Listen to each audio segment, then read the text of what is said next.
Hi, and welcome to the AdaKay Show. I am AdaKay Brown, and am currently a criminal justice major, and I'm a deaf courtroom commentator. Grab a cup of Java, and let's dive in.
Well, good morning, everybody. Thank you so much for joining me today. I had to change up the music. I don't know why. I was in the mood for something different.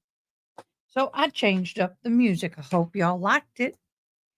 Welcome to my show. I'm AdaKay. Thank you so much for joining. I did start a few minutes early because there's some things I want to share with you this morning. Good morning, everybody. Our first in chat was moi. No, kidding. Erin, thank you so much for being first. Second, Tinkatude. And by the way, did you get my private message? I did not see that. It was in like a junk or spam, or I don't know. It wasn't there. I had to search for it. Yes, beloved, I will bead your hat. Just send it to me. I sent you the address, and then you just pay me whenever you can. And we'll talk more about what kind of pattern you want or whatever. Third was be Blazy. Hello, all. And of course, Desiree, you're number 4. Thank you so much for joining. Greatly love and appreciate you. I hate cameras. I need to move it another that about it, and I can't. So I have to sit crooked. Stay center. How do y'all like the crowns back there? Yeah, I ought to put one on today. So anyway, today we are in day 6 of the Ali trial. And then we are also getting ready for the Stern trial. So we're going to be talking about a little bit of both of those during break. So first, right now, we're gonna holler a little bit about the Ali, get caught up on the testimony from yesterday. I like to do a little recap first thing in the morning to kind of remind us who did what, when, and where. Okay, so day 5 highlights. Well, I don't think the medical examiner, Riveros, I'm sorry, as an expert of a non-visible strangulation injuries, testified that Fatima reported both parents restrained her in the head and neck area. She explained critical symptoms of dizziness, numbness, headaches, memory impairment, life flashing before eyes, throat pain, breathing and speaking difficulties, hyperventilation, neck, shoulder, and hip pain. Good morning, Palau's mom, and good morning, Case 1. She also observed physical evidence of petechiae. I can't ever say that, around the eyes. It's, like little capillaries, and face, plus abrasions and discoloration on her neck and shoulders. Then we had the family nurse practitioner, Wall, from the Providence Abuse and Intervention Center, who brought Fatima in for an exam weeks after the incident. Hi, Tunib. Speak. Okay, thank you. That's my dyslexia, and y'all know it, so thank you for helping me out. It never offends me. Thank you so much for that. Pedicate. If I didn't look at it and think about it, I could have said it. When it's in front of me, I go, duh. So the family nurse practitioner did look or examine her weeks after the incident. She noted persistence after effects as of December 5th of 24, a little blurry vision, especially under stress, neck and jaw pain, psychological trauma causing her, I guess, to move a little more cautiously.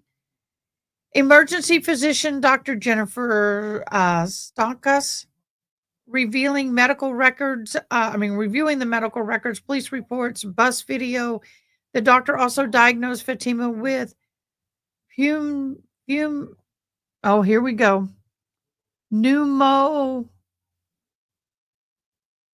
min.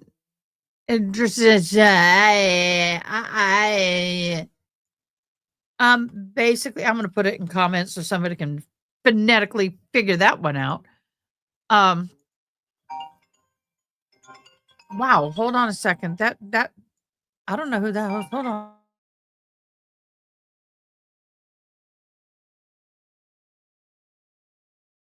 Okay, could be spam. I know that Joe Schmo is traveling. I was hoping that may have been him. So they did review basically it's air trapped in the chest cavity from blunt force trauma.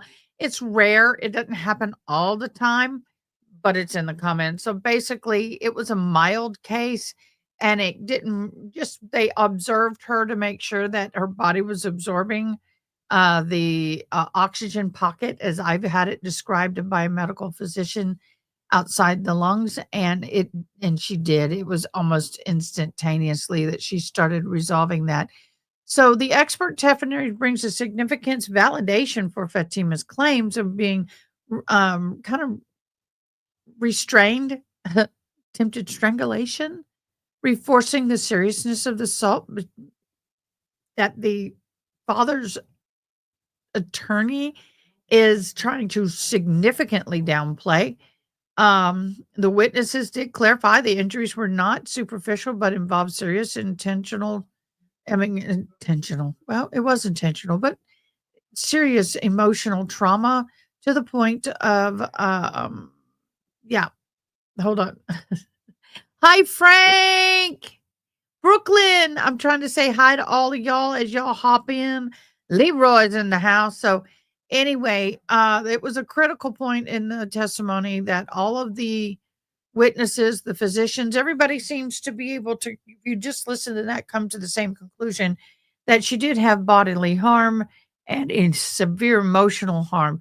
It also demonstrates that Fatima's injuries remain substantial months later, highlighting the lasting impact on her since this has happened. So, what's next? Will the prosecution reintroduce the bus video again or other surveillance to complement their expert witnesses? We'll find out. Bottom line, day 5 shifted the trial from a dramatic eyewitness account information to a forensic information. And so it took a shift from personal to clinical and forensic, which is good. It establishes the injuries were there. They medically were consistent. They were possibly life threatening. It was definitely a good thing. It was a good thing. So, yay for that. But what I would like to do is share with you a video from Court TV while we await. No, that's not what I want. I want get quit jerking around, dude. Thank you. That's what I wanted. Thank you. There's some body cam videos that we have not seen yet.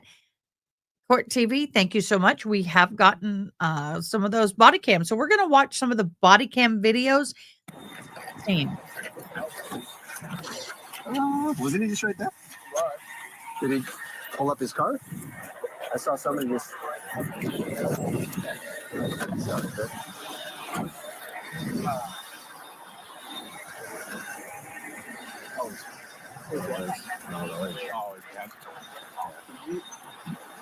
Can you check in with her now that Belle's not around her? Just make sure she's getting everything that's appropriate. Okay. Because you got their suspects in there, though. Oh, you're right. Never mind. Never mind. Just let it be there. You gotta figure out. So this is the runway you've been looking for? Yeah. Well, apparently Dad's been looking for it too. So sounds like Dad restrained her, but maybe went a little too far. Yeah. Essentially grabbed her from the back and dragged her by her throat. And then Is that what they said? Yeah. They pretty much said he's the aggressor.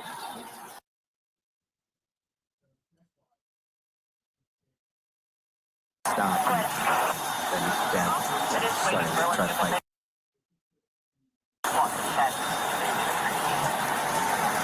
And I made it pretty much clear to Dad earlier. I said, do not go to school. I wonder if Mom has it. Oh, appreciate it. Help now, someone appeared. Very weird. So he called and you know that's what it's crazy. And then I think the last part again, I don't want to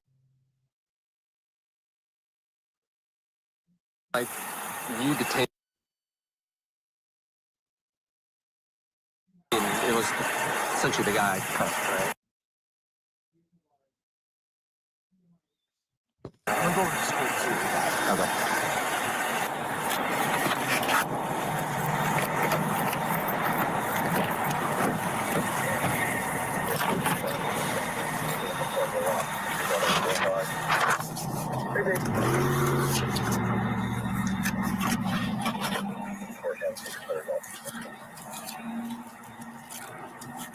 No. I do not believe the parents are going to testify in this trial at all. If they are, it would be the end of it for them. I'm going to head that way too. Okay. I think names for some of the kids witnesses that witnessed it. So the one with the one in the Morning, the gray backpack, Ronnie. he said he saw everything. That was the first. Yeah, 3 of them saw everything. What did they say? Essentially, that they were at the bus stop. Oh, here she is in uniform. The dad came up, started and grabbed her. How did he grab her? Like on the shoulder. Just like this. Okay. He was grabbing a hold of her. Okay. And then so he put her in a chokehold, and at some point he punched her down away from her. Okay. Into the pavement and then popped back up, and the dad had it. They said that he had her in a chokehold, Yeah. and then a bunch of people piled on trying to get him off of her. They fell on the ground. He still had her in a chokehold, Okay. and her face was, I guess, in the dirt. Yeah. And then so they had to like roll him off of her to get like to her. Yeah. And then I guess that's when the adult Came in and intervened. help. And then the mom got a hold of her daughter and was grabbing Okay. her. Okay. Whole melee. Okay. So what's up, dude? That's all good? Yeah. Yeah, it was pretty quick. Yeah, what happened? Pretty dynamic. So immediately when suspect's in my car, Yeah. aggressor's dad. But the moment I got here, I rolled him over. I know you. Yeah. So I was dealing last week. well today. So I was dealing with Yeah. So today he calls in. She went missing again. We ended up entering her. Yeah, they're Mom and sister. yeah. So I entered her in as a runaway. Yeah. And I said, Dad, whatever you do, don't start a commotion. She's not coming to school. She doesn't go to the school. Yeah. And he's like, well, I need to. I was like, well, they're not. Yeah. And so at some point, I guess they do link up, and Dad comes to the school and sees them walking through the parking lot. Oh. He's running after her and taps her on the shoulder, says, you need to come home with me because he disapproves. And then runs up behind her, puts her in a chokehold, and starts dragging her to take her home, Yeah. which is a little excessive. In the face, he goes down on the ground. And so they're yeah, I know. Well, they have a restraining order. Yeah. For mom. And so That's when So data. yeah. Well, and they kept going to the house. It's like, my daughter's in the house, and they're like, no, there's not. Yeah. And they weren't, you wouldn't believe. And I just told Dad, I said, do not go to the school. Do not. He just wouldn't. He wouldn't take it. So you guys get him for simple assault, or is there enough for assault too with the choke, or? So Beltran's with assault for DV. Well, I guess, and then I guess two counts. I guess one. Maybe enough. What are we gonna do with the kid? Because they're all worked up still. Yeah. I don't. She's 17. She doesn't want to go home to the parents, but that they're the legal guardian. Yeah. There's no. Yeah, but is she gonna start choking her to get her home? Yeah. There's no. It might be. Well, I mean, I think older sisters kind of catalyst a lot of the aggression or physical aggression in the house. I know Mott does like safe place for teenagers that are over 15. I mean, If she doesn't feel safe going home, I think older sister says older sister hit her with a broom. Allegedly. Oh, really? This summertime. Because she's like the disciplined person of the family, older sister. So. Okay. Do you have any information you can share with them to maybe try to calm them down, or is it just whatever you say going to take them out more? I can try.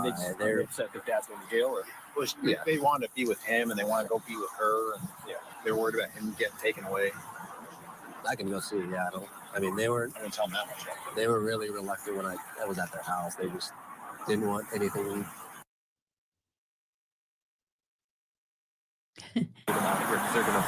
It's taken me a minute to get used to this because when my hearing aids cut out, the way you guys are hearing this conversation in and out, in and out, in and out is what my hearing aids can do sometimes.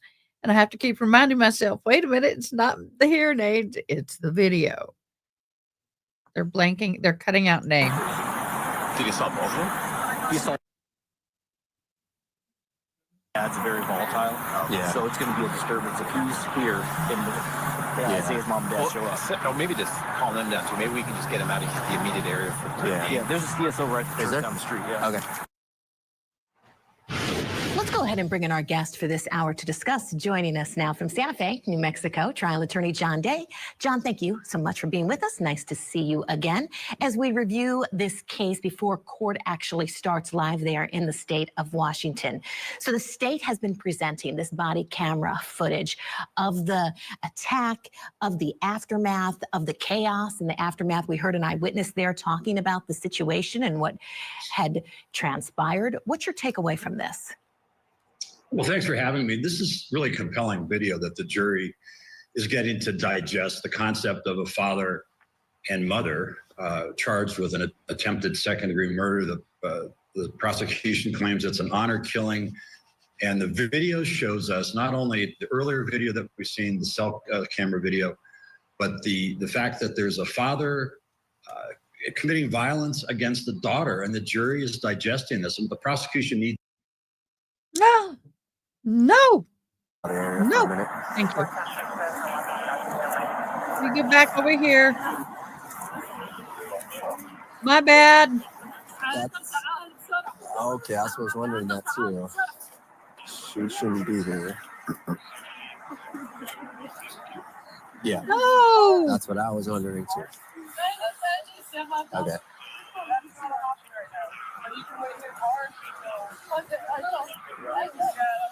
Okay. We'll probably need a tape statement then. We'll go there. Right. And even when he's sitting handcuffed in the police car, he's still trying to control the situation. He's not responding to the officer. He's trying to bark commands at his wife. The jury gets a sense, certainly, of the level of aggression. And for the prosecution, they've got to sustain that, because otherwise the jury during deliberations might say, this was violent, this was an assault, this was an attack, but was it attempted murder? And that's the threshold the prosecution has to cross. Absolutely, John. Thank you so much. Coming up, responding officers begin talking to Fatima Ali's mother and sister. We'll be right back with more body camera footage. That's coming up next.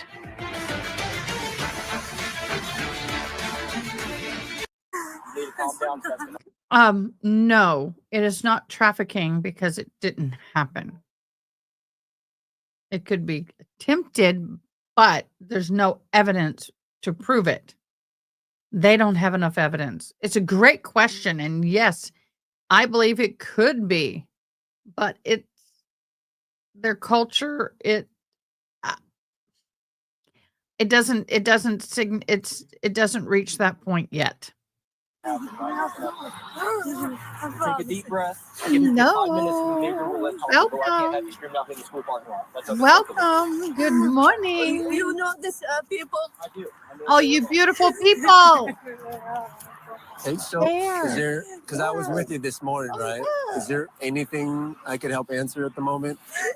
Okay. You left because you said you would look for them. We went out also to look for them out in the street. That. So why didn't you call us? Wait, what do you mean knock it off? We just found them. I get that, but the moment you... I was at Safeway. We're trying to find on the street. We were like two separate. So instead of getting out and running out, call us, right? So that's, I was. So I was it did. talking. Okay. I was calling. Okay. So is there anything I can help you out with in the I moment? want to Okay. talk to my sister. Well, you can't. We can't have you do that right now. Okay. Which one is it? This one or is it that one? Which one is it? Is it this one or is it that one? Which one is it? You can't help me right here. Like, Okay. well, this is not fair. Like, which one is it? Is it this one or is it that? What are you asking? Like, do I talk to my dad or can I talk to my sister? It has to be one of them. Well, You're not letting me anything. Okay. We just gave you our word that you can talk to your dad, but you need to calm down for a second. Okay. My husband wants you to tell me. Right here. Can you remain calm? Do you want to talk to your husband real quick? One at a time? One at a time. Here. What's our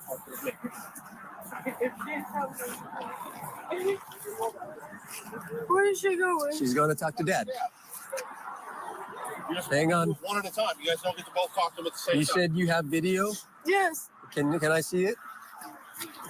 You are being warned that if you attempt to go over there, you will be arrested.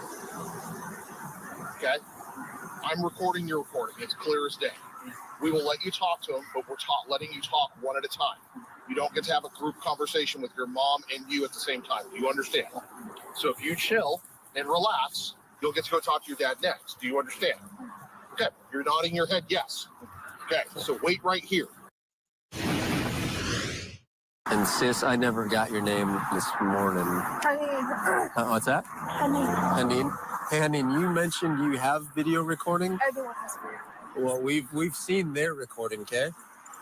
But what your statement is, it's contradicting what they're saying. So for me to do a thorough investigation, I need to see that. Okay. So can I see that? Okay. He tricked her. By law, he doesn't have a warrant. That was good. I've already seen theirs. And for me to be doing my job in a good investigation, my eyes watering, for me to do an investigation and theirs is contradicting what you're saying, can I see yours? So he tricks her into thinking that if I show you mine, you might believe me. That was methodically, exquisitely wonderful. And I know that sounded crazy, but it was. I mean, because by law, she didn't have to do crap. He needed, I mean, if she said, nope, get a search warrant, that's what I would have said. Absolutely not. Get a search warrant. You just threatened to arrest me if I go over there. And now you want to see my video? Hell no. Get a warrant. Delete. No, I'm not kidding. I wouldn't delete it. But by law, she did not have to show him that. And she doesn't know that. Can you go? He was choking her. Let's do it. But that's the point. He's already detained. Do you have anything that goes back? Because I arrived in that scene. I know, but you said you had. Come on, guys, share the video, please. If you do put I shared, Well, just like the I like, and you get in. Come on, you'll get free. Come on, you can win something. It's free. Okay. He punched me right there. I only have 6 likes. 7, See, he's trying to get. and we have he punched me 24 of you because watching. He threw my phone. I was holding it like this, and he threw it right there. And that's why it got cut off right here. See, I was recording because I could see, and he was right there. I was trying. He threw my phone. That's why it cut, and then that's when he was trying to get to me. See how she's holding him? Yeah. No, but you said that. I told you, I just got onto the scene. Did you not get a recording from everyone else? I don't know. We did. And I just, like I said, yours contradicts what they're saying. So I want to hear your side, right? We've gotten their statements, their recordings. Okay.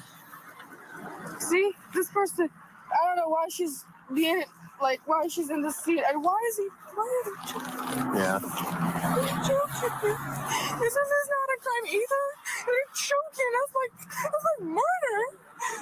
They're choking him down. When I just showed the first video of the guy. They're detaining him. Okay. He had a right to be detained. Okay. What do I do now? What do I do? What do you mean by that? What do I do now? What do you want me to do? What do I do? My sister and my mom and my dad. And what do I do? So Just stand there and shut the hell up. So your mom? Your mom's not involved, and you're not, other than being here and seeing it, right? So you and my you. siblings, my siblings, my little brother, my dad. Okay. Well, you guys will be fine. No. Okay. It's not fine. How is this fine? How is this fine? How did you say that? How did you say that? How did you say that? How did you? I know there's a lot going on. The best thing you can do right now is let us do our investigation, and then we can give you more information about what's going to happen with your sister and what's going to happen with your dad, okay? So what we need from you is to just kind of try and relax as much as possible, give us a good statement. In a little while, you'll be able to talk to your dad. So right now... That woman is so gothic. She belongs in the Addams family. I just keep hearing it. You kind of have to play the waiting game, right? Before we head to break, we would like to welcome our viewers who are joining us from our YouTube channel today. We are going to be monitoring that page live throughout the day today, so please join the chat. Send us your questions to have answered live on air. That's youtube.com/courttv. We'll be right back with more after this quick break. Two parents. Yeah. So we're muted for a tap conversation. I'm still on.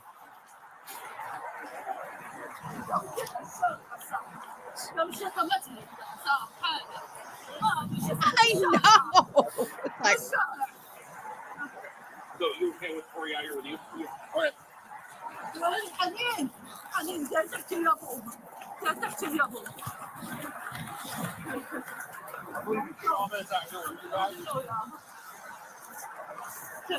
Hey, what's up, bud? I was just gonna call you. What is it?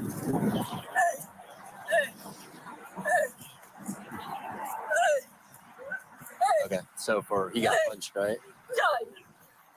So she got choked. So assault, second DV, then assault for. Okay. Do we know?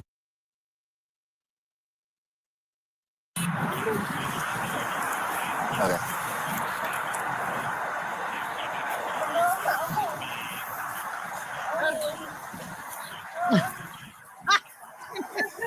Yeah. yeah. Okay. Because I'm gonna take Dad away. Because Okay with just. So here's a good thing for the police. Their culture, well, I don't know how long they weren't born here. They were born in Iraq. So, but they don't have the legal understanding that you have the right to remain silent. You don't have to talk as a potential witness or as a victim or as a perpetrator. You don't have to say a word to the police. Boo, you can just stand there and go, good luck. I ain't saying nada. And they can't do anything to her. And, I mean, they could bring her in for questioning, but she can go, lawyer, I may be a witness, but I ain't saying crap. I didn't see nothing. I know nothing. I know nada. I mean, she has no idea that she does not have to answer their questions. And being that she's not under arrest, they don't have to read her Miranda rights. So yeah, boo. And you don't have to talk. I have to say, this female cop, I joke about her being a part of the Addams family. I kind of liking her hair. It's quirky as hell and it fits her so well. I mean, I want to go dun da da da dun. I mean, it is so funny. But you know what? She's doing a good job. The cops are doing excuse me. Someone got mad at me for calling them the cops. The police officers are doing a great job. Because mom and sister are not doing so well, so let's get them out of the area for a minute.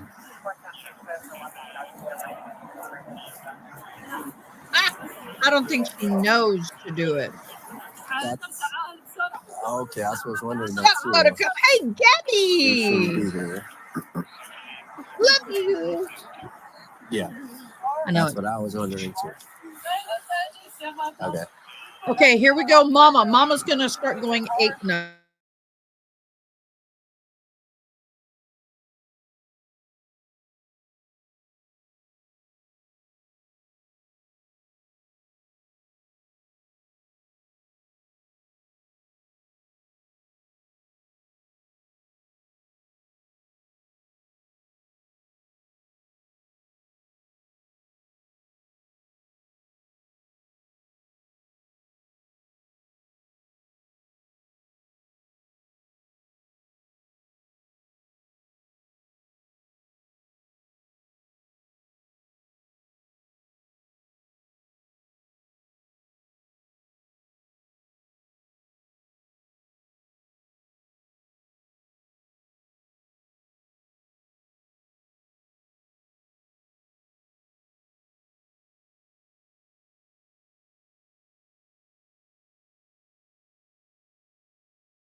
Okay, guys, I'm back.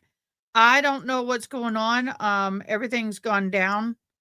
But also remember, we're still recovering in Kerrville, Texas. For those of you who don't know, I am from Kerrville, Texas, and we're still recovering from that flood. That wasn't a flood. But we may have some issues. My son's going to go check on some things. For now, we're going to keep going. So If that happens, don't go anywhere. Stay. I'll be back. It may be a hot minute, but I will be back.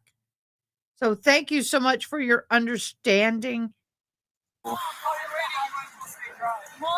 Yeah, we'll do that later. Cool. I'm gonna take Dad away so he's not here with. Baba? They're still in the parking lot. Once Dad leaves, we're gonna tell them. Alibaba! So we're gonna have. Oh! All right. Oh my God! But Oh, that's cool. no, I'm good now. That I can is take it. so cool. Ali, Baba, I believe. Yeah, you can have it. Alabama. Okay. All right, appreciate it. Bye. Oh. All right. Yeah, can you go ahead and take him to that church? Okay. Why would? Oh, you don't take Muslim. Right up here. kind of simple. You don't take Muslims, or I'm assuming Muslim is I'm assuming Muslim, but you don't take them into a church. They don't go in. They're gonna have to be praying to Allah after this. And I'm not being mean to the faith of their religion or culture. I'm just saying the police do not understand their culture. You don't. Oh, they don't step foot in churches, people. PC, assault 2, DV, and 1 count of that, and then 1 count assault 4.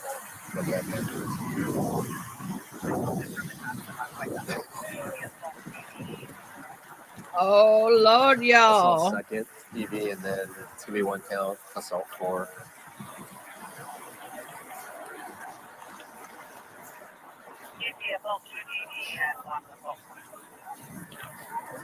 And so once they take it, let's get them out of here. Yeah. As soon as we're done, let's get out of here so we can focus on just that down there. Yeah. So is he good to go now? Yeah. Hey, don't get me wrong. They will go into church. Don't get me wrong. I'm kind of joking about that. They have gone into churches for seeking shelter or emergencies or things like that, but it is not custom. It's not customary. Just saying. Yeah, let's get them out. I think Sharon's just not waiting for the daughter. Huh? Sharon's just not waiting for the daughter. Well, they're going to that. Oh, the other daughter. Where's the other daughter? The one inside. I saw it placed under arrest. Oh, well, victim's going down. Oh, it's going down, y'all. So they're just not wanting to see her. I don't know if we're going to get them to leave. No, so Leonard doesn't want to. Well, we're not going to get them to leave unless we make it. Wow. No, they need to leave. Did they? Where's their car at? They should be a sedan. Yes, I got you. Yeah, Chrysler. Oh, they got the pilot. They drove the pilot. I didn't see my daughter. Okay, well, we can't have you see her right now, okay? So you need to leave. Hey, so. Okay, I'm going to make this clear, right? So. I didn't see her. I didn't talk with her. So you're, I didn't talk with her. Yeah, I didn't talk with her. I'll have her give you a call. Yeah, I didn't talk with her. Okay. So, hey, so Mom, do you remember we talked about that you cannot be on Thurston Timberline property? Okay. So what? Your boo.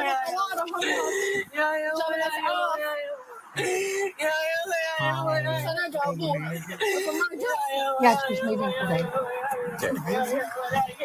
Yeah, I need to go by and say goodbye to her. Settle down then, Mom. She's gonna move back home. You need to go home. So she can't be here technically. There's a trespass, right? It's not through city yet, but so Timberline wants her trespass, right? So remember that? There's a restraint anti-harassment, right? Yeah, but the whole family's here because Understand. Technically, I'm gonna give you some grace, right? But you need to take her home. Okay? If you guys don't go home, I'm gonna arrest her too. Okay? But we're not gonna do that right now. There's too much going on. what about my sister? She's going to the hospital to get checked up on. Hospital? Yes. Which one? St. Pete's, but you can't have you go there yet. You need to go home. Call me. I need Okay. Yeah. my phone number. Okay. Yeah. But you need to get your mom home. Okay. Just 1 minute. What's your phone number? 360 360 854 1556. what? 557. 1557. I need. So is that something? I need. If she's going to the hospital, I need. Okay. But I need you. Mom, she will get. Okay. You need to get mom home. I will get home. Right. I'll give you my word. I'll give you my word. Yeah. Okay. So if you can convince mom. Okay.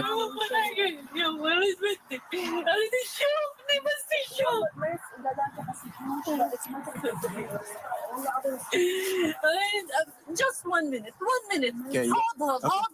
Just 1 minute. When? She'll be able to call you in a little bit, but right now, you guys just go home, okay? She spoke English. She said 1 minute. You spoke English. No, they don't. There's a that one. Oh, the jury has seen this already. These are some of the videos that we've not been seeing in court, by the way. These are the videos that that they've been playing in court that we've not been seeing. That's why I'm playing this. With this trial attorney, John Day. Okay, John, we've gotten some questions in on our YouTube feed. Many people are wondering this, and this is one of the questions. If the attempted murder was for an honor killing, why can't the correct terminology be used so that the jury actually understands completely what was happening? Now, John, the judge had made a ruling here that certain terminology cannot be used in this case, saying that it would be too prejudicial, so you can't use the phrase honor killing. Can you kind of talk about how that works in a court system? When you try a case, there's certain words, there's certain things that actually can't be said. Here, the judge said that was too prejudicial, which I think a lot of people are having trouble with.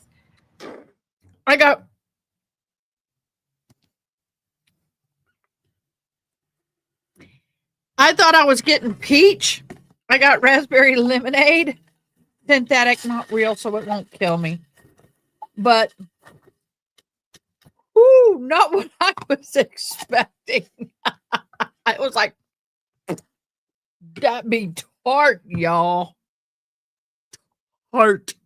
Okay, here we go. Right, Kelly. Well, honor killing is not a term that's included in the statutes, the jury instructions. It's a loaded term. And while we may know, culturally or socially or know about the concept of honor killing in various societies, things like that, it's not something that the prosecution has to prove. And the judge here making the right call, saying if we use those terms, it elevates that loaded expression to something that the jury doesn't necessarily need to consider and could be so prejudicial. So keeping that out of the jury's view, keeping the words honor killing out of the case, it's a way to protect the defendant's rights to a fair trial. And it also keeps that really loaded expression out of the courtroom when it doesn't have to be in there in the first place. And John, what about this one? This was another question. What do you think this case will say, someone wrote in, about understanding how someone's cultural background can influence a victim's experience with the court system?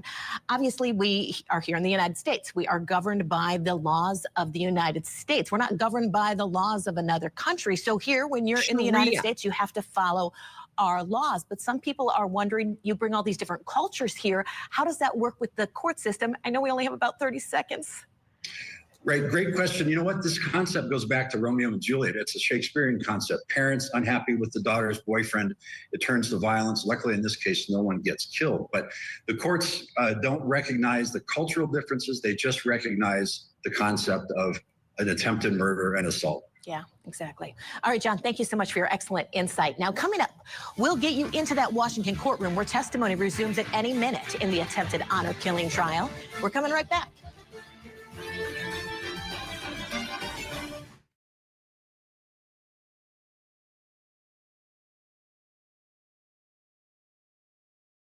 My son bought me a grilled cheese. I didn't know he was going to do that. All right, let me get through their little commercial break. So now they're going through, here we go.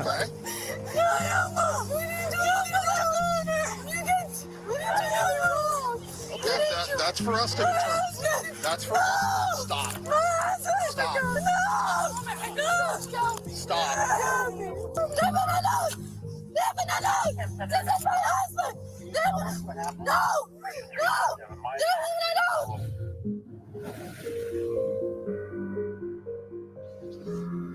Kelly, that was body camera footage that just took this jury to the scene to understand the chaos. And now that you're caught up on everything that happened yesterday for day 5, let's go in live. Things have just started up inside of that courtroom for day 6. Also indicate that I did receive supplemental instructions today from Mr. Kading on behalf of Mr. Ali, and I am going to be incorporating those into the draft instructions as well, recognizing that there could still be additional instructions that come from any party, this at least will give us a packet of instructions to work from. Go ahead and please have Dr. Gilbert come into the courtroom, and if you'll please bring in the jury.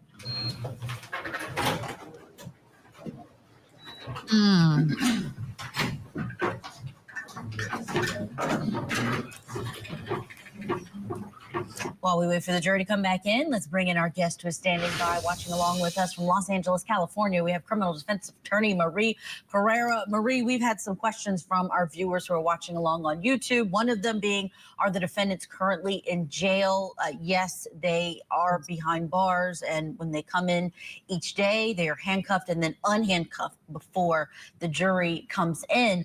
Your thoughts on seeing that body camera footage, Marie? A very emotional reaction from this mother. It was heart-wrenching to see the daughter trying to pull out her phone to say, you know, look, they were attacking my parents. And then when apparently what she pulled up didn't substantiate what she was saying. And then when the little girl... First of all, the daughter,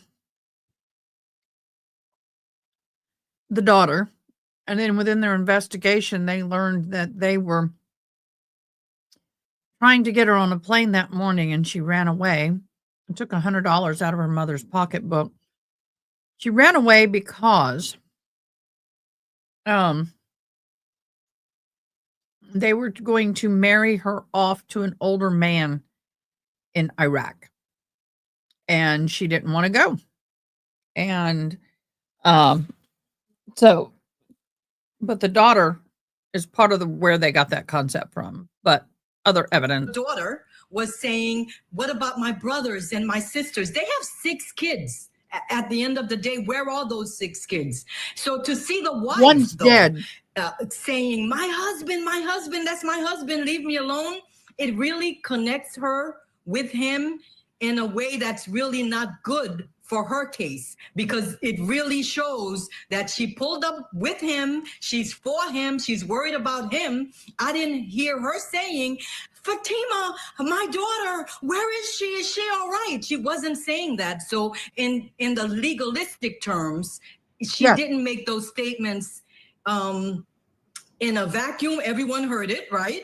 And it's not helping her disconnect from her husband. And I would think her attorney was like, oh my God, she looks like she's pulling up for him no matter what. That's my man. Regardless, it's not a good look for her. Marie, another question that we got from some of our viewers is, why has... Now, they moved from Arizona to Washington, or Washington to Arizona? Arizona to Washington, because their daughter, I think one of their daughters had cancer.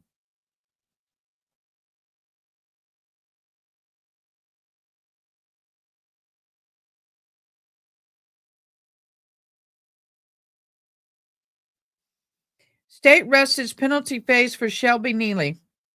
Breaking news. So because she had cancer, they moved up to Washington for treatment. She did pass away of cancer, and that is sad. That's sad.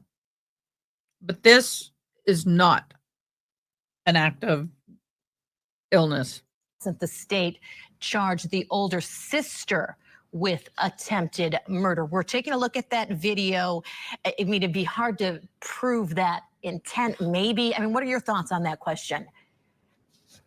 Like you said, Kelly, there is no video showing her involvement, and there are no witnesses on scene saying, and then the sister jumped on top of Fatima too and was trying to, you know, stop people from helping. The sister was just there, broken apart, seeing the family and what was going on. They don't have enough evidence from people who were on scene to say that she was directly involved in what her dad or her mom are accused of doing. Yeah, absolutely. And police on scene said she was free to leave, and even said the mom was free to leave, which it looks like initially was the case, but those charges then came after that. Marie, stand by. We're understanding the jury is inside, ready to hear testimony from the next doctor on the stand. Let's go in together.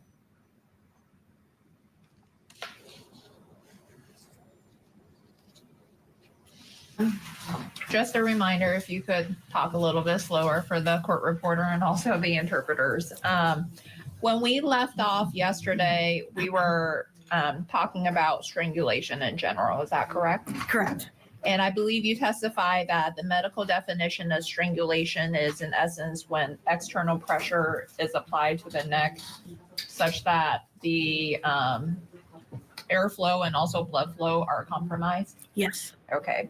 And I want to ask you some questions about the different Does she have a bra on today? ways that blood flow can be compromised. Can you, what is the jugular vein? In our neck, there are two jugular veins.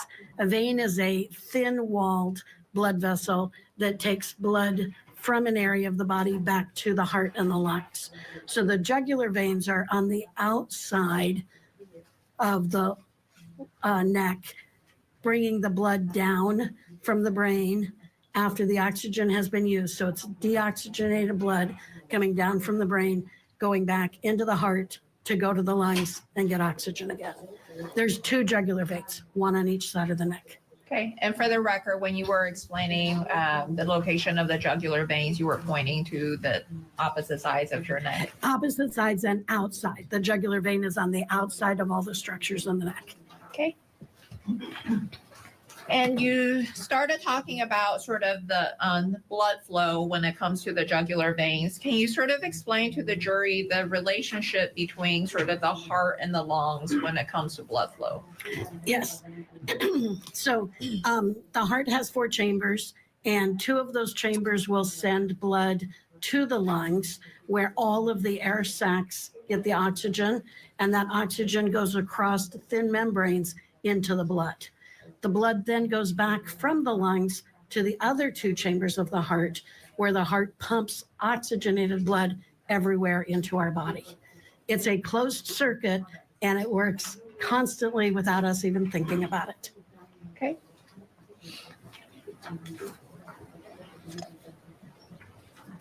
And what is the what is the function of the jugular veins?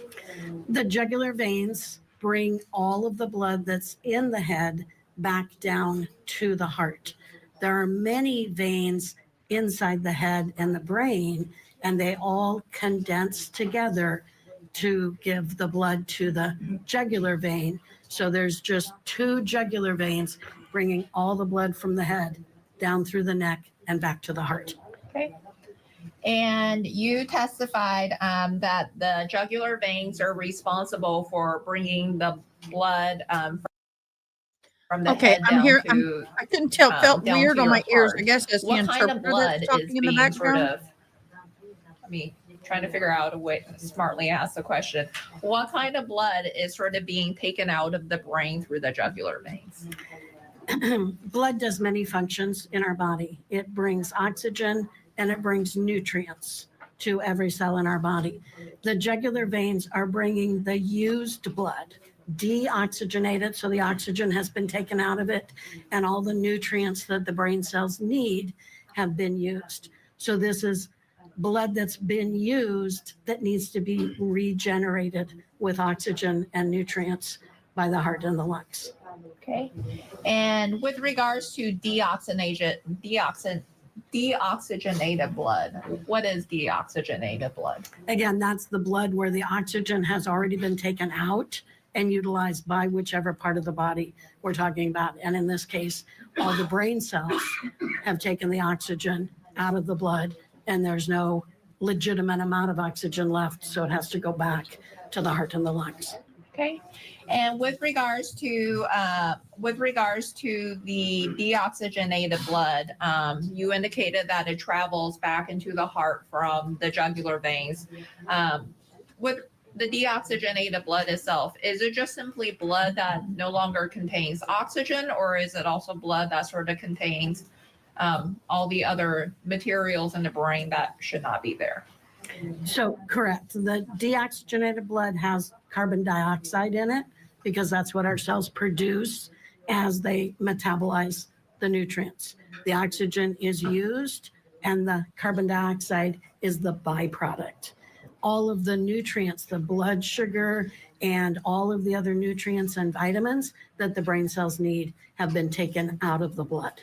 So again, this used blood is coming back to be regenerated by the heart and the lungs with all the nutrients it needs to then go back to the brain again. We have some breaking news out of Florida in the other trial that we are following. The state has just rested their case in the penalty phase for Shelby Neely. The father of two pleaded I am guilty not to brutally liking, killing his I am not liking the way they are doing their court TV right at the moment. This is the only feed that I can find for this trial. Where inside the school? Office. Did you tell them anything when you got there? Yes. And what did you say when you walked in? He was trying to kill me. You have shared with the police and with others that you felt like your mom wasn't trying to hurt you. Fair? Yeah. Okay. Your mom is just there holding you as you regain consciousness, correct? Yeah.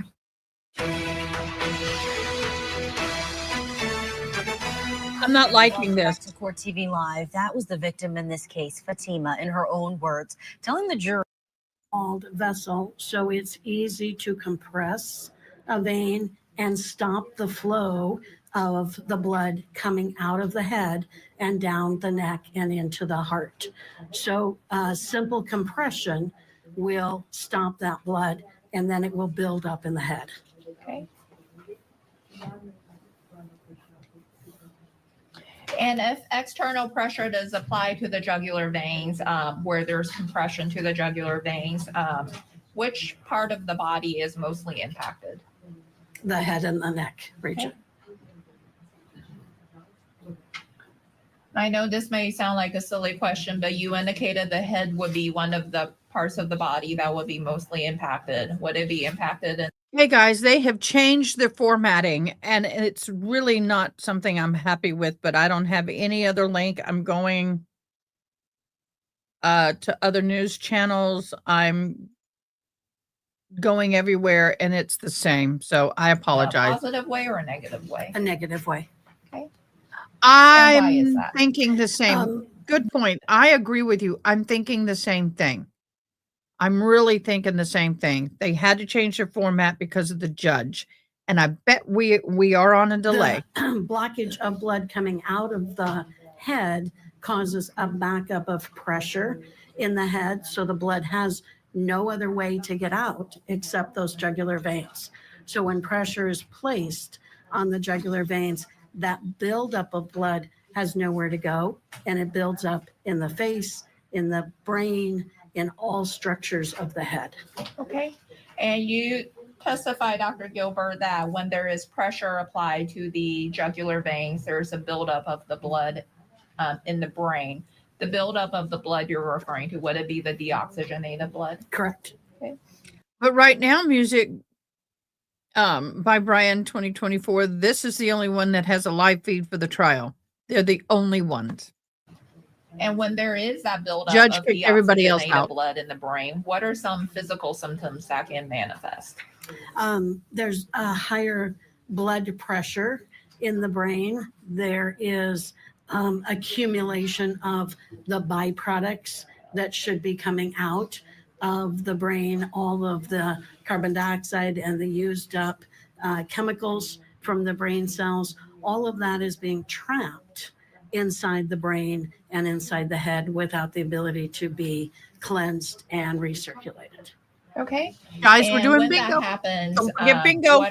if a person has a buildup of deoxygenated blood in the brain, what are some symptoms that they may experience? Many symptoms. They may get confusion. Their brain cells aren't going to think and react appropriately. They will get a headache because that increased pressure will cause pain in their brain. They may not be able to talk clearly or make sense out of what's going on. They get fuzzy. Eventually, they will lose consciousness because of that pressure on the jugular vein. Okay. And why would the buildup of deoxygenated blood in the brain cause a headache? Again, the deoxygenated blood, not enough oxygen for each of the cells to do their job, and the pressure of having that extra blood not going anywhere is what causes the headache. Okay. And why would it cause dizziness? Dizziness comes from, again, Lack of oxygen. the center part of the brain, the brainstem area gets dysfunctional, and the brainstem controls almost everything that goes on in our body, our heart rate and our blood pressure and our consciousness and so many things, hearing, speaking. So all of those things are impacted or affected with that buildup of pressure and deoxygenated blood. Okay. And why would it cause dizziness?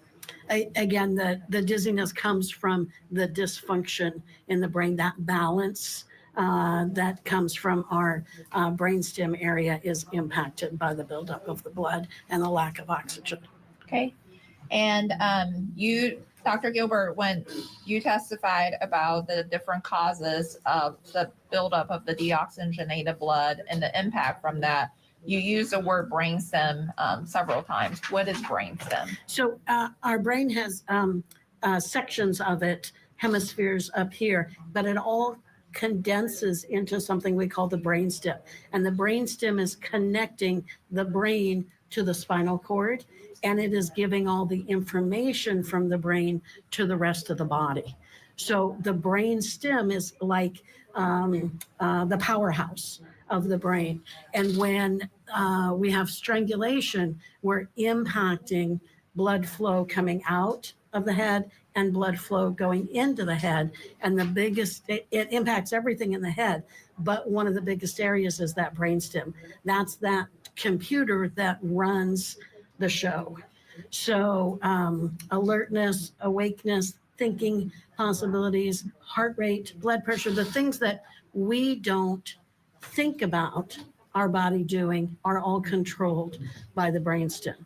And all of that control is dysfunctional or lost when we have pressure on the neck, causing that obstruction of blood flow. Okay. And if I'm under... And Dr. Gilbert, while she has been testifying, has been often using her hands to demonstrate for the jury what she is verbally explaining to them in her head and neck region. Thank you, Your Honor. Thank you. And Dr. Gilbert, based on what you just described as the function of the brainstem, is it fair to say that in order for any person's brainstem to function properly, that they need, in essence, they need deoxygenated blood to be removed from the brain? Correct. And then also oxygenated blood to be traveling to the brain? Correct. Okay. And of the brain...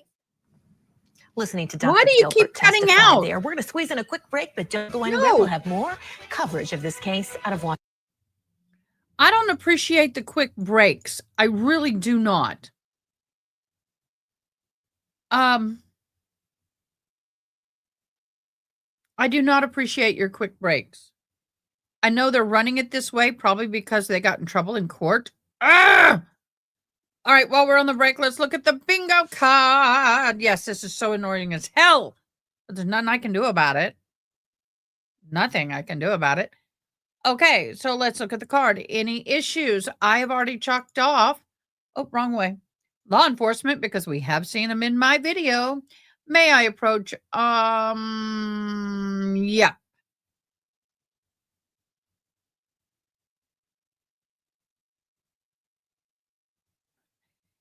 Lacey, police officer, child abuse specialist. Okay, you testified. Mental status of Fatima, I do not recall. I've done this signs of low oxygen. She's talked about that. Of course, the free space. Good morning, good afternoon was said. Outside the jury presence, runaway. That was said in the videos. Do I check that off? I think I should. Yes. That was said in the video. Softball, what if any? Please slow down. They did ask her to do that. Recross and redirect. Subject to recall. May I approach? Fair. I recall. What is your role? Okay, that is where I'm at.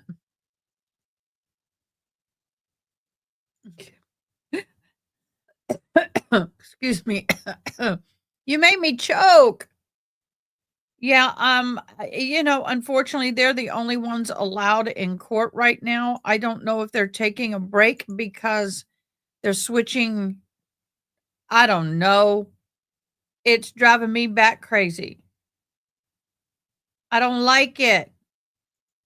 Me no like it.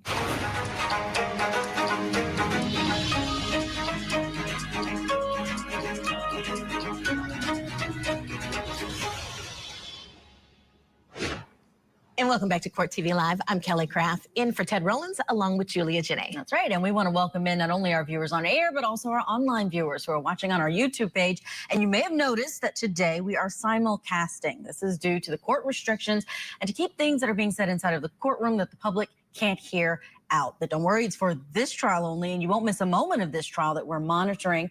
And we're also monitoring that YouTube page to answer your questions right here. We're all watching together day 6 of the attempted murder trial for these 2 parents who are accused of trying to kill their daughter. Witnesses say that after finding their daughter Fatima walking with her boyfriend, that Mr. Ali punched the boyfriend and placed his daughter in a chokehold until she lost consciousness. Now, he and his wife, Zahraa, both face attempted murder charges. Let's get you back inside that courtroom now, right where we left off, with more from Dr. Joyce Gilbert. And if the brainstem if the brainstem is in essence dysfunctioning due to the buildup of the deoxygenated blood, can it also cause vision problems? Yes. And how does it cause vision problems? Well, again, the brainstem is right near the vision center, so that buildup of pressure causes dysfunction of the vision cells as well as the lack of oxygen. Makes it difficult for somebody. They describe blurry vision and eventually loss of vision with obstruction in the neck. Okay. And you testified about blurry vision and then eventually loss of vision. With regards to the loss of vision, would it be temporary or permanent? It's most of the time temporary. There are situations where somebody has survived a severe strangulation episode with lasting effects on their vision. Okay. And what about if the brainstem is impacted due to the buildup of the deoxygenated blood, can it also cause hearing issues? Yes. Okay, and how does it cause hearing issues? Again, in a similar fashion, the hearing part of the brain and the brainstem function for our ears to hear and make sense out of sound. And when that is impacted by pressure on the neck, then our hearing becomes diminished and sometimes to the point of complete loss of hearing during the episode. Okay.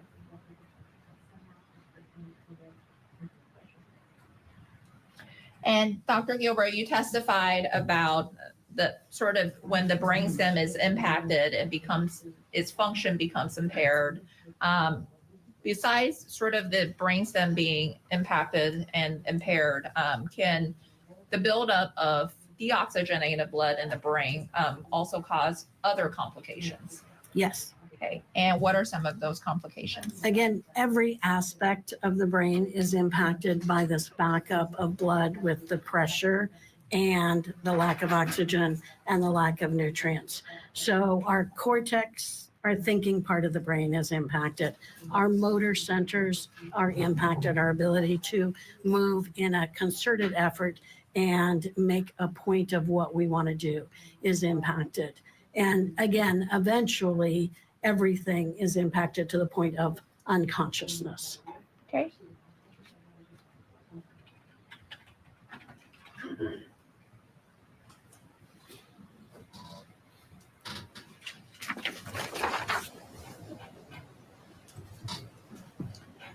Dr. Gilbert, have you heard of the term cerebral hypoxia? Yes. And what is that? Cerebral means brain. Hypoxia means lack of oxygen. So cerebral hypoxia is lack of oxygen to brain cells. Okay. And is there also a relationship between muscle tone loss and jugular vein compression? Yes. And what is that? And how does jugular vein compression cause muscle tone loss? Again, with the deoxygenated blood, so lack of oxygen, lack of nutrients, the muscle control center is in the center, the temporal part of our brain. And so we lose control over our ability to move any of our muscles in our body, arms, legs, all of the motor skills are diminished or lost with the pressure on the neck. Okay. And what is, have you heard of the term asphyxia? Yes. And what is asphyxia? Asphyxia is a term to describe lack of oxygen to a certain area of the body. It just means the oxygen isn't getting to where it needs to be. Okay.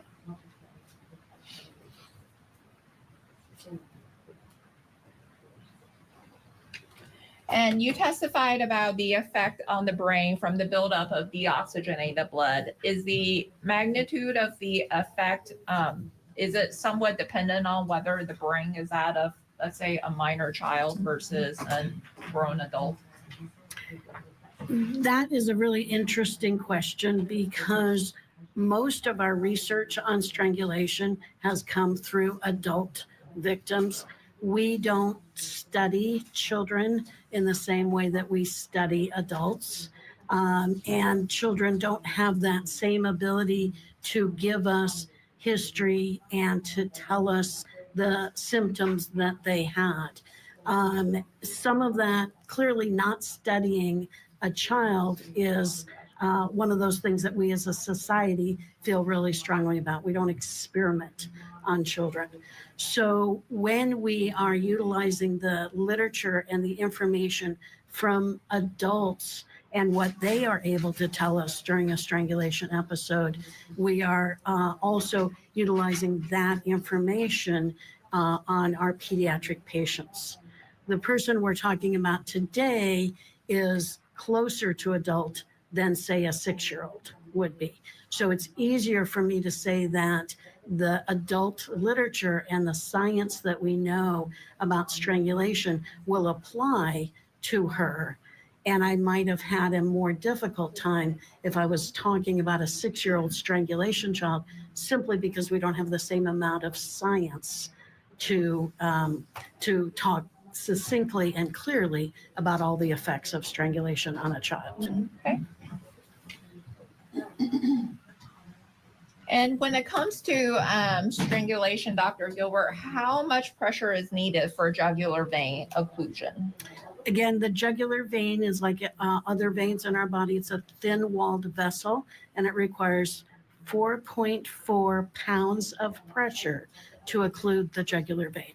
And when you hitting the pause button on this testimony so we can bring in criminal defense attorney Marie Ferreira to weigh in. And Marie, I mentioned earlier that we are monitoring our YouTube page. People are chiming in on this trial, watching with us.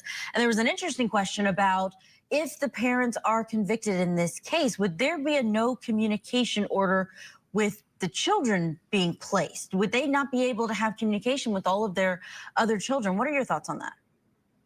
Most likely, they would evaluate the situation based on the standards of what is the best interest of the children.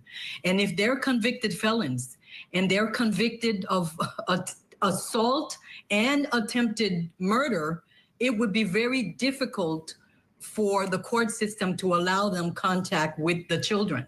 But they would get their due process, there would be hearings involved, and they would make a decision on what is in the best interest of the children. So the answer is yes, it could happen, but there's a process in family court that would determine whether or not they are a danger to the kids, even any type of communication. It wouldn't be like a automatic cutoff. Yeah, definitely like some restrictions would be put in place or something. Marie, let's talk about what we were listening to from the witness on the stand, Dr. Gilbert, just describing the injuries to Fatima. What's your thoughts on that? I appreciate her, and she seems very well versed, and she put it in very clear terms what happens when you have obstruction to the blood flow in your neck. But at this point, I think it's a little cumulative on the part of the state. We've heard from so many experts, doctors, we get it. There was hypoxia. It takes 5 to 10 seconds for a person to lose consciousness. And I know they have to prove the elements of the attempted murder and the assault, because assault could be felony or misdemeanor. They want to show the state this was serious physical injury. We get it. I'm done with listening to the experts. They need to move on. And I think the jury could get bored and numb to what happened. There's enough evidence from all the people who came on yesterday. Blood flow, jugular, carotid, we get it. Let's move on to something else at this point. Well, we have seen a lot of medical testimony, and this witness Yes. could be one of the last, because we know that the state is expected to rest tomorrow. So every witness leading up to this could be how they end their case in chief. We will see. Marie, stand by. When we come back, this witness on the stand, Dr. Gilbert, she's going to start talking about the jugular vein. Don't go anywhere. We're watching Court TV together.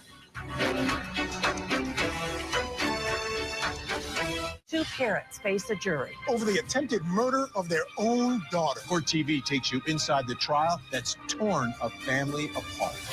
The attempted honor killing trial. Live coverage today, only on Court TV. Just look at that touch. A round of applause for that. Saturday night. When she is on the field, she changes the game. I'm really hating these commercials because now I can't monetize this, which sucks. All these commercials are killing me. It's killing me, man.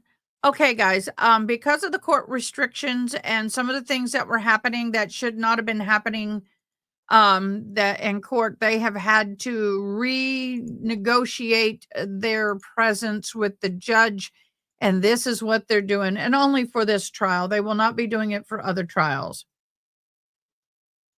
Yeah, I know. Well, but they have to cut out some of the testimony, I guess, because of the mentioning of names and whatnot.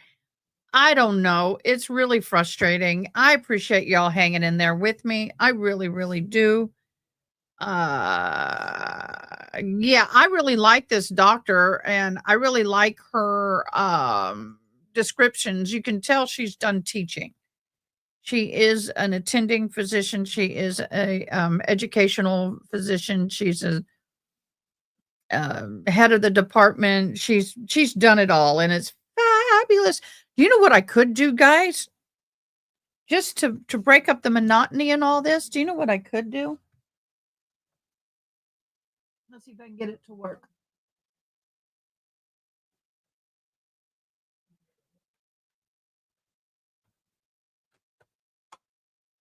Let's see if I can get it to work.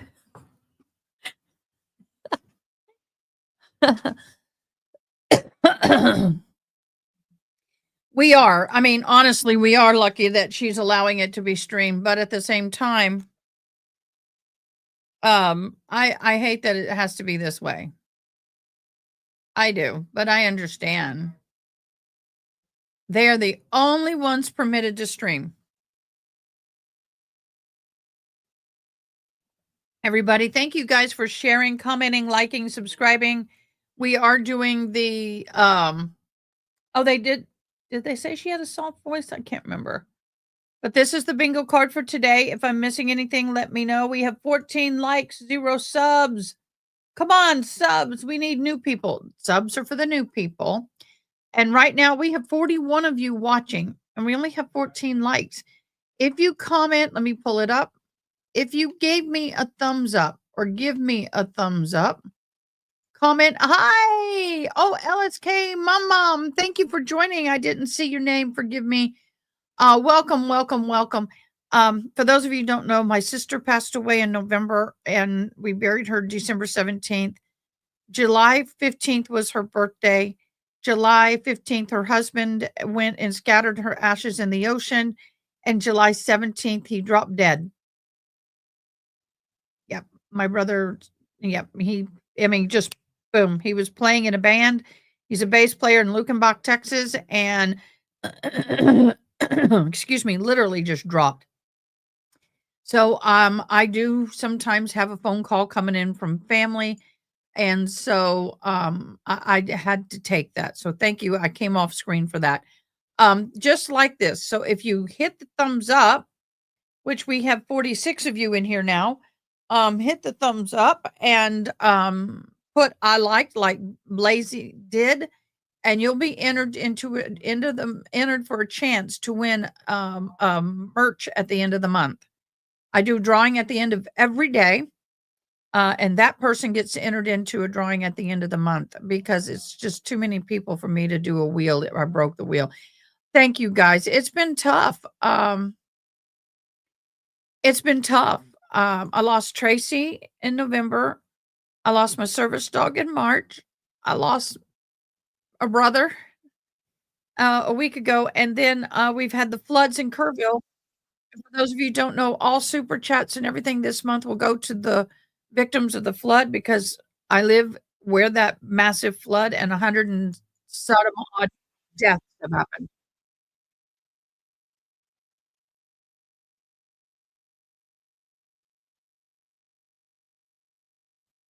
All right, here we go.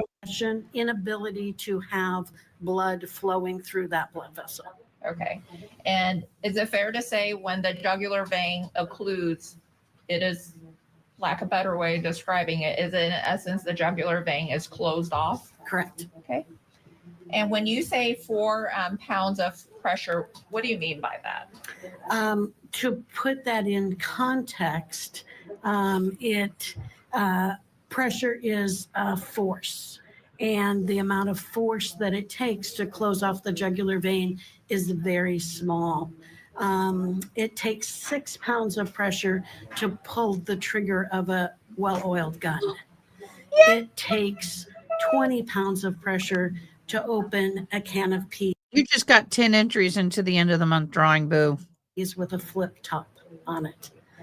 A simple No, no. handshake between adults is between 60 and 80 pounds of pressure. So when I say 4 pounds of pressure, that's very little force to occlude or stop the blood flowing down the jugular vein. Okay. And when you say the amount of pressure that it takes for an adult handshake, are you referring to, in essence, I describe it as a very firm grip handshake? Actually, the very firm grip handshake is higher force. Okay. The science says that that's about 160 pounds of pressure. I'm talking about my handshake. My handshake as a female is about 60 to 80 pounds of pressure. Okay. 60 to And 80 you pounds of testify pressure. that jugular vein occlusion can sometimes result in loss of consciousness. How long does it take, based on your training experience, for jugular vein occlusion to result in loss of consciousness? Again, according to the science that we have, it takes about a minute of occlusion of the jugular vein for a person to lose consciousness. Okay. And then, Dr. Gilbert, are you familiar with the term petechia? Yes. And what is petechia? Petechiae are the breakage of very tiny, small capillaries or blood vessels in our skin. Every cell in our skin is supplied with oxygen and nutrients by very, very, very tiny veins. And petechiae is a breakage of those veins that causes a red dot visible on the surface of the skin. Okay.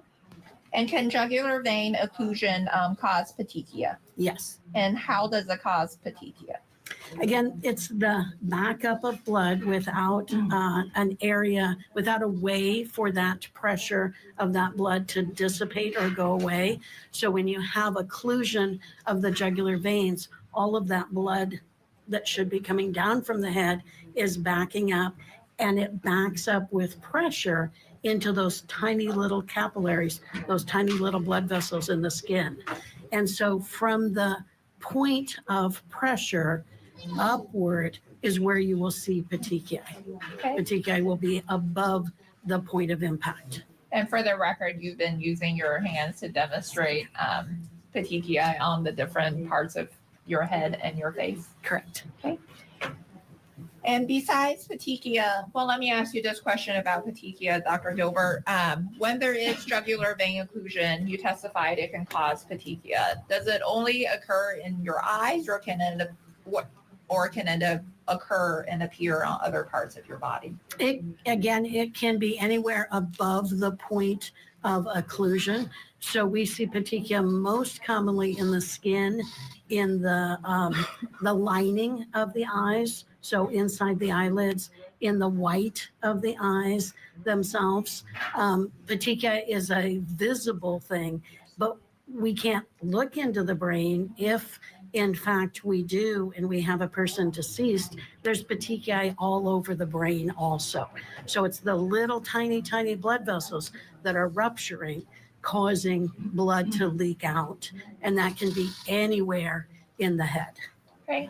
You testify that it can appear in the head, but also it can appear on the lining of your eyes. Can it also appear just on your face? Yes. Okay.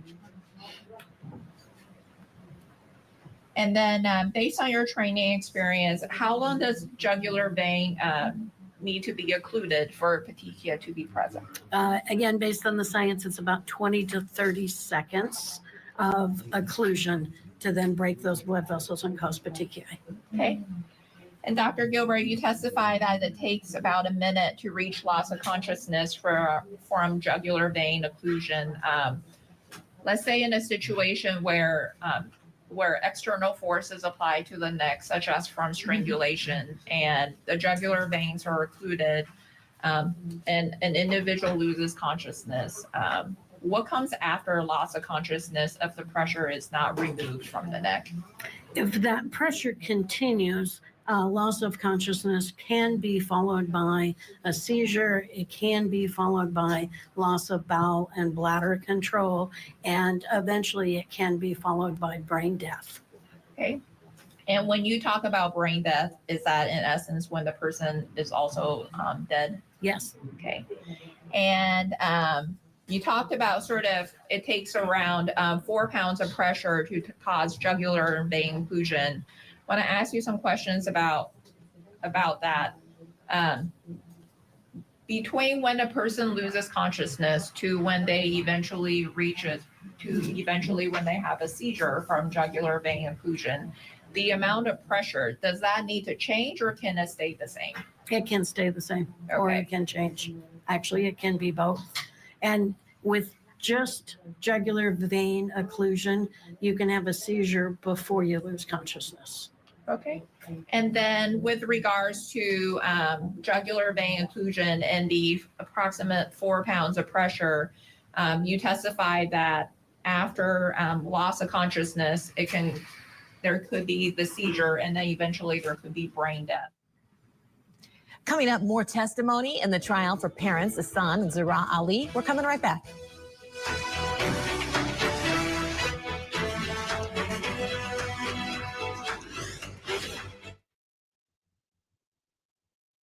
All right, guys. Well, we're back to break.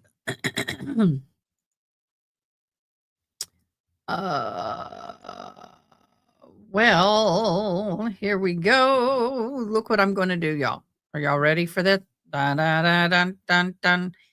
How about if I throw up my video game? How about we throw up my video game? How about them apples? Yeah, y'all. This was Tracy's favorite game. I know we're court break, so don't panic. Keep the knickers in the knot. Court's on a break. This is Tracy's favorite game. Oh, didn't mean to do that. Let's get that out of there. Thank you very much. I am still learning this game. I don't know this game very well. Oh, there we go. That's what I want. I want that. Tracy absolutely adored this game, and I am learning it. She and I used to play it together, and it was her favorite thing to play. And when she was going through chemo and sitting there going through the treatments, we would get on and I'd come visit with her. I would come play in her world while she had her chemo treatments. I'm feeling a little nostalgic right now. Oh, Didn't mean, like I said, I'm new at this, y'all.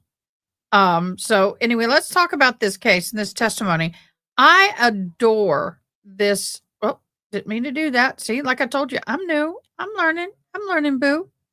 That's what I want to do. There we go. Okay, so now I got to go through. Oh, who's this? Uh-oh, please don't say you want to leave.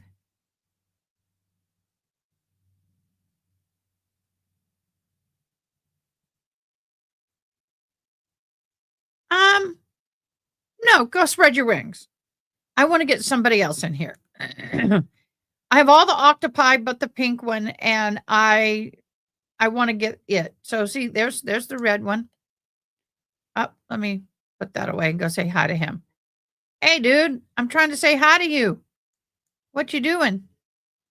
Felt like coming out and soaking in. Seems some good spot as any law nerd. Oh, wow. Fun with this.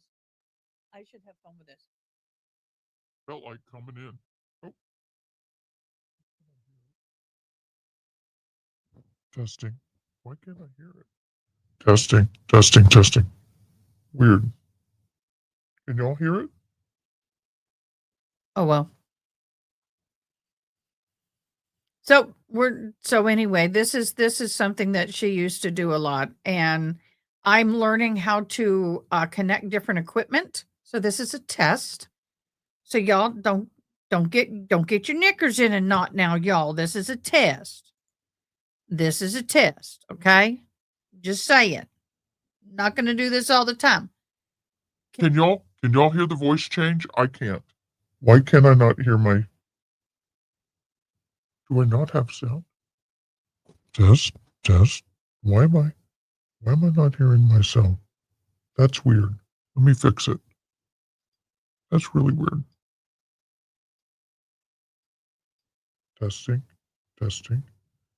Why am I having to gain that up so much? Weird. Okay. There we go. I don't know. It's strange. You can hear it? Oh, okay. Well, maybe I'll go back. Here we go. So how many of y'all...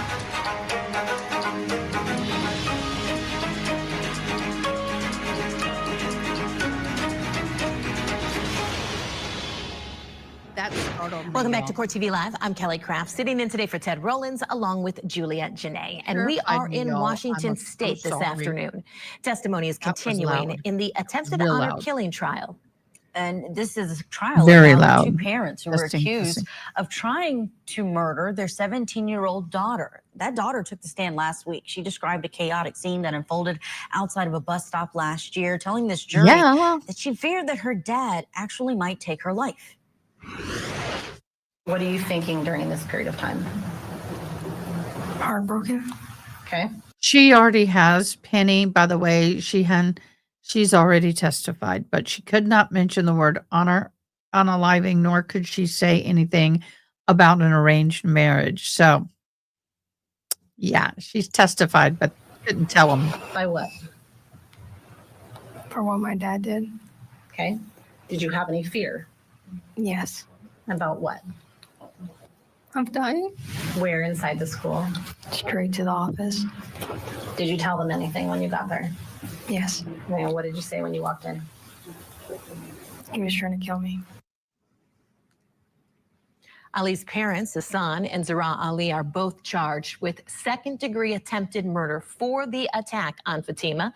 Prosecutors say that the attack erupted after they discovered Fatima had run away earlier that day. Let's go back into court now. We're listening to testimony from a doctor, Joyce Gilbert. She's a pediatrician, and she treated the victim in this case and has been talking about the jugular vein, the throat area, neck area, all to go towards this prosecution's case for attempted murder. There could be this, eventually there could be brain death. To get to brain death, does the amount of pressure need to change, or can it stay the same? If the pressure can stay exactly the same, it's the amount of time that the jugular vein is occluded that would then result in death. Okay. And how you testify that jugular vein occlusion can eventually lead to brain death. How does it lead to brain death? Again, the buildup of lack of oxygen in the blood with a lack of oxygen, lack of nutrients, and the high pressure within the brain causes cellular damage to the areas of the brain that keep us alive. Our respiratory center, our blood pressure center, all of the things that are imperative for our body to be alive. Death by strangulation happens in the time frame very quickly. 3 to 4 minutes of occlusion can cause death. So it doesn't take very long to occlude those veins and arteries to then cause death. Okay. And you testify that it takes approximately 3 to 4 minutes to reach brain death. Is that just from jugular vein occlusion itself? That's a hard thing to say simply because when there's a strangulation event, typically there's occlusion of both the jugular vein and the carotid arteries. That's the arteries that are bringing the blood up to the brain. But occlusion of just jugular veins can result in death. Okay.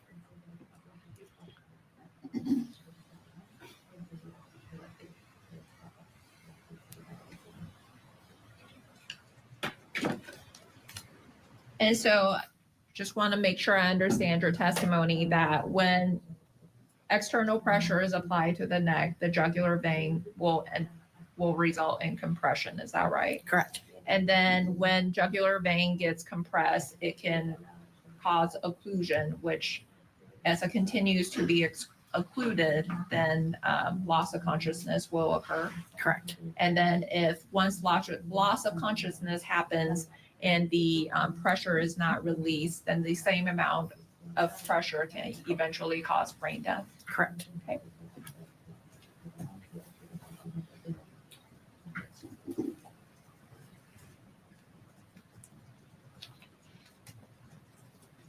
And earlier when you testified about brainstem, you sort of described it as the powerhouse of the brain. Is it fair to say, if I'm understanding your testimony correctly, that a person's brain is somewhat, it can be compared to sort of like a computer? That's the comparison we like to use. Yes. Okay. And does the brainstem in the brain also sort of controls every aspect of our body? It does. And does it control how our body functions? It does. Okay.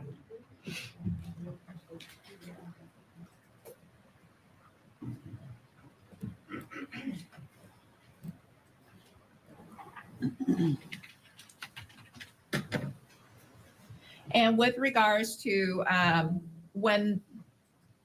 let me ask you this question.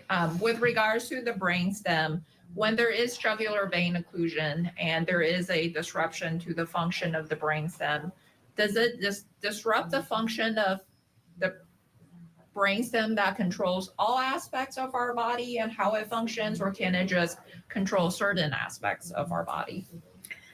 The brainstem controls all of our non-thinking aspects of our body. So again, breathing, blood pressure, eyesight, just everything that we do without thinking about it, heart rate, all of those things are controlled by the brainstem. But the brainstem is the combination of all parts of the brain feeding into the brainstem, which then gives the signals and the information to the body. So when there's damage in the brain, then that damage is interpreted by the brain stem. When there's damage to the brainstem, then we have serious complications within our body. Our heart rate doesn't work well. We don't breathe on our own. We're breathing all the time without thinking about it. That's our brainstem. So when the brainstem is impacted or injured, all of the things that we take for granted are not happening. Okay.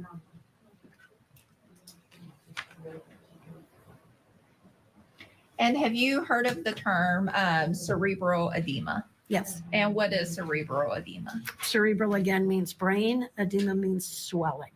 So when there's occlusion or pressure on the jugular veins and all that extra blood is staying up in the head. It's causing intense pressure and swelling of the brain cells. Okay, and the intense pressure and the swelling of the brain cells, how does that impact the human body?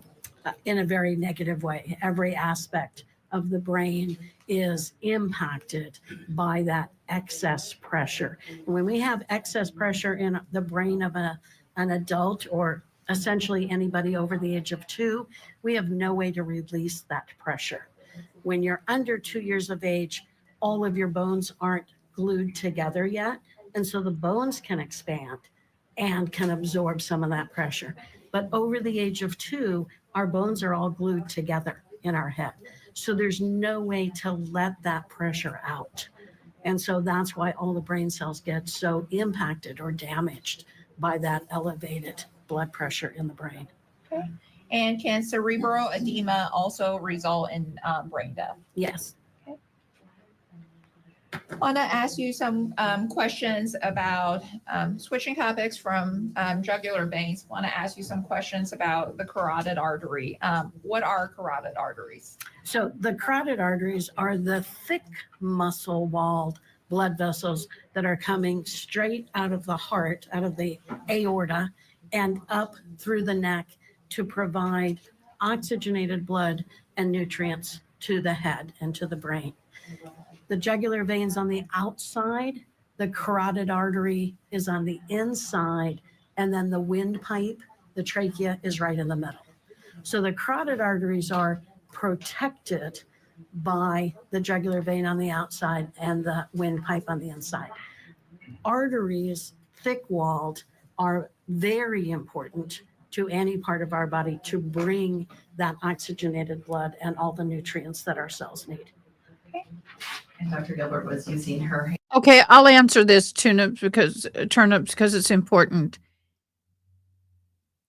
They were going to Iraq to get their brother's passport to visit family, and the daughter didn't want to go. She became a runaway, and she took $100 from her mom, and he was trying to get her back home. That's what the jury knows. To demonstrate her discussion Hello, of Walter. Arteries and where they are located as she was testifying. Thank you, Your Honor.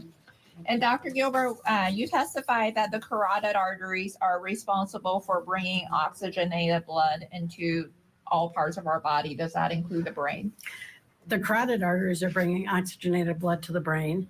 Arteries bring oxygenated blood to every part of the body. But the carotid arteries specifically their job is to bring oxygenated blood to the brain and the head. Okay. And with regards to oxygenated blood, is it fair to say that oxygenated blood contains oxygen? Correct. And so therefore it contains the nutrients that our body, or in this case, our brain, needs to function properly. So in addition to oxygen, there's many other nutrients, the glucose and all of the substrates that our cells need to be able to survive. All of that is carried through the artery. Okay, to include the carotid artery. The carotid artery, correct. And why would external pressure on the carotid arteries cause blood flow to be compromised? Again, if the pressure is occluding the carotid arteries, no oxygenated blood is coming up to the brain. So it's not providing the things, the substrates, the things that each cell needs to be able to function. No oxygen, no glucose, no other nutrients. None of that is coming up from the heart and the lungs if there's occlusion of the carotid arteries. Okay. And you testified earlier about some of the physical symptoms that a person can experience when there is a jugular vein occlusion. What about when there is carotid artery occlusion? What are some of the physical symptoms that a person can experience? We're hitting the pause button on this testimony so we can get to a break. But first, let's bring in our guest for this hour. Still with us from Los Angeles, California, we have criminal defense attorney Marie Pereira. Marie, I want to ask you one of the questions that we got from our YouTube viewers who are chiming in online. They asked about any charges after this for the boyfriend in terms of against the parents for this altercation. I mean, we see him getting punched by the father during this melee. And I do want to point out that count 4 against Ihsan Ali No, because the boy was acting in defense of another human being. Is a 4th degree assault, a gross misdemeanor against the boyfriend. Your thoughts on what the parents of this boyfriend may have wanted to pursue following a fight like this? I think seeing the father come on and just the fact that they looked after their son from the beginning when the mother allegedly tried to put hands on him at the school. And they went as far as to go to family court and get an order of protection in favor of their son against the mother. That was a lot. It showed that they're very caring parents. They're law-abiding people, because it would have been easy enough to say, lady, you know, stay away from my son and get bucky with them. But they didn't. They followed the law. Maybe let me ask if they had money, maybe if they had money, the young man's family could go after them civilly. But I don't think that's going to happen. I think it stops right there. They're being charged. She violated an order of protection, and I think the charges reflect the damage that was done to the son. And I don't think the parents are going to go any further with it.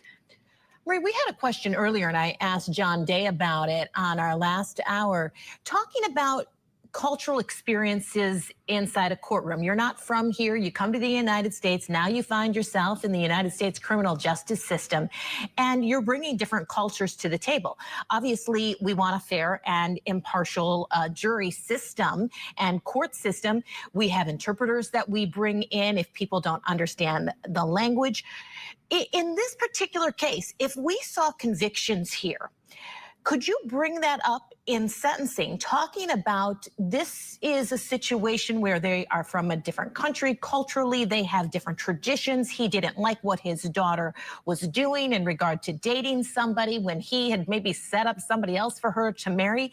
Could you bring that up in sentencing for a mitigating factor? Absolutely. If they are convicted, I think bringing in someone, an expert, to explain that there was really no intent to murder, even though there was a conviction, you have to understand their culture and what is discipline to them and what laws direct parental discipline in that region. But at the end of the day, we're here in America. And if you're here in America, you have to follow the rules based on American standards. And in America, we frown upon extreme corporal punishment. And that would include going to your daughter's school and grabbing her, allegedly beating up her boyfriend, jumping on top of her and trying to squeeze the oxygen from her body. Even if he did it Amen, sister. You preach it, boo. Maybe not intentionally. When you put your hands on a 5'1", 100-pound girl, you expect there could be injuries. So I don't think that it's going to get the dad and the mom out of the situation, because you're here in America, you follow laws of America. But yes, to answer your question, bringing in someone to explain the cultural mores and differences could be a mitigator in the situation to minimize the intent level. We'll certainly see how it plays out. Still in the guilt phase at this point. Haven't moved to the penalty phase yet, but stand by. We're going to get in our break. When we come back, we have more of a witness from the state on the stand. Remember, the state could rest their case tomorrow.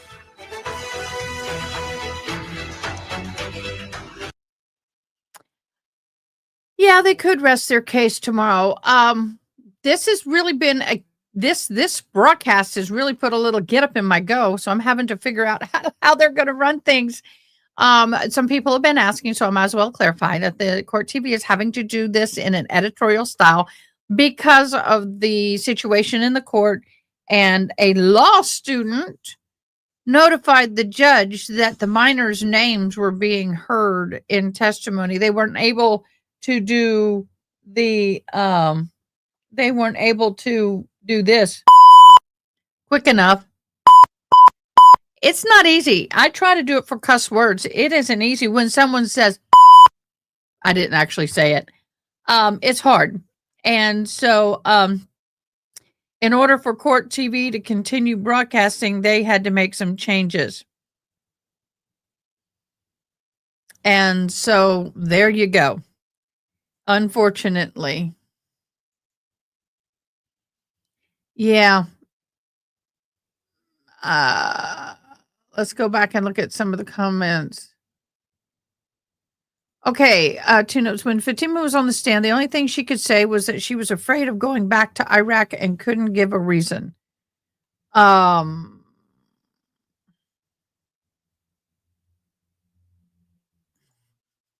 Leroy. LOL. Yeah. Well, I think what's going to happen is that I'm hoping there's somebody on the jury that actually understands the culture a little bit, might be able to bring some of this to light. They should sue their peaches off. He put his hands on a minor. Yeah. And a minor that he didn't own. I don't know at this point if it's worth suing the family of the defendant over that, but we'll see. We are expected to know the languages of the countries we go to. You are so correct.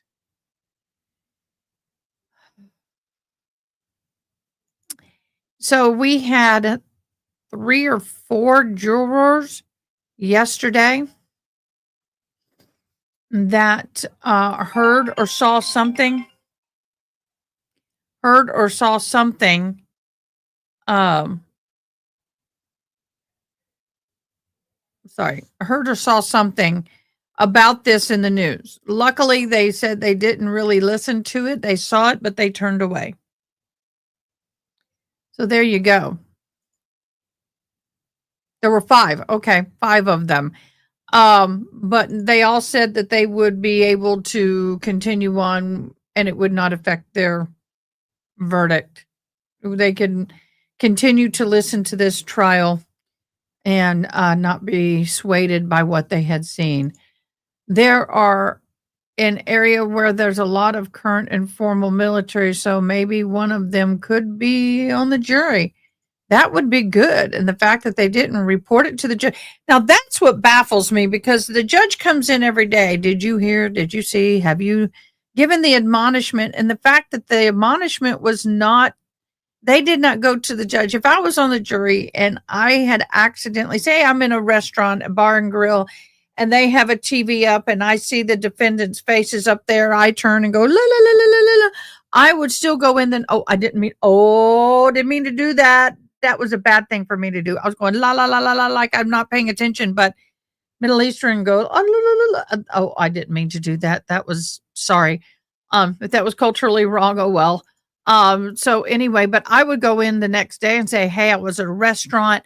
I saw their faces pop up. I looked away. I didn't hear anything. It was too loud. There was no sound.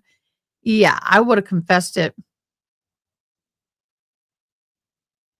Maybe, maybe not.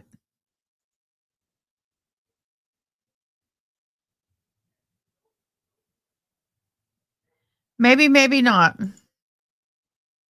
Well, they did go in. Some of them were telling the truth. Some, we could only take them at their word. That's all we can do. Ali, they are accused of trying to choke their daughter to death after she ran away from home earlier that day. Let's get you back inside. Welcome, VK Jr. We're hearing from Dr. Joyce Gilbert, a pediatrician who treated the victim, Fatima Ali. Again, the symptomatology is they have visual changes, they have breathing changes, they have panic, the emotions of not getting oxygenated blood and nutrients. They have motor skill symptomatology. Eventually, with compression of the artery, they will faint and they may stop breathing. Okay.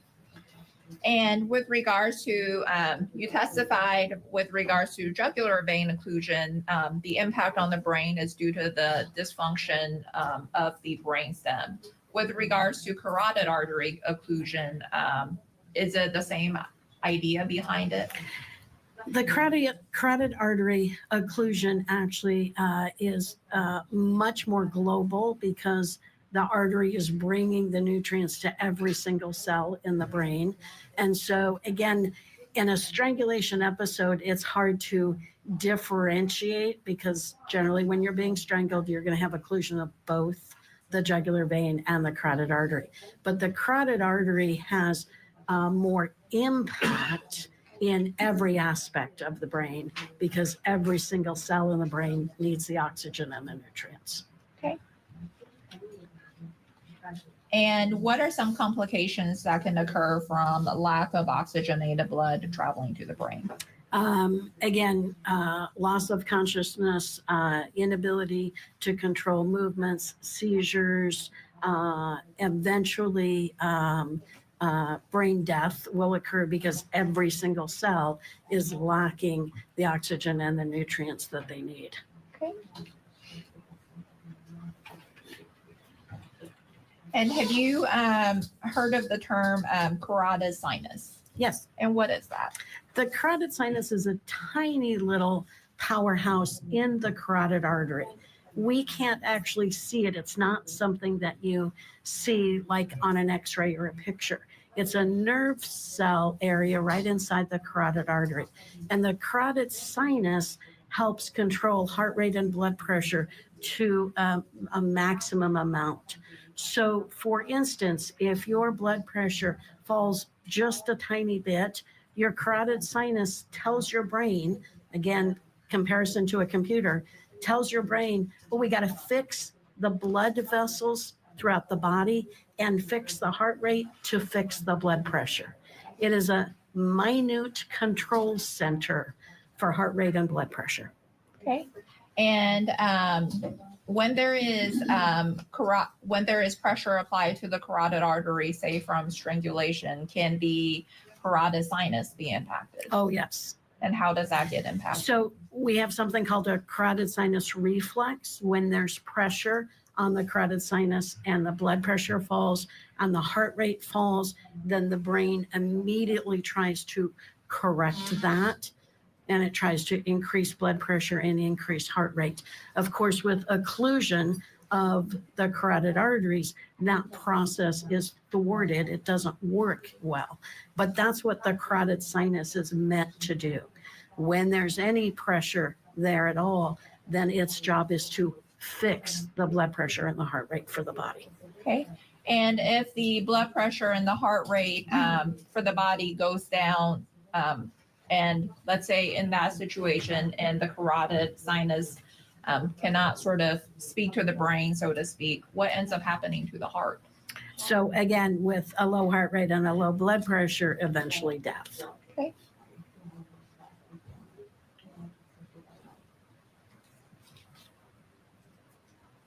And Dr. Gilbert, you testified earlier about the compression of jugular veins can cause muscle tone loss. Do you remember that? Correct. And if there is muscle tone loss from the compression of the jugular veins, what, if any, effect will that have on the pressure to the carotid artery? I'm not understanding the question. Okay. With regards to the amount of pressure for carotid artery occlusion, how much pressure is needed for occlusion to happen? So remember, jugular vein occlusion is 4 pounds. Carotid artery occlusion is 11 pounds. Still not very much pressure compared to the other examples I gave you of what we need pressure for. Okay. And with regards to carotid artery occlusion, you testified that it can result in loss of consciousness. How long does it take for loss of consciousness to occur? Again, this is much quicker than with the jugular vein. Loss of consciousness with carotid artery occlusion will be within 20 to 30 seconds. Okay. And then once loss of consciousness occurs from carotid artery occlusion, in essence, what comes after loss of consciousness if the pressure is not released? Eventually, death. And the amount of pressure that it takes to cause carotid artery occlusion, you testified that within 20 to 30 seconds, it can cause loss of consciousness. And then you testified that after that, it will result in death if the pressure is not released. In order to result in death, does it require more pressure or can it be the same amount of pressure? Just the sustained pressure, same amount of pressure sustained. And then how does carotid artery occlusion, how can that result in death? Again, lack of blood flow into 2 the minutes. brain, 2 lack minutes. of oxygen Hold and on. nutrients to the brain. Every single brain cell is impacted by that. And most importantly, of course, our heart rate, our respiratory rate, and our blood pressure are the three big things that are impacted that will eventually lead to death. Okay. And approximately how long does it take to reach death from carotid artery occlusion? Again, the science says 1 to 3 minutes for carotid artery occlusion to lead to death. Okay.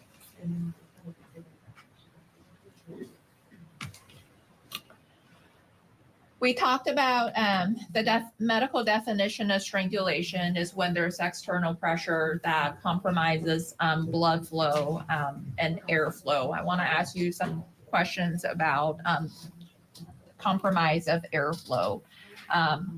How does strangulation, the external pressure on the neck, how can it impact or affect airflow? So our trachea is our windpipe. It's in the center of our neck. The trachea comes from the back of the mouth. So we breathe in through our nose and our mouth, and the air goes in through our vocal cords where our voice is.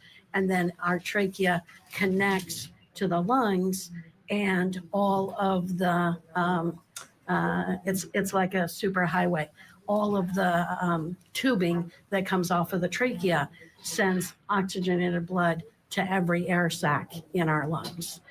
Then when the air is exchanged, the carbon dioxide, the bad air, comes back up through the trachea and we breathe it out. We don't think about this, we just do this. Breath in through the trachea, everything exchanged in the lungs. Breath out through the trachea, all the bad stuff goes away. Okay. And for the record, Jurors are certainly getting a lesson on how the body works. Yeah. Really there inside of the Ooh. courtroom. We do have to get to a break. Before we do that, though, we'd like to welcome in our viewers who are joining us from our YouTube channel today. We'll be monitoring that page live throughout the day, so you can join in the chat, send us your questions, and we will answer some of them live. Thank you so much, June. Oh my gosh. Puzzle Pieces, Martin, Natalie, Franklin Roy, Janie, Pam, Deborah, Linda, and Brooklyn all received, and Bone Mama, Chada Shaka Doom, whatever, okay, all received gift memberships. I do appreciate this doctor. She's explaining it oh so well. Hey, question, do y'all like me playing a little bit of Animal Crossing on the break? Y'all can tell me what to do. I'm learning Animal Crossing. Oh, she does. She explains it. How many of y'all play Animal? By the way, we have a poll up top. I think I'm going to go ahead and look at the poll and see where we stand. Will the daughter testify? And yes is 73%. I'm ending it. 27% no. I don't think that daughter, she'll testify on behalf of mama and daddy, I'm sure. I'm sure she'll testify as far as that is concerned. Tinkitude, you're the number one fan for the day. Who's number two? Well, that may have changed. Turnips was number two. I think Tinkitude is number one at the moment. Number three is Seba. I mean, you guys, y'all rock. Top fans, Tinkitude. June, why are you not listed in the top fans? Do you have yours turned off? You guys, let me share this. You guys can have, I'm learning about the fan thing. Here's the fan thing. So if we go over here to comments, and you'll see top fans, and y'all have little crowns by your name. The top three have crowns by their names, and that's based on your engagement. So if you guys were wondering what that was, it is based on engagement, and I think you guys have to turn it off and on your end. I'm not sure. I don't know. I have no clue. Someone asked me to put my red lips on. Maybe I will. Maybe I will. Yes, thank you so much, June. June, you were such a sweetheart.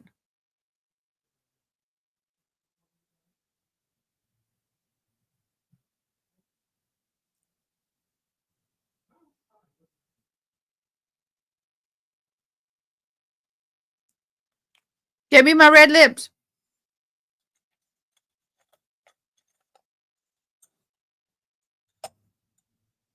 Debbie, my red lips, my red lips, my red lips. Don't worry, it's all about the lips, about the lips. No, sorry. I'm all about that bass, no treble. Oh my gosh, thank you so much. If anyone's curious about becoming a channel member, how to opt in to receive gift memberships and how to gift memberships, here you go. Thank you so much, June. You're so amazing. You have to turn on the crowns, y'all, if you want to be a part of it. Do you remember when It's All About That bass, no treble came out? I was in sign language school and I ended up having to sign that song. It's all about the bass. It was funny. Well, thank you, She Bear. I'm so glad. I've been doing this a year and I've not hit the algorithms yet. I'm trying. Brooklyn, thank you for joining us. Woohoo! I see a bunch of new green. We love green. Love that little thumbnail. So anybody want to help me with anybody here dabble in Animal Crossing? It is horrible. It is haunting, and I'm trying to give a little lightheartedness to it. State. It It's gets day awfully 6 in a heavy. trial for a mother and father accused of trying to kill their teenage daughter.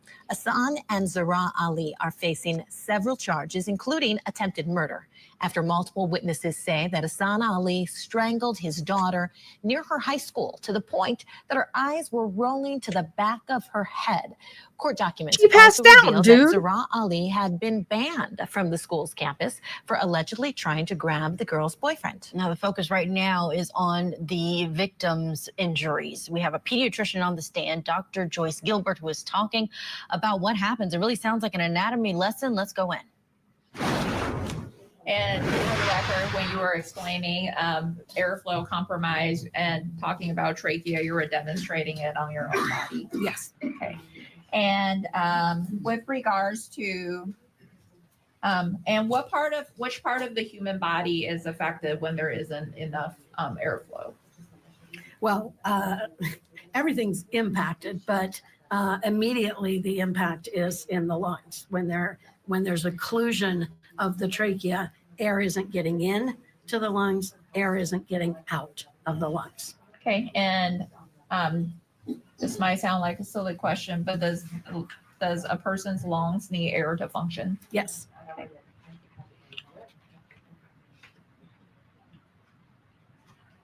And when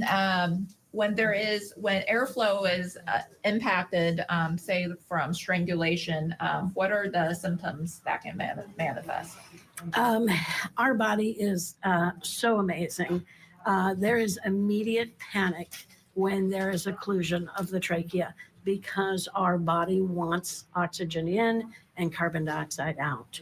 So the first response with any pressure to the trachea is panic and try to breathe. The patient, the person who is being strangled, is fighting and working and trying to take in deep breaths. And with occlusion of the trachea, no air is going in or out. So the air that was in the lungs is trapped, and the air that wants to come in is not able to pass through that obstruction. Okay.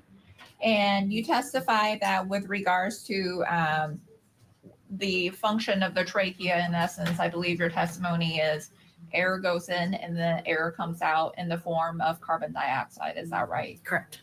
And what happens when there is occlusion to the trachea or airflow is impacted and carbon dioxide does not come out and it stays in our body, let's say in our lungs? What, if any, effect can that have? So again, the carbon dioxide is the bad air, the toxic substances that come from the cells doing their job every day.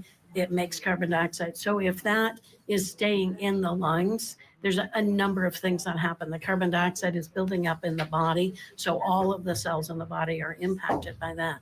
But also the pressure of having the air trapped in the lungs can cause the air sacs, the tiny, tiny little air sacs in your lungs to rupture because that pressure is building up as the carbon dioxide is being trapped in there. Okay.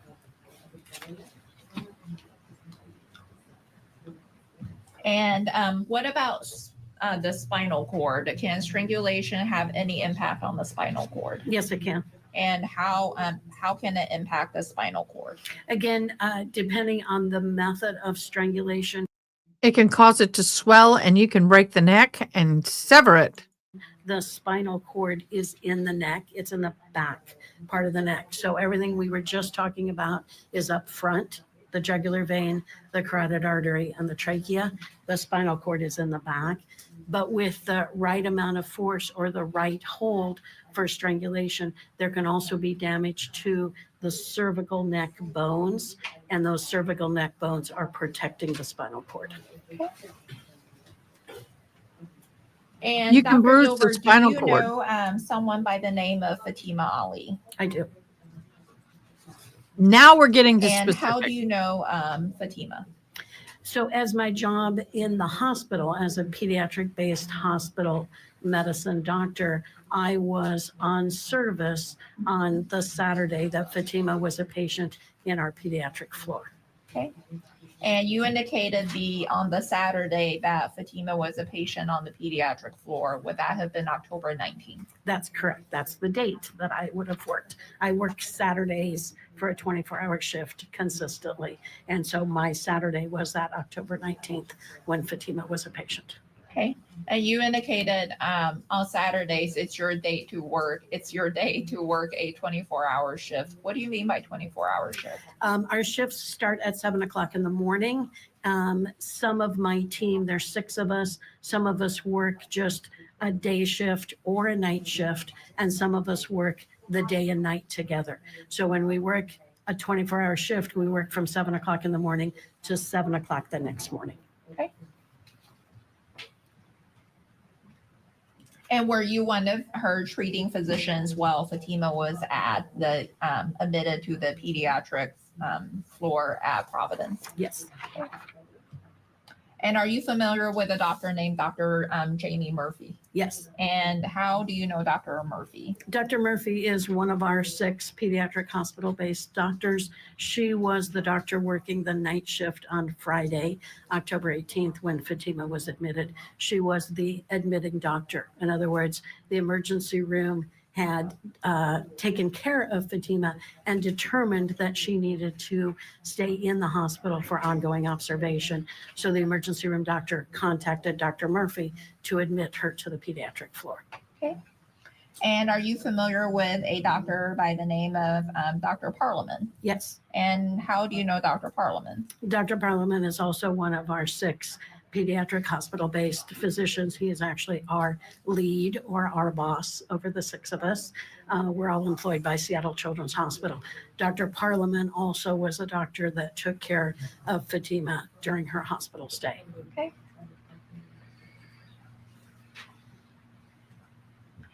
And based on your training experience, when you are a doctor that is also a treating physician for a patient, do you document your observations or what you did as far as it relates to that patient in what's essence called chart notes? Yes. And are chart notes contained in a patient's medical records? Yes. Okay. And as one of Fatima's treating physicians, would you be able to review her chart notes? Correct. Yes. And do you have the ability to review her chart notes before you started your 24-hour shift? The way we do it, we do what we call sign out from 7 o'clock to 7:30, and we get a brief report from the person going off shift as to who the patients are and what's going on.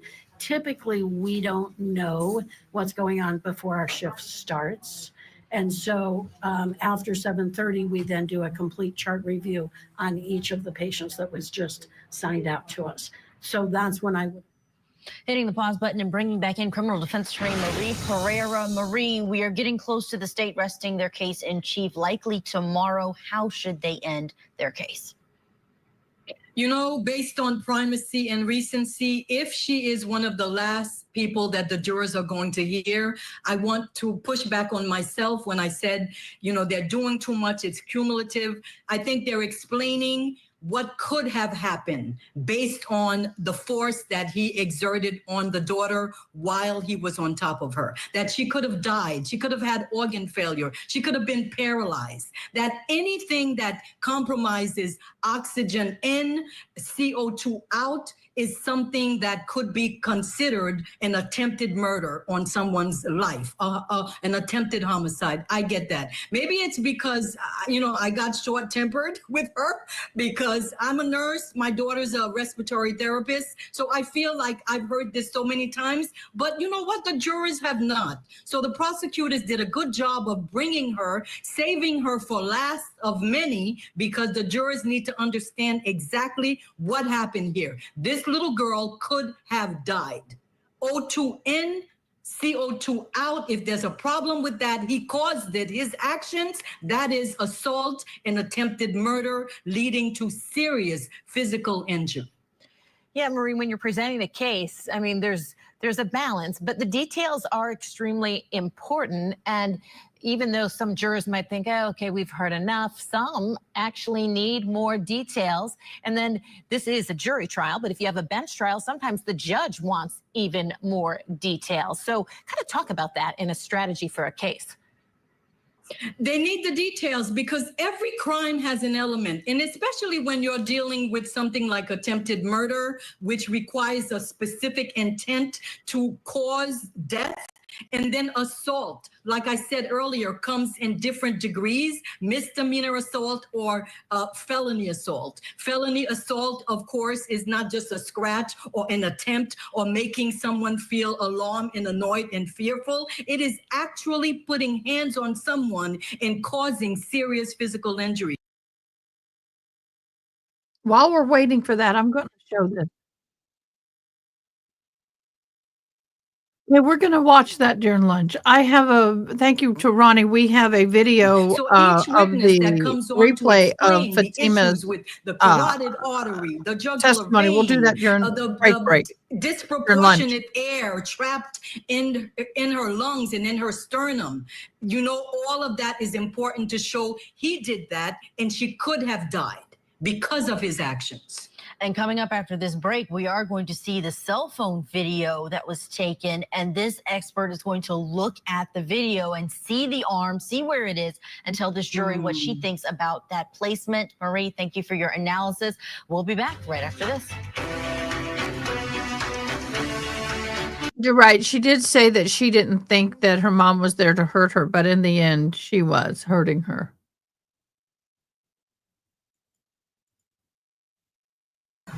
It was just parked. Okay, and where in relation to you was the truck? I'm going to scoot up a School little bit. district bus, a city bus, or something else? A city bus. I want to get to the real stuff. I don't want to talk about the buses and the school.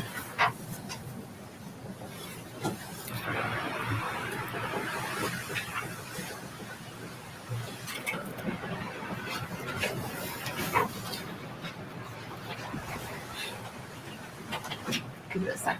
Okay. Fatima, can you please indicate which exhibit you have published? Yes, Your Honor. So I'm showing you what's been admitted as State's Exhibit 1. When you are looking at this, may I approach with the clicker? Yes. If you push this button, you see the little cursor on there? That will move it around, okay? So you can find out what I'm asking. There's a little bit of a delay, so just give it a second. There you go, okay?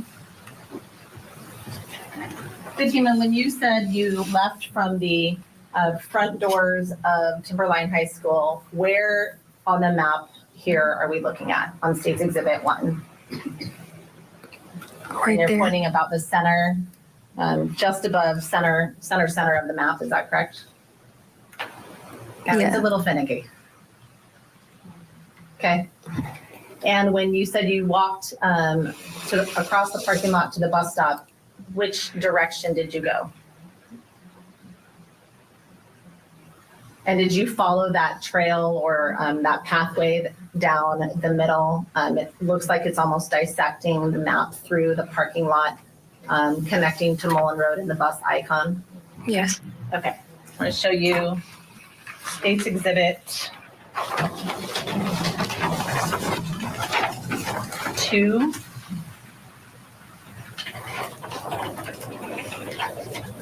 And Fatima, what are we looking at here? What is this a photograph of? A zoom in of the parking lot. Okay. And so when you were traveling from the front doors of the school to the bus stop, which direction are you going based on the parking lot here? How did you travel? So we need you to please try and verbally describe that and use the pointer. Okay. Okay. I was going the sidewalk. I was just following the trail. Okay, so where the crosswalks are marked on the map with the trail, the crosswalks are marked on the map with the sidewalk that's top to bottom of the photo, about a third of the way over from the left-hand side. Is that correct? Yes. Okay. When you first remember seeing your dad, where was your dad's truck when you first remember seeing it? He was on my right and he was near to the bus stop. Okay, so you pointed out about center left of the photograph, him parked in one of those side lots. Is that correct? Yes. Okay. Did his truck stay there or did his truck move, if you remember? His truck moved. And do you remember where his truck moved to? To the front of the bus stop. Okay, and so now you've pointed towards the bottom left-hand side of the photograph, to the parking lot slots that are almost right directly next to the bus stop. Is that correct? Yes. Okay.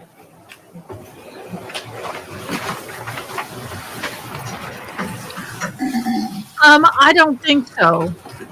I don't think so because they had the chance to. I don't think so.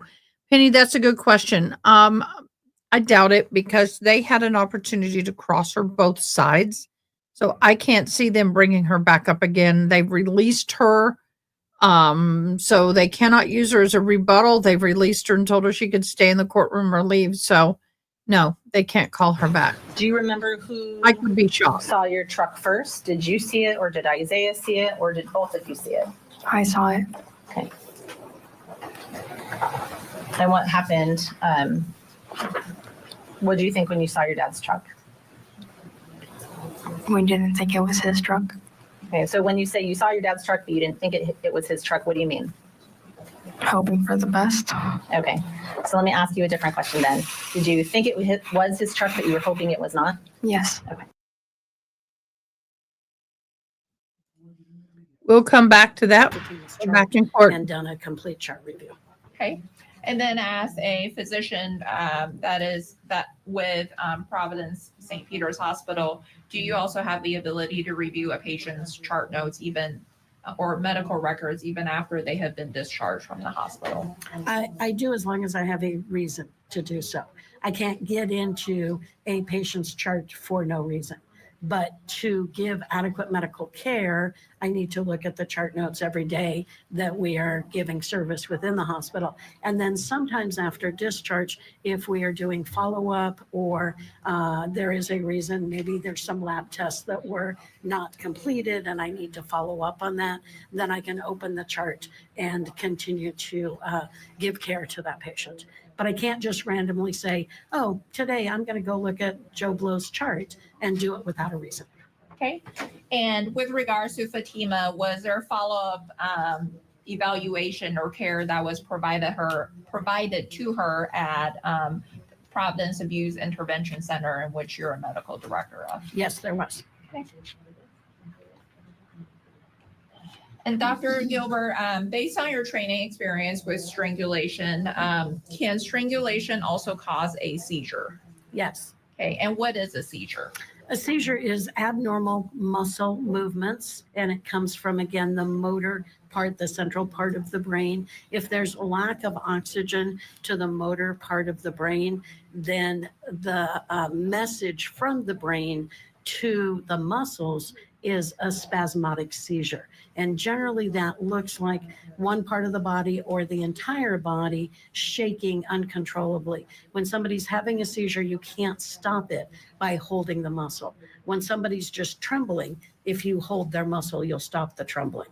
But when somebody's having a seizure, that excess muscle movement is coming from the brain, and it occurs because lack of oxygen. There are actually many other reasons also to have a seizure. Sometimes children have a seizure from a fever. Sometimes somebody gets brain cancer and they have a seizure because the cancer is doing abnormal things. But when we're talking specifically about suffocation, the seizure is coming from lack of oxygen to the motor part of the brain. And whichever part of the motor part of the brain is impacted will define whether an arm has a seizure or a leg has a seizure or the whole body has a seizure. Okay. And based on your training experience, you indicated the lack of oxygen going to the brain can result in a seizure. And you also testified depending on which part of your body is impacted. Is it your testimony that when the lack of oxygenated blood, when oxygenated blood is not traveling to the brain, that it could be a situation where only a certain body part is impacted that results in a seizure? A certain part of the brain may be more impacted that results in a seizure. Yes. Okay.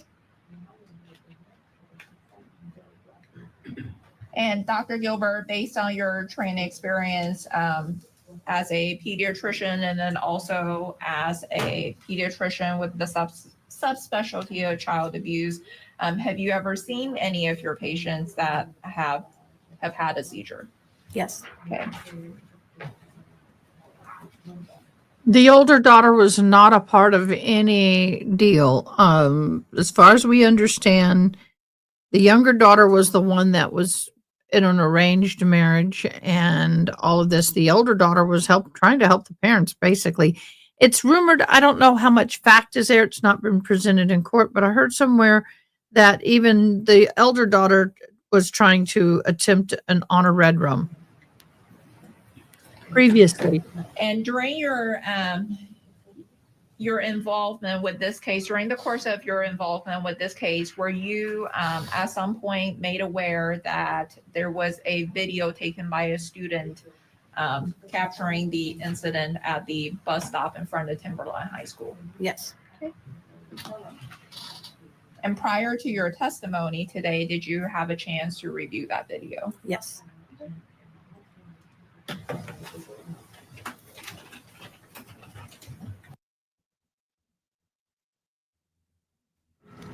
All right, talking about reviewing some of the video there. We're bringing in criminal defense attorney Marie Ferrer. Marie, I want to ask you, some people are writing in, can they slow the video down? They really want people to be able to see exactly what the father was doing to Fatima. Talk about that. It's very important because we're talking about a specific intent crime. So they want to show, based on what this expert is saying, what could have happened when you have impeding the oxygen flow to someone's body. And then now they're connecting the video to see exactly what was his part. Did he accidentally knock her down? Was he on top of her choking her? Because it's all No, he took her down. That's a He showed takedown. up at the school, he laid hands on her, and then he proceeded to try to choke her. So if they could slow it down, it would give the jurors a better idea through the chaos who was doing what. It's very important because it's what he physically did to her that is against the law and caused her to suffer the damages that she did, even though she...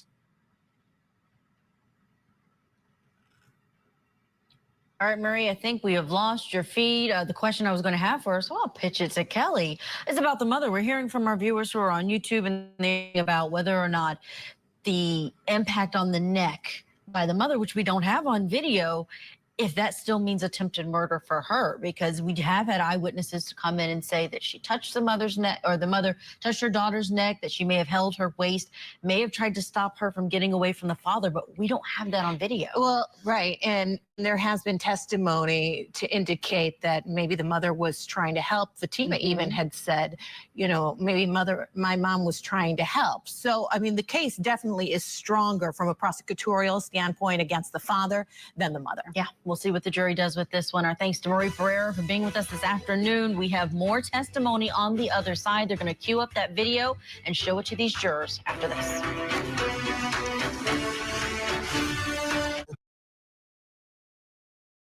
So we're going to hop back over here while we are in a break. We're listening to the replay of Fatima's testimony. Okay. So what did you do based on the information of seeing your dad's truck? I kept walking. Okay. And what happens next? I was at the bus stop. And when you get to the bus stop, are there kids at the bus stop? Yes. Okay. And about how many kids, if you know, or can estimate? At least 10 and above. And is your dad at the bus stop when you get to the bus stop? Yes. Okay, so what happens next? He started talking to me. Okay. And what happens while he's talking to you? I was just trying to wait for the bus. Okay. And what do you mean you're just trying to wait for the bus? Are you communicating back with him? Yes. Okay. And how are you two communicating? Calmly but intense. Okay. Where is the first time, when you get to the bus stop, where do you first see your dad? Like there at the bus stop or within the vicinity of the bus stop? He was behind the high school sign. Okay, so the high school sign, the actual Timberline High School sign, is that correct? Where is the sign? If I'm looking at the bus stop, where is the sign? Is it to the left of the bus stop or to the right of the bus stop? Behind. Behind, okay. And while you're standing there, your dad walks up. How does that conversation start? With my name. Okay. Is it initially calm? Is it initially not calm? Is it initially quiet, loud? What does the initial start of that conversation look like between the two of you? Calm. Calm. What about volume? Loud, soft, something else? Soft.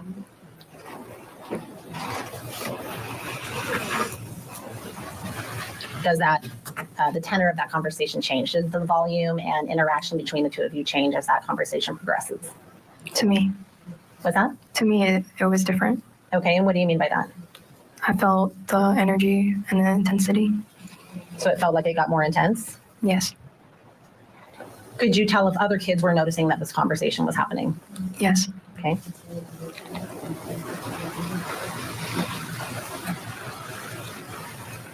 And how old is your dad, if you know? He's in his 40s. Okay. Do you know how tall or heavy he is? No. Okay. Is he bigger than you? Yes.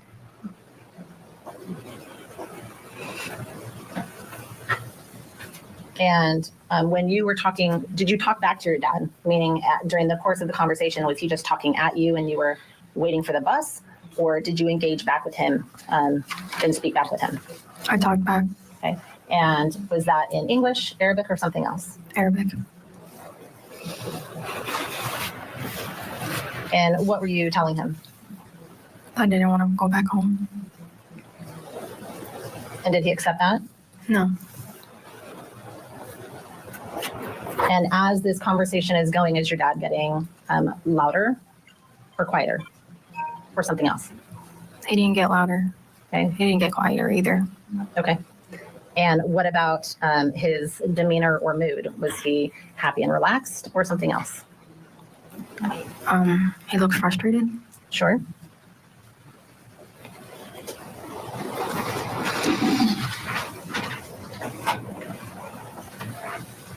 Was your dad aware that people were recording? Yes. And how do you know? Because he told me. Okay. Was he smiling during the conversation with you? A little bit. Okay. And have you seen your dad smile before? Yes. Okay. You said earlier he didn't seem happy, but you've said he's smiling. How do those two things both exist?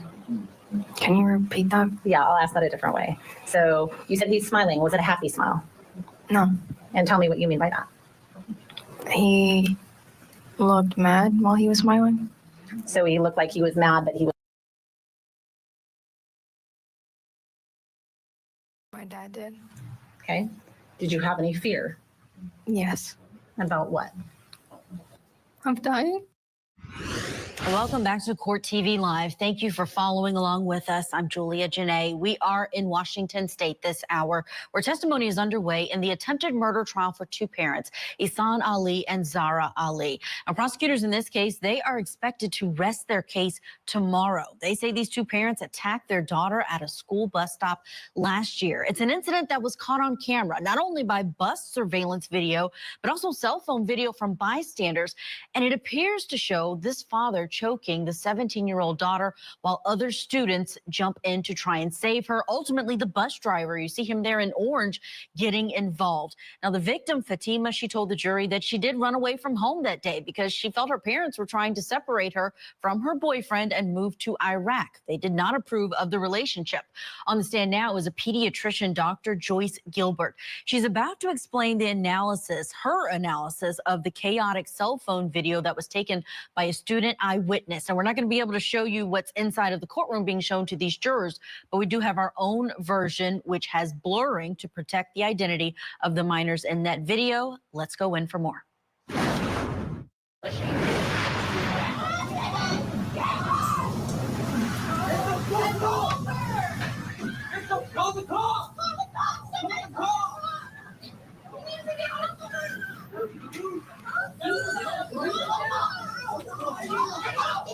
Now I'm stopping the video at 0019 seconds.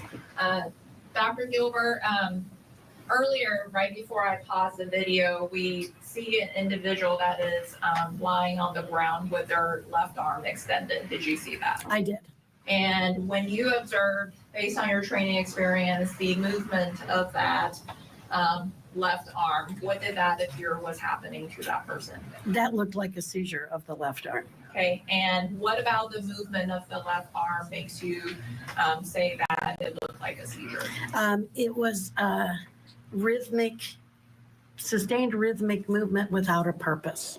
So the muscles of that left arm kept contracting and relaxing, contracting and relaxing, but she wasn't conscious at this point in time, and she wasn't trying to do something with that arm. So it's that rhythmic motion without purpose that appears to be a seizure.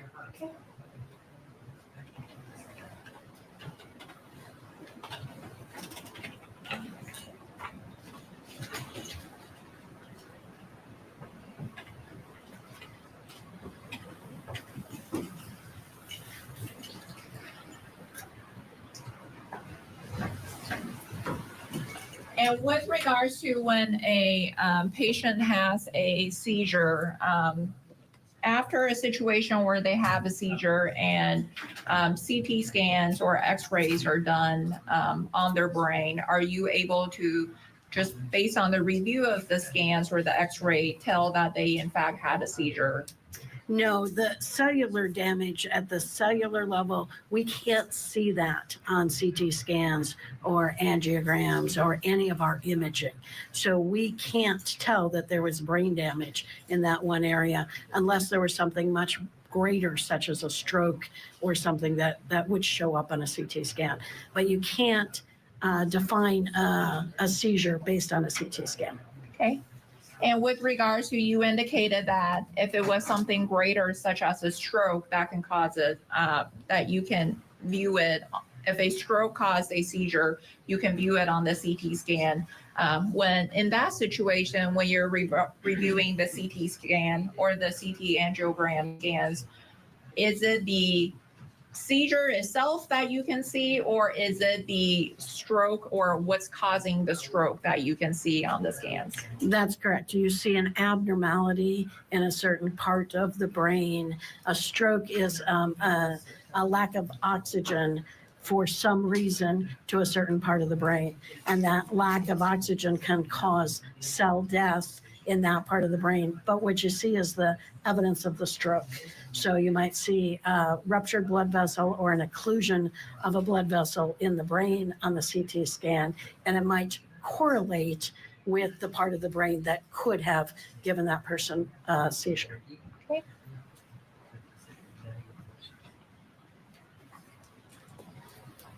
And as part of being one of the treating physicians for Fatima while she was admitted at Providence St. Peter's Hospital, did you also review the exam that was conducted by the forensic nurse examiner, Synovia Rivas? Yes, I did. Okay.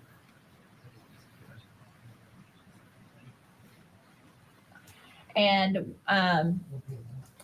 on that exam, were you aware of the portion that documented some of the questions that was asked Fatima, such as whether she had a headache or whether she had a sore throat? Yes. And did you in fact review what her responses were? Yes, I did. Okay. And based on your training and experience, Dr. Gilbert, the exam, when Ms. Rivas did the exam, there was the indication of Fatima indicated she had headaches. What is the relationship between a strangulation and headaches? Again, the headache is typically caused by the backup pressure from occlusion of the jugular vein, and that excess amount of blood in the head will cause the headache. Okay.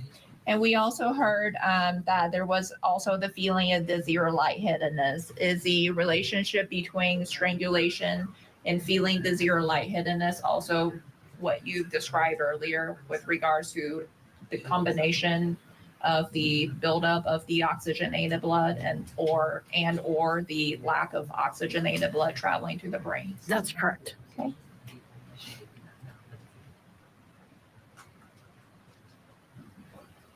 And we also heard testimony there was loss of consciousness.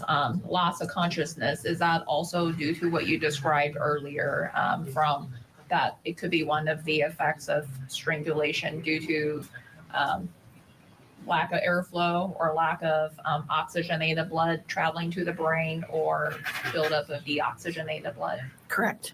Okay.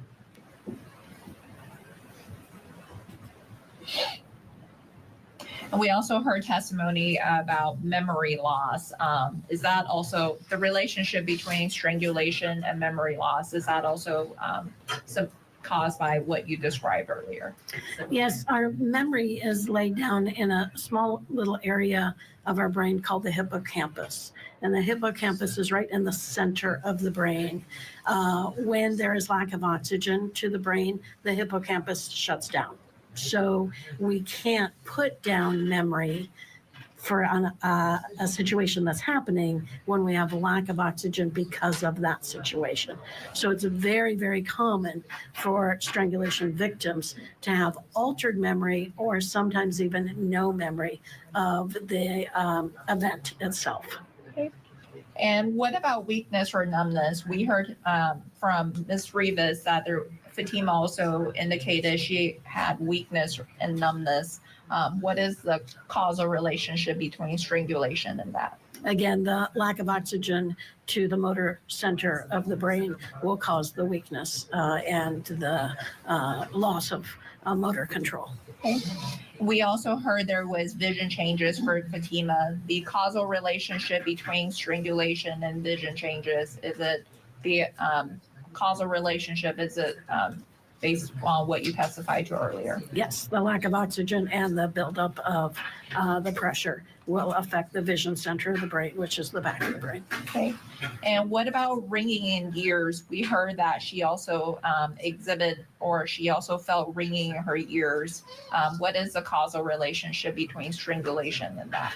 Again, this is another brainstem function. Our hearing is directly related to the brainstem cells. So when there's damage to those brainstem cells from the occlusion of the artery, the vein, and the trachea, ringing in the ears is a very common symptom.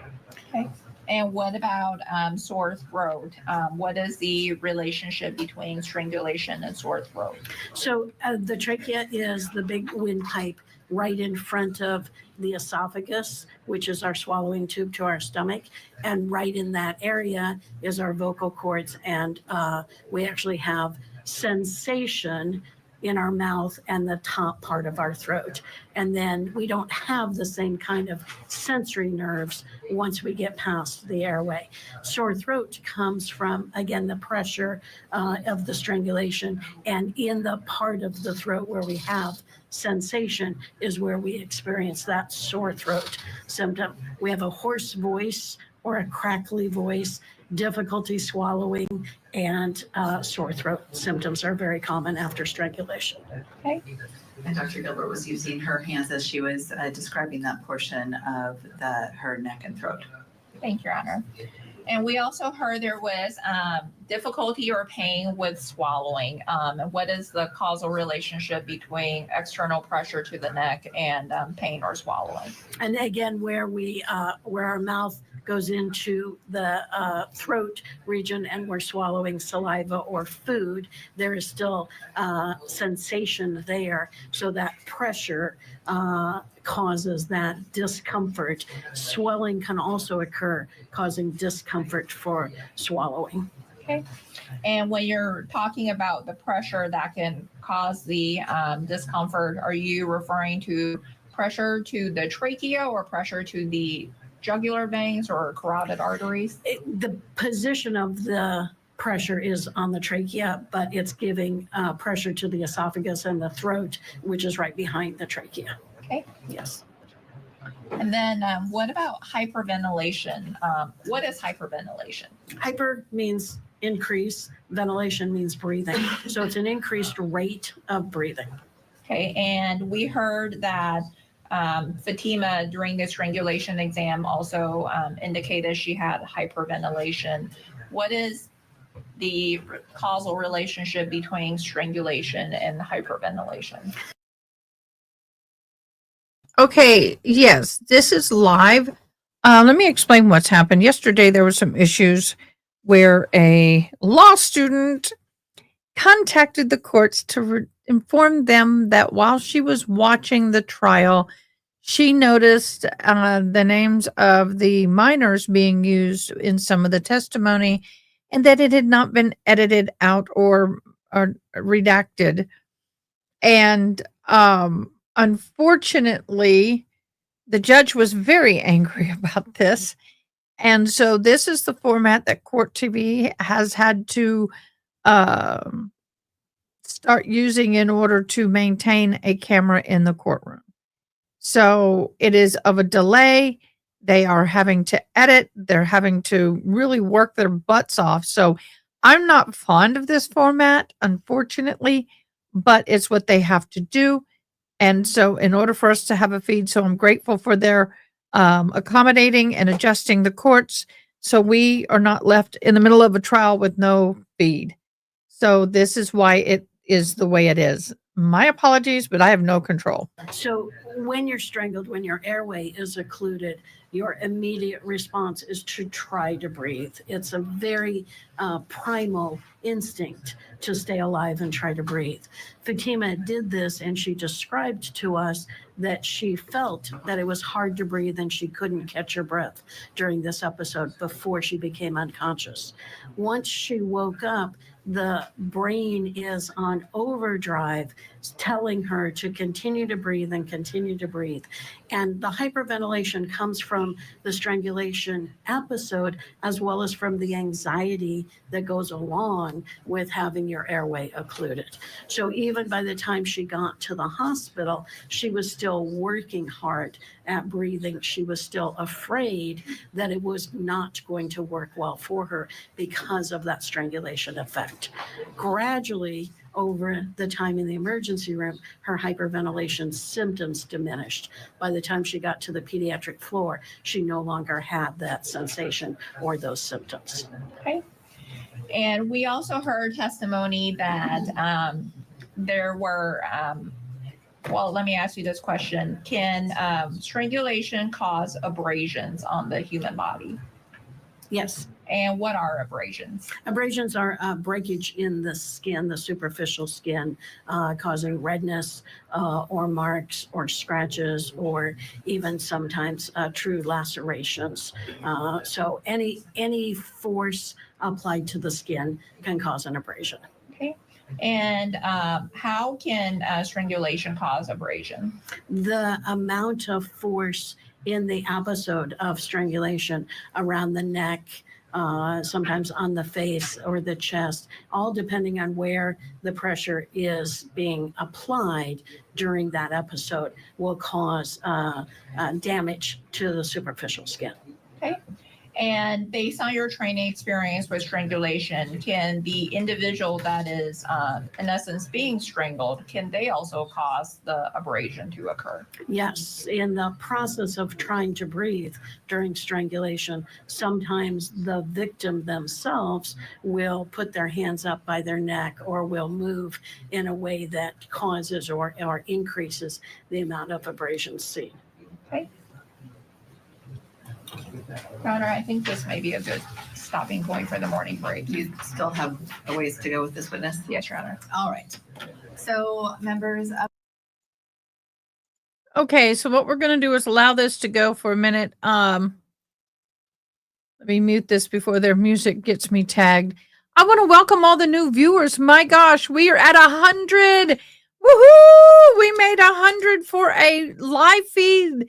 Yay! Thank you guys for joining me. For those of you who don't know me, welcome aboard. I'm AdaKay. I am a deaf courtroom commentator.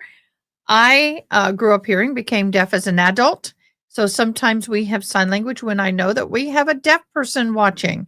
So if I start doing this, you know that there's a deaf person watching the YouTube videos and I'm going live. Now, one thing that we do have, if you look at the very top of comments, we have a comment that's pinned because that is our bingo card.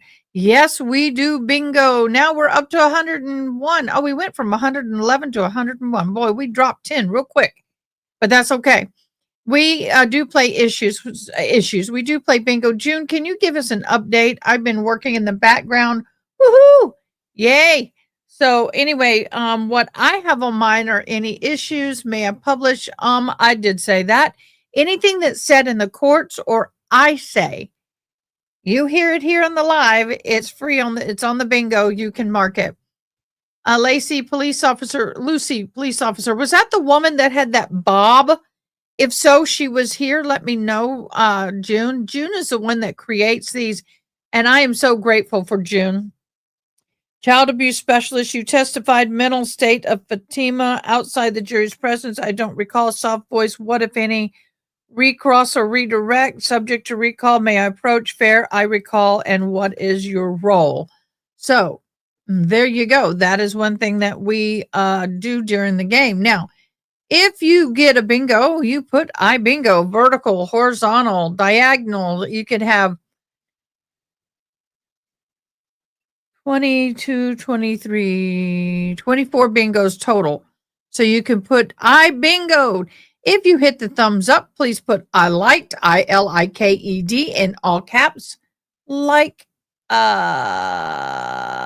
this, because we do give a giveaway at the end of the month and you could have a chance to enter into the merch giveaway. If you subscribed for the first time, we got 2 new subscribers. Woohoo! Thank you so much.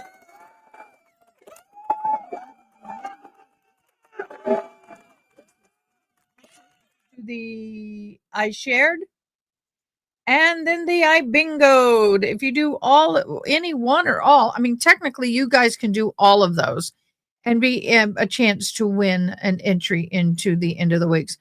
To show my love for this channel, I say the initials AK on my what?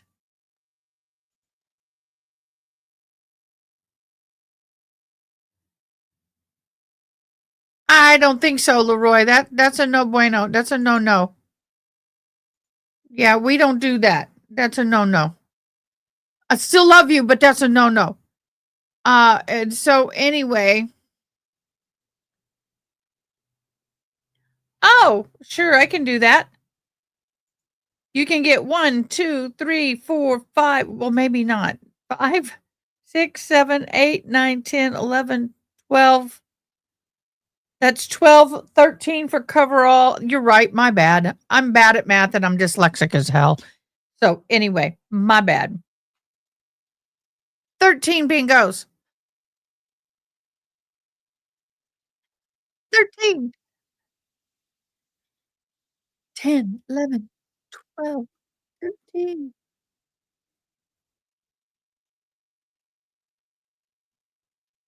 Don't you dare get Mama Bear on your butt, boy. Don't make me become a Mama Bear. It's okay. Just we do have some mature minors that sometimes watch.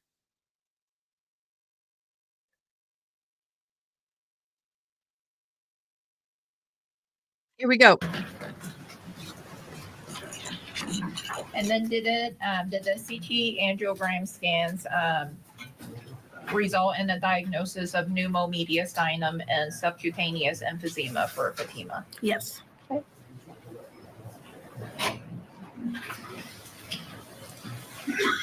And was there, as part of the, and based on the observations of the scans, were you aware that were you also aware that an otolaryngologist by the name of Dr. Kim was also consulted on this case? Yes. And being one of her treating physicians, were you also made aware that there was the concern of a tear in her aerodigestive tract? Yes. Okay. Permission to approach the witness, Your Honor. You may.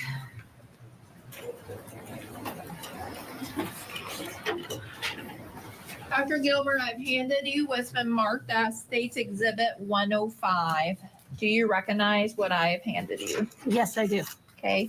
And do you know what is contained on the thumb drive that is labeled State's Exhibit 105? Yes, I do. And how do you know what is contained on that thumb drive?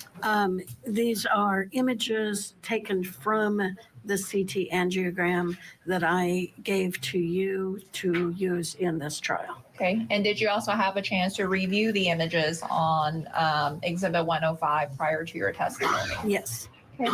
And do they accurately depict the some of the CT angiogram scans that were done in Fatima's case? Yes. And do they depict the free-flowing air that was located in Fatima? It does depict the pneumomediastinum and the air in the neck. Yes. Okay. Your Honor, at this time, the state offers for admission into Evidence Exhibit 105. Any objection, Mr. Keating? No, Your Honor. Mr. Larry?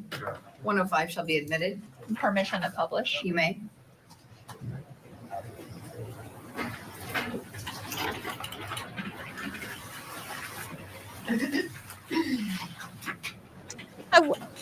I wish I had some of your homemade bread. I suck at making bread. But I haven't tried hard either.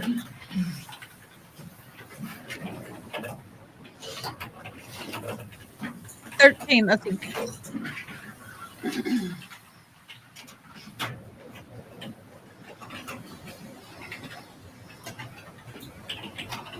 Well, bingos and a coverall will make 13.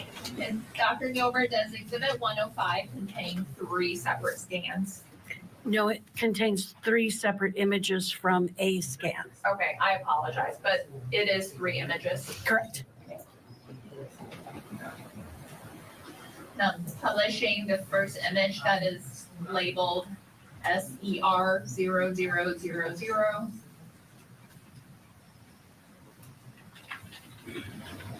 Love the thumbnail. And that, zoom in. Permission to approach the witness, Your Honor. You may. So if you use this clicker and you point it at the TV, it gives you a red dot to point. The red dot's like super big. Sorry. Do you have an arrow? I do not from that. Okay. I'll try to make it work. Technology fails every time for me.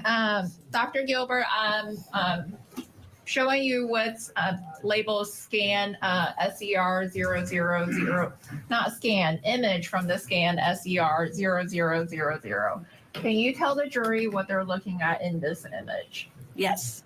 A CT angiogram is a movie, and it's made up of many pictures, and with the angiogram means that there's dye placed in the veins.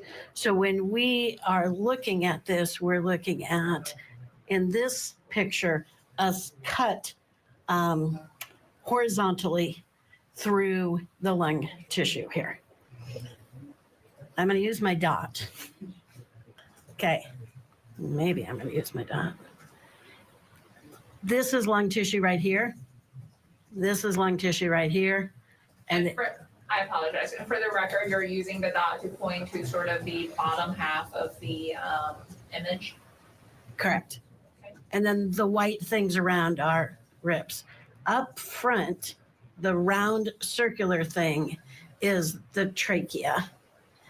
And the little round black areas is air outside of the trachea. That's going to be called subcutaneous emphysema, or air outside of a area where it should be. And Dr. Gilbert was then highlighting almost the center of the image, maybe just below the center, when she described the black circle and then the small black areas around it. Thank you, Your Honor.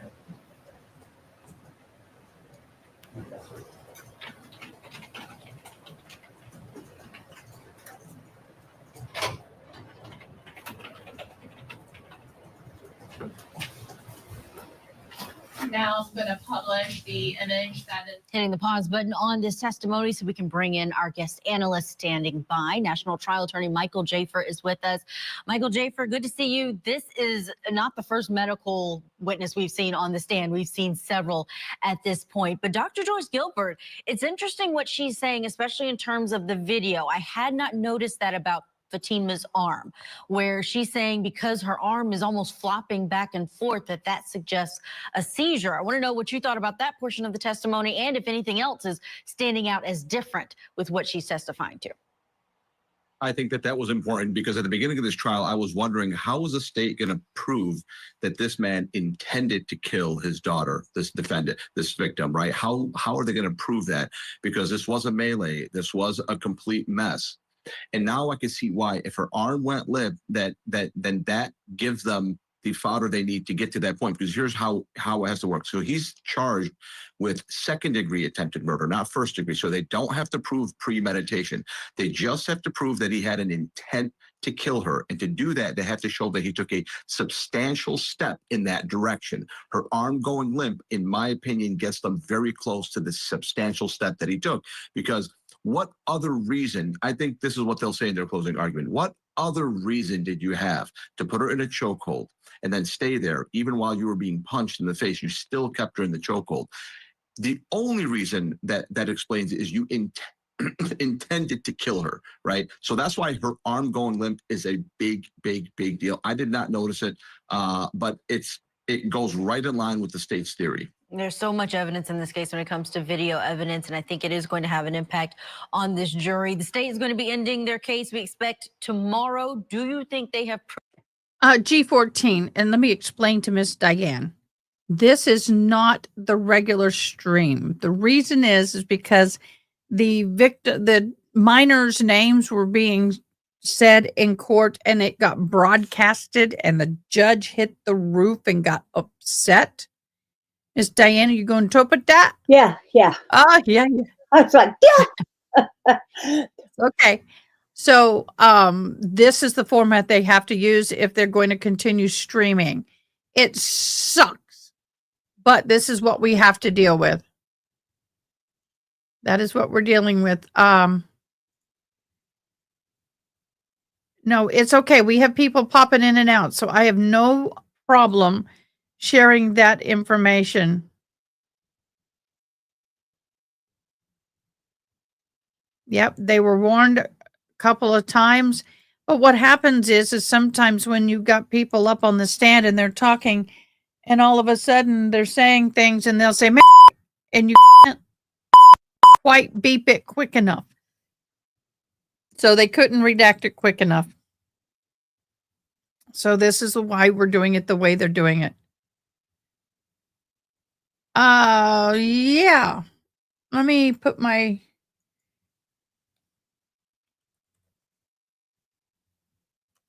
Hold on.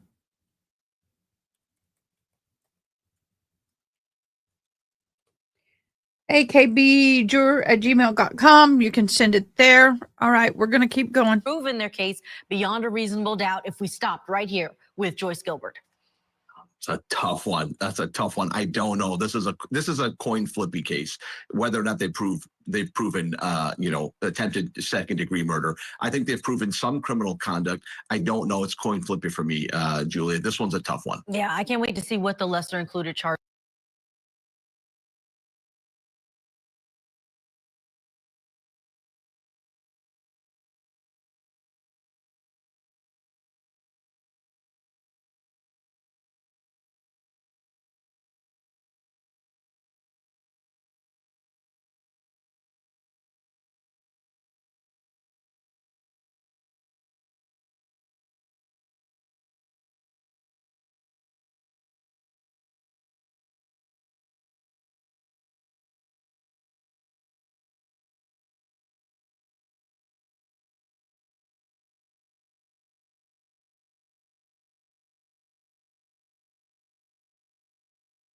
Sorry about that. Breaking news.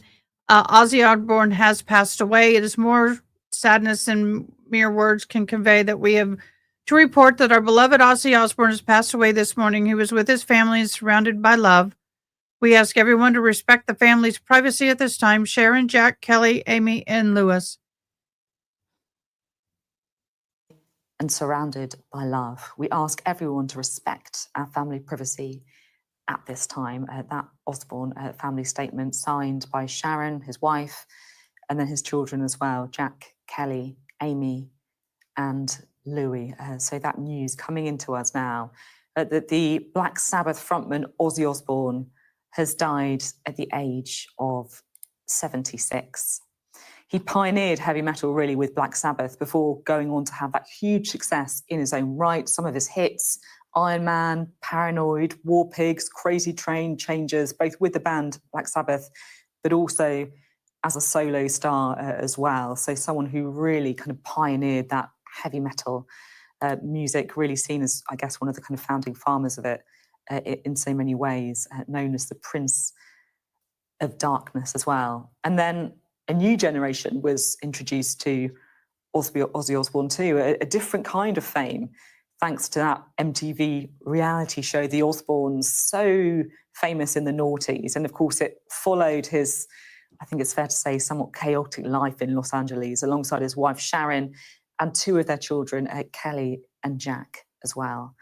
He was known, of course, for his hell-raising during his rock star days, of course. A very, very charismatic frontman on the stage, but also, of course, for his musical gifts and talents as a frontman of Black Sabbath, and then also with his solo career. He was on the Hollywood Walk of Fame, as well as the one in Birmingham as well, his home city. He made that one-off surprise appearance on stage in Birmingham to close the Commonwealth Games in 2022. But just so recently, just early this month, that Villa Park gig where he performed on stage alongside others from Black Sabbath, a kind of farewell tour, if you like, really. His wife, Sharon, said at the time that he was determined to give his fans the perfect farewell. He was entered onto the UK Music Hall of Fame and also the US Rock and Roll Hall of Fame for both, of course, his performances with Black Sabbath, but also as a solo artist. And he has that coveted star on the Hollywood Walk of Fame as well. So many Grammy wins, so many nominations, enemies. You know that they have to pay $20,000 a year to maintain that star? Like Genius Award, Classic Rock's Living Legend Prize, just some of the accolades that Ozzy Osbourne managed to be showered with over his long career at the forefront of the music industry, and really that pioneering sense that he had, defining heavy metal for so many people, the Prince of Darkness in Black Sabbath. I also brought up the fact that he told a story about the bat, and it was not a planned thing, that he thought it was a rubber bat that somebody had thrown on the stage. And it wasn't. It was a real dead bat. And he said he didn't realize when he went to bite the head thinking it was a rubber bat, a fake bat. And when he realized it was real, he goes, "Oh shit." And right after the show, he had to go and get rabies shots for so many weeks. And he said that was one of the most horrible experiences in his life to have to go through those. So it was one of those things. Oh, I know. And Sharon actually said that if they know he was going to die, that they were going to do assisted death themselves together. But that's not what happened, obviously. As well. Well, when you do diagnosed with something Parkinson's stupid, disease in bad 2019 things as well. happen So he to did them, have like his own rabies health spots. issues that he had been battling with too. And as frontman of Black Sabbath, of course, he really defined, if you like, that kind of charisma, the being on the edge, I guess, the performance of heavy metal music that so many people try to emulate after him. Just want to read you again the family statement that we've had through. So this is from the family of Ozzy Osbourne. They've said, Okay, they're just going to keep reproducing this. So we're going to go back to trial. I did want to inform y'all of the death of Ozzy Osbourne. May you rest in peace. Yeah. Thanks for the memories and the music. Charges are going to be on this one and what the jury will have to work It with in the was. deliberation room. Michael, stand by. Let's get to our break. When we come back, we have more testimony on the other side. Thanks for. Oh, he used to say that if I die before her, she will survive. But if she dies before me, I cannot. Being with us.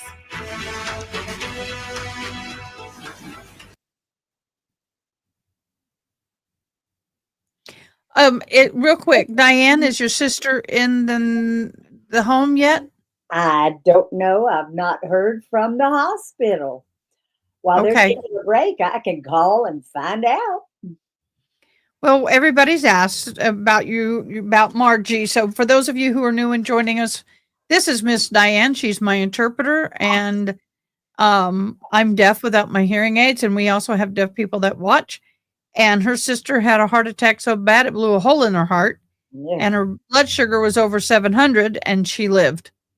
She did. Had three surgeries or two surgeries. Two. I missed the call from the hospital, so maybe. Okay, I'll mute you.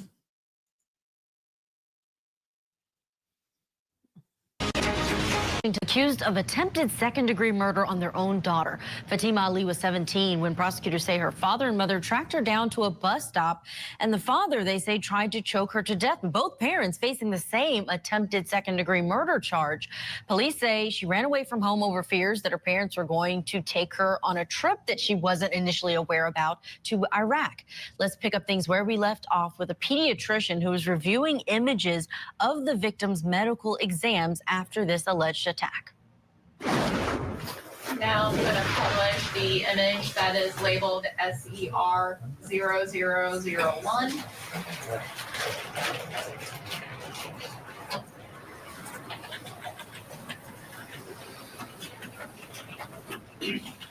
Dr. Gilbert, can you tell the jury what they're looking at in this image? Yes, this is a still image from the same CT angiogram. And in this image, you're looking longitudinally through the body this way. We'll start at the top. This is the head and the skull. You'll see the spinal cord coming down like this. It's going to be harder with this big round dot, but this area is part of the swallowing esophagus. And this area next to the spinal cord is part of the trachea going into the lungs. Up front here, those areas are part of the pneumomediastinum. That's air outside of the lungs and outside of the trachea in the tissues near there. And mediastinum means front of the chest. So this is air in the front of the chest up to the level of the thyroid gland in the neck. That air should not be there. That's air and tissues where it should not be. And for the record, Dr. Gilbert, when you're describing this image, you are using the giant red dot. You started from the top of the image, and as you were describing the spinal cord, you were moving downward on the image. Is that right? Correct.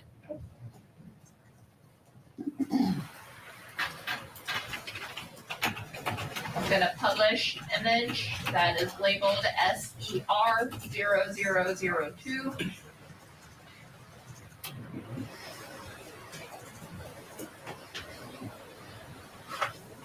Can you tell the jury what they're looking at in this image? Yes, this is again a still picture from the CT angiogram. The angle is a little bit different than we saw before.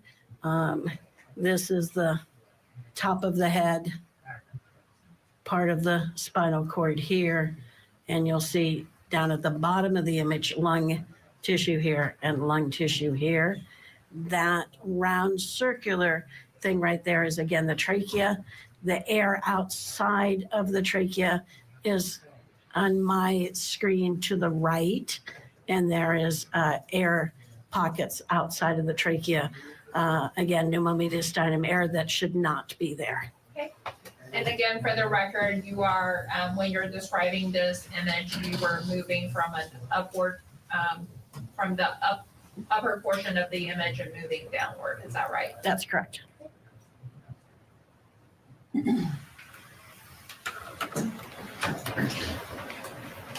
Ada.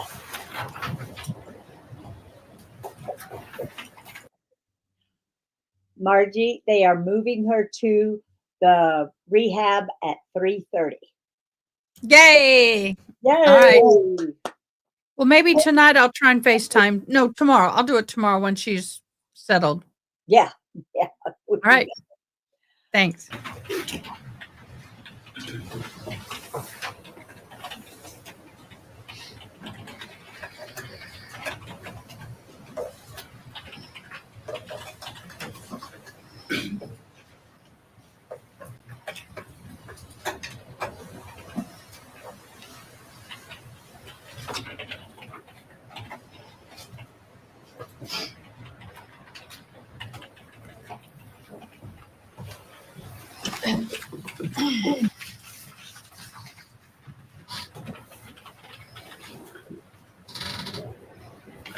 And Dr. Gilbert, based on your training experience with strangulation, have you yourself examined a patient or patients that has strangulation happen to them that resulted in pneumomediastinum? Yes. Okay.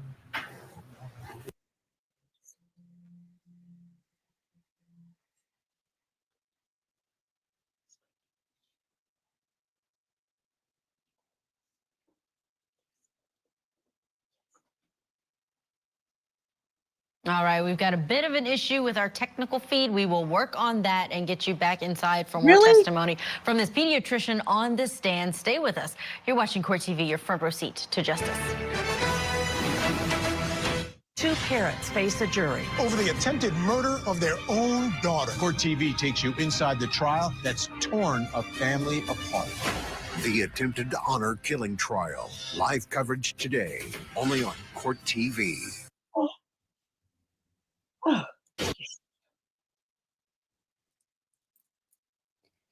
All right, I'm going to mute this because they have music that plays that can get me in trouble.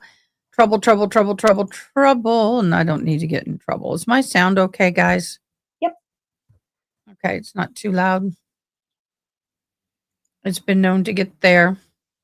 No. How? I know things could get worse for me. I've spent 2.5 years in a wheelchair and learned to walk again. I choose to be grateful. I'm with you, Tinkatude. I spent 6 years in a wheelchair. I'm not comparing time. Just saying.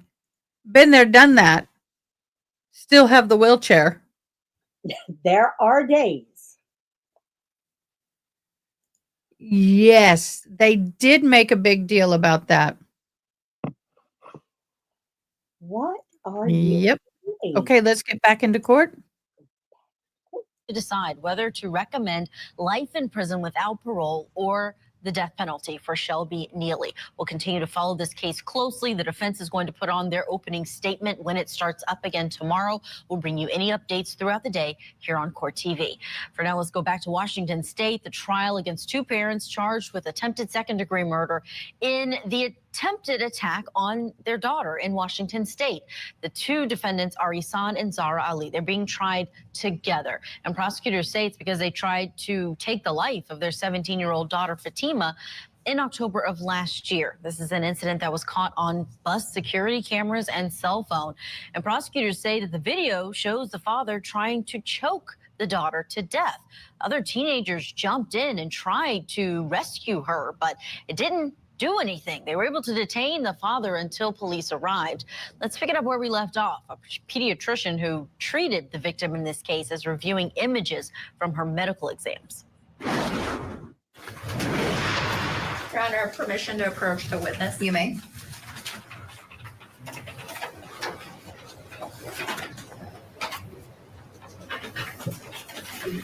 Dr. Gilbert, I'm handing you what's been admitted already as State's Exhibits 67 to 81. If you could look through those and let me know when you're done looking through them. I guess.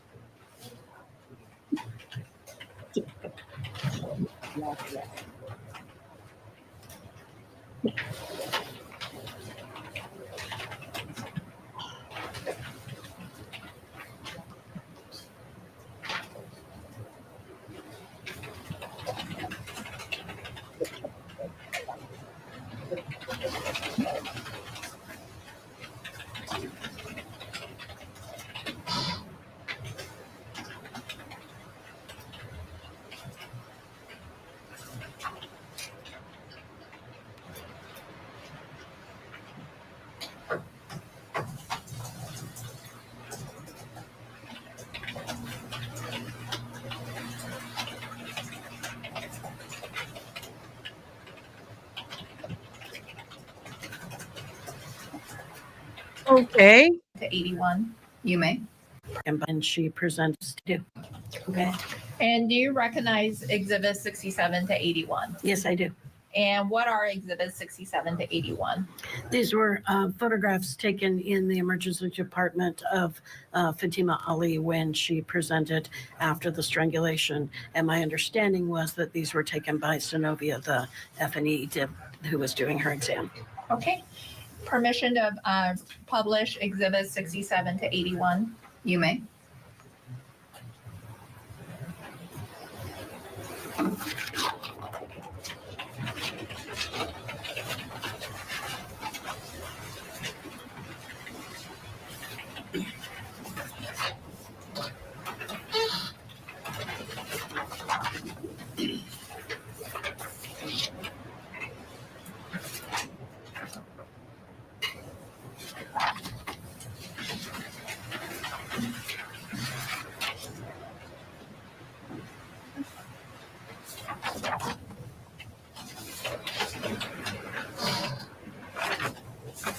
Dr. Gilbert, I am showing you what's already been admitted as State's Exhibit 70. Can you tell the jury what is being depicted in this photograph? This is the left side of Fatima's head and neck, shoulder, basically from her ear and the side of her chin down to her left shoulder. Okay. And we see some discoloration that is here, that is on the lower middle-ish of the photograph. What is the discoloration here? That appears to be an abrasion on the posterior or the back aspect of the left shoulder. Okay. And Dr. Gilbert, you testified earlier that you had a chance to review the video that was taken by the student. During the course of your treatment of Fatima, did you also have a chance to either speak to law enforcement officers or review their reports that documented sort of what had occurred that resulted in Fatima ending up on the ground? Yes, I reviewed the reports. I did not speak to law enforcement in person. Okay. And the discoloration that we see on the shoulder here, on the lower back and shoulder area, could that, based on your training experience, be caused by sort of impacting with the ground? Yes, Fatima actually told me when I talked to her on Saturday that. Did you say objection? Yes, Your Honor. Objection was just the one evidentiary basis?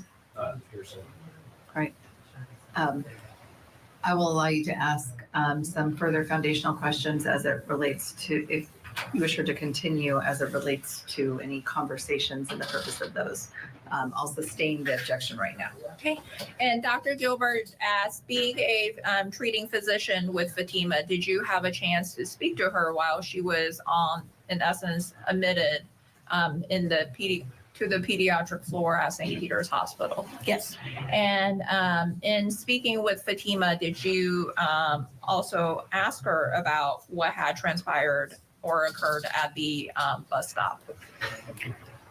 My questioning of Fatima that morning was about any injuries that she had sustained so that I could provide medical care to her.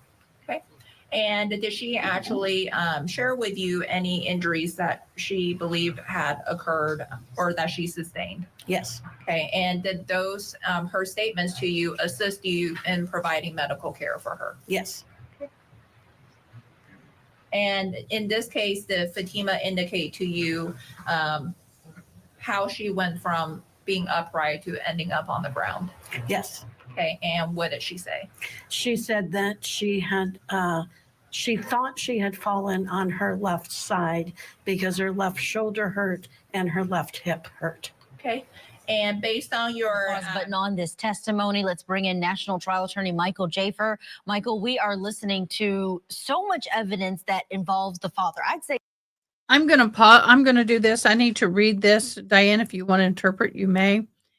Ronnie brought up a good question, and I was going to talk about this. This was something that I already had in queue to talk about during break.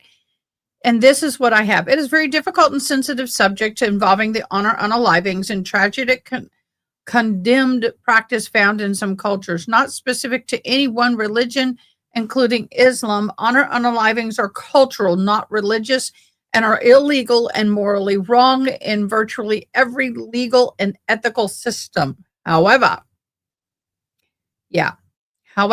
happens. So with that, the families are involved in an honor unaliving. The medical examiners are involved. Here's how it can unfold. 1, by false reporting. Families often involved in the honor unaliving will falsely report to try to hide the real cause of redrum.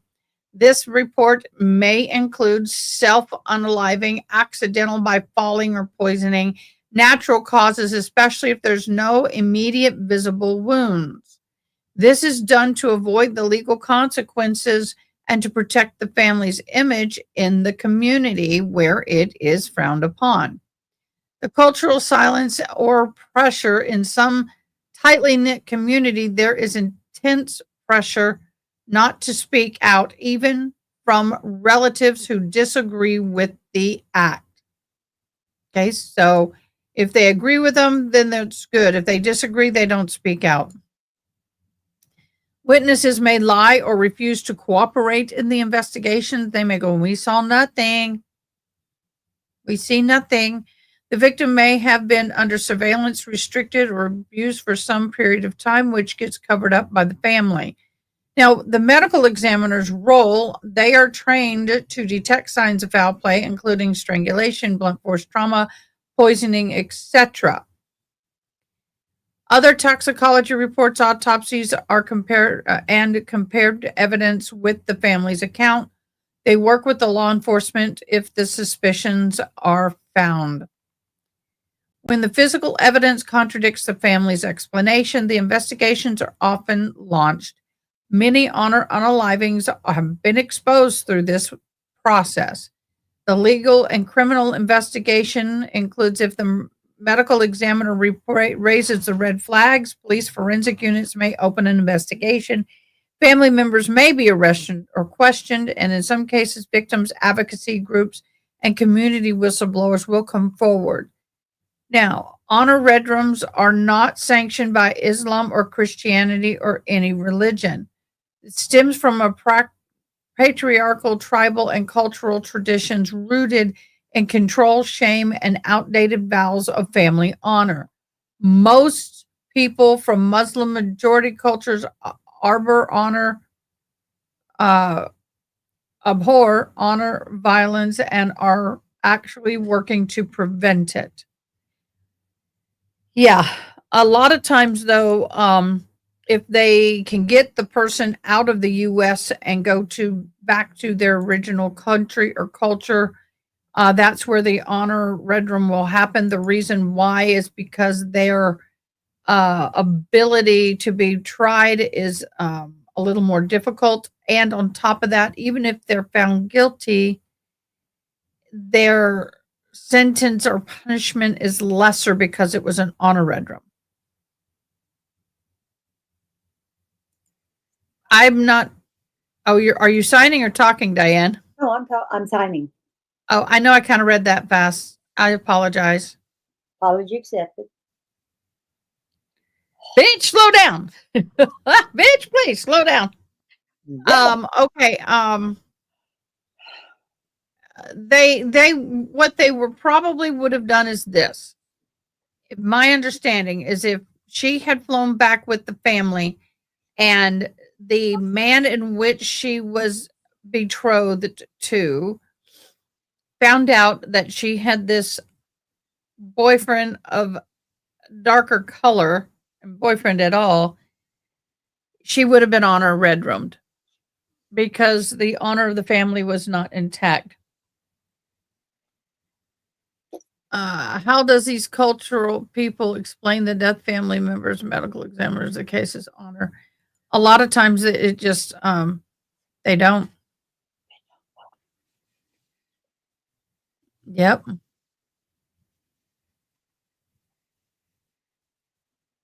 Yeah. Yeah, they can try.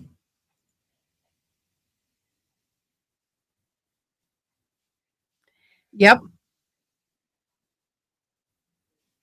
Yep. Okay, back to court. Sorry. To this defense table where we've got two parents tried together. I keep wondering, why was this case not severed? Who do you think bore the responsibility of perhaps trying to get a separate trial here? I think the responsibility bore on the defense attorney for the mother. I don't know why he didn't try to sever the case, because basically she's being colored with it. All the video evidence, all of it shows that he was the aggressor in the entire situation. And she was basically a cheerleader. Yes, after the fact, she did not, ask, is my daughter okay? She only defended her husband. But I think the responsibility was clearly on the shoulders of the defense attorney for the mother. They should have severed this case. I like the way you framed that question. I don't know why these cases were not severed.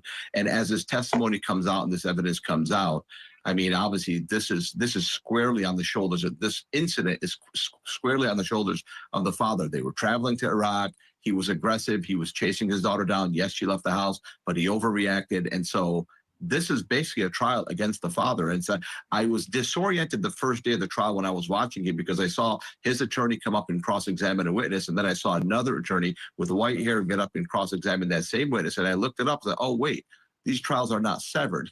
And so she has her own defense attorney who's cross-examining witnesses. It's very disorienting to see, and the responsibility was squarely on his shoulders. He should have severed the case. Does that tell us anything about what her defense is going to be, when we know oftentimes if the parties are pointing the finger at each other, that's a reason for a severance?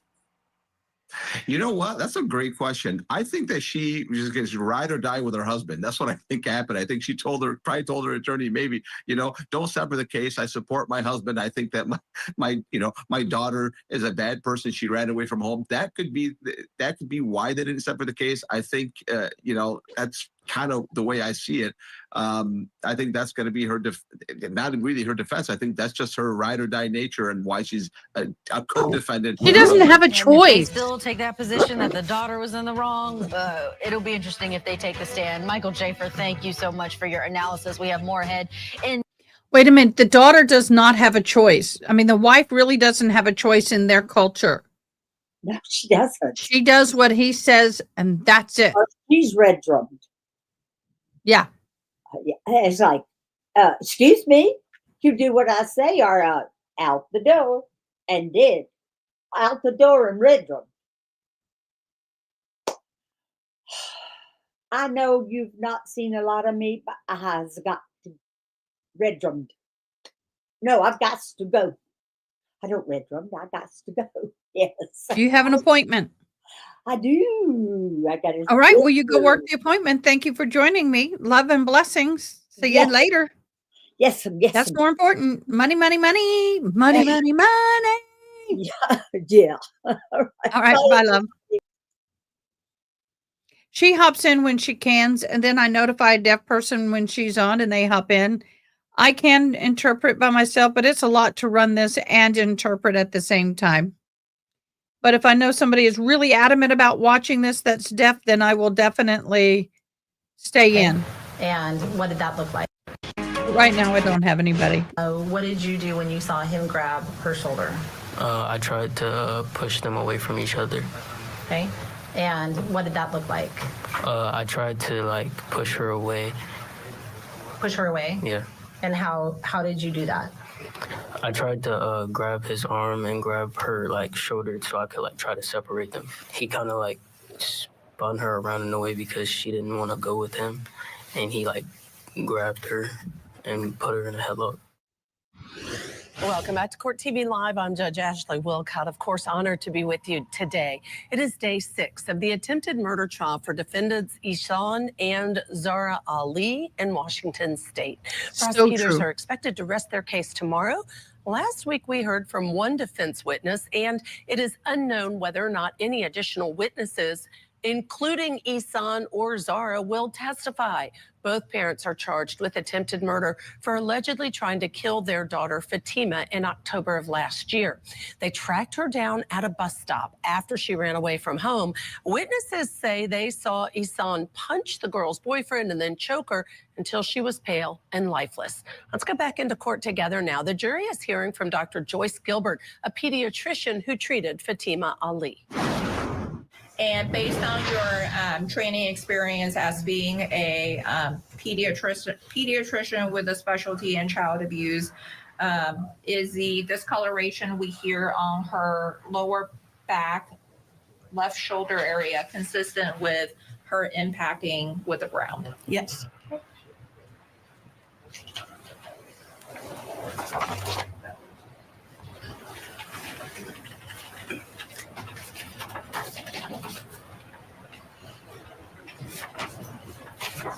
Exhibit 71, can you tell the jury what is depicted in this image?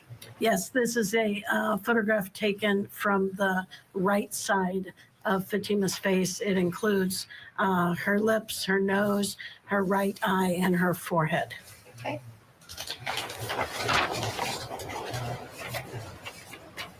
Exhibit 72, can you tell the jury what is being depicted in this photograph? This is again the right side of her face with a more close-up view of the upper eyelid, the lower eyelid, and the right cheek. This picture does not include the nose or the mouth. Okay, and you testified earlier about petechia, and when you examined Fatima, or when you looked at the photographs that were taken by Ms. Rivas, did you observe petechia on any part of Fatima's body? Yes. And do we see any petechia in this image? Yes, there are multiple petechial lesions in this image. Okay, and I believe you still have the clicker. And if you could use that to point to the jury where on this image that you're referring to regarding petechia. Can I just say again, this circle's way too big. Now it's a just a pointer. Oh, now I get a pointer. Thank you. Sorry. Oh, it's hard to control where I'm going. Is there a way to drive this? He doesn't like their technology. Sorry. Oh my gosh, he does not like the technology.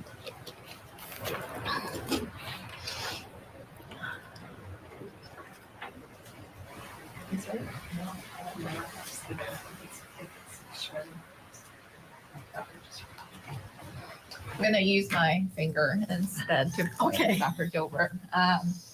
On this image, with regards to, I'm pointing sort of to the middle section of the image. What is the jury looking at here with regards to the red dots? So each of those red dots is a petechial lesion, a broken blood vessel in the surface of the skin.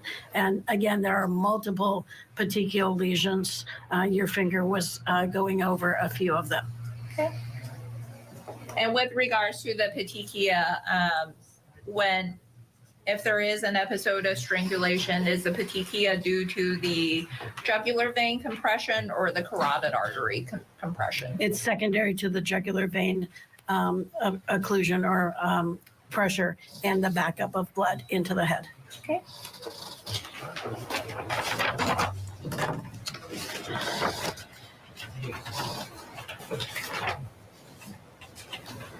Exhibit 73. You tell the jury what they're looking at in this photograph. This is a front view of Fatima's chin with her neck extended and goes down to her top of her chest area. So it's including the entire neck down to the clavicles and then up to the chin. Okay. And you testified earlier There- about sort of I have done an AI search. I have done a Google search. There is no date in any public documents that shows when they specifically moved to the U.S. It was approximately around the time that Fatima was 8 years old. airway occlusion and the location of the trachea. Using my finger, this area right here in the middle of the image, is this the area where the trachea would in essence be located? Yes, in Fatima, she, in this view, it's very easy to see the outline of her trachea. You can tell where the edge is on either side of the center there. So that large kind of tube appearing structure is her trachea. Okay, and the edge that you're referring to, are you referring to this edge that I'm using to trace my finger along the center of the image? Yes. Okay.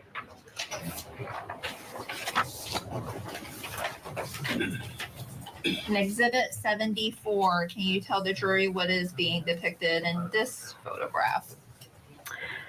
I would need you to tell me what it says on the back because there's not enough information as to whether this is right or left. Okay. And is there information depicted at the top of the photograph that indicates what is being depicted?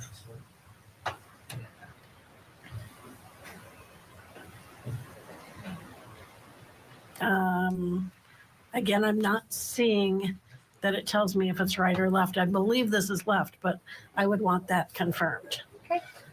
And just a few questions regarding the image, not knowing whether it's the right or the left of, when you say the right or the left, which body part are you referring to? Then this is a picture of the neck. But because of the angle of it's a close-up picture of the neck, and because of the angle, it's difficult for me to ascertain if this is right or left. Okay. And not knowing, understanding that you don't know if it's the right or the left, the discoloration that we see that is being depicted in the middle of the photograph, what is that? That's bruising and abrasion of the neck.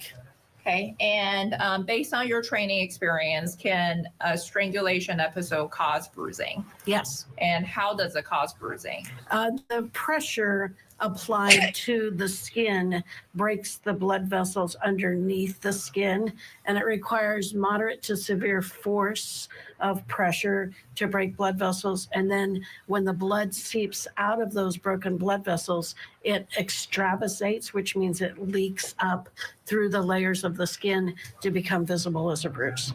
Okay. I feel I have to stop and make an explanation for those who are joining. We do have an interpreter that hops on. We have a deaf person that hops on during lunch break and then when they can, and she'll hop on and interpret for a brief time while they are watching. Now, if anybody is watching that needs interpreting, please just throw up the ILY and I will interpret for you.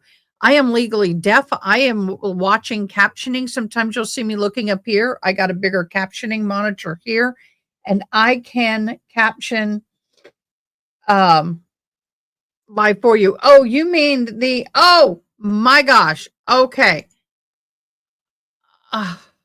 My bad. Well, I still need to explain it anyway. So no, her interpreter, it's English is not her first language, and you're in a court proceedings, and a majority of the language that Miss Ali, Mr. Ali are hearing are language and English words they never really probably have been exposed to.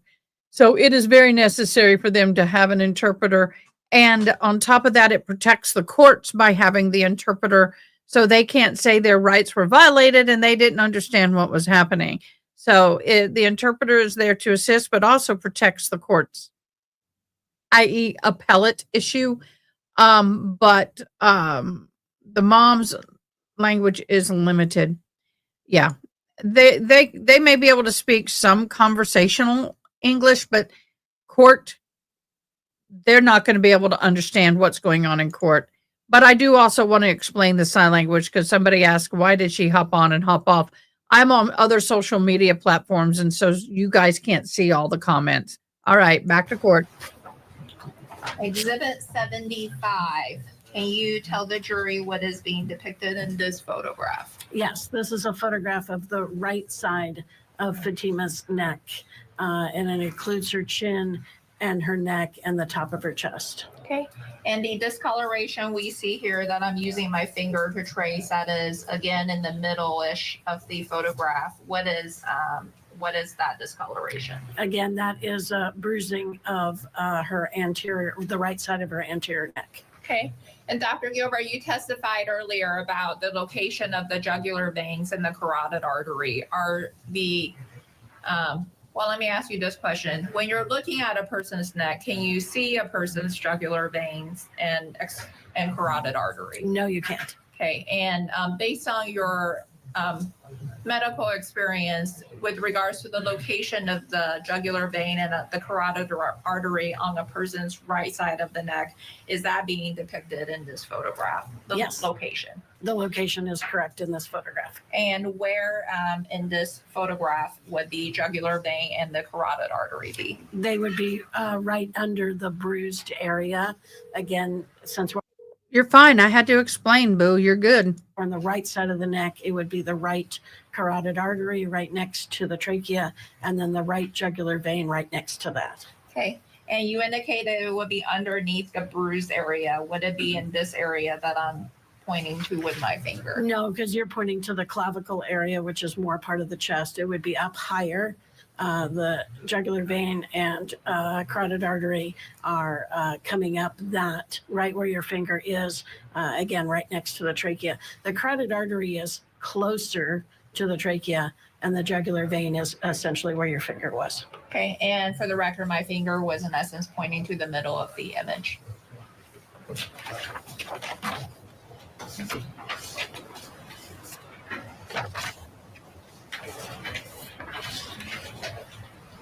Exhibit 77. Can you tell the jury what is being depicted in this photograph?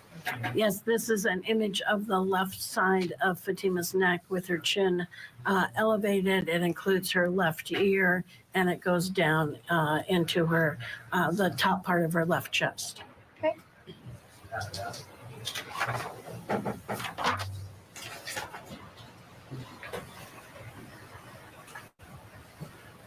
Exhibit 78. Can you tell the jury what is being depicted in this photograph?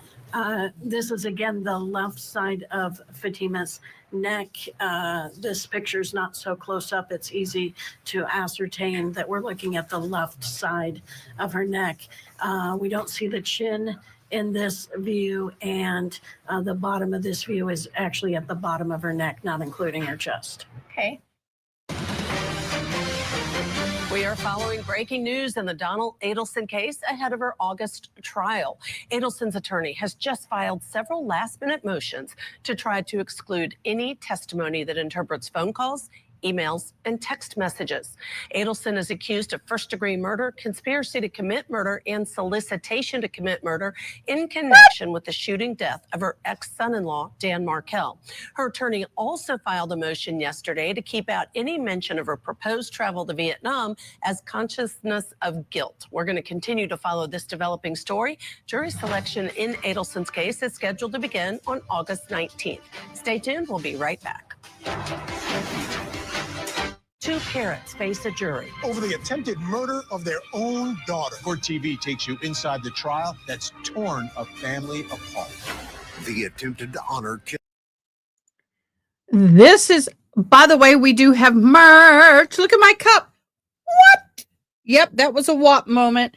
We do have merch. We do have a merch store. Go to YouTube and y'all can look at our merch. But I do have a cup that says, what? Perfect. There you go, y'all. Yeah.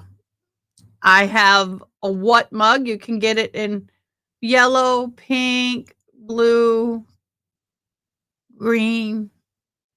What? Thought you might want to see that. All right, back to coat. Okay, let's scroll it just a little bit. Okay.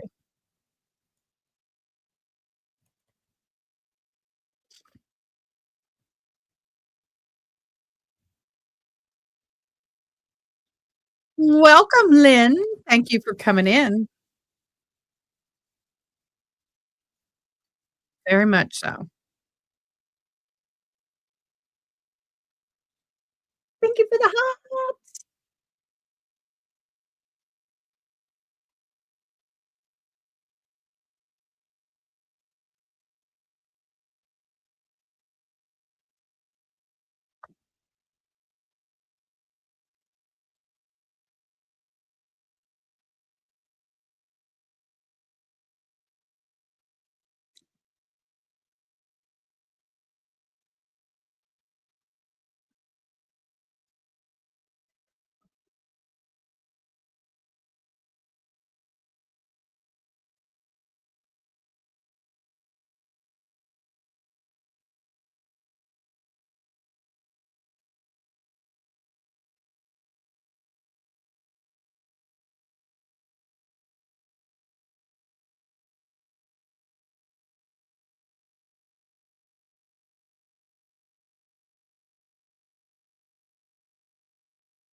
My sad, my bad, my bad, my bad.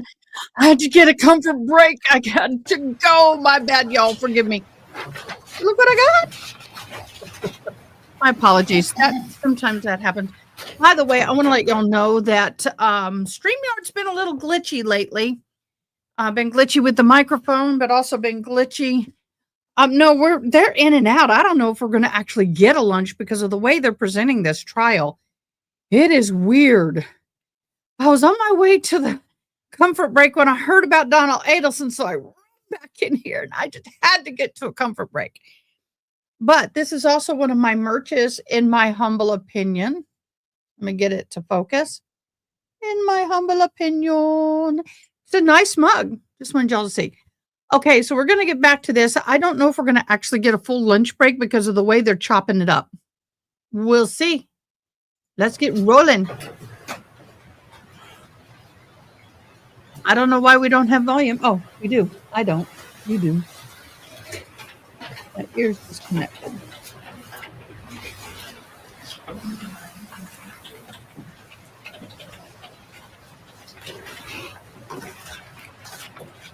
It happens.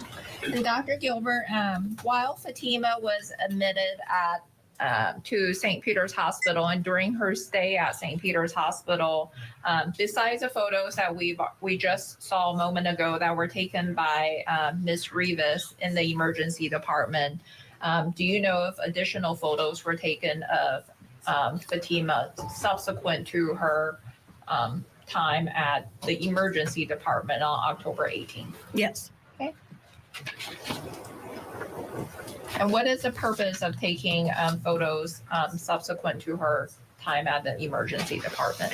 When we admit a pediatric patient with any sort of visible injuries, we tend to follow the progression of those injuries with daily photographs.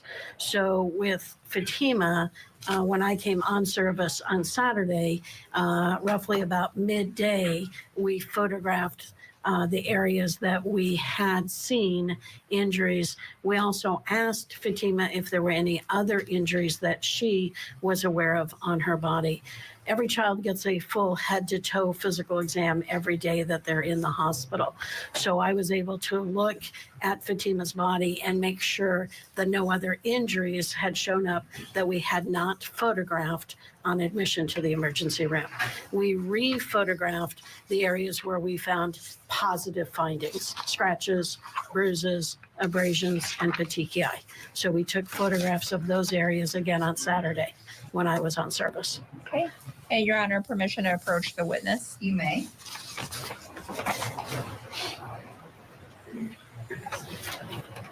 I have not done my hair like And this Dr. but once Gilbert, before. I've handed you what's We'll been see. marked as States Exhibits 99 to 102. If you could look through those exhibits and let me know when you're done looking through them.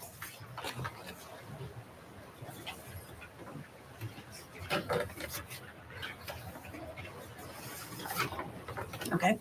And do you recognize exhibits 99 to 102? Yes. And what are being depicted in exhibits 99 to 102? These are photographs of Fatima's neck on Saturday, October 19th. These were taken by the resident, Jessica, and supervised by me. In other words, I asked Jessica to take pictures of these parts of her neck. Okay. And and exhibits 99 to 102, those photographs, do they accurately depict the injuries that you observed on Fatima on October 19th? Yes, they do. Your Honor, at this time, the state offers for admission to evidence exhibits 99 to 102. Mr. Kading, any objection? No objection. Mr. Larry? No, Your Honor. 99 through 102 shall be admitted. Permission to publish. You may. I love this judge. She's awesome. I really do like her. She's a judge that I really can sit down and watch a lot of trials with. She's amazing. Dr. Gilbert, I'm showing you what's been admitted as State's Exhibit 99. Didn't want to Can you piss her tell the off. jury what is being depicted in this photograph?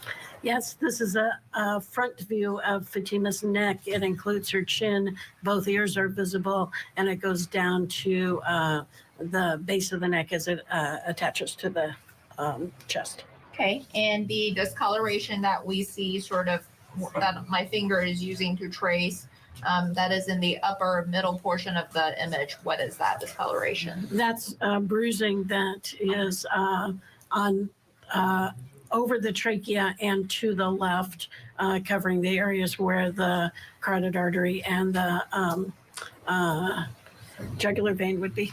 Okay.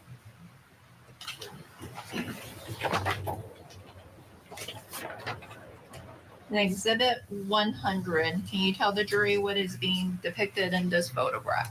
Yes, this is a photograph from the left side of Fatima's neck. It includes her chin, the bottom of her ear, and it goes down to her attachment of her neck to her chest. Okay.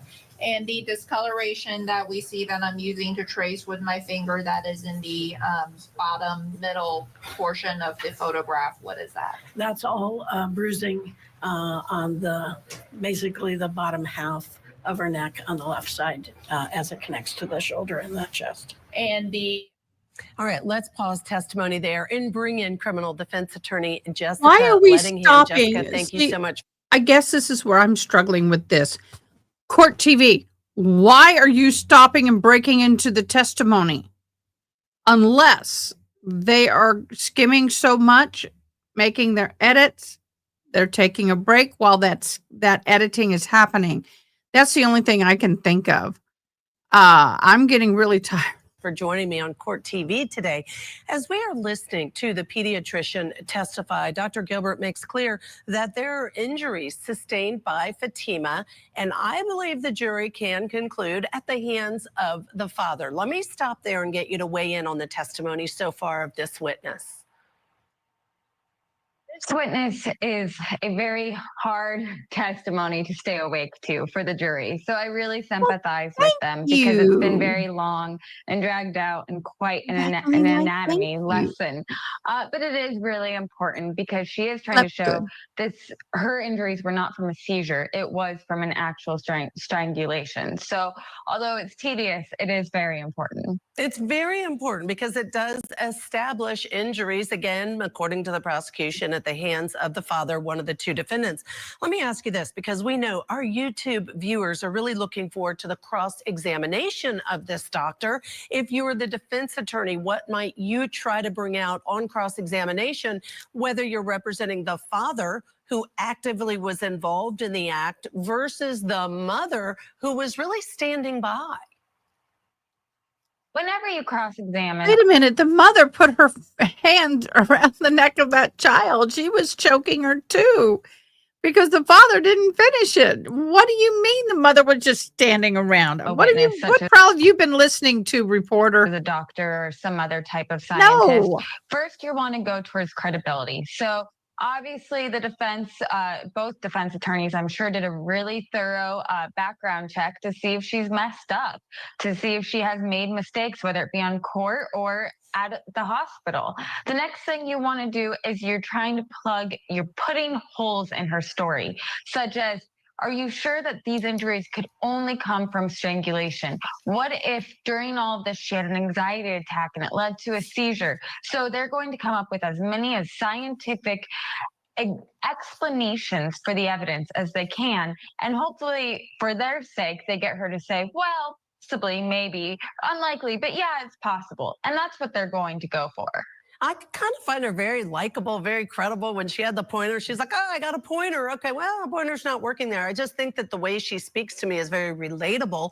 We'll see what the jury thinks depending on what they do in this case. But I have one other question for you, and that is this. We know that both the mother and father are charged, Jessica, with attempted murder. But that means the prosecution has to show through evidence that the father intended to kill Fatima. How can, in your mind, they prove that kind of intent? We know from the video he appears to have attacked her. He appears to have choked her. We know there are injuries to her. But how do they get into his head to prove the intent? Prosecution is going to remind the jury about common sense. You know, we got a scientific lesson about how if you strangle, obviously that is going to cause people to black out and everything. But it's common sense. If you're trying to strangle a person and you don't stop and their eyes are rolling back, that is intent to kill them. And it is just as simple as reminding the jury that, you know, there's no ignorance when it comes to seeing a person's life. Well, Dave, we can let me see this. Do you know what we're going to do? We're going to listen to Fatima's testimony. We're going to continue listening to her testimony. We're going to continue listening to Fatima's testimony. Yes. And I'll keep an eye on their break. Does your dad speak both Arabic and English? Yes. And as this conversation is continuing, where is Isaiah? Beside me. Is he doing or saying anything? Just comforting me. And what does that mean when you say comforting me? He was patting my back.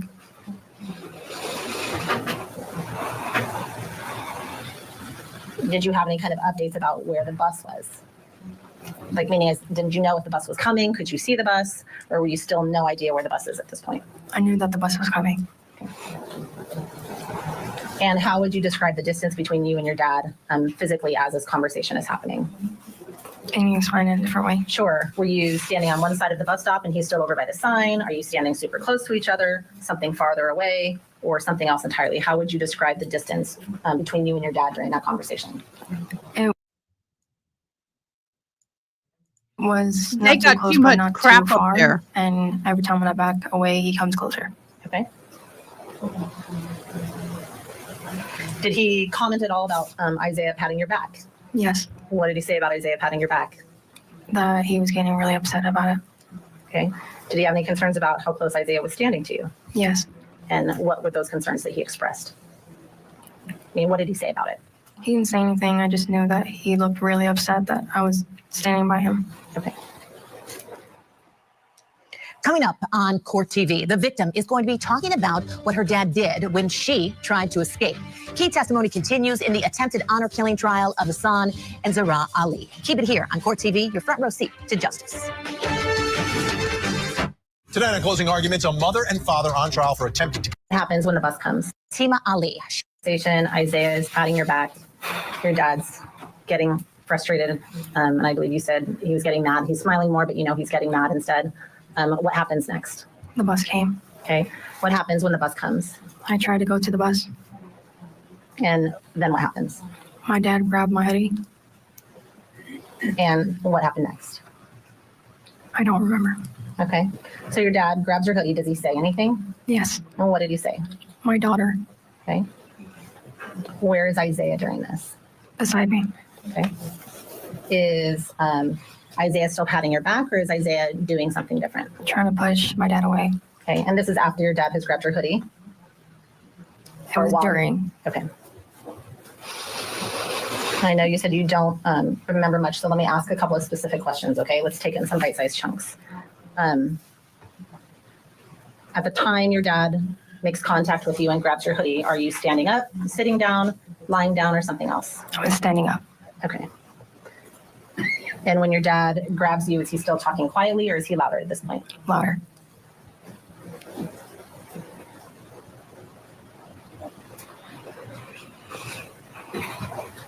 And after your dad grabs your hoodie, let's go through some of the senses. What's the next thing you remember seeing? What are some of the images that you remember seeing? I was seeing my hand reaching my neck. When you said you saw your hand reaching your neck, okay. Do you remember if it was light out or dark out? Light. And why is your hand reaching for your neck?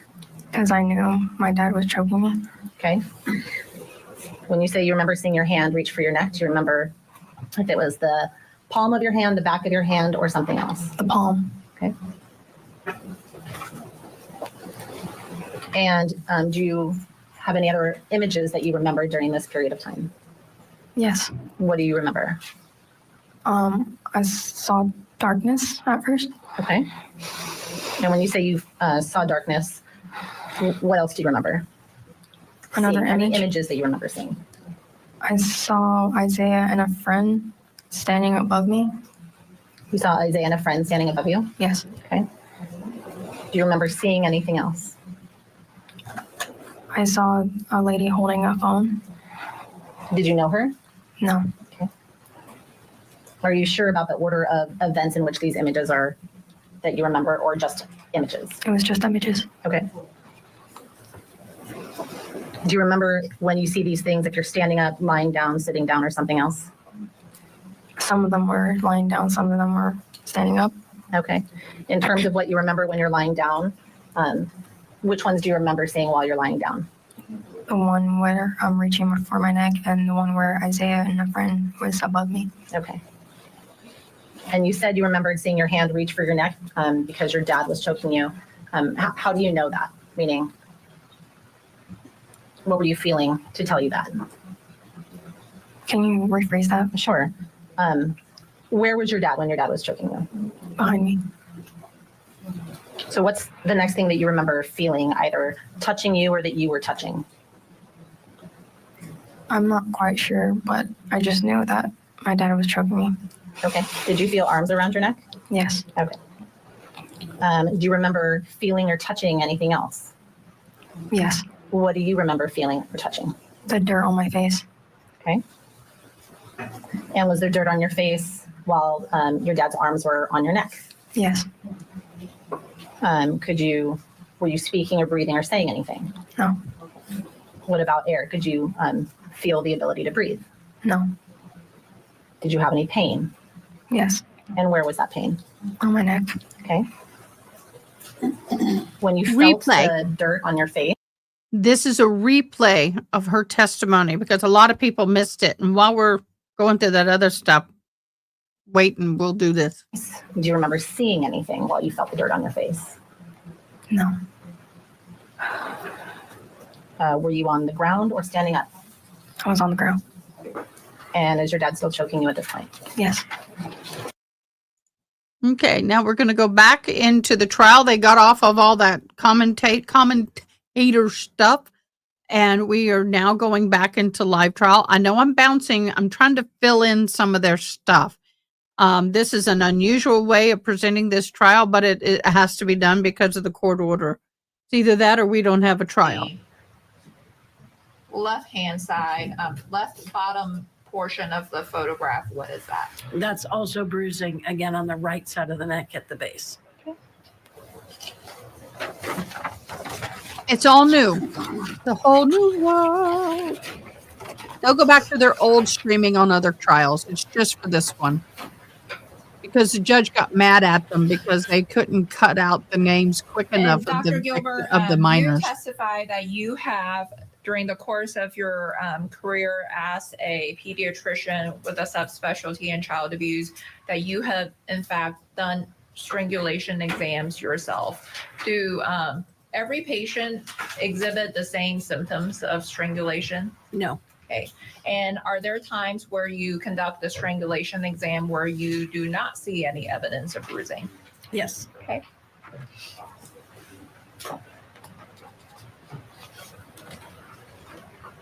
And you testified that bruising is sort of bruising occurs. I believe you testified that is due to the pressure that is being applied that causes the blood vessels to, in essence, break, causing blood to sort of go to the surface. Correct. Okay. And in order for the blood, oh, are you okay? Something happened. Okay. And in order for blood vessels to break, is it dependent on like the amount of pressure, or is there no relationship between that? Again, our science says it's moderate to severe force, so it is the amount of pressure placed on the skin that then causes those blood vessels to break. Okay. And you testified earlier in some of the images that we observed that were taken by Ms. Rivas. You testified about the presence of petechia under Fatima's, I believe it was her right eye. It was her right eye, yes. Were you aware whether subsequent photos after she was admitted to the pediatric floor at St. Peter's Hospital, whether subsequent photos were taken of her face to determine whether the presence of petechia was still present? Yes. Okay.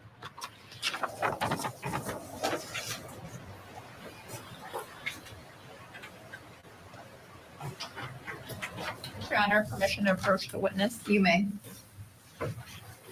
I guess they were kind of doing that before, but sometimes the people were talking so fast that they didn't bleep out a name of a child. They were doing really good, but a couple of times it got through accidentally, and the judge was just not having it.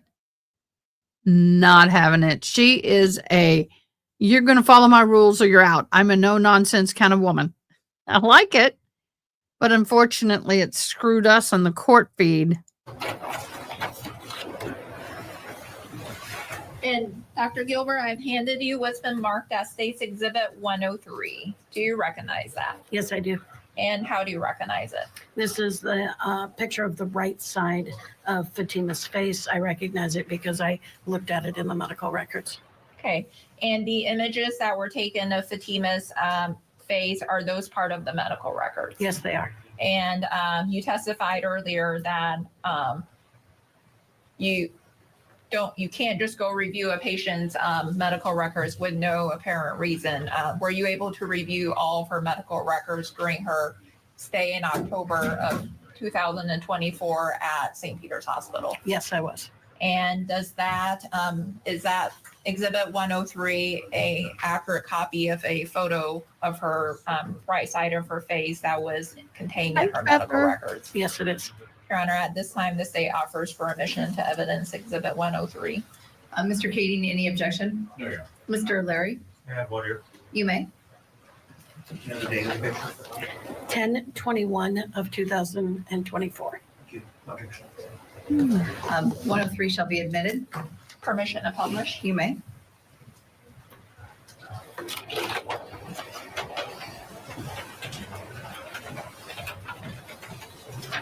Showing you Exhibit 103, can you tell the jury what is being depicted in this photograph? Yes, this is a photo of the right side of Fatima's face, including her right eye, the right side of her nose, her lips, and her ear. Okay, and earlier we saw a photograph of Fatima's right side of her face that contained the red dots that you described it as petechia. Do we still see that in this photograph? No, the petechia have all resolved. Okay, and based on your training experience with regards to petechia, does it typically resolve on its own? Yes. Okay.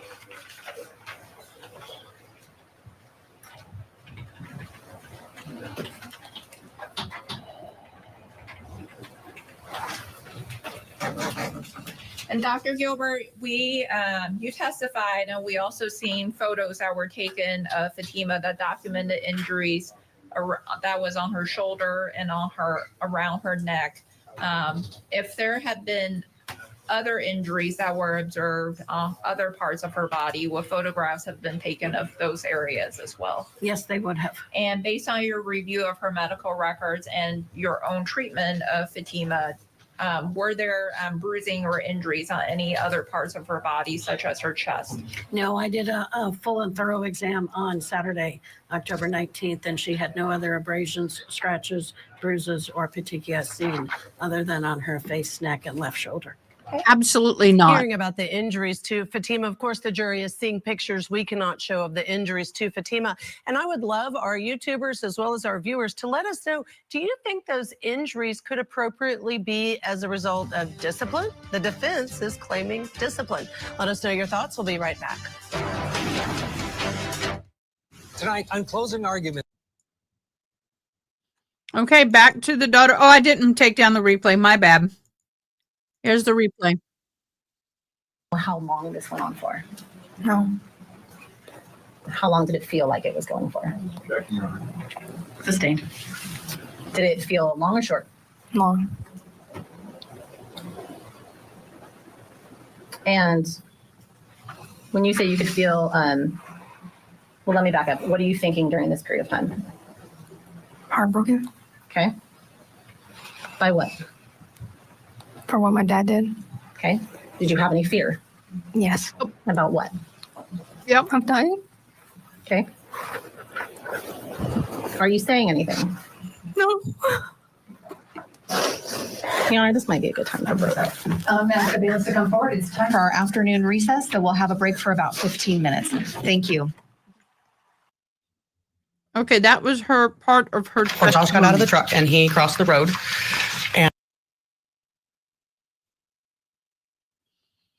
And let me get that down.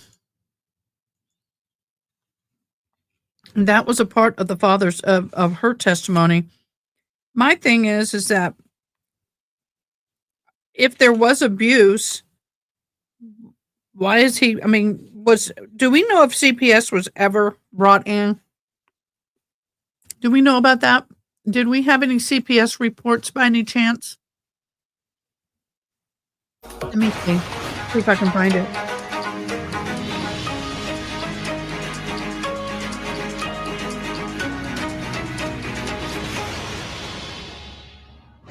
Now back to Washington State, where it is day 6 of the attempted murder trial for Ihsan and Zahraa Ali.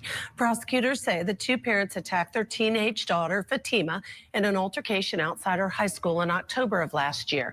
Let's get you back into the courtroom now. We are listening to a doctor who treated Fatima, and the doctor's been describing her injuries. Okay.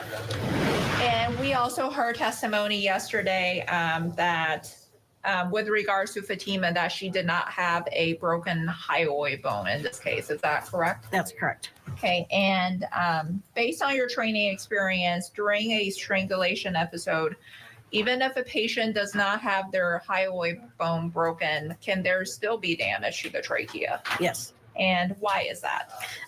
The trachea is a very thick organ with cartilage. The hyoid bone is just one part of that organ, and the hyoid bone sits up at the top part of the trachea. So depending on where the pressure is applied for strangulation depends on where the injury or damage is done to the trachea. If the pressure is applied up high, basically kind of under the chin or the top of the neck, it's possible to break that hyoid bone.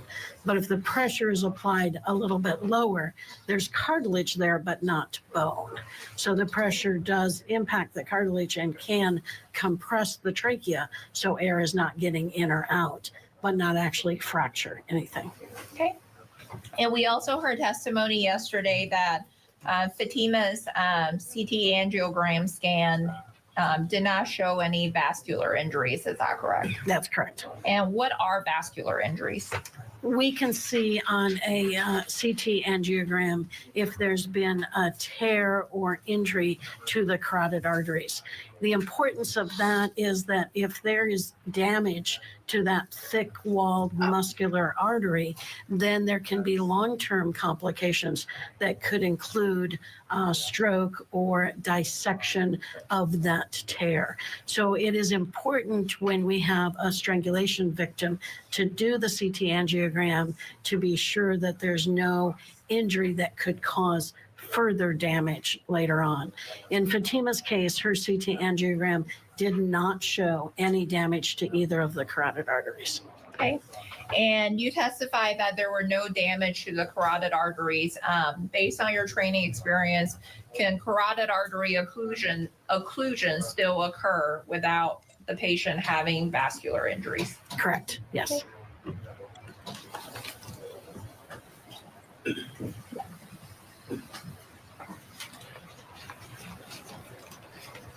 And the amount of pressure that is needed for carotid artery occlusion, in order for there to be vascular injuries, do you need more pressure applied to the carotid artery for vascular injuries, or less pressure, or does pressure play into the, or does pressure, the amount of pressure, does that determine whether there's vascular injuries? Again, in the science of strangulation, it's not so much even the amount of pressure or the length of time. It simply does happen. Sometimes that carotid artery tears internally, and many times it does not. But it's really important to diagnose when there's a tear inside the carotid artery, because the complications from that are great. Okay. Thank you, Dr. Gilbert. No further questions at this time. No, she's 18 now, or will be shortly. But she can decide where to live at this point. I think she's living in Canada right now. Mr. Kading, cross-examination. Thank you.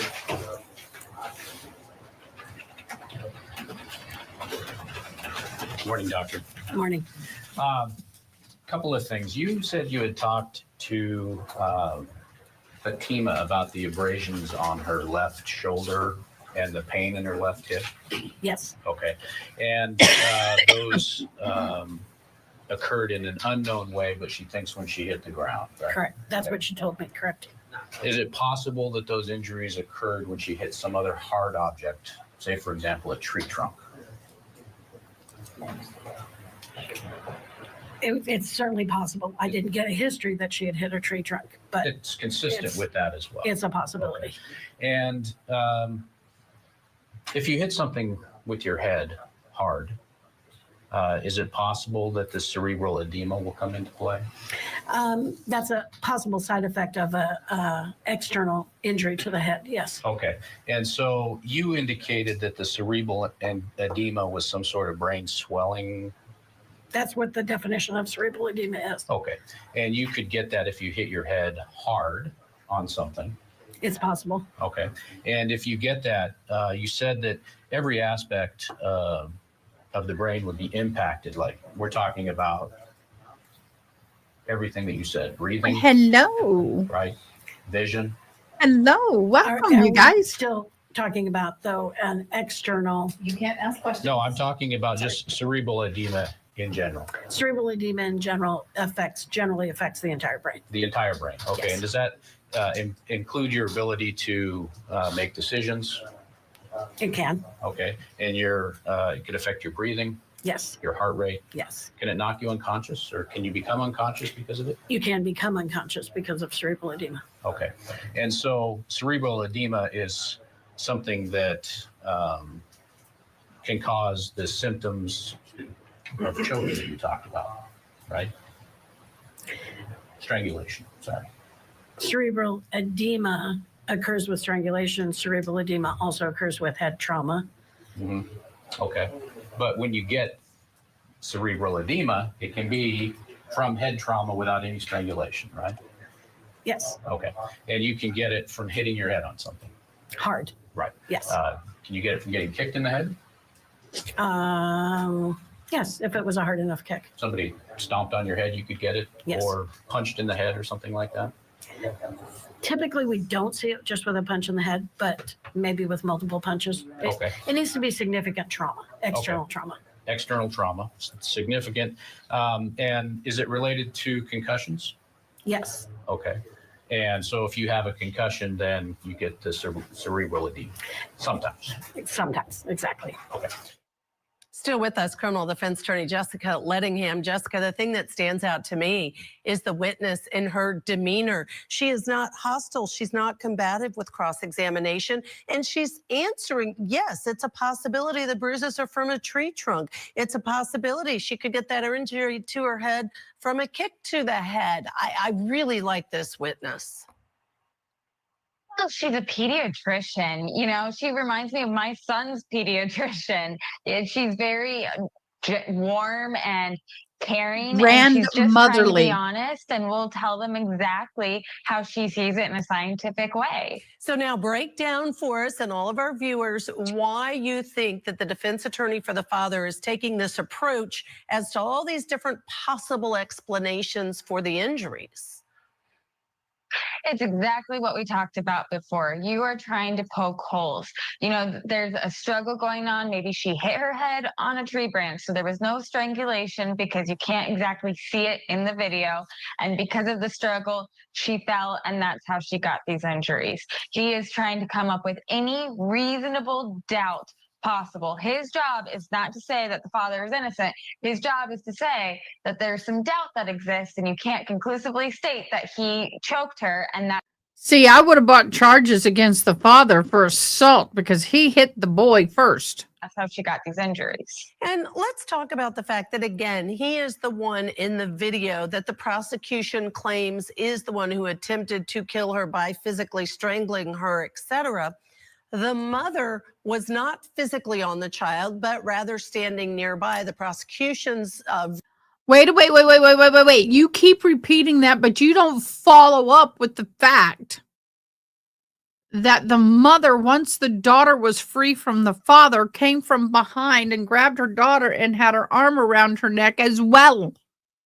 She was holding her in a chokehold type position herself and screaming, "My daughter!" Oh, bull crap. The mom is not a bystander. version is that she was preventing people from getting to help, and that she also is therefore charged with attempted murder. Do you think it's wise that both of these are being tried together? Because I think there are very different positions to be taken by each of the parents. I know, I right? don't think it's wise to be taken together from the defense standpoint. However, she may not want to be separated from her husband, which I know your last guest alluded to as well. Yeah. Yeah, no, you're right. But because, she was sticking by her man and she's cheering for him. Yep. Sorry to cut you off. I know we have to say goodbye. Jessica Lettingham, thank you so much. We're going to hear more from the pediatrician in the attempted murder trial. So stay with us. We'll be right back.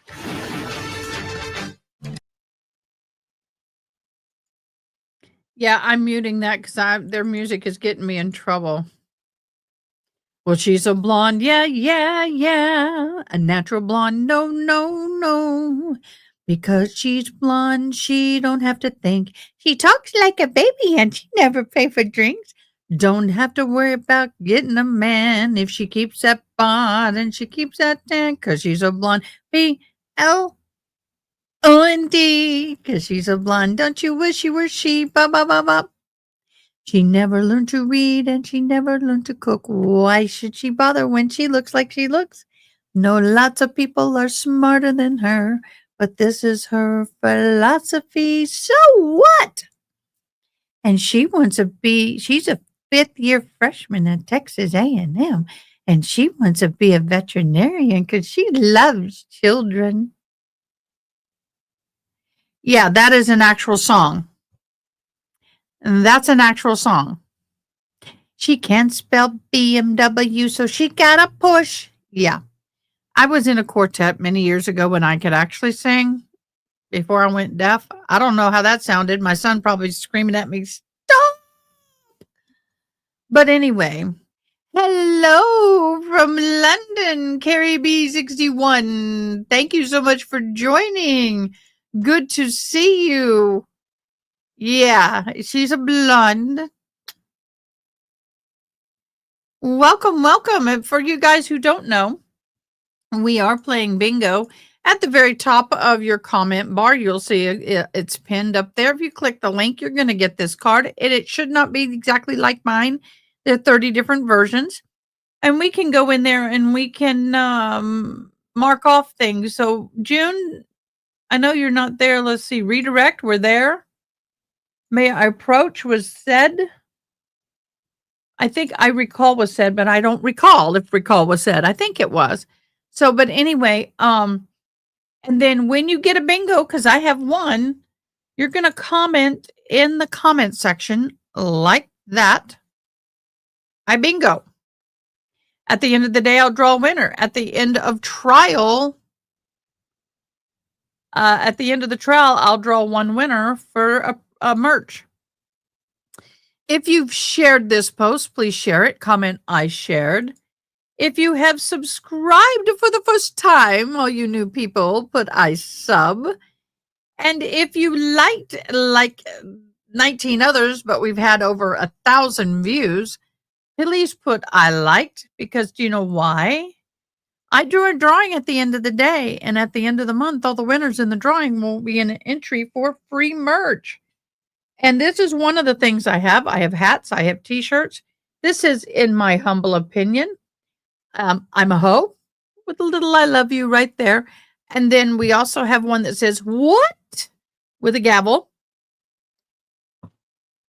And so we do have a merch shop. So one of you will win the end of the month drawing for the merch. Somebody will win the end of the trial drawing for merch. And so please, thank you, Carrie, for subbing. Let me make sure it got you. It did.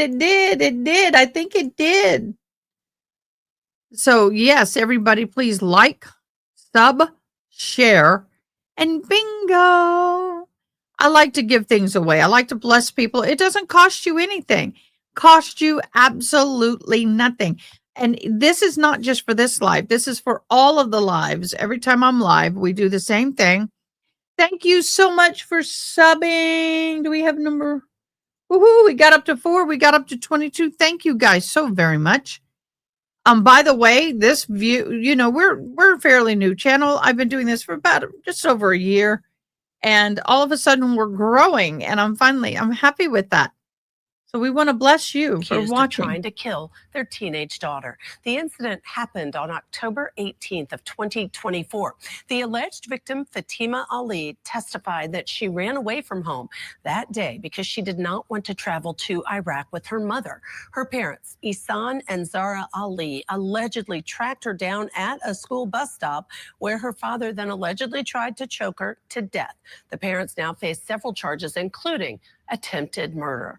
Fatima originally told police she fled because she thought her parents would force her into an arranged marriage. However, the court has ruled that the term arranged marriage cannot be used at trial. Right now, the jury is hearing from Dr. Joyce Gilbert, a pediatrician who treated Fatima. This is cross-examination by the attorney for the father. Let's go back in for more. And when that happens, let's say that you get hit in the head and you get knocked out. Is that cerebral edema? Does that start right away? You get knocked out with a significant force of head trauma, and the cerebral edema builds fairly quickly, but over time. It isn't an immediate response to an external force. Okay, but it could occur within a minute or so? Minutes, yes. All right.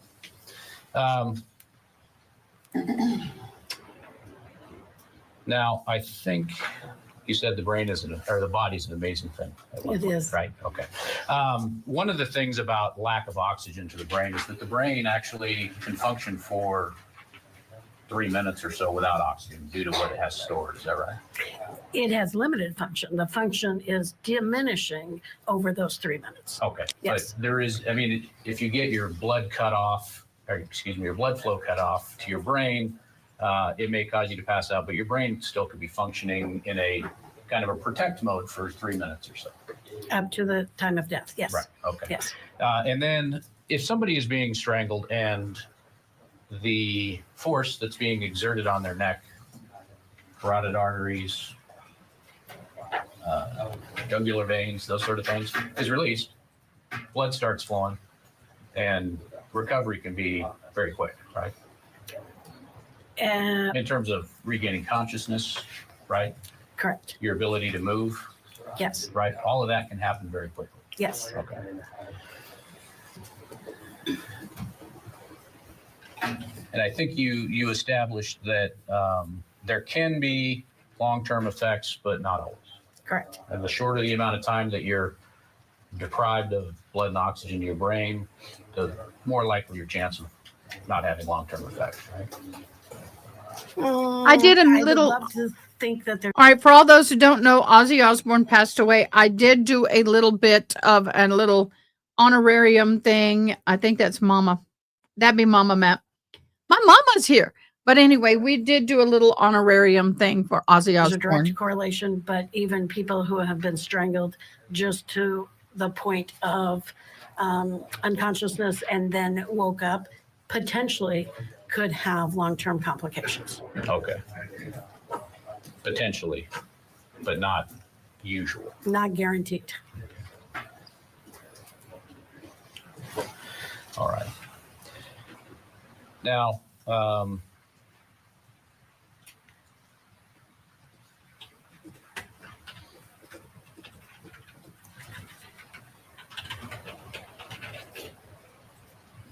let's talk about hitting your head on something. Let's say that, in fact, you did hit your head on something I'm giving my mama a hug. I'll be right back. hard. Did that affect your ability at that point to remember what was going on? It could.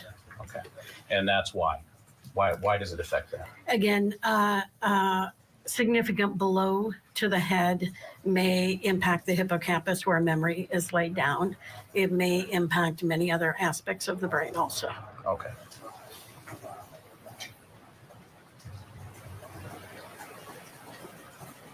All right, and so impact the brain negatively, obviously. Yes. Right?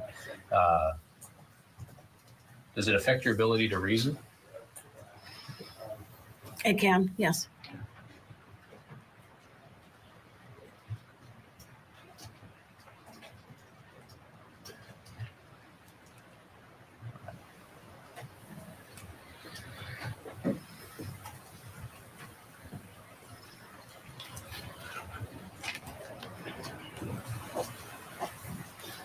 And what happens when you go unconscious? Your brain is not awake, alert, making decisions. Your body is able to function as long as there is still oxygen and blood flow happening. So your body is functioning, but you're not necessarily controlling what you're doing. Well, you're not awake and alert. Correct.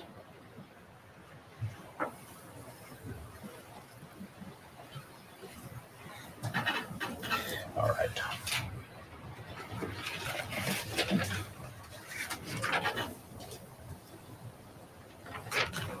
I have no further questions. Thank you. Mr. Leary, cross-examination. Thank you.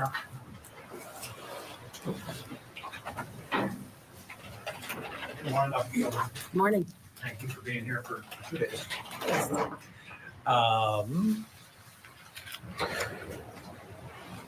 So on the pictures that you talked about, the bruising on the back of Fatima's neck, did they correctly place it as towards the back?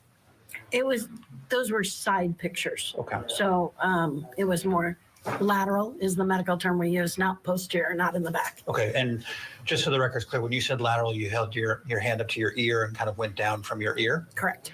And in those pictures, Fatima's hair was pulled up, is that correct? Yes. Okay, so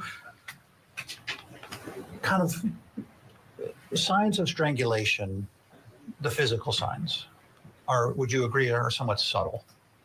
Can be. And in this case, were subtle, correct? I actually wouldn't say these were subtle. Okay, well, to the non-professional. Okay. It's hard for me to be non-professional. And not to say to be unprofessional, but somebody who doesn't have the same training, correct? So petechiae, you explained very clearly to the jury what petechiae is, correct? Yes. And somebody who saw a picture of petechiae, if I walked up at lunch and said, what is this? Somebody may say freckles, correct? Correct. And that's a fair description, right? Yes. But based on your training, you know that there's a medical explanation, particularly when you see that it didn't last longer than October 21st, that was not a freckle, that was a petechiae, correct? That's why we continue to photograph every day. Correct. Right. And so you would agree with me that that's kind of outside the common knowledge of the average person, correct? Yes. And that's kind of why you're here, to explain your expertise, right? Correct. Okay. And so, you know, the bruising and abrasions were more visible on Fatima the next day. Would you agree? Yes. Okay. So, and in terms of the petechiae, was it more visible or about the same from the 18th to the 19th? Do you recall? We didn't demonstrate those photographs, but my recollection was they were still very visible on the 19th. Yes. They were still, okay. And then the scrape on the shoulder and the hip, she attributed to something other than strangulation, correct? She did not have a scrape on her hip. She had pain Pain of her hip and no visible injury there. And the scrape on her left shoulder would not have been directly from the strangulation. Okay. So if we're summarizing kind of the visual cues, it would be the petechiae on her face, correct? Correct. And abrasions below her ear, correct? Correct. Which may or may not be visible based on the location of her hair. Correct. Okay. So somebody who walks up on the scene and sees her, they're probably gonna notice kind of rapid breathing, correct? Yes. Like she's, you're talking about the physical response to a post-strangulation event, correct? So rapid breathing, correct? Correct. Almost kind of panic. Correct. That would be common. Celestial Force, the child did survive the strangling. Unfortunately, by the boyfriend that caused her boyfriend, who was the reason why this was part of the problem, came in and beat the living snot out of the dad. It was like 3 or 4 boys beating on him, and then a bus driver got off the bus, and they were able to get her out of the grips of her father, only for her mother to try to grip in and finish the deed. She was 17, and she's 17, and she is alive. Thank you, Lord. They did have another child, though, that did die of cancer. Okay, I'll be right back. Okay.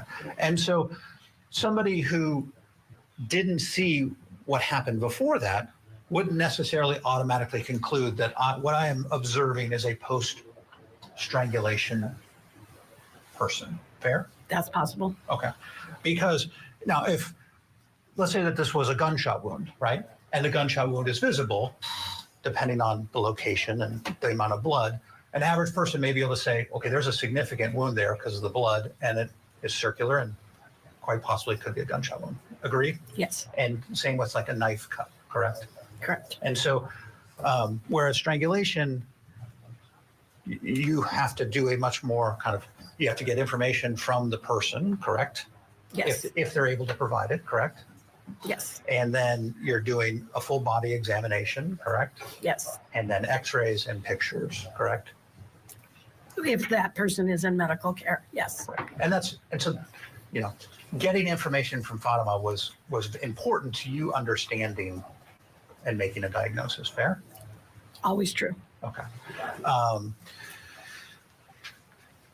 Okay, so somebody who comes up afterward isn't going to necessarily know outwardly signs that, you know, this is a person who has just been strangled, correct? I mean, and you're hesitating, so I mean, I'm hesitating because I can't ask you a question. Okay, well, let me. Okay, we operate in these. So, okay, so somebody who, you know, let's start from here. So Fatima regains consciousness. Okay. Yes. From that point forward, and you know, Mr. Dean from the principal from the school comes over and sees her on the ground and observes rapid breathing, big eyes, startled. We'll say petechiae. Would you expect a non-medical professional to say that person, I can conclusively say that person was just strangled? Not necessarily. Okay. Before we head to a break, we have a quick programming note. Court TV will be live in Idaho for the Brian Kohberger sentencing hearing on Wednesday, July 23rd. That is tomorrow. Crime and Justice correspondent Matt Johnson will be reporting there in Boise, along with Court TV anchor Ted Rollins. The sentencing is scheduled to begin at 11 a.m. Eastern. It is not one to be missed. Tune in to watch it right here on Court TV. We'll be right back after this short break. Brian Kohberger accepted a Okay, guys, yeah, that's a hot mess. What's even a hotter mess is the fact that we're having to watch the trial in the manner in which we're watching the trial.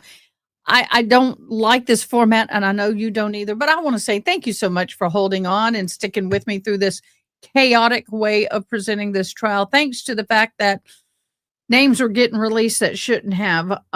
Trevor Ross, I think they were both in agreement. Fatima overheard the mother talking about going to Iraq. That's when she ran away. And here's the thing. If Fatima had gone to Iraq, she was supposed to be married to an elder man by at least 20 odd years. And if she would have landed in Iraq and he would have found out that she had a boyfriend of color, a boyfriend and a boyfriend of color, they would have unalived her there. It would have happened there. So she knew her life was in danger if she had gone. And so, yeah, this is crazy. And it's really sad that it happens, even though the honor unaliving is considered illegal over there. If someone gets caught doing an honor unaliving, they are tried, but their sentence is minuscule in comparison had they just red drum a person. So it's kind of a bad situation all the way around. I'm just so blessed she lived. But we're going to hold on here and wait for them to come back, and I'll be right with y'all. Go get a stretch break, guys. Get yourself a cup of coffee. Go take a comfort break. I'll be right back.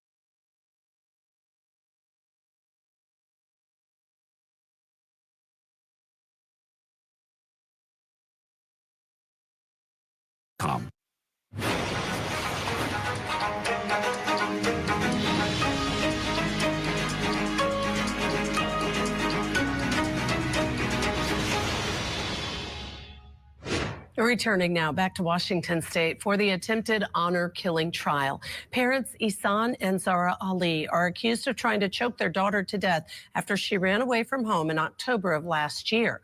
On the stand remains Dr. Joyce Gilbert. This is a pediatrician who treated Fatima. We're going to get you back into court. A reminder right now, she's under cross-examination by the defense. Something happened, correct? Correct. And that something has caused this person to be upset. Correct. Okay. And it is a common side effect of not being able to communicate after a strangling event, right? Difficulty speaking, that's a symptom, correct? Correct. And when somebody is regaining consciousness, correct me if I'm wrong, but it's not like a light switch. Is that fair? That is fair. And I just snapped my finger and you shook your head, yes. Yes. Fair? Okay, so it's not like I'm unconscious at 0-1 and then at 0-2, I'm fully functional and awake, correct? Correct. And so there's kind of this process of coming back to understanding what's going on. Yes. And you described confusion Yes. and memory loss. Correct. And it's fair to think that the person, while they're unconscious, doesn't necessarily fully appreciate how they got to where they are when they're waking up, right? Right. This is not what they expected, correct? Yes. And if you ask somebody, well, how long were you unconscious for? That's not a question that you would expect them to be able to answer. That's Fair? correct. And may not be able to communicate to the person that they wake up with kind of what's going on. True. All right, I appreciate your time. Thank you. Yes. Ms. Zoe, redirect.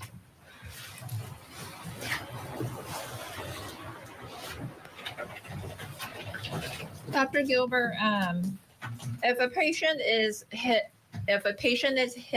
hard enough on their head to cause cerebral edema, would you typically expect to see some sort of external injuries to the head? Yes, you would. Okay, and those external injuries, could they include bruising? Yes. Could it also include bumps to the head or knots? Generally, a big bump on the head with a hard blow. Yes. Okay. I'm sorry, could you repeat that? Sorry. Yes, generally there'd be a big bump on the head with a blow like that. Okay, and you testify that as being Fatima's treating physician, that you would also do a head-to-toe examination. During your examination, did you observe any bruising to her head? I did not. Okay, what about bumps or knots? I did not. And I Okay. felt under her hair and her whole head during my exam.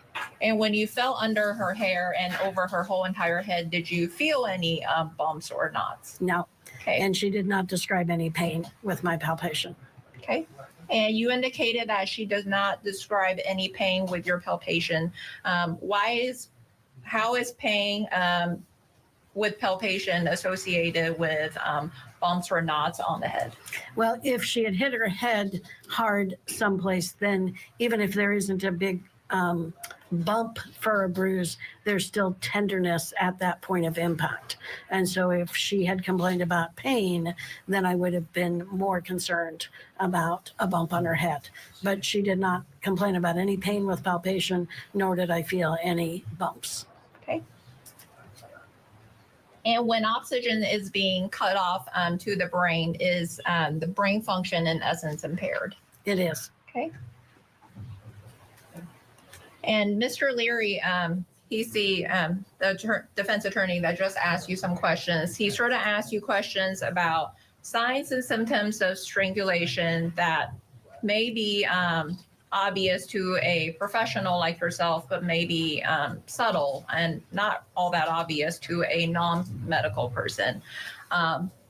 Would you say bruising, would that be considered something subtle or obvious to a non-professional? It depends on the time that you're looking for the bruising and the area that you're looking. He made a point of saying if her hair was down, it may have been difficult to see the bruising, and bruising does progress over time. So the first pictures that we took may not have showed all the bruising, and the second day pictures showed more bruising, still from the same incident.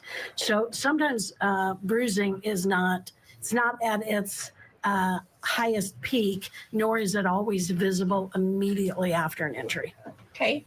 You testified that the photos of the bruising from the second day was more obvious than the bruising from the first day. The photos that were taken of the first day, did it still show obvious bruising on her neck? Yes, it did. Did it show obvious bruising on the front of her neck? Yes, it did. Did it show obvious bruising on the left side of her neck where the left side of her carotid artery and jugular vein was located? Yes, it did. Did it also show obvious bruising on her right side of her neck where the right side of her jugular vein and carotid artery is located? Yes. Okay. And if Mr. Leary was also asking you questions about subtle signs and obvious signs. If an individual sees somebody that is being placed in a headlock position and does not look like they have their eyes open and appear to be passed out or they've lost consciousness, would that be concerned for strangulation? Yes. Okay, no further questions. Mr. Kate. Sorry, guys. My mama never gets to drop in, and I saw my mama. My mama's beautiful, and I adore her. So she just came back from a little doctor checkup, and I'm just getting an update. She's doing good. All is well. She's doing okay. Nobody worry. So we're back into court. Recross. No, thank you. Mr. Leary. Just to clarify, Your Honor. Just so, I mean, I absolutely agree. If you see somebody in a headlock and being choked, I mean, you would think strangulation, right? Correct. You're shaking your head right. Yes. So my question is more, if you don't see what's going on and you come upon the scene afterward, you can surmise that there's been a struggle and that there's been something that's happened, but you don't necessarily can conclusively say strangulation just on your initial reaction. Is that fair? I think that's very fair, especially if it's a layperson. Okay, thank you. May this witness be excused? Yes, Your Honor. Any objection, Mr. Kading? No, Your Honor. Mr. Leary? You are excused. You may step down and you're free to go. Thank you. Dr. Joyce Gilbert, pediatrician, her testimony is over right now. Let's bring in with us this hour trial attorney Natasha Scruggs. And YouTube comments are flowing in. And I want to thank one viewer because she said, listen, I think it's wrong. I think the mother was not standing by, but rather had her hands on Fatima. So I'd like to start, Natasha, always great to see you. Thank you for joining. I'd like to start by, we looked back at Fatima's testimony, and here's what she said about her mother, because on one part of the turnips, excuse me, turnips. I used to call them tunips when I was a baby. iSub is not the same as membership. If you join a membership level, any membership level, you get 10 entries. You just tell me it'll show up you're a member, and then I give you 10 entries to the end of the month. Drawing. Video, you see the mother standing aside.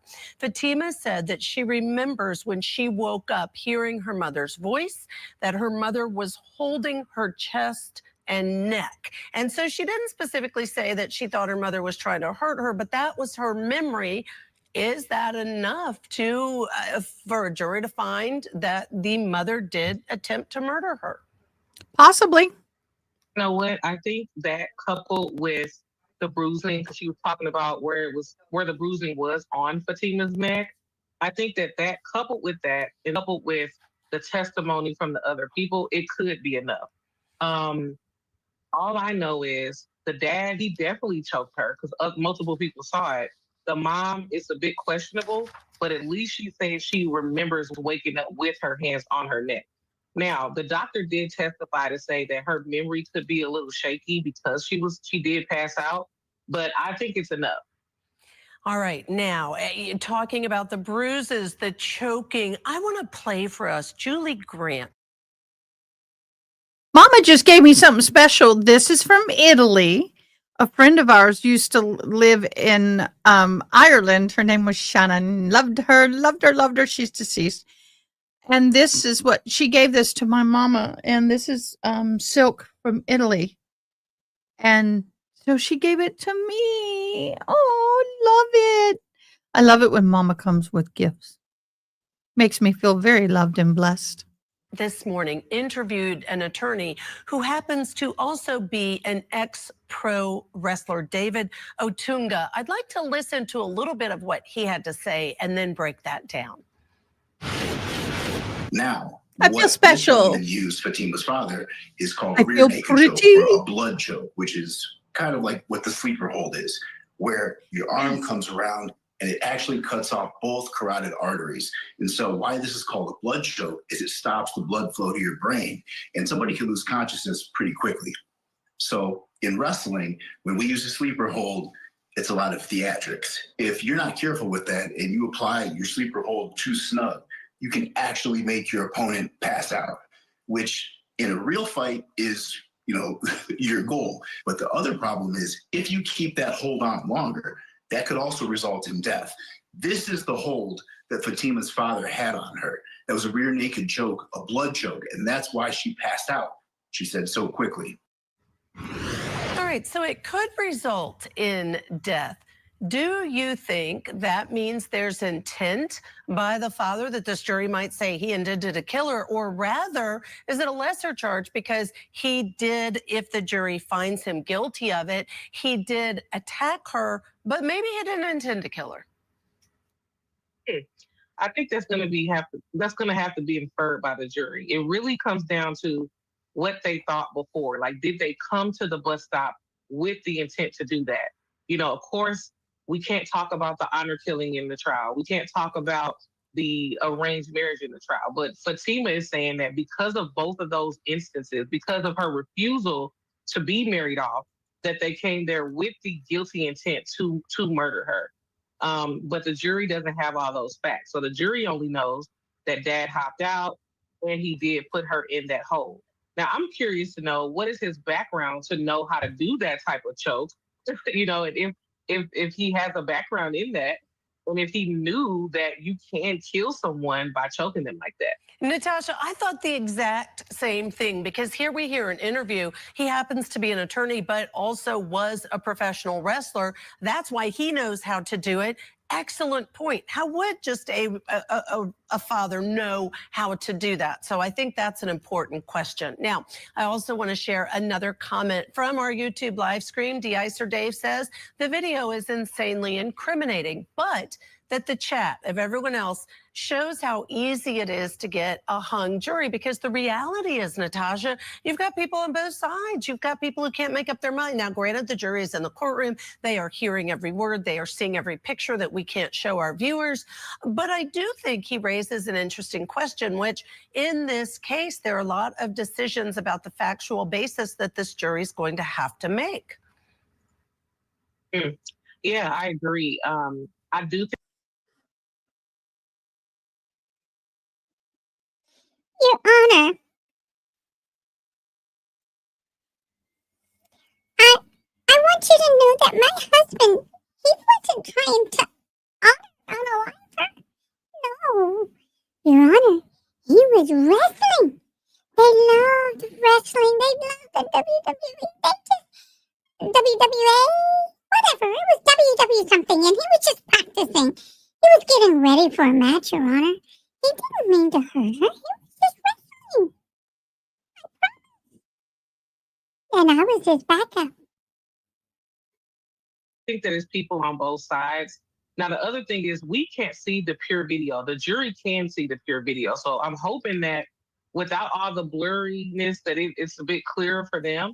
But honestly, I really think it's going to come down to whether or not the defense wants to bring a witness on, which I'm assuming they might want to bring the dad on. I think if they choose to not bring anybody on to put his side on the table, then the jury's just going to have to look at all these witnesses, the bus driver, the students, the daughter, and come to that conclusion. But I think that the prosecution is doing a great job in putting on their case. I think they are, and the defense is asking the questions to try to poke holes in the prosecution's case, but I have to tell you, I can't imagine mother or father will testify. We don't know. Of course, you and I are just giving our opinions, but it's going to be really interesting to see whether or not he chooses to testify. Now, one of the things I always like discussing is the demeanor of the defendants, because we know, Natasha, the jury is watching the mother and father no matter what. And Meme Lover on our YouTube chat said, will a jury be looking at the father's lack of emotion? Now, I've seen a lack of emotion, but also, I guess maybe it's just my own interpretation. Sometimes I watch him and that lack of emotion to me comes across as being very angry. Does a jury watch all of these things? And what do you think the father's emotion and mother's emotion tell you, if anything? Yes, a jury definitely watches the demeanor of the defendants. And the mom, from what I've seen, people see her as just being mean. They don't see her, she doesn't have obviously she's not supposed to be smiling, but they see her as mean and not caring. They see dad as really, like you said, he looks mean sometimes, and sometimes he just looks blank in the face. And so it's like, they don't really have any emotions about how, even when their daughter was testifying, they didn't have any emotions. I mean, I felt so much compassion for her, even when she was talking about, wanting to be in school and wanting to be educated and how her parents didn't support her. They didn't have any emotion. And so that doesn't look good to a jury. They're not really coming across as sympathetic defendants, in my opinion. It's going to be interesting to see this case. There's so many things to consider. The prosecution continues to build its case. Natasha, stand by. We are waiting for the jurors to return from their lunch break. So while we're waiting on that, we're going to hear arguments outside of the jury's presence. Stay tuned. We'll be right back.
Hey guys, sorry, I had too much coffee. I couldn't help it. I had to go. I had 3 cups of coffee today. I shouldn't have done that. I know better than to have 3 cups of coffee, but dang it, it was one of them mornings where I just had to get me some coffee. Got to get my blanket. My legs are cold. So I apologize. So now we have rested with the doctor. Now I wonder who the next witness is going to be. She should do the voices for the cartoon movies. Well, darling, I'm not too sure about that, but I sure can try. So anyway, let's see. Hell, he's angry while sitting in the police car. How dare you arrest me? Well, he had some airs on him, let me tell you that. And the fact that he was yelling when the police officer told him not to and he kept yelling, I'm like, dude, you need to just zip it. You're going to get yourself in more trouble. I thought the police officer handled him quite well, in all honesty. I would not have been that polite about it. Frankie, come on, no politics. Pineapple, no politics. The father will be offended if there are powerful women in the court. Yeah, for sure. Kelly B, if her parents are found guilty, oh lordy, she will have to go into hiding, and even that won't be safe for her. Well, maybe not. I think that I would suspect the older sister would go back to Iraq. She is definitely invested in that lifestyle and culture. I wouldn't be surprised if she testified on behalf of her parents if anybody testifies. You're right. And I love it. I bet pissed him off that the judge is a female. Oh, Ronnie, you're right. Oh, he probably, do you know what he's thinking? Do you know what he's thinking? I do not respect her authority. She has no authority over me. I don't care what's happened. I'm sitting here because I have to, but I don't. Oh, Lord, that ought to be that. I mean, the irony in that. Yes, I know, but she did really well, and she held my attention longer than most physicians in that position.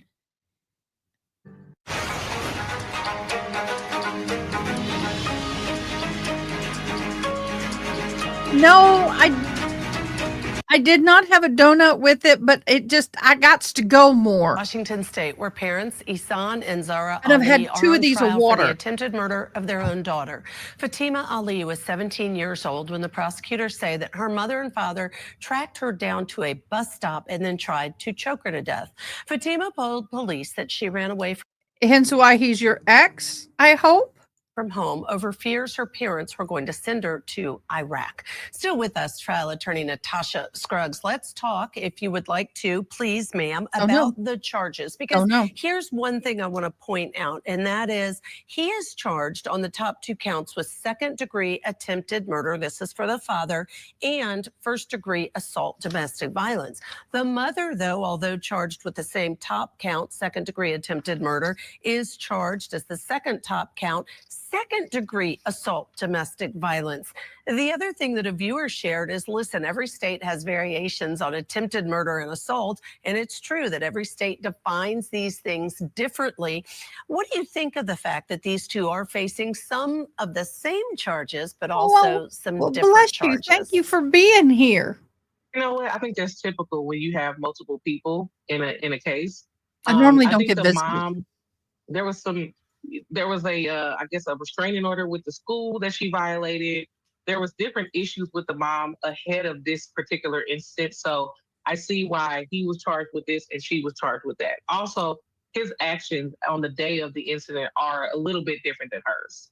They are. That is true. Are you surprised? And we've talked about this with each of our guests today because everyone offers a little bit different perspective. You're a trial attorney. I'd love to hear, are you surprised that these 2 defendants have chosen to go to trial together, albeit they have a little different set of facts and different charges in some respects? My mama's 84 and my papa is going to be 91 in December. I'm a little surprised by that, but because they're a husband and wife, they probably just thought, listen, it's better for us to be together, but they do each have their own respective attorneys. So there's that.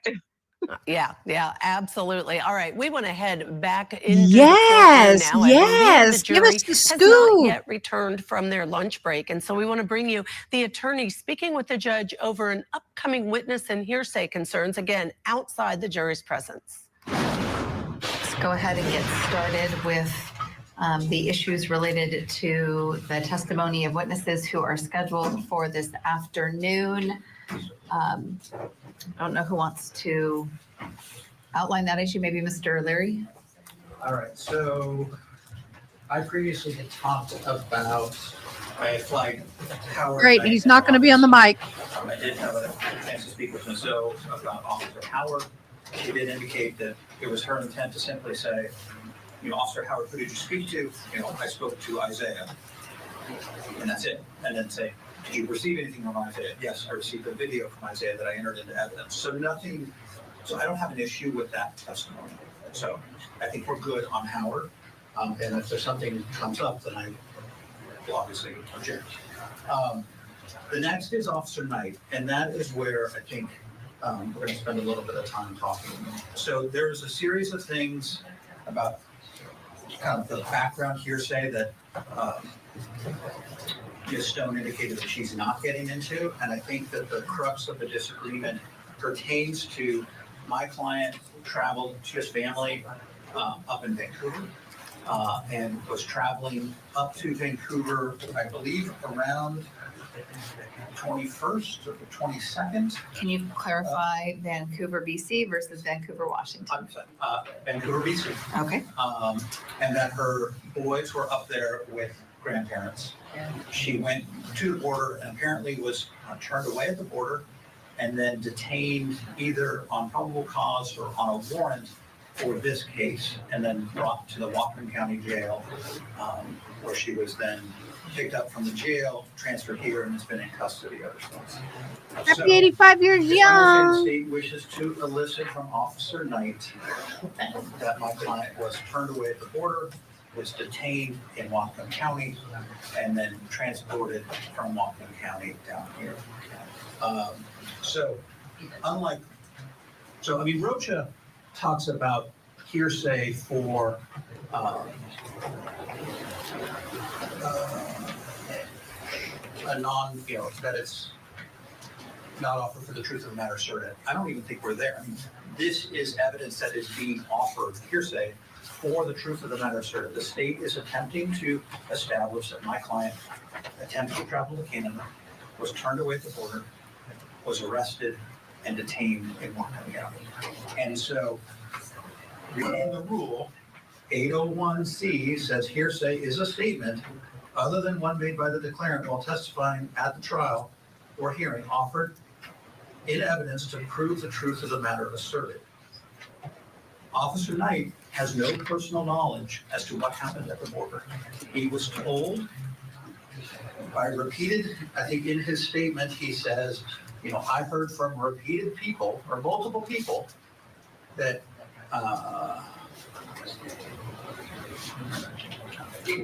so he says in his report, on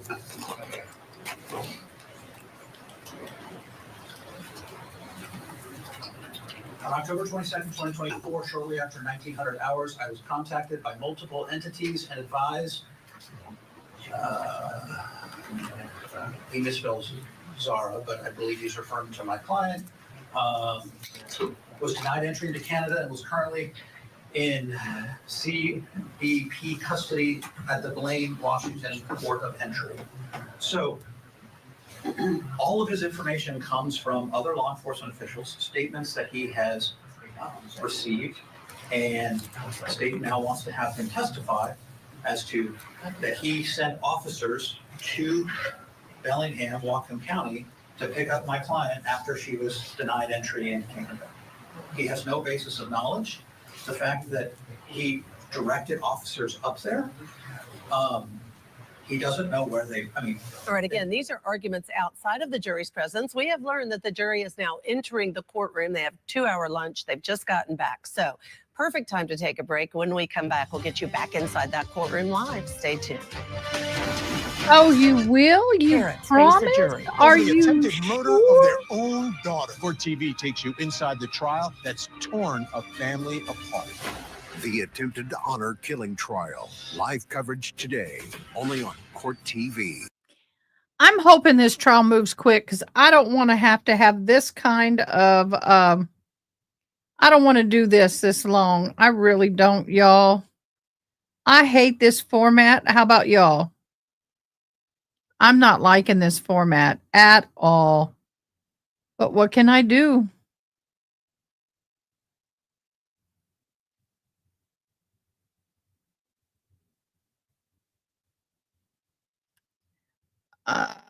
So the mother, yes, she tried to go to Canada. Oh, no. No Middle Eastern for me. Mm-mm.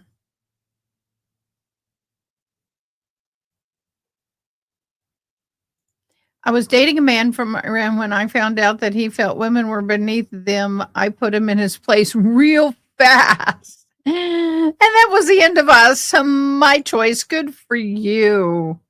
So, yes, the mother did try to go to Canada and they caught her butt. Now, that to me, was it another Donald Adelson? Just curious. Just curious. Was that another Donald Adelson? Oh.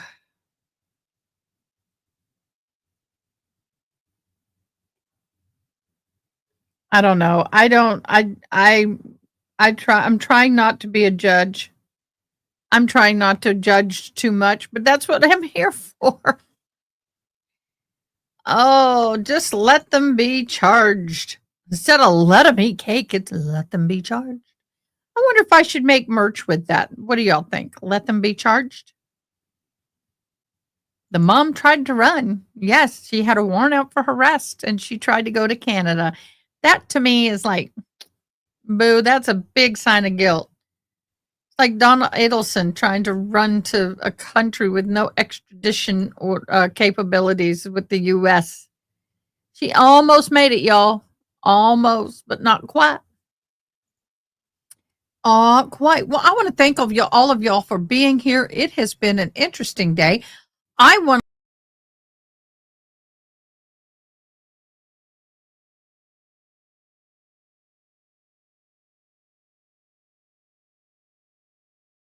Sorry about that, y'all. I told you things will be glitchy for a day or two. We've got stuff going on with them trying to repair from the storm, but most of you don't know. I'm AdaKay. If you're new here, thank you for joining. I live in the beautiful Texas Hill Country in a town called Kerrville, which is probably something you've seen a lot in the news. Yes, we've had a lot of death. Yes, I'm a survivor of the flood. Yes, my home is okay. Backyard, not so much. Yeah, it's been a nightmare. It's still a nightmare. It's still hell. It's like in some parts of our area, it looks like a war zone. It's horrible. But our internet or some of our stuff is a little glitchy because I know they're trying to fix things. They've got underground work they're doing. They've got above wire they're doing. So sorry about that. Haven't watched the Adelson case, Karen Reed, Dabo case, all of them. You have not, Penny. Well, Donna Adelson tried to skip the country with her husband. And they arrested her at the airport terminal as she was trying to leave the country. And they had gotten a one-way ticket to Vietnam. One-way ticket to Vietnam. That's because they have no extradition orders. She would have made it. She would have been in the clear. To the trial of two parents charged with trying to murder their own daughter in Washington state. Ihsan and Zahraa Ali both face charges of second-degree attempted murder. Prosecutors say they tried to kill their 17-year-old daughter, Fatima, in October of last year. The incident was caught on a bus's security camera. Prosecutors say the video shows the father trying to choke Fatima to death. Other teenagers and bystanders got involved and held the father down until the police arrived. I would love to see Lori Daybell and Sarah Boone in the same cell. However, the jury has not yet entered the courtroom because the judge is discussing hearsay concerns with those attorneys outside of the jury's presence. Let's go back in. God love you. Barriers or terror? Jury 145, they are all here. Any issues to address before the next witness is called? Sure. They have. Good afternoon. With respect to Ms. Robinson, I think I have an understanding of what she's going to potentially say. Okay, I have a lot of new people hopping in. Let me explain. DS,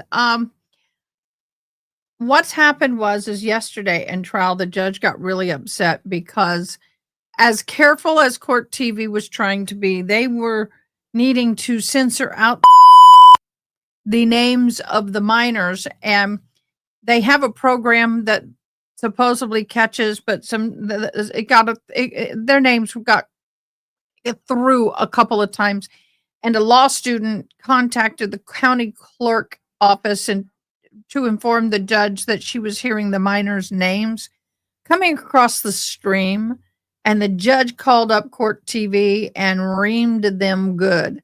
So now what they're having to do is, I think what they're doing is they're so far behind and they're chunking because they have to go through and hand delete or edit the sound by hand. If I'm correct, I could be wrong, but anyway, they got to guarantee that the names are not going to be out there. So they have to use this format. And so the people are coming on and giving you their commentary because, well, they need time to do the editing. we're not happy. They're actually Court TV is not happy either. They did make this announcement, and they did say that this is only for this trial. This is not going to be the new format. But unfortunately, if they're going to be able to show this trial or continue having courts and cameras in this courtroom, then they are going to have to do it this way. It's the best that they can do. I would have an objection to questioning along the lines that the school had safety concerns for Fatima. I don't see how that is relevant. Wasn't communicated to my Bandera's 20 minutes from me. client, and so obviously 20 the minutes. statements about hooking her up with social services, finding a place to stay, those things that were provided to Fatima that day, I think are Welcome, admissible, DS. but like generalized Welcome, concerns, Sunflower. we would object to. All right, Ms. O, is this your witness? Yes, Your Honor. All right, response. Your Honor, with regards to Ms. Robinson, specifically, I think the fact that that line of questioning is appropriate along with her answers for multiple reasons. One, I do believe it is relevant. Throughout the course of this trial, not necessarily from Mr. Leary, but from Mr. Kading, and the state is trying both Mr. Ali and Mrs. Ali simultaneously. And we also have to address any potential arguments that Mr. Kading has made through the course of this trial. During cross-examination of Fatima, Mr. Kading asked her on multiple occasions about this idea that Fatima testified that she feels safe at school and she enjoys school. And Mr. Kading on cross-examination asked her in multiple ways about how clearly that is not accurate, because she also indicated that she had skipped some classes.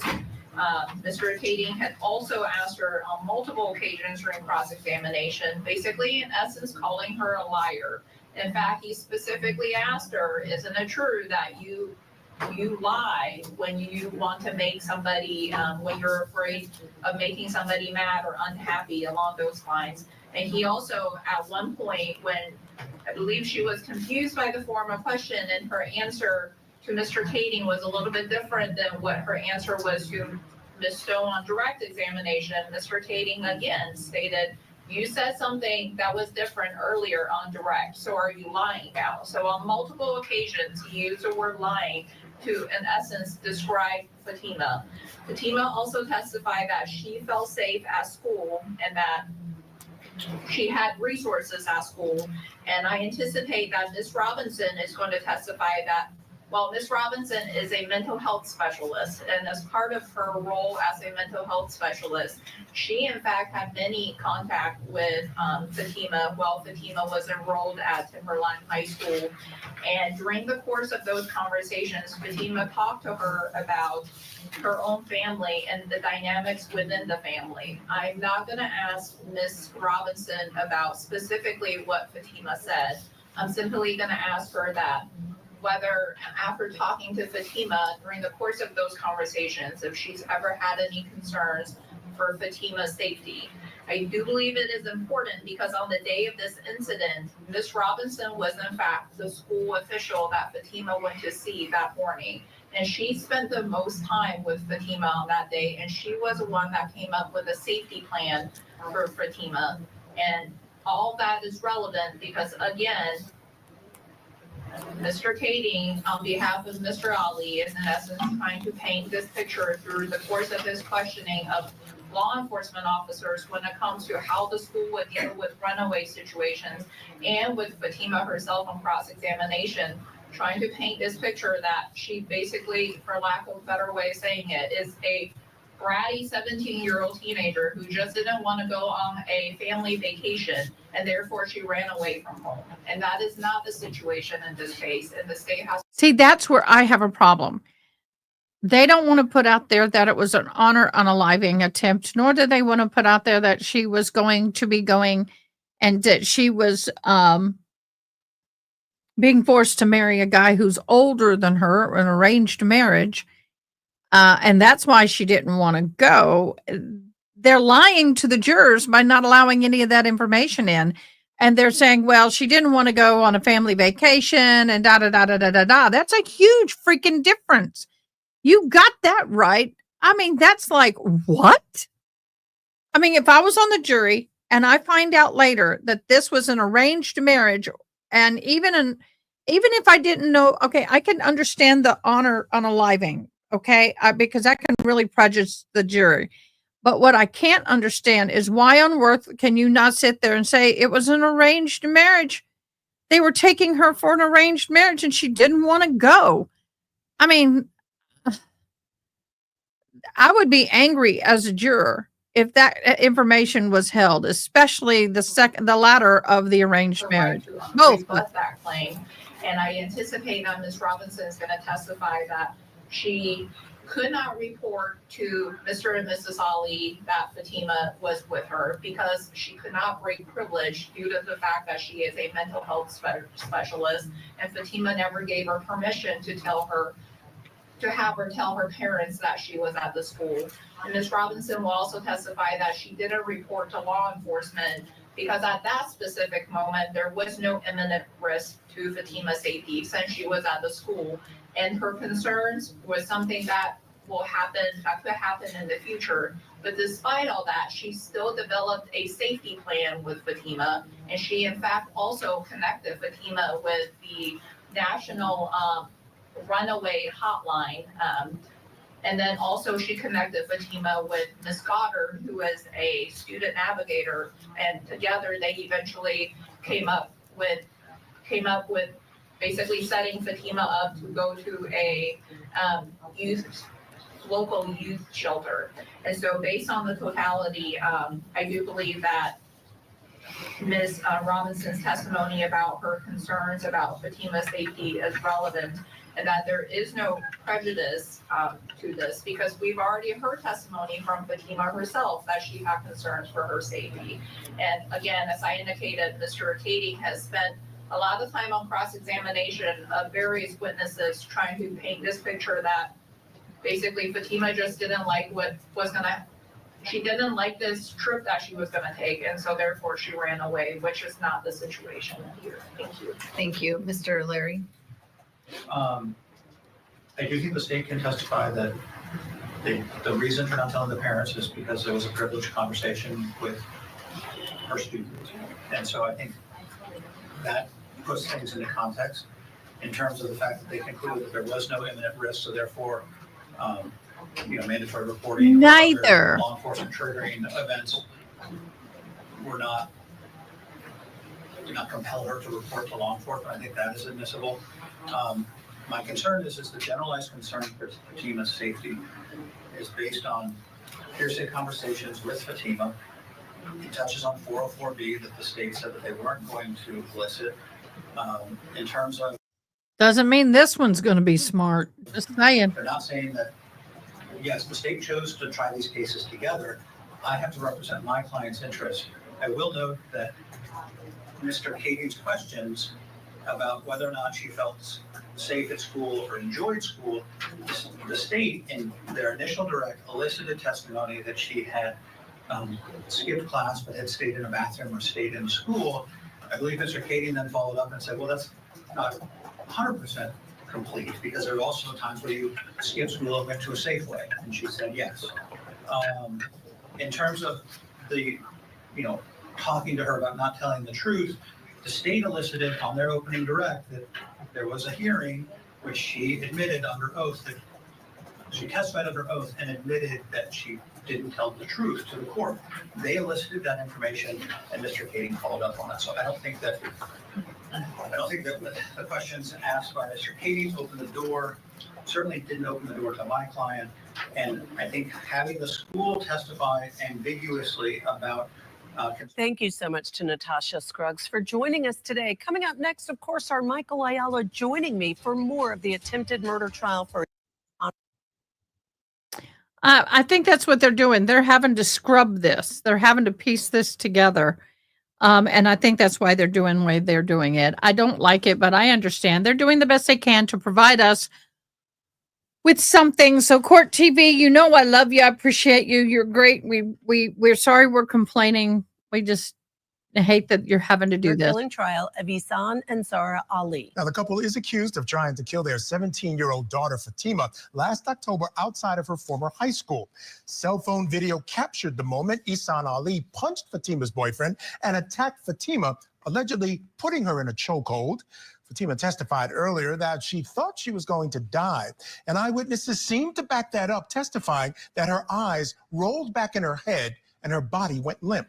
Dr. Gilbert was back on the stand today and told jurors that it takes only 4. I wonder if she had a bra on. We pressure didn't see her walk off. We couldn't see her walk off, but she had no bra on yesterday. It was like, you know, that woman was a hippie in the cause 70s. strangulation. About the same amount of pressure exerted in an adult handshake. We want to go back into court. Michael, I just want to mention quickly, this is outside the presence of the jury, arguing about hearsay, whether it's admissible or not to the judge. Yes, and I believe they're talking about Mrs. Robinson, who I believe was the school counselor that talked to Fatima. And one of the things they've said is there was no release in order for her to say what Fatima told her. So we're going to go back into court to see what the judge decides.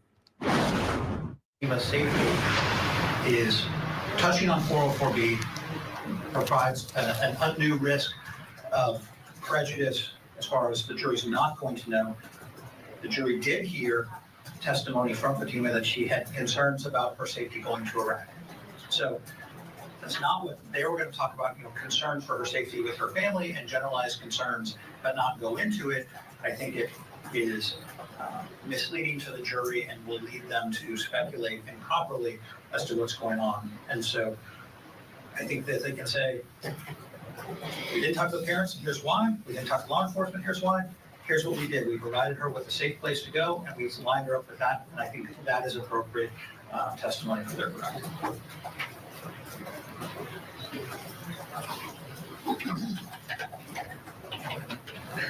So first of all, I'm not going to indicate what questions specifically can and cannot be asked. And I know that that's not what Mr. Leary meant, but he was saying, well, I think it's okay to ask this question, this question, this question. I'm not going to be that detailed. In the direct of Ms. Robinson,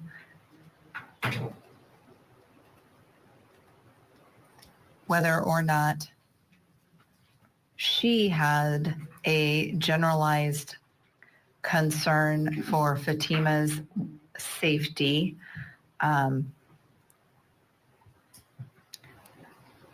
May be relevant to explain all of the things that she did with Fatima on that day. The general concerns of the school, absolutely not. No one can testify as to the school's concerns. I don't know, maybe the principal could, but I don't even know that he can. I think that this witness can only talk about her contact with Fatima, how she knows Fatima, and that's fair. And what she did on October 18th. Welcome 34/7. Thank you for joining us. We appreciate you so much. I would prohibit specific any specifics being testified by this witness as it relates to things that Fatima told her, which gave rise to her concerns.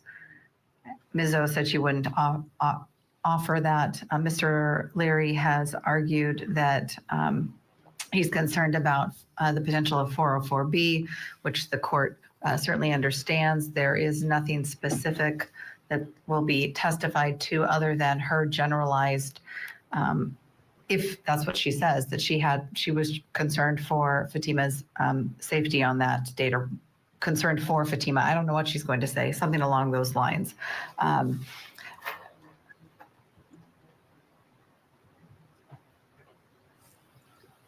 And it is relevant to explain her contact with Fatima and apparently things that happened while Fatima was at the school.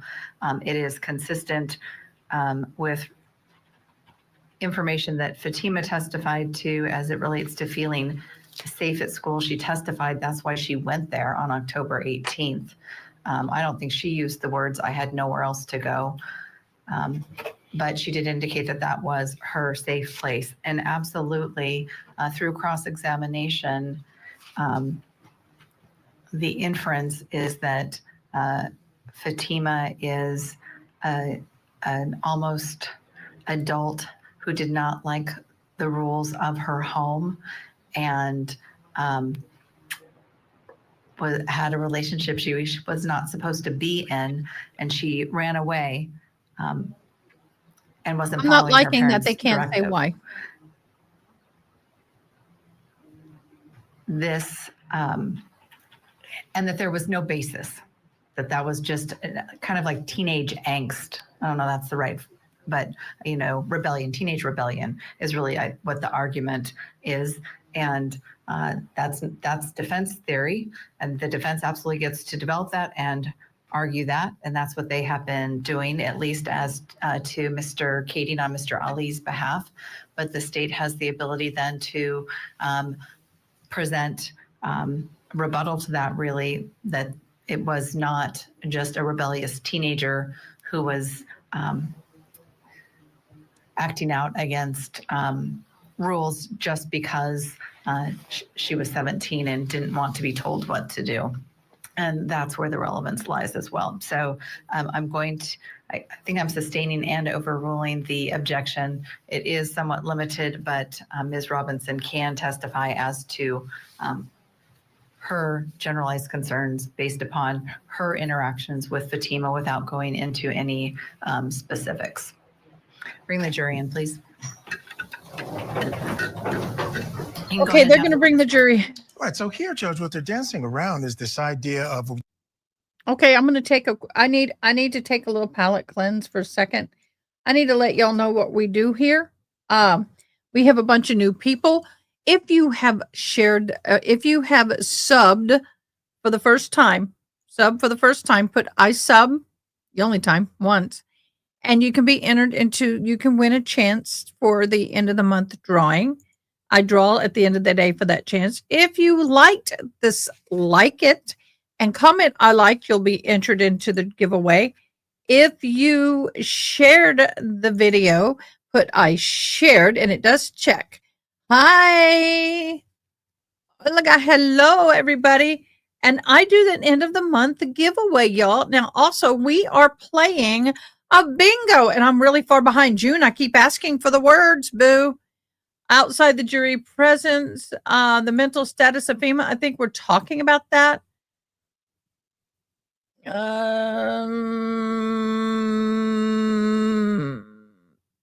I said fair.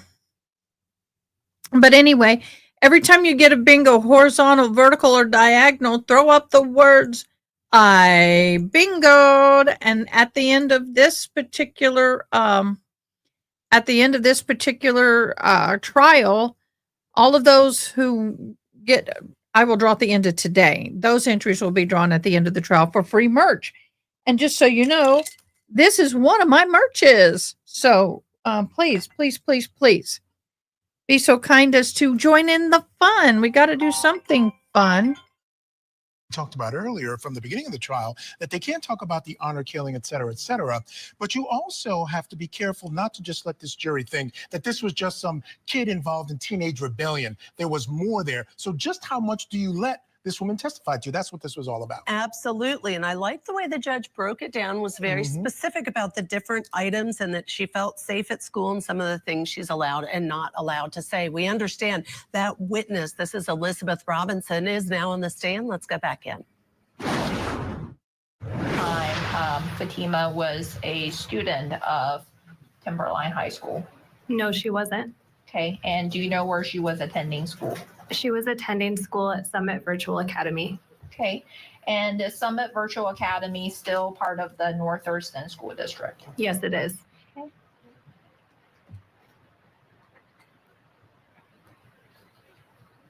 And after Fatima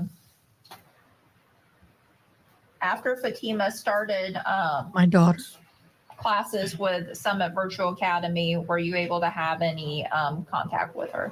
No. Okay. And prior to Fatima starting with Summit Virtual Academy, do you know if she was a student at Timberline High School? Yes, she was. Okay.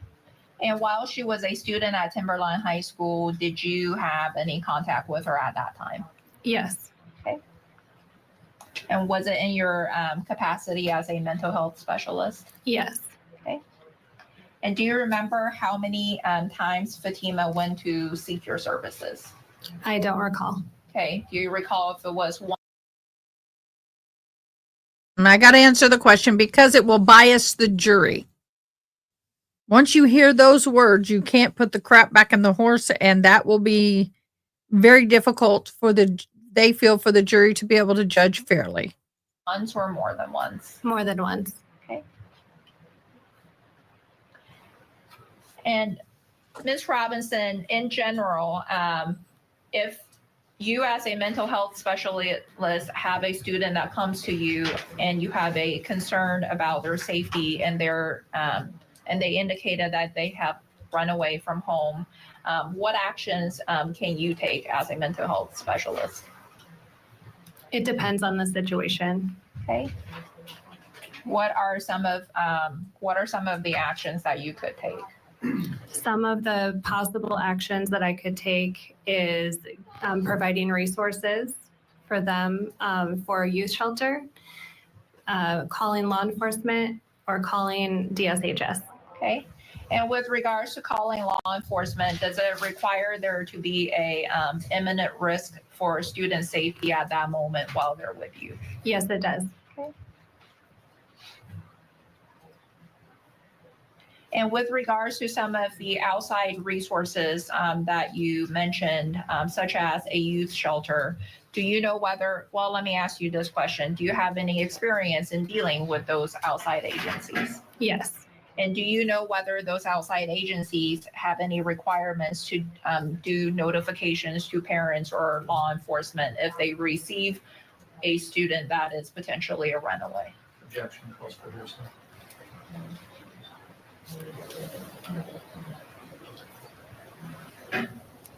Overruled. And do you know whether those outside agencies have any requirements requiring them to do notifications? Yes, they do. Okay. And is it required by law? It is required by law. They have 72 hours to notify parents, and usually they do so within 24. Okay. And do you know a student by the name of Isaiah? He's a student at Timberline High School. Okay. And you I want to hear that. A student by the name of Isaiah. He's a student at Timberline High School. There we go. Okay. And you already testified that you know Fatima Ali. You know that right there is going to get this shut down. They aired it.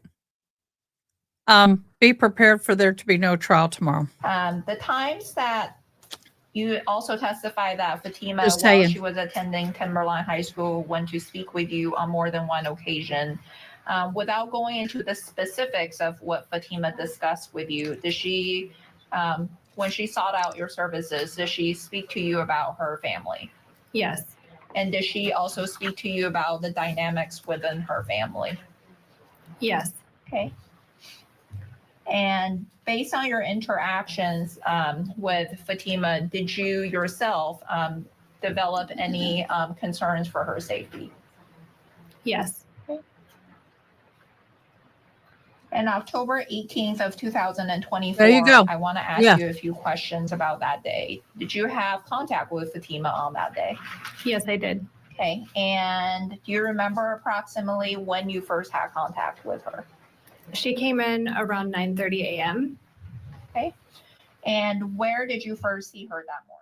All right, we need to step aside for just a moment. On the other side of the break, we will have more testimony in the Oh, yeah, attempted you need honor to step killing aside trial. for a moment And because we you want realize you to just know what screwed think. up. Join the discussion on our YouTube page, and we will share some of your comments or questions. Plus, the jury hears the disturbing conversation the defendant in the in-law massacre case had with his mother about killing his wife's parents and brother. They were all caught off guard. No, that was bad. Dick was going at work and the mom was going at the store. So that's when I got the dad. I got the mom as soon as she walked in. and I cleaned up the mess. Brother came home that night. They played video games and watched TV together. He went to sleep, and that's all I got him. I know. And I know I'm a monster, and I'm a horrible person, but I need my kids taken care of.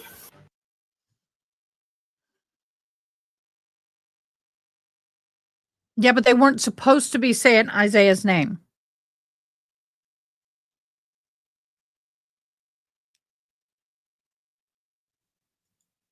I know. I know. And the problem is it's going to affect all of us.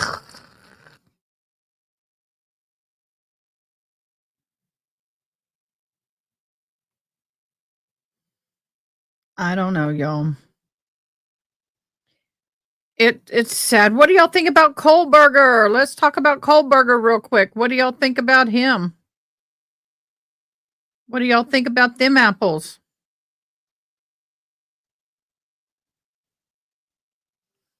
Do you think I wish they had not done a plea in my humblest of opinions.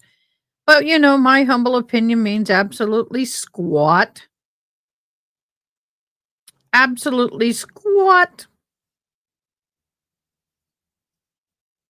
His and hers are two names they have not beeped the entire trial. Everybody else they have. But if you notice, they did beep it. They did beep it. It just was not a complete hide.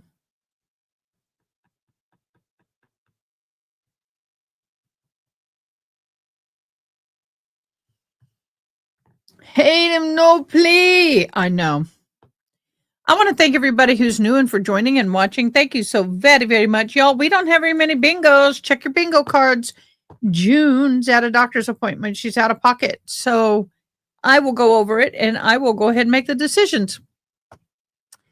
So right now, these are what we have. We have law enforcement. Okay. You testified. Oh, she did say you testified. No, she didn't. Video and body, yes. Mental status, override jury, outside jury presence. Good morning, good afternoon. Free space, sign, low sign of oxygen. I do not recall was said as well. She did say she had a soft voice. What, if any, was said? Subject to recall. What was your role? So I have 4 bingos here. So those are the bingos. So if you got a bingo, I bingoed. If you're just joining, go up to the top of comments. It's pinned. Take a screenshot of this real quick. I'll leave it up for a moment. And you too can join in.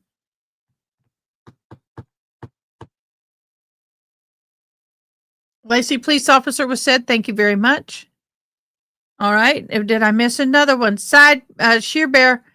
I think he should not have.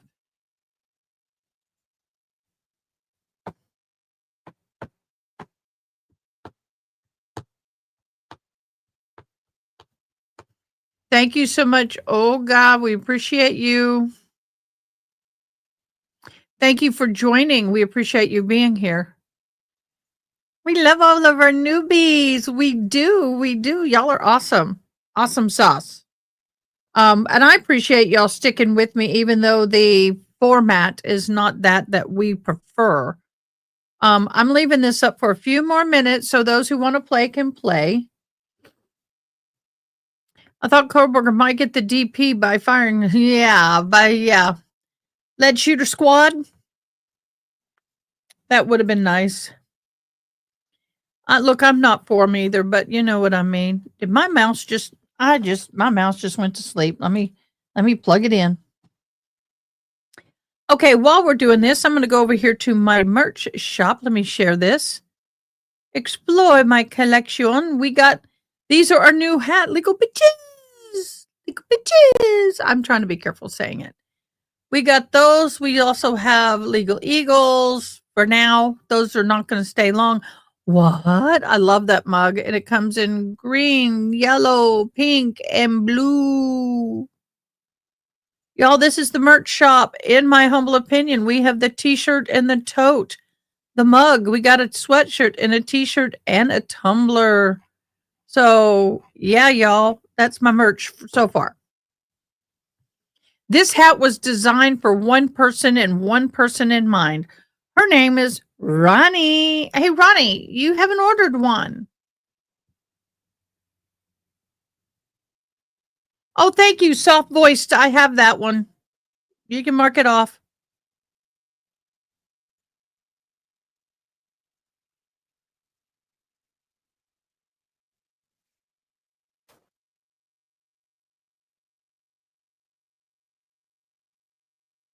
I think it's been done. I recall. Dear June. That's what I got. Either I said it or they said it.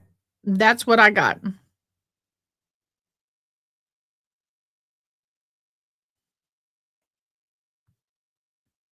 There you go. Thank you, June. By the way, everybody give June a hand. Other cases that She's the Court one TV that is tracking. creates. In Idaho, Court TV will be. She's the one who creates all of our bingo cards for us. And once again, I am so grateful for it. And you are simply the best. Better than all the rest. You are simply the best. And we really, really thank you for your fabulous, fabulous work with our bingo cards. Everybody give Miss June a hand, would you please? Avoided the death penalty by pleading guilty to the murders of his pregnant wife, unborn child, and his 10-month-old son. And in Florida, the state rested its case in the penalty phase for Shelby Neely today. It'll be up to the jury now to decide whether to recommend life in prison without parole or the death penalty for Neely, who pleaded guilty to killing his wife and in-laws today. Today, jurors watched Neely's second police interview where he speaks very casually about how he killed his wife, Jamie. Approximately how long do you think you were choking her? Like 3 to 4 minutes. 3 to 4 minutes total choking her? Yes. Okay. And I remember the big detail that I forgot about yesterday. I do apologize. After that happened, I did grab a hammer and I hit her just to make sure that she was dead. Okay. I'm sorry. I forgot about that. That's fine. It just came to me because, like I said, I blocked that. And when you hit her, that was still in the living room with the hammer? Yes. Try to kill 2 children. We want to head back to Washington State now for more testimony in the attempted honor killing trial of Ihsan Zahraa Ali. The witness is testifying about putting the victim in contact with a runaway hotline. A reminder, this was a mental health specialist who worked at Timberline High School. Outside of my office. Okay. And Ms. Robinson, do you know what time school starts each morning? It starts at 7:30 a.m. Okay. And when you saw Fatima sitting outside your office, did you speak with her? I did. Okay. And where did you speak with her? In the counseling center. Okay. And where is the counseling center located? It is right next to our front office in the front of the school. Okay. And did you at some point also speak with Fatima inside your office? Yes, I did.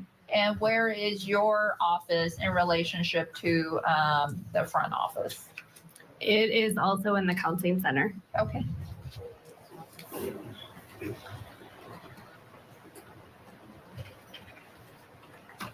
And without telling the jury what she specifically stated to you, well, let me ask you this question instead. Were you made aware by Fatima that she had left home that morning? Yes. And were you also made aware that her intention was not to return home? Yes. Okay. And without going into the specifics, did she talk to you about her concerns about a trip that was coming up? Yes, she did. Okay.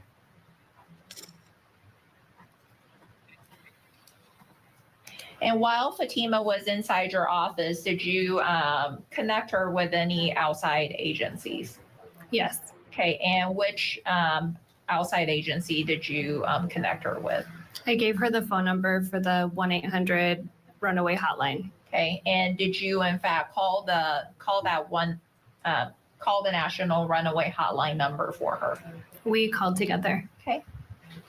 And was there a conversation with that hotline? Yes. Okay.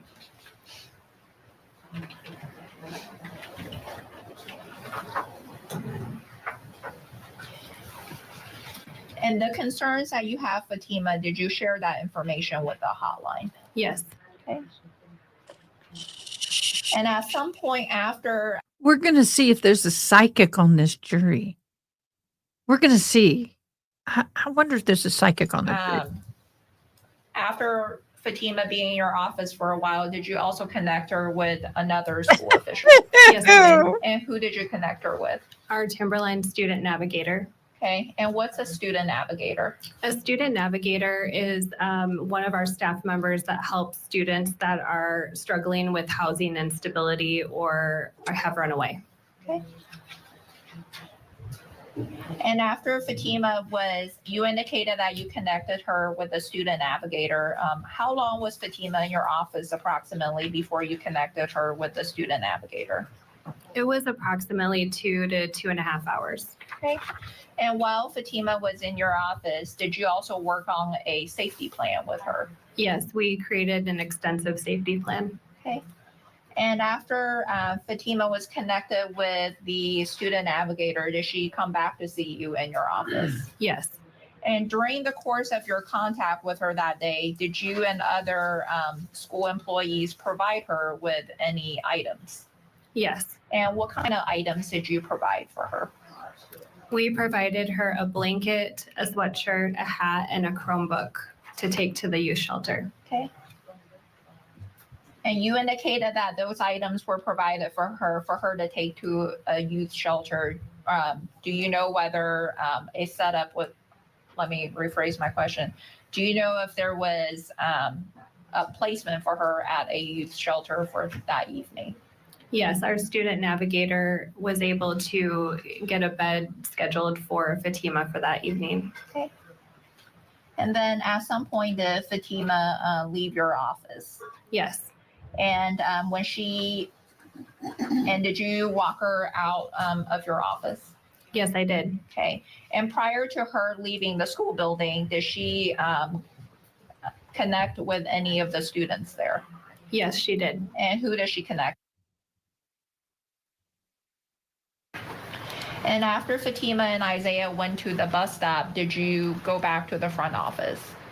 I did. Okay. And when you went back to the office, All right, I want to bring in our guest joining us this hour is criminal defense attorney and former head prosecutor Bob Bianchi. Bob, always a pleasure to have you on the show. Great to see you today. And I just want to say, I think this is extremely important testimony. This particular witness is an uninterested third party, a professional looking at the situation. And I thought the prosecutor really navigated some of the minefield here very, very well. She got across what she wanted to get across, the idea that the victim in this case, Fatima, was afraid, and she had talked about issues in her family before, and whatever she was afraid of led this woman to make the decision to send her to a shelter. I think that's where we wanted to go, given the idea that they can't talk about these honor killings, arranged marriage, etc. Michael, you just said it. I sometimes this is such a nuanced tactical error. There's so much beautiful and robust law about hearsay and 404 and what can be testified to and limiting instructions. So the judge is essentially allowing this witness to do what we call res gestae. In other words, why did you do what you did? Now, I'm telling you as a former prosecutor who's been exactly in this situation, sometimes not letting the information out because the defense doesn't want it out even works better for me. The way this prosecutor is doing it is so clear to the jury that whatever she's not, the prosecutor, allowed to say must be really, really bad. That's what I think this jury is speculating. And to your point, it was so bad that it caused her not to call her parents for reconciliation or social services, but to rather call the runaway hotline. So you're leaving in the jury's mind this huge speculation. And sometimes I've said to myself as a prosecutor who has to abide by what's going on here, like this prosecutor does, wow, the testimony even was more powerful to the jury because they know something's being hidden from them and I'm dancing around it. They know exactly Sorry, what's I forgot going to on. turn it back on. I'm wondering if I had the file in front of me as a defense lawyer, whether I would have waived those objections and not made it look like there's such a big mystery going on here. Interesting, powerful testimony for sure. And Bob, we love having our YouTube streamers joining us on the linear feed today. And there was a really great question from Miss Anderson just posed. In America, can a minor ask law enforcement to intervene if they don't want to travel or move to a foreign country with their parents if there is no evidence that the child is not safe? Of course, I started jumping up and down and said, Michael, I want this question with Bob, because the really key is the end of that language. If there's no danger posed. Of course, if the child's at imminent risk, then they can. Yeah, a 17-year-old with a freaking 61-year-old man. I don't care if my husband said we're getting $1 million for her. It ain't happening. Intervene. But absent that, Bob, no, I don't think law enforcement can do a darn thing about it. Yeah, let's not forget where we've come in the last 3 decades, at least. Is it 3 decades already? I've been practicing law, whatever. We've gone to a place where law enforcement Very rarely possibly question corporal punishment and parental decisions, and parents were notified about everything, especially in the schools, because they're wards of the parents. I would have. In locus parentis when they're in the schools. Now we're getting to a point where that question is so prescient. Has the pendulum swung to such a place right now where if there's no abuse to the child, there's no violation of criminal law, that the parents no longer have the custody, care, and capability of making decisions on behalf of the children? And I do not believe the law has gone that far at this point, nor do I think it should. Because like the defense is going to raise here, this is not something, children can't make all these decisions on their own. Yeah, you're right. You're right. All right, on a lighter note, I think the YouTube stream should share with us which anchor they would like to hear more from, Michael. Not really. All right. Really. I know we need a break. We know that's your specialty area, which is why you really want to talk about thank it. you. Yes. All right. And when we come back, mental health specialist Elizabeth Robinson wraps up her testimony for the day. You don't want to miss it. Stay here with us.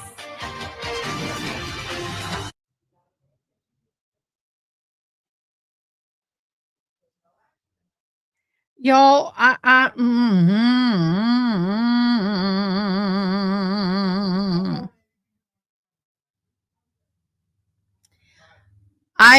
just can't. I can't. It angers me. You know, when I was young,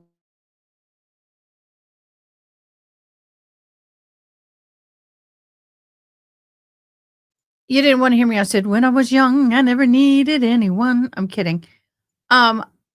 I was with a man quite a bit older than me for 7 years. But I was an adult when I made that decision. I wasn't 17, 15, whatever.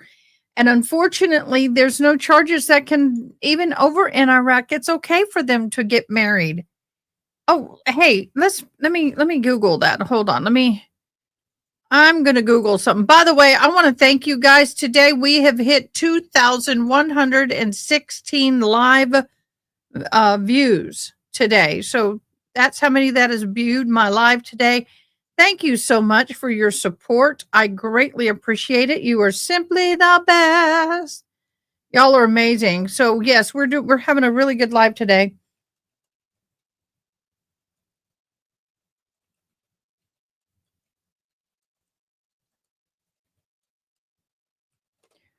Okay, let's see what it says.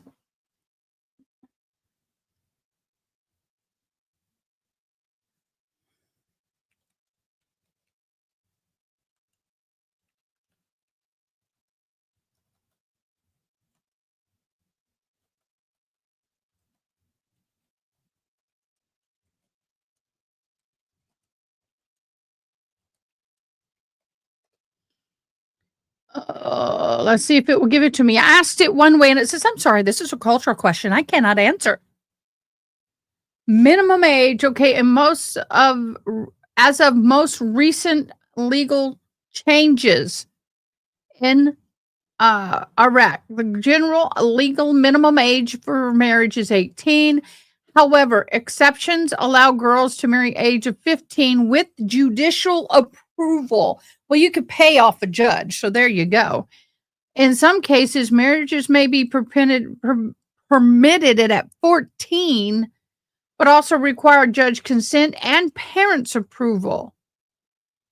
There have been controversial proposals allowed marriage at the age of 9 under certain interpretations of Sharia law. Oh, wow.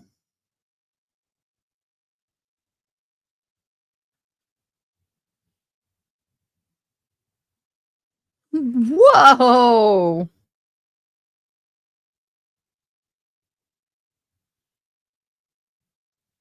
Whoa. That. Oh, well, thank you, Ada. So, Brooklyn, there's your answer to the age of consent. It's 18. However, at 15 with judicial approval, so they just pay off the judge. And 14 if it's judicial and parental.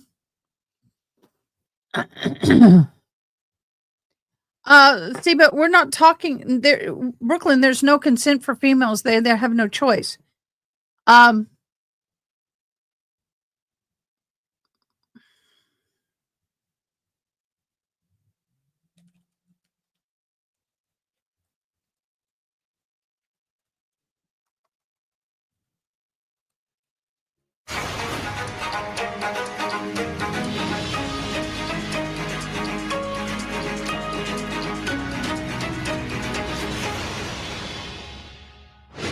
Death by strangulation happens in a time frame very quickly. 3 to 4 minutes of occlusion can cause death.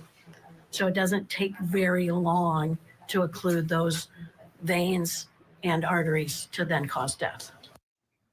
Welcome back to Court TV. I'm Ashley Wilcott. And I'm Michael Ayala. We're continuing our coverage of day 6 of testimony in the attempted honor-killing trial of Ihsan Zahraa Ali. They're accused of trying to kill their teenage daughter last October. A pediatrician spent most of the day on the stand testifying about strangulation and Fatima Ali's injuries from an alleged chokehold by her father. All right, let's head back to court now, where the mental health specialist at Timberline High School is wrapping up her testimony.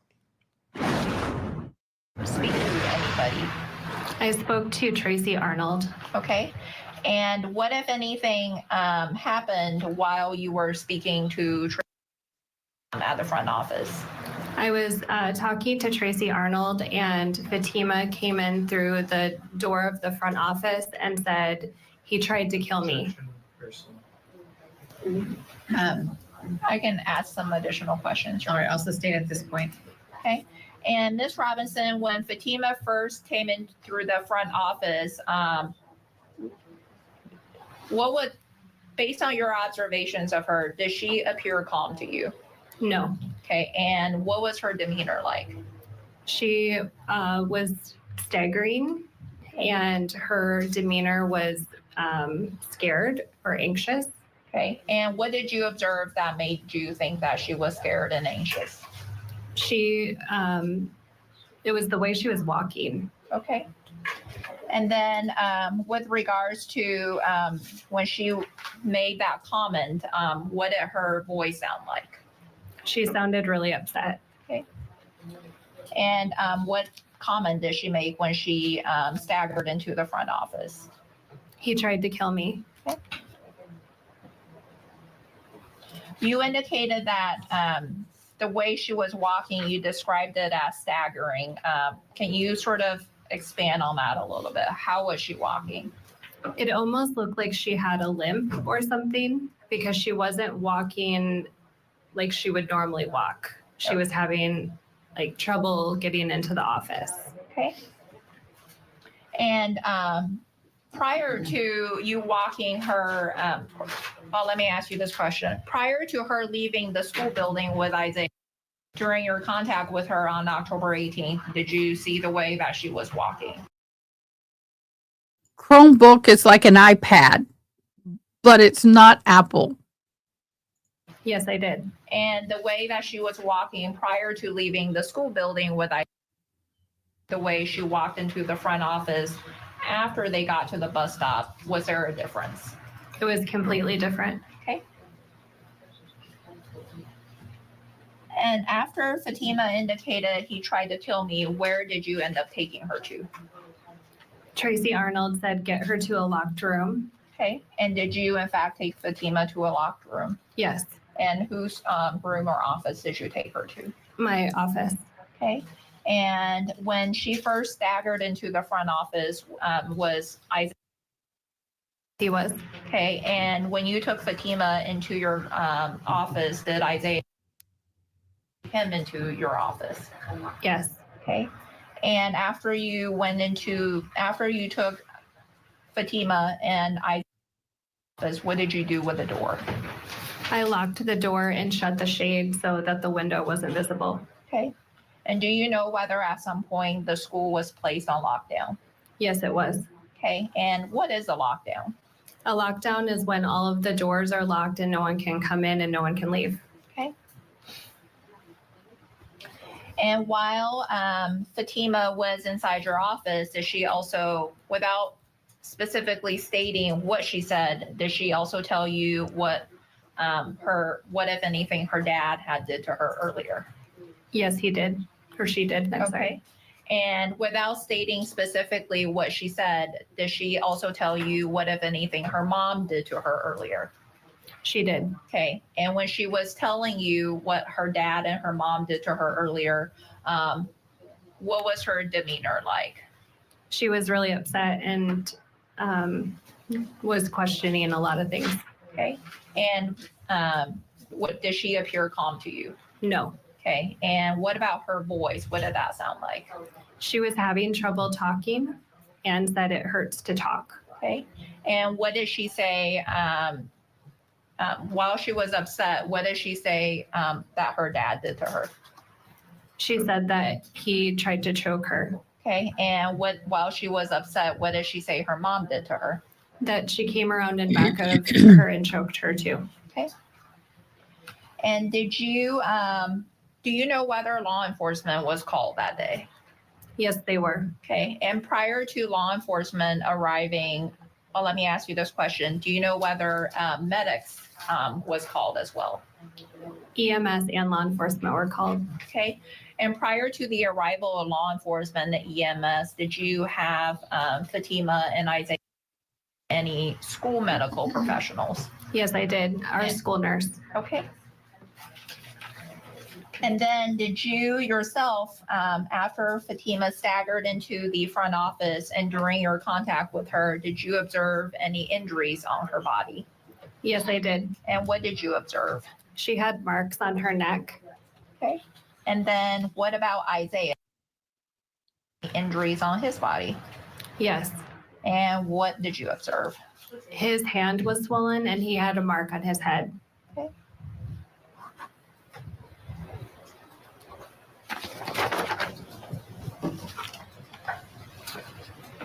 No further questions at this time. Thank you. Thank you. Cross-examination, Mr. Kading? I have no question. All right, we need to hit the pause button. When we come back, the witness does testify on cross-examination. Let's see how the defense tackles her. We'll be right back on the other side.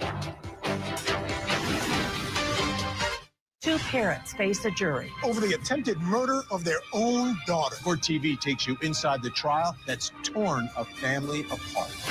The attempted honor killing trial. Live coverage today, only on Court TV. Tonight, on closing arguments, we're live from Boise ahead of tomorrow's sentencing in the Idaho student murders case. Plus, two parents stand trial for trying to allegedly kill their own daughter. Closing arguments tonight at 8/7 Central, only on Court TV.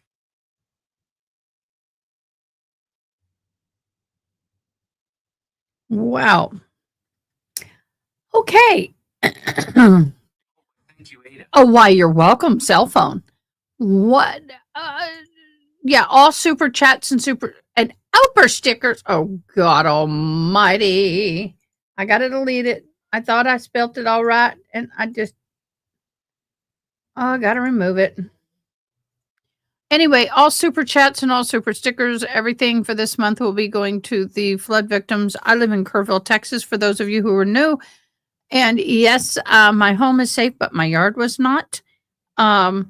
We have been dealing with hell. It looks like a war zone in some parts of this county. If you're in the middle of the Kerrville city, you don't see anything. It's not a big deal until you cross the bridges, and then you see the disaster. But that said, I'm a volunteer firefighter and I'm a volunteer emergency services chaplain, and I have been involved in some of the recovery efforts. Does anyone know how long the family has been in the States? They arrived here when Fatima was about 8 years old. So we're going to say 9 to possibly 10 years, based on the court situation, from what we can see in the court thing. So in my humble opinion, that's where I'm at with that.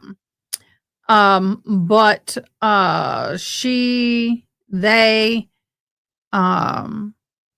the mother was trying to escape back over the border into Canada. And that is, hello there, that's a problem. So we'll see what happens with that. Obviously, she didn't get very far.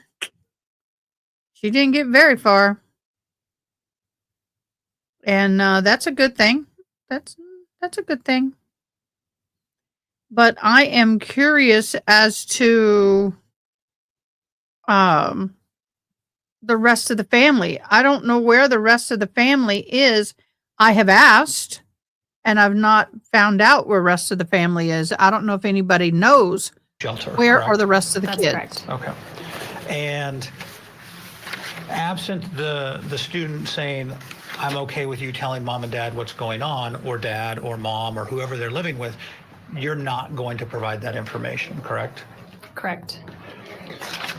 And you talked about 3 different options in terms of your notification. Let's see if I can find my notes.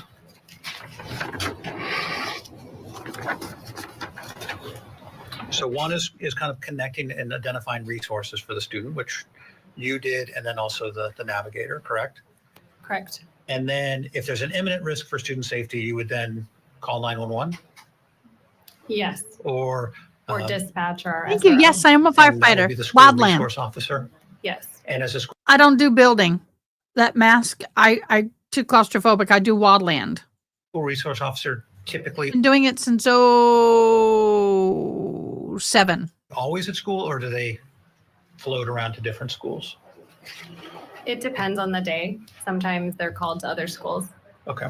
And then the third Yes, is Penny. to contact DSHS. Is that correct? Correct. Okay. And in this case, law enforcement wasn't contacted prior to the end of the school day, correct? Correct. And neither was the SHS. Correct. Okay. All right. I appreciate it. Thank you. Ms. Zoe, any redirect? Just one follow-up question. Ms. Robinson's the school resource officer for Timberline High School. Was she on duty that day? She was not. No further questions. Thank you. Mr. Kading, any cross-examination? No, thank you. Mr. Larry, anything further? Thank you. May this witness be excused? Subject to recall, but yes. All right. You may step down and you may step outside the courtroom. Thank you. Call your next witness, please. Let's bring back criminal defense attorney, former head prosecutor Bob Bianchi to discuss. Listen, I thought the best part of the testimony for the state was when there was testimony that Fatima said he tried to kill me, referencing her father, and then saying, and the mother came around and choked me too. But then when you're hearing across, but they didn't call law enforcement, Bob. I think that's a point for the defense. Yeah, I mean, I don't know the laws of that state, but in most states, I know certainly in New Jersey, you have an affirmative obligation to report immediately to law enforcement. So if that is the same kind of rule or procedure there, you can be assured the defense is going to bring it out. But I will say this, I got to give the prosecutor props. I love the way this prosecutor asks questions, tight, to the point, and she does a thing called looping, where she's using these great words like staggered. I started counting at 3. I think it may have been like 6 times she used that word, staggered in the room, and choked so many times that she mentioned that. With each question, she was placing that word in there, drawing a very vivid picture. She did a really tremendous job, and I think it was effective. But Judge, to your point, in the end of the day, why didn't they do something like that if it was so bad? Yeah. Yeah, I agree. Let's check out on a comment from one of our viewers on our YouTube feed. This is Karen Hall. She says, I still think without the honor killing aspect, the prosecution has an uphill battle. And on some level, I I definitely agree with that. But I think the way that this, actually the examination, the direct examination, and even the cross went of this particular witness, I feel like they went a long way towards getting over that hump. Bob? Yeah, I don't know. I don't disagree with the viewer that's putting that in there. And I do believe that that started to drive the scenario in this case. But these are just words. These are concepts. It doesn't necessarily mean that that was what the intention was. Again, keeping in mind that some of these crimes require a purposeful mental state, which means that that was their actual intention to commit that crime. Not that they said certain words. I mean, words can be used, but not in this particular instance. So it's hard for me to say. In the end, I'm going to come down to the same thing. If the people believe culturally there's some differences there and that these parents did not want to purposefully harm this child and that they were looking out the judge's question before to the safety, health, and welfare of their child, they're going to give some liberality to maybe even some excessive force in this particular situation. In my humble opinion, as a prosecutor, I'm worried about that one juror that may feel that way. Well, let me ask you about the specific Possible. charges as to the father, Bob. And the charges are on the first count, the second-degree attempted murder only carries up to 15 years. But the second count, first-degree assault, carries up to life. And I think the first-degree assault is, at this point, for me, clear in terms of the evidence presented. Yeah, Judge, I agree. I always tell people this is a truism. The attempted murder charges to me have been the most difficult to prove as a prosecutor of any charge I've ever had. And that's because the attempt requires itself to have a purpose, which means you have to infer it from the state of mind and circumstances of an individual. But to your point, the evidence is much more direct here and the charge is much higher. So that's where prosecutors want to go. The intent is not there because they cannot tell the reason why he was trying to do it, i.e., she was refusing to go to India and get married to a 61-year-old man. Thus, he was doing an honorarium. That is what they need to hear to get to that charge. I mean, get to that conviction, and they're not going to get it. Something that could have caused, or that there was an intention to cause serious bodily injury, and that's why this testimony about how easy it is to, to choke somebody out and things of that nature is being introduced here. But again, they're going to have to really go to a high burden here that's what the parents were really trying to do, really trying to harm their child. They may have harmed their child, but in the end, the defense is like, well, they didn't, in the end, really harm their child. It's a really nuanced case. And it's a tough sell for a jury to believe that two parents who, I guess you would think, they obviously love their children, would be out to kill their child unless you have this cultural aspect. I think that's what Karen Hall was speaking to. And I feel like with the way the evidence is in this case, Bob, if the husband, for instance, the father takes the stand and simply looks at this jury, I don't know if he's capable of this, but looks at this jury and in a sympathetic way say, look, there was no way I was trying to kill my own child. The situation escalated. It was escalated by all these things going on around me, and I never would kill my own child. I think that's more than enough.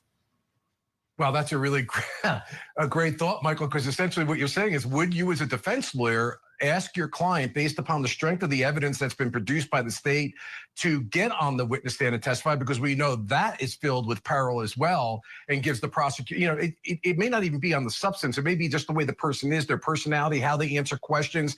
I'd have to really go over with my client whether or not I think enough evidence has been presented right now to even convict him.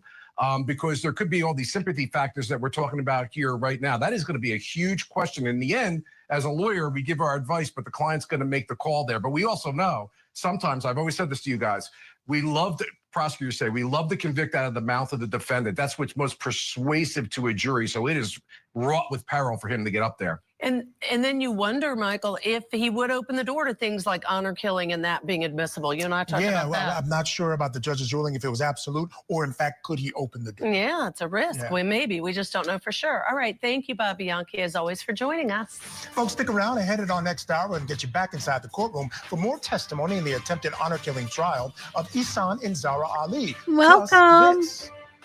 Thanks for joining us. As to count 2, murder in the first degree, as it relates to the murder of Madison Mogan, how do you plead, guilty or not guilty? Guilty. As to count 3, As it relates to murder in the first degree for the murder of Kaylee Gonsalves, how do you plead, guilty or not guilty? Guilty. As to count 4, the first degree murder of Xana Kernodle, a human being, how do you plead, guilty or not guilty? Guilty. As to count 5, first degree murder of Ethan Chapin, a human being, how do you plead, guilty or not guilty? Guilty. And we're just Hi, a Jennifer day away from the King. much anticipated sentencing hearing for Idaho student murderer Brian Koberger. Crime and Justice correspondent Matt Johnson is in Boise and will join us with a preview of what's to come. They are having to So keep it here on Court. change the format of their live streaming in order to ensure that certain names do not get mentioned. So they're chunking, which means you get so much time and then they go back and edit and then they put it up, and then they get so much time, then they edit and put it up.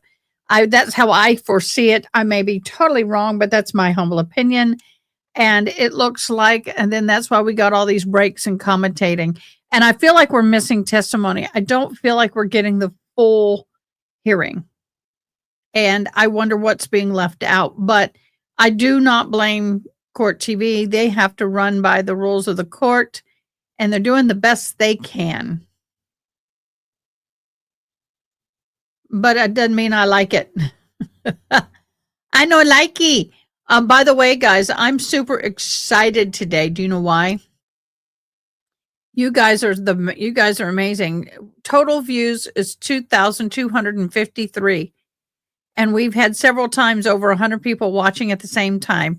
That is not norm for us, and I'm so grateful for it. I'm thankful for all my new peeps.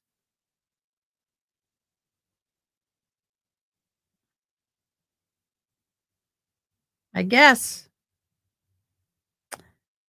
I know, and that's all because of you guys. You guys deserve the applause.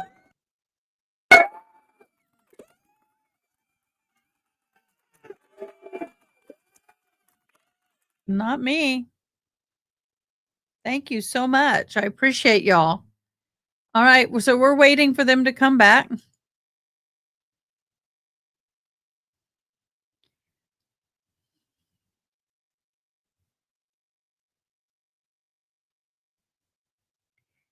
A lot of Americans are highly concerned about the outcome of this trial. Human being 34-7, I don't disagree with you. I really think that there's a lot to be said for what this case may bring, and it's interesting. I would say worldwide, and I would not be surprised if the guy is watching it that she was supposed to be married to, and I would venture to say he's not a happy camper. He thought he was going to get him a sweet young thing, and he did not get a sweet young thing, which I'm grateful for. I'm appalled at the thought of somebody marrying off this little girl at that age. I'm flabbergasted. I don't understand that concept, but once again, it's a cultural thing. Doesn't make it right. I don't like it. There's nothing that can be said on our end about it, but it's horrible. And what can you do about it? I mean, nothing we as Americans can do anything about it.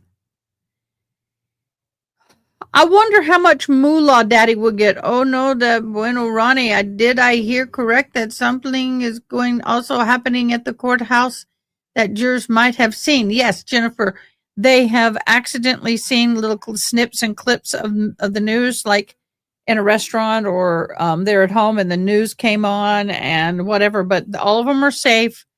They did not have to get rid of anybody. I know it's not civilized. So not civilized. That's right. We can say no. Sorry you have to leave, Celestial Force, but come back. So, June, am I too loud? Am I too loud? Let me know. Yeah, nobody said they saw anything, any comments about anything. They just saw trial, picture, jumping out of that kind of My thing. wife keeps asking They me, did "Where not is all this see energy coming anything from?" And inappropriate at all. Oh, good. But if I do get too loud, because I'm deaf and I can't hear myself, and so sometimes I get excited and I get loud. Yes, they do. They're not allowed to. It's not something just they a should moment. be. It's But illegal, first, but they do. prosecutors in the Idaho student murders case filed a motion today seeking to extend the no contact order between Brian Koberger and the victim's family beyond the January 5th, 2027 deadline. They are requesting that it be extended an additional 99 Oh, spit and years. chips. This I'm comes as sorry. Koberger is set to be sentenced tomorrow. Okay. Court TV has a Pull team it of away journalists more. on the ground for That that hearing, better? including crime and justice correspondent Matt Johnson, who joins us now live at the courthouse with a debrief.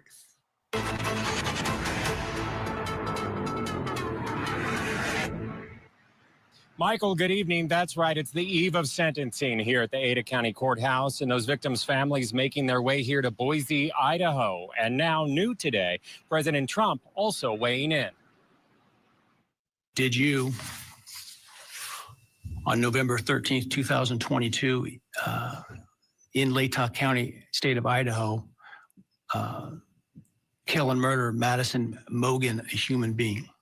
Yes. Did you, on or about that same date in Moscow, Idaho, kill and murder Kaylee Gonzalez, a human being? Yes. And did you, on that same date in Moscow, Idaho, kill and murder Xana Kernodle, a human being? Yes. And then on or about November 13th, 2022, again in Lacey County, Idaho, did you kill and murder Ethan Chapin, a human being? Yes. Families of the victims remain split over the plea deal that takes the death penalty off the table. Earlier this month, Brian Koberger pleaded guilty to the murders of Ethan Chapin, Xana Kernodle, Madison Mogen, and Kaylee Gonzalez, in exchange for life behind bars without the possibility of parole or appeal. Ethan and Maddie's family support the deal, but Kaylee's family does not, and said this on News Nation. Take a listen. This is the opposite of our will. There was no majority believing that this was acceptable. I want to honor all the police officers, the FBI, and all the people that work their tail off. The failure is at the court level, 100%.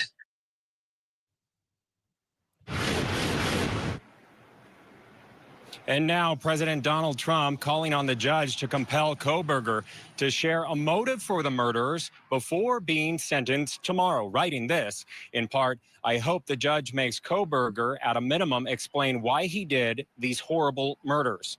Meanwhile, the motion has been filed to extend the no contact order between Koberger and the victims by an additional 99 years. And that sweeping gag order in the case has been lifted. Take a listen. At this point, I just don't think that I can justify the continuation of the non-dissemination order. I think the rights of the public to information in this case is paramount, given the fact that a plea has been entered in this case, and so I'm going to lift the non-dissemination order. And of course, the defendant will have a right to speak before sentencing tomorrow here at the Ada County Courthouse. It's unclear if Koberger will address the court or the victims. I've got Ada Decatur. My name is Ada, y'all. So that's my county. Don't mess around in my county. I come whoop some butt. Don't mess around in my county. Okay. Families and share that motive. Michael? All right, Matt, thank you so much for that report. As always, look forward to tomorrow. I want to turn now back to Washington State, where we've been watching day 6 of testimony in the attempted honor killing trial. If I was too loud, let me know. The two are accused of trying to kill their I will say that the sound has been better today. teenage daughter for dating, which she was forbidden to do. And the violent encounter was caught on camera on October 18th of 2024. Fatima told jurors that she ran away from home that day because she didn't want to fly to Iraq with her mother, a place that she said she didn't feel safe. Her parents tracked her down at a bus stop where her father grabbed her in a chokehold and allegedly tried to choke her to death. This is what prosecutors say after punching her boyfriend in the face. The couple faces several charges, including attempted second-degree murder. Right now, the jury is hearing from the school resource officer with the Lacey Police Department. Officer Alicia Howard is now on direct examination by the state. And were you working on October 18th of 2024? No, it was not. Okay, and was October 18th a Friday? Yes. Okay, and what is your typical work week? So I normally work Monday through Thursday, and Fridays, Saturdays, Sundays are my days off. Okay. And after you you indicated that you work Monday through Thursdays, did you go back to work on October 21st, which would have been a Monday? Yes. Okay. And after you went back to work on October 21st, did you become aware of a situation that had occurred at the intercity transit bus stop in front of the high school on October 18th? Yes. Okay. And then after you were made aware of the situation, or you learned about the situation, did you conduct follow-up investigation in this case? Yes. Okay. And on October 21st, did you speak to any students or their family members on this case? Yes. And who did you speak with? One of the involved students. Okay. And Isaiah Williams High School? Yes. Okay. And you testified In their culture, spring, summer, winter, or fall, in the culture, if the girl does certain things, such as is seen in public with a man that's not related, if she is defiled in an EPAR attack, if she's molested, if she is out in public and a man just puts his hand on her back, that means the family is now unclean and dishonored, and the only way to bring back that honor is to unalive the girl to restore the honor of the family. Even though the girl didn't consent to any of it, it was not a willing act of the girl in any way, shape, or form. She is unalive. And men can sit there and dip their stick in 100 girls before they get married, and it's okay. Men can repar, molest, and whatever all they want. And still, they get a virgin when they get married. earlier that 4 years at Timberline High School, that you are familiar with the students there. As a result of that, were you also aware who Isaiah?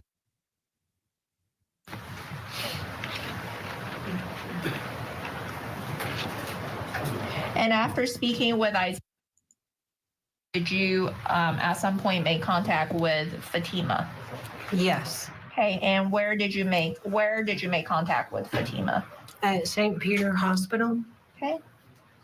And without telling the jury what she specifically told you, did she sort of give you a recollection of what she remembers happening at the bus stop? Yes. Okay.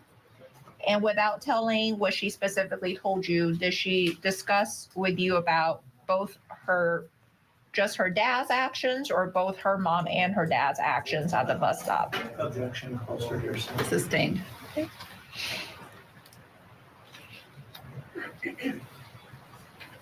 And after speaking with Fatima, did you at some point make contact with Isaiah? Yes. Okay, and without going into details about what Isaiah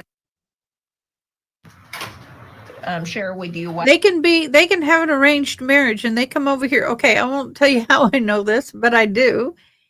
A lot of Middle Eastern people come to the United States to get their medical degree, and the reason why they're getting their medical degree here is because it's practically for free.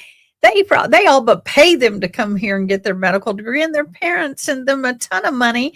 They have the best apartments, all the best electronics, and they have all the hoes they want. They hire girls to come in here, escorts, all they want. And they screw every night, and multiple times a night if they want. But their girl, who's supposedly back in country, so much as a fingernail of a man touch their shoulder, they get honor red drummed.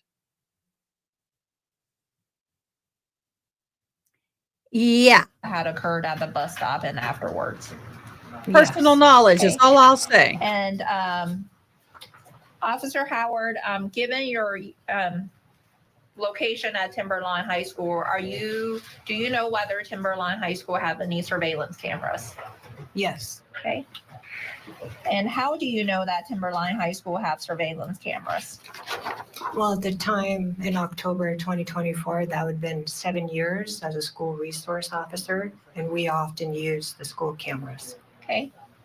And prior to October 18th, have you ever used the surveillance camera at Timberline High School to review footage of anything that was of interest to you as a school resource officer that may have occurred on campus?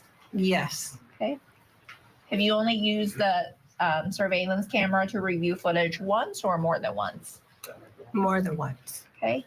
And do you know where the cameras are located? Yes, generally speaking. Okay. And where are some of the locations of the cameras? In the school, coming into the entrance, the school parking lot, gymnasium, the back of the school, the property. Okay. And after speaking with Fatima and I had occurred at the bus stop, did you try to locate surveillance footage of the incident at the school through the surveillance cameras? Yes. Okay. And was there a time frame that you were specifically looking at in the surveillance cameras? Yes. And what was that time frame? October 18, 2024, around 2 p.m. Okay. And when reviewing the camera footage, I know. did you I'll at have any to put point it- see Isaiah on the camera? Yes. Okay. And what about Zahraa Ali? Did you ever see her being captured on the cameras? Yes. Okay.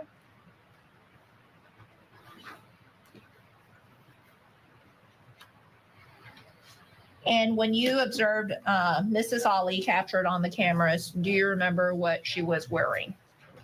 Yes. And what was she wearing? A greenish colored headdress, a long sleeve black top, and it appeared to be like a long black skirt. Okay. And then what about Isaiah? What the camera captured him wearing? And unfortunately, the woman back home, when he goes and marries her, ends up with some kind of VD. Yes. And what was More that? times than A not. long sleeve. Hello, Miss It looked like black Bowman. or How dark are colored you? top and light colored pants. Okay. And what about Fatima? Did the cameras also Can you imagine having a female judge? capture Fatima? Fatima. Yes. And what was she wearing? A long sleeve dark colored top and dark colored bottoms. Okay. You smell good And now? prior to October 18th, had you had contact with Zahraa Ali at the school? Yes. And was that contact in September of 2024? Yes. And what day in September of 2024? September 17th of 2024. Okay.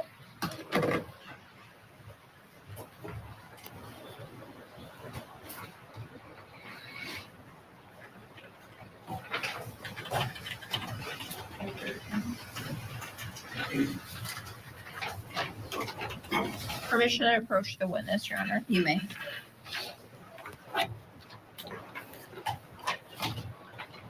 Officer Howard, I've handed you what's been marked as State's Exhibit 113. Do you recognize that exhibit? Yes. And what is that exhibit of? It's the trespass letter.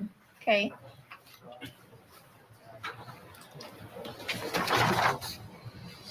And is that a accurate copy of the trespass letter that you served on Mrs. Ali on September 17th of 2024? Yes. Okay. And when you served the trespass letter, where did that occur? At the Timberline High School. Okay. Did it occur out in the hallways, the front office, or someone's office? That occurred in Vice Principal Celeste Waltermeyer's office. Okay.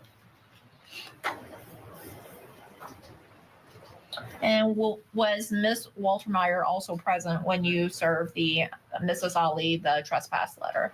Yes. Okay. And was your body worn camera on and recording when you served the trespass letter? No. Okay.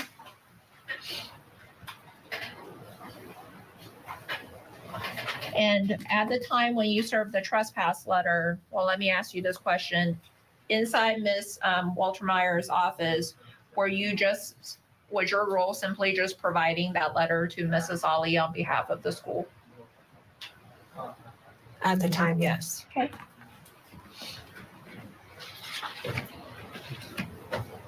And when you first served the letter on Mrs. Ali, was she there by herself or did she have any family members with her? She was initially by herself. Okay. And when she was by herself, did you speak with her? Yes. And was that communication in English or a different language? In English. Okay. And based on did she appear to have any confusion on what you were talking to her about? No. Okay. And at some point, did you offer her an interpreter service?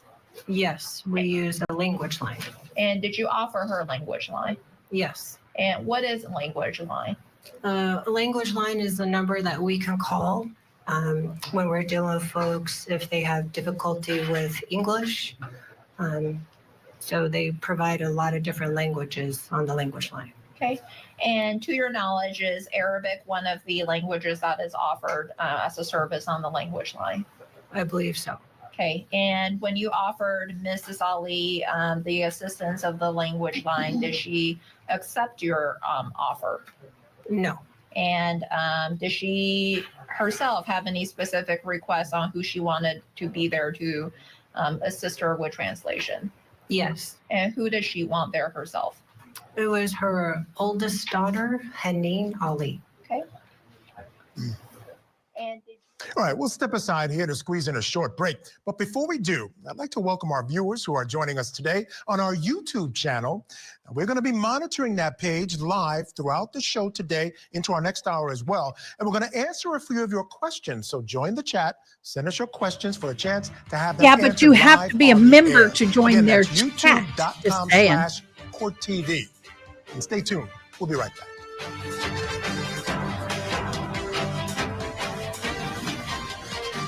Two parents face a jury over the attempted murder of their own daughter. Court TV takes you inside the trial. No, we're talking about how a Middle Eastern man can go and hoe around all he wants, dip his stick in everything that moves, but a woman so much as get a brush from the man of a hand in the middle of public. Innocent. She just walking. He bumps into her. He's defiled her. Now they got to honor redrum her in order to restore the honor to the family. Oh, thank you, Jesus. I wasn't born in that part of the world. I would have been dead a long time ago because I'd tell them where to shove it. Yeah, always should have the body cam on. Oh, but I do.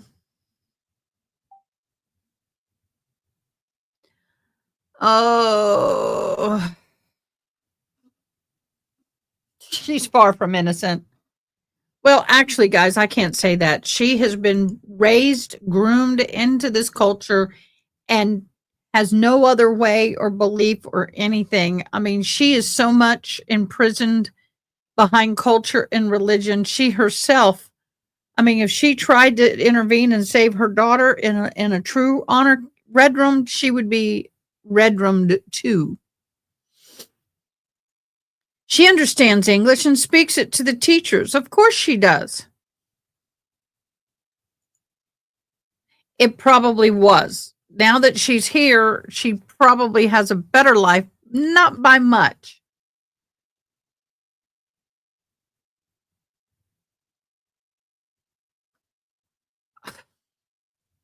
Leroy, Leroy, Hurry up, get your pants on. We got company. That's that mountain talk.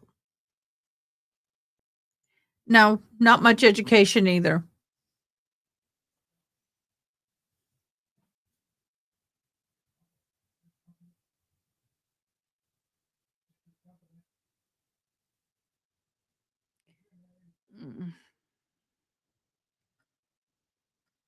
We gonna do a selfie.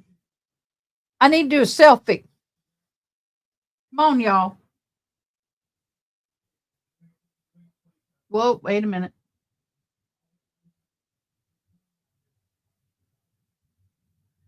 We gonna do a selfie if I can.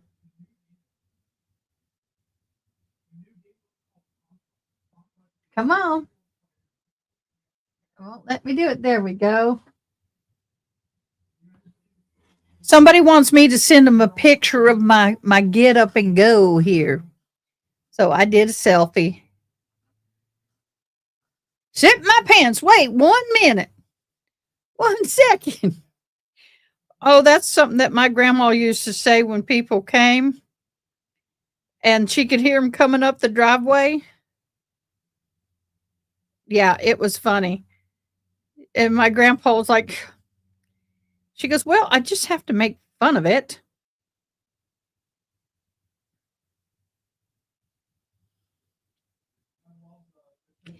So, yeah. You were in Kerrville September 11th. I spent the night with my friends that lived there. Their son used to play the festival every year. Are your friends human being 34/7? Are your friends safe and fine? I have been out 3 or 4 times past Camp Mystic, past River Inn, way out there. So I drove north on I-10, cut across and came back down. And I came in where it started and drove the whole route. And it's just,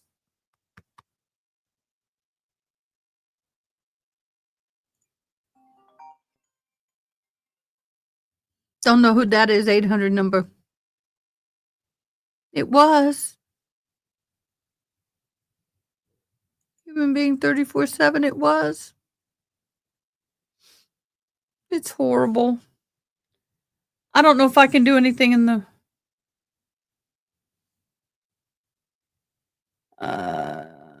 I don't know if I can do anything in the river for a long time. I don't know.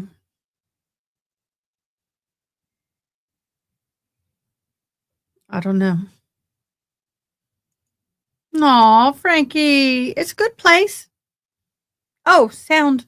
Cellular damage to the Oh, we're just reliving. This is replay. areas of the brain that keep us alive. Our respiratory center, our blood pressure center, all of the things that are imperative. Look at that way. For our body Not to be that way. alive.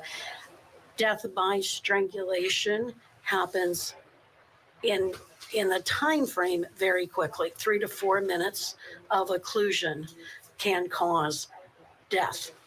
So it doesn't take very long to occlude those veins and arteries to then cause death. A pediatrician testified today about how fast death by strangulation can occur I'm in the leaving attempted at murder trial of 6:30. Ihsan Zahraa Ali. Joining us to discuss is criminal defense attorney, former prosecutor, and former CIA officer Jack Rice. Jack, great to see you, my friend. Thank you so much for joining me tonight on the program. And I want to talk about the testimony that we've heard today. You heard a little bit of it there from the pediatrician, and we're hearing now, we heard from the school psych. Now we're hearing from the school resource officer. And I want to say, I think today, it's coming towards the end of the state's case, but I think it's an extremely important day for prosecutors. And I say that because what they're doing now is I think they're trying to establish, number one, there was some harm going on or something going on in that home that led the school psych officer to act the way she acted, or the psych person to act the way she acted by sending her to a shelter. We're also hearing about mom. We heard about her earlier attacking the boyfriend. Now we're hearing that she was told not to go to the school. This is important when you don't have the opportunity to talk about honor killings, because this is establishing that maybe these parents were a little bit crazy and a little bit dangerous. Michael, you're absolutely right. I mean, this is the problem that the state has in the first place. They can't talk about the arranged marriage. They can't talk about the honor killings. It isn't over the top until they can really connect these dots. And that's what these witnesses have been doing today. I mean, they've been trying to establish that this is more than just normal, more than Well, you're just welcome, parental oversight, telephone. more than just dealing with safety, with health, with welfare. This is about something far beyond that. And that when the police had to get involved, when the school had to get involved, when Child Protective Services potentially had to get involved, when a shelter had to get involved, this is where it turns into something that could be a serious assault or even attempted murder. They had to have this. Without this, I think it would have been even more difficult than the case already is for them. Yeah, I would agree, because again, you need this jury to understand this was more than just discipline, right? And the other part of this, which has become clear to me with the testimony today, is it's important that they understand that this wasn't just some sort of teenage, angst situation. The judge used that word. Frank, it's not by their choice. That's one thing we need to remember. This is not by their choice. I think they're having to chunk it. So they have so much testimony, and then they have to break away and let people talk, because while they're talking, they're cleaning and editing the next section of testimony. It sucks, but it's not their. They're doing only what the courts are requiring them to do. And talked about teenage rebellion as well, that this was more than that. This wasn't just a girl who didn't want to follow the rules, because there was some sense of that on cross when she was on the stand, that she tried to lie to get out of trouble, et cetera, et cetera. I mean, most teens do. Not all teens, but most teens do. And it's important for this jury to understand that's not what this situation is. There's something more. Yes, no question. And it's critical that the state do that, because they're going to have some problems here. And when we think about what the defense can come back with, the ability for the defense to put the parents on the stand and say, why are we here? And if they can look at this jury and say, we're desperately concerned about our daughter. We're desperately concerned about her future, about her reputation, about her relationships, and where they are taking her, because we love her and we're simply trying to remove her from a bad environment, from bad individuals, and from others who are trying to take her down this other path. If you can do that successfully, the problem without, quote unquote, the honor killing piece, the problem without the arranged marriage piece, is you have the potential of simply saying they were just doing their job as parents.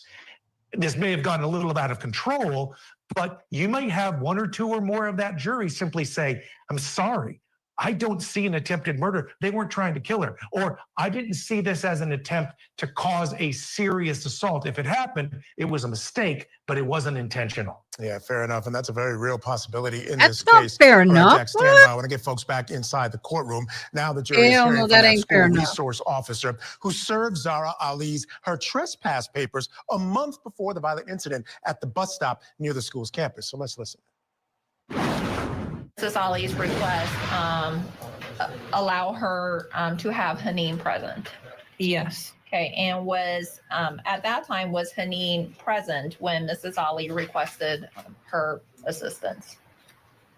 I don't believe so. Okay, did you all have to wait for Haneen to get there then? I believe so. Okay.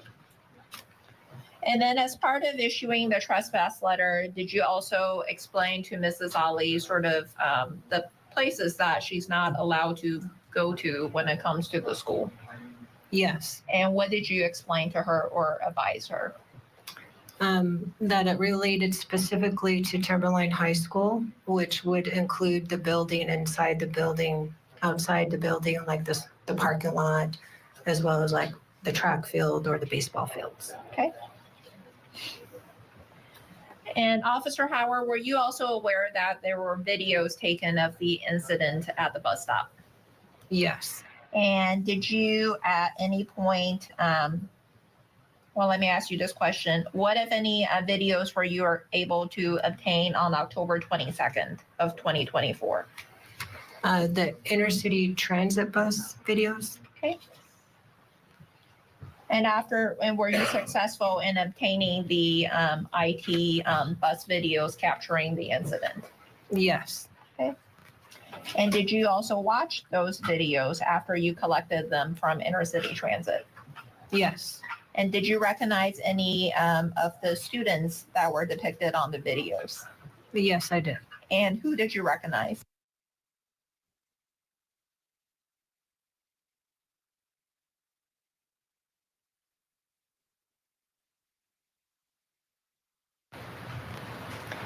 And besides obtaining the inner city transit bus videos, did you obtain any other videos? Yes. And were they videos taken by students or adults, to your knowledge? Students. And which two students did you obtain videos Chili. from? Obtained the video from Noah Pierpont and what he had observed himself at the bus stop. Yes. And Noah Pierpont with Timberline High School. Yes, he's also one of my students at Timberline. Okay. And do you you testify that you also obtained a video from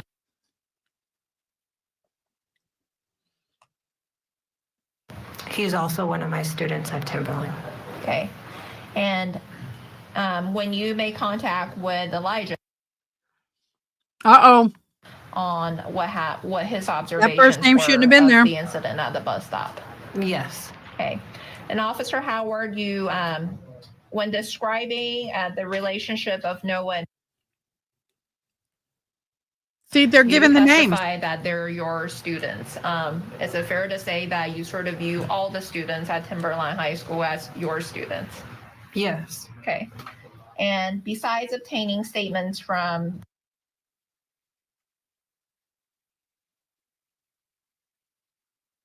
I hope they don't Yes, get I in did. trouble and because do we you may not remember have trial whose, tomorrow. statements you obtained? Yes. Okay. And who were they?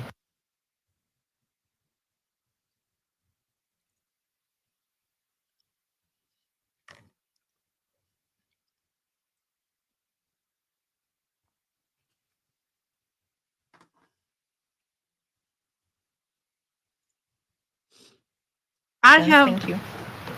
I have stomach problems and I have to eat like every 2 hours or so. And I'm trying not to just eat constantly in your face. I get nauseated.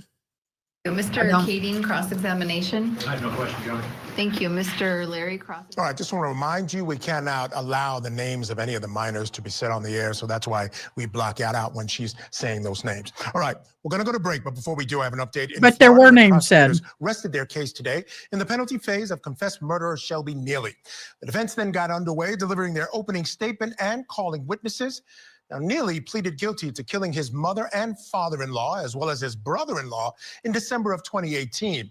Now, it was during that investigation that officials learned he also killed his wife, Jamie, nearly a year earlier.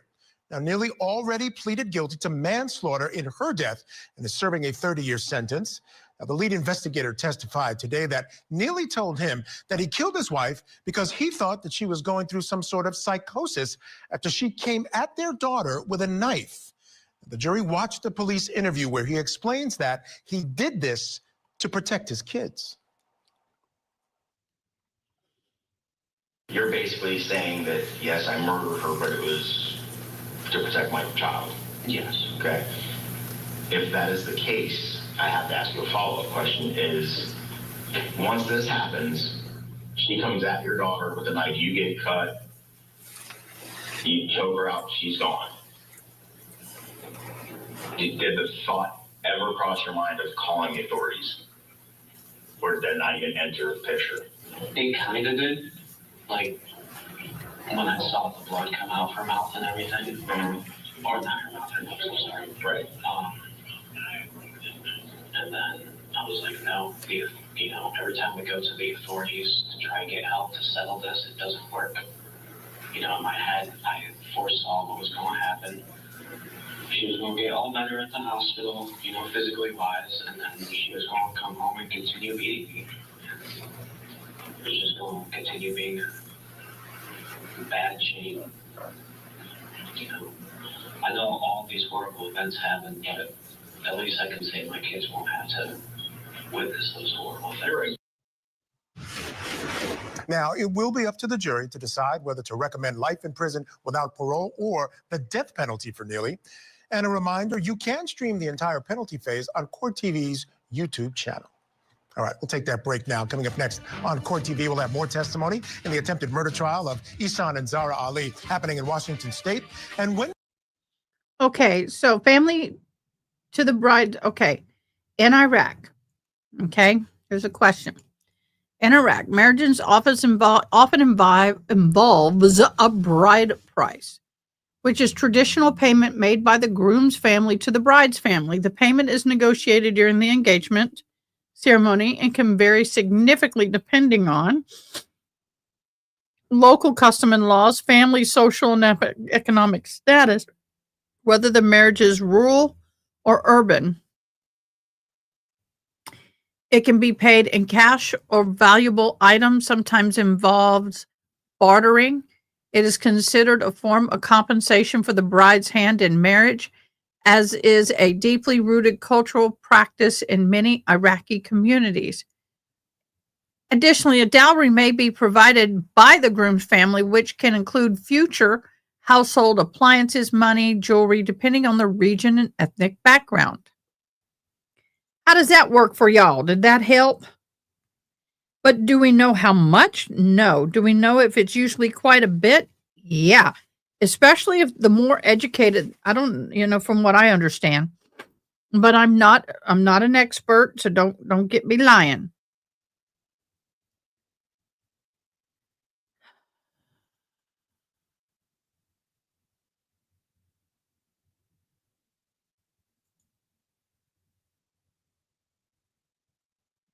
Well, I think that's probably. I think that we have, it's getting to be more and more publicized.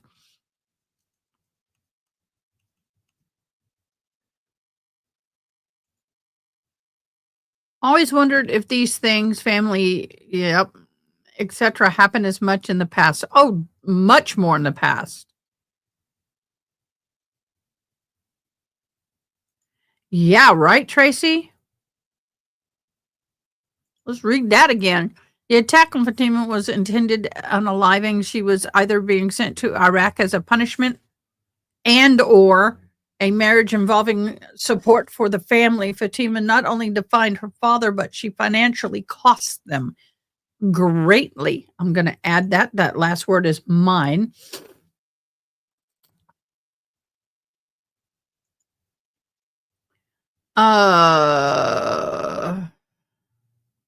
And that's a very good point. That is true. That may be how and why they got to come to the United States. And because of her, they owed this guy mullah. Y'all can't see that. No lead shooters allowed on YouTube. I got to find a place to put it so I don't get me in trouble. I don't wear my lead shooter while I'm sitting down in here. I have it where I can reach it. Well, you're welcome, Lindsay Livesay. That was from June. Miss June sent that to you. And thank you for joining us. We greatly appreciate it. I'm glad you're here. Although I think in about an hour, court should be over. But I'm wondering why we are on such a long, we're on their break.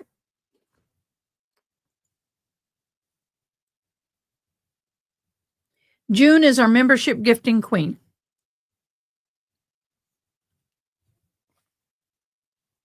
Yepers, I said it. I may have to get me a new straw.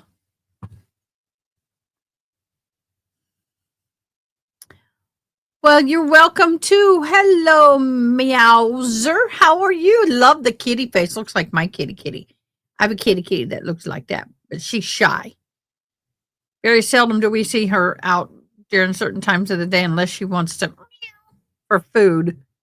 And then it's all about the food, But thank you. You're welcome, love. You're welcome. Thanks for coming in.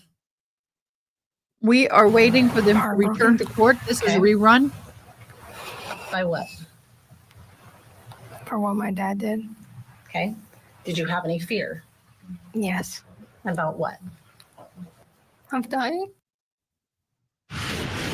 Welcome back to Court TV Live. I'm Michael Ayala. I want to take you back to court now in Washington. Ihsan Ali and his wife Zahraa are accused of trying to kill their 17-year-old daughter back in October of last year at a bus stop near her former high school. Ihsan was seen on surveillance and cell phone video attacking his daughter and putting her in a chokehold. According to court documents, his daughter told police that Ali threatened her with an honor killing after she rejected an arranged marriage. Neither side is allowed to mention honor killing because the judge ruled that it is too prejudicial. I want to head back to court now where Officer Howard is on the stand. I She's can a tell you school where to put that resource officer. prejudicial. She's now on cross-examination by Zahraa Ali's defense. Do you normally have body-worn video when you're in the school? I normally wear a body-worn camera, yes. Fair enough. Okay, so, and so are you in a, so you're, is that dress blues? Is that your uniform that you wear to school, or do you have more of a duty belt with a vest and other accoutrements? So this is my Class A uniform, so like special occasions or court. The uniform I normally wear is a jumpsuit, which is black in color, an outer-worn vest, which has my body-worn camera attached. Okay, and so then how often do you turn on your body-worn camera in an average week?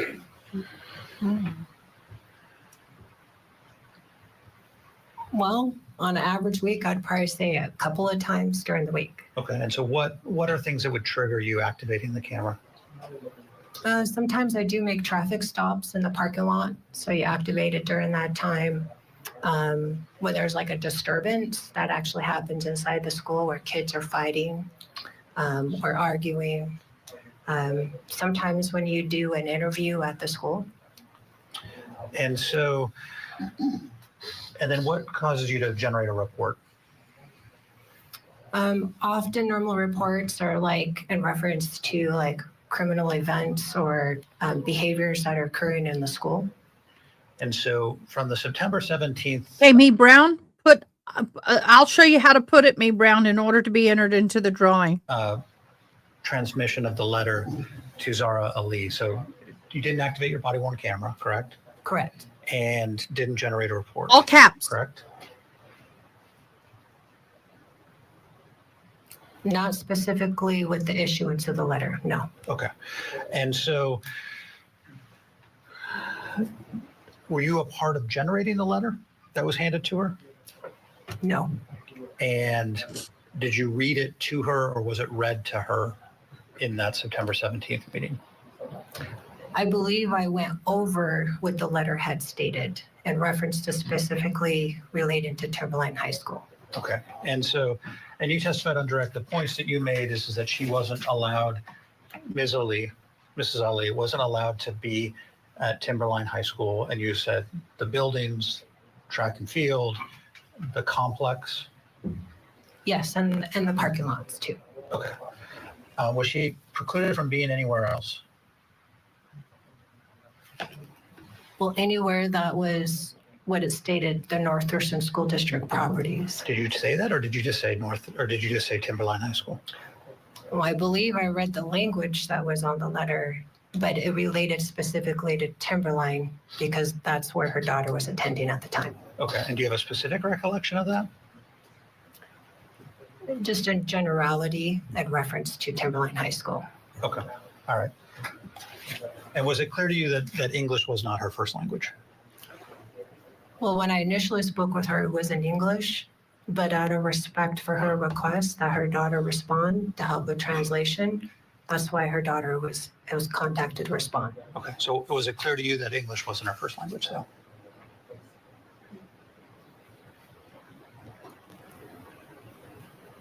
I believe she understood what I was saying in English, but because she requested her daughter to help with additional translation, that's why I'd also offered the language line as well too. I'm not going to assume one way or the other, but it was at her request, and that's why I had called for her daughter to respond. Okay. Nothing further. Redirect. Officer Howard, with regards to when you served Mrs. Ali with the trespass letter, when you were providing her with a trespass letter, it was not a criminal investigation. Is that fair to say? That is correct. Okay. And this may seem like a silly question, but it was not a traffic stop either?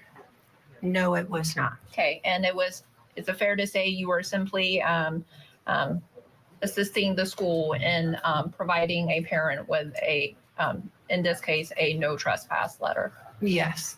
And when you spoke with Mrs. Ali, you testified earlier about, you also told her about the prohibited places as it relates to Timberline High School. Did you share that information with her orally? You're correct. Yes. Okay. And were you very specific as to Timberline High School? Yes, because that's where her daughter was attending. Okay. And her daughter, which daughter are you referring to? Fatima. Okay. And when you explained to her you mentioned the track course and then also the parking lot and the gymnasium, when you referred to all those areas, were you specific that it was associated with Timberline High School? Yes. Okay. And when you shared that information with her, did it appear to you that she had any difficulty understanding what you had told her? Sustained. Okay. When you shared that information with her, did she say anything along the lines of, I don't understand, I'm confused? No. Nope. Okay. No further questions. Mr. All right, remember, one of the things that Zahraa is charged with is violating that very order. All right, we'll pause it right there for a quick break. Now, when we come back, we'll be outside the jury's presence as they proffer a potential witness in the attempted murder trial. All that and more is up next, so keep it here on Court TV. Tonight on Closing Arguments, we're live from Boise ahead of tomorrow's sentencing in the Idaho student murders case. Plus, 2 parents stand trial for trying to allegedly kill their own daughter. Closing Arguments, tonight at 8/7 Central, only on Court TV. To the rescue workers, to the neighbors, and to our viewers across the country for turning their broken hearts into helping hands.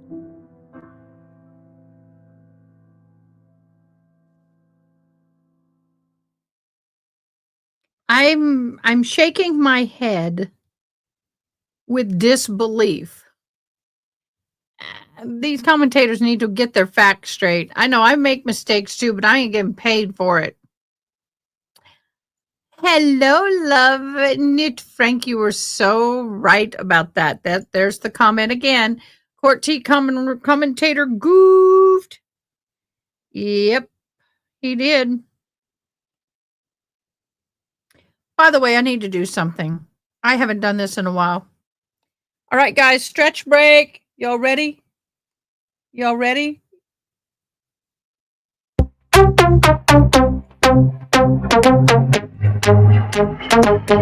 Thank you so much.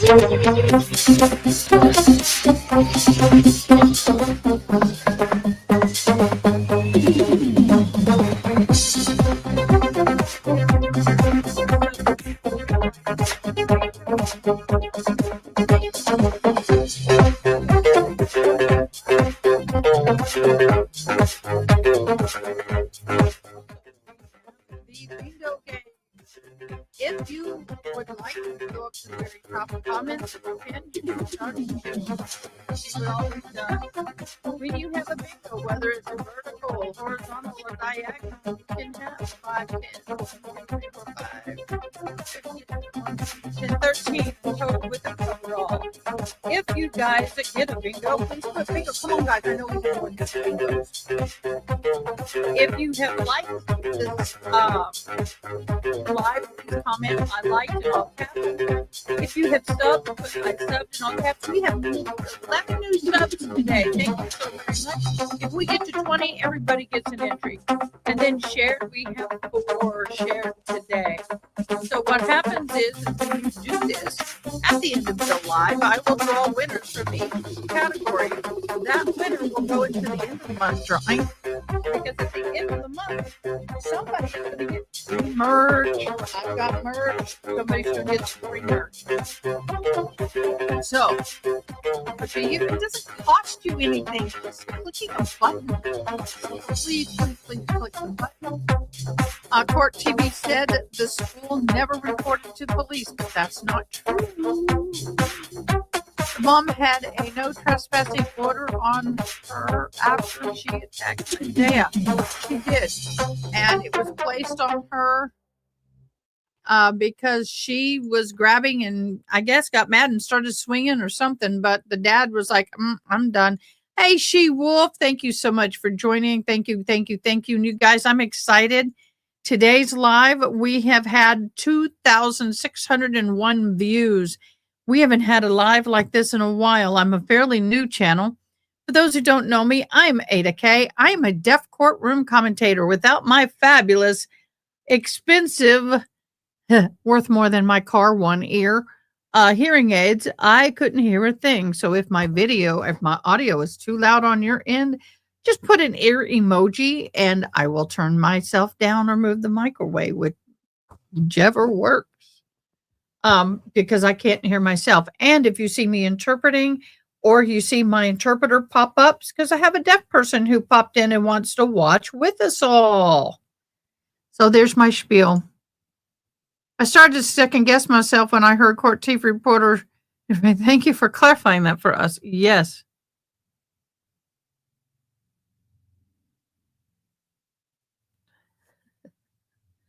I'm the IT Why were person. you trying to get away from your mom and your sister? Because I was afraid. Would you have been able to get away from either of your parents without help from Isaiah or others that were present on scene?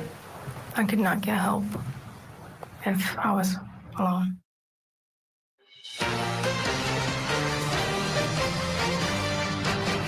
Last week, Fatima recalled the chaotic scene that unfolded at a bus stop last October when, according to prosecutors, her parents tried to kill her. I want to get you back in the court now. This is happening outside the jury's presence. A potential witness is being proffered. The judge is hearing from Sergeant Jeremy Knight with the Lacey Police Department. Unit for which agency? City of Lacey. Okay. And can you tell me a little bit of your training and experience background, relatively briefly in this format, please? Thank you. I attended the police academy in 1999, 440 hours. Since then, I've had a myriad of continuing education and training courses to include, but not limited to, basic homicide investigation, investigation of domestic violence, strangulation, fugitive investigations, surveillance, interviewing, interrogation, firearms crime enforcement, shooting scene reconstruction,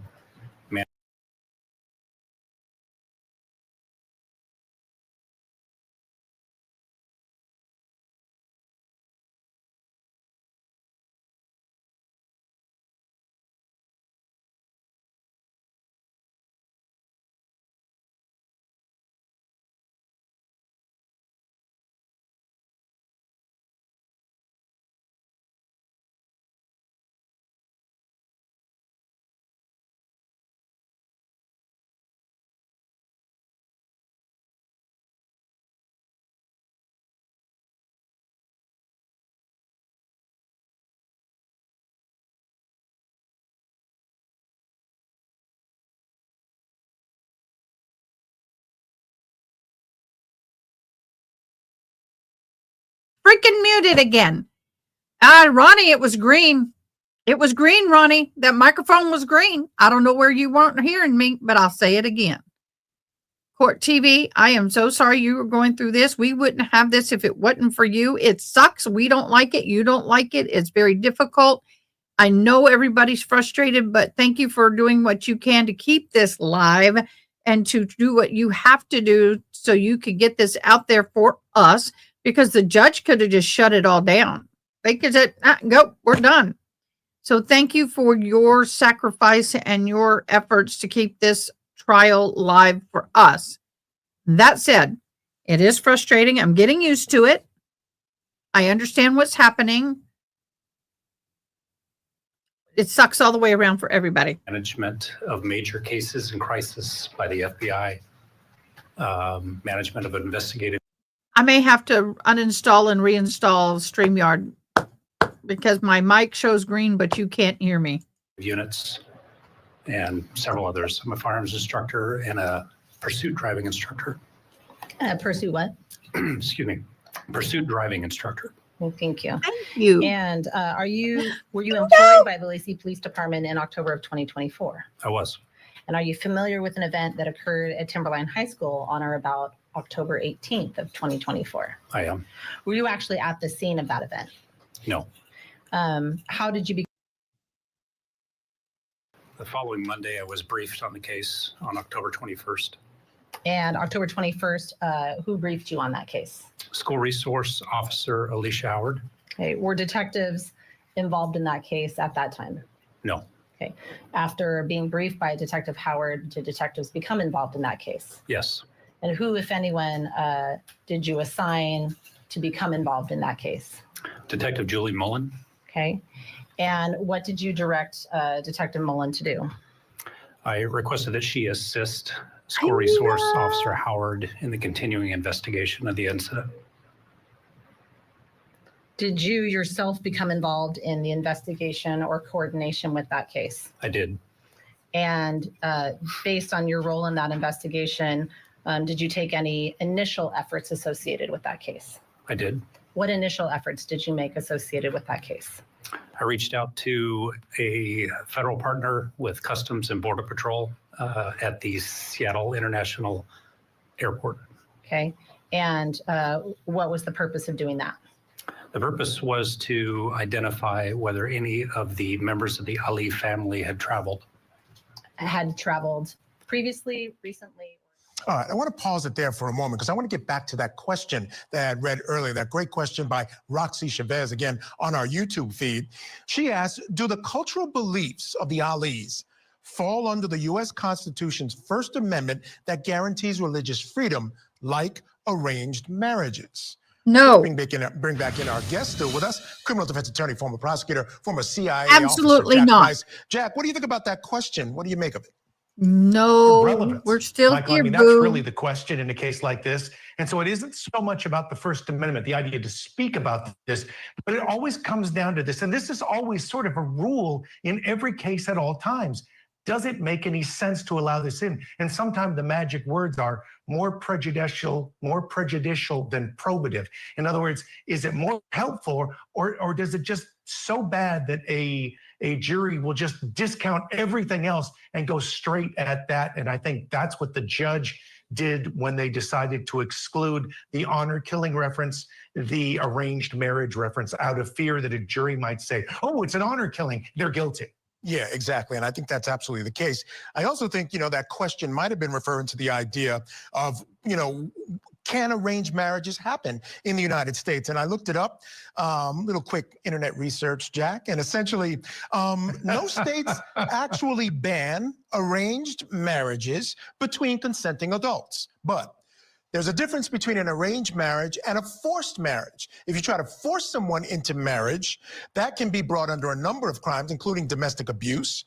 And as far as child marriages are concerned, I looked that up as well. 16 states ban it outright.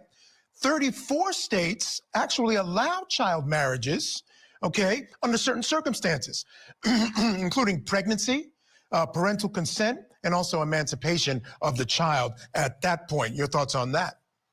Yeah, no question about it. See, this is the interesting aspect. When you think about the power of language, and as prosecutors and defense attorneys, we're always conscious. Okay, let me explain this to the new people hopping in. Yesterday, we had names that were accidentally not silenced, edited out. And so what happened is that the judge got really angry. They were minors. So Court TV has had to change their format. The way it appears to me, and I could be wrong, I'm not a techie, but the way it appears to me by the way they're running this is that they're chunking it. They have so much that they'll play. They've cleaned up so much of the testimony. Then they stop at that point. You have these people pop in and commentators pop in. While they're popped in and they're talking and chatting and showing old videos, they are now cleaning up the next section. And they're editing as they're going live. So it's skipping. I mean, it's what we call chunking in sign language. And so it's in order to help ensure that the names that are not permitted to be aired are not aired. Because if it happens one more time, there will be no more court TV. There will be no more trial coverage. And so this is something that the court TV is trying to do to ensure that we have something. It is hard for them. I know I kind of went on and on about it, but it is difficult for everybody, including them. I'm giving them patience by the hair of my teeth. Of this because it can drive people to think about something a certain way. When you say arranged marriage, what does that mean? Forced marriage, what does that mean? How does that change the perception of it? And so you'll regularly see this issue of a gatekeeper, meaning the judge, saying, do we allow this in, or is this just over the top? And again, back to that phrase, more prejudicial than probative. Yeah, no doubt. I want to talk about Zahraa. The testimony that we're hearing here, Jack, or I just heard from that school resource officer involved, that ruling or that protective order that she wasn't supposed to go to the school. And my question for you is, the fact that she was going to the school was not necessarily to violate the order, right? The idea was she was going after a child. There was some suggestion by the defense that, again, it wasn't in her language. Maybe she didn't fully understand it. Number one, is that a defense to a violation of that order? And number two, do you think this jury might give her leave with the idea that she was there to try to get her daughter to come home who had just run away that day? Yes. I think they will, meaning to the last piece of this.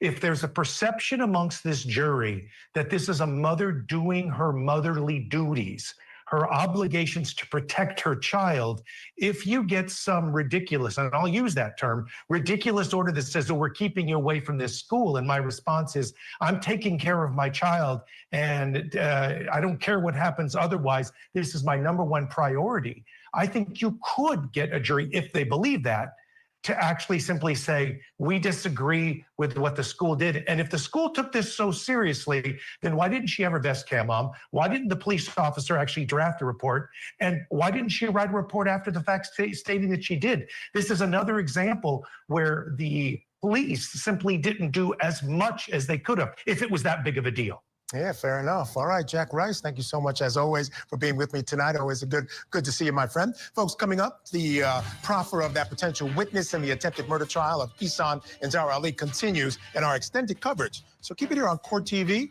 your original true crime obsession.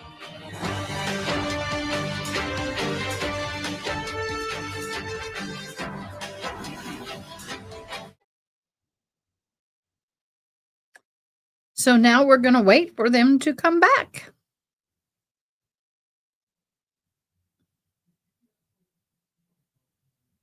I don't know, y'all. What are y'all's thoughts on all this? I mean, what are you guys thinking? I'm perplexed.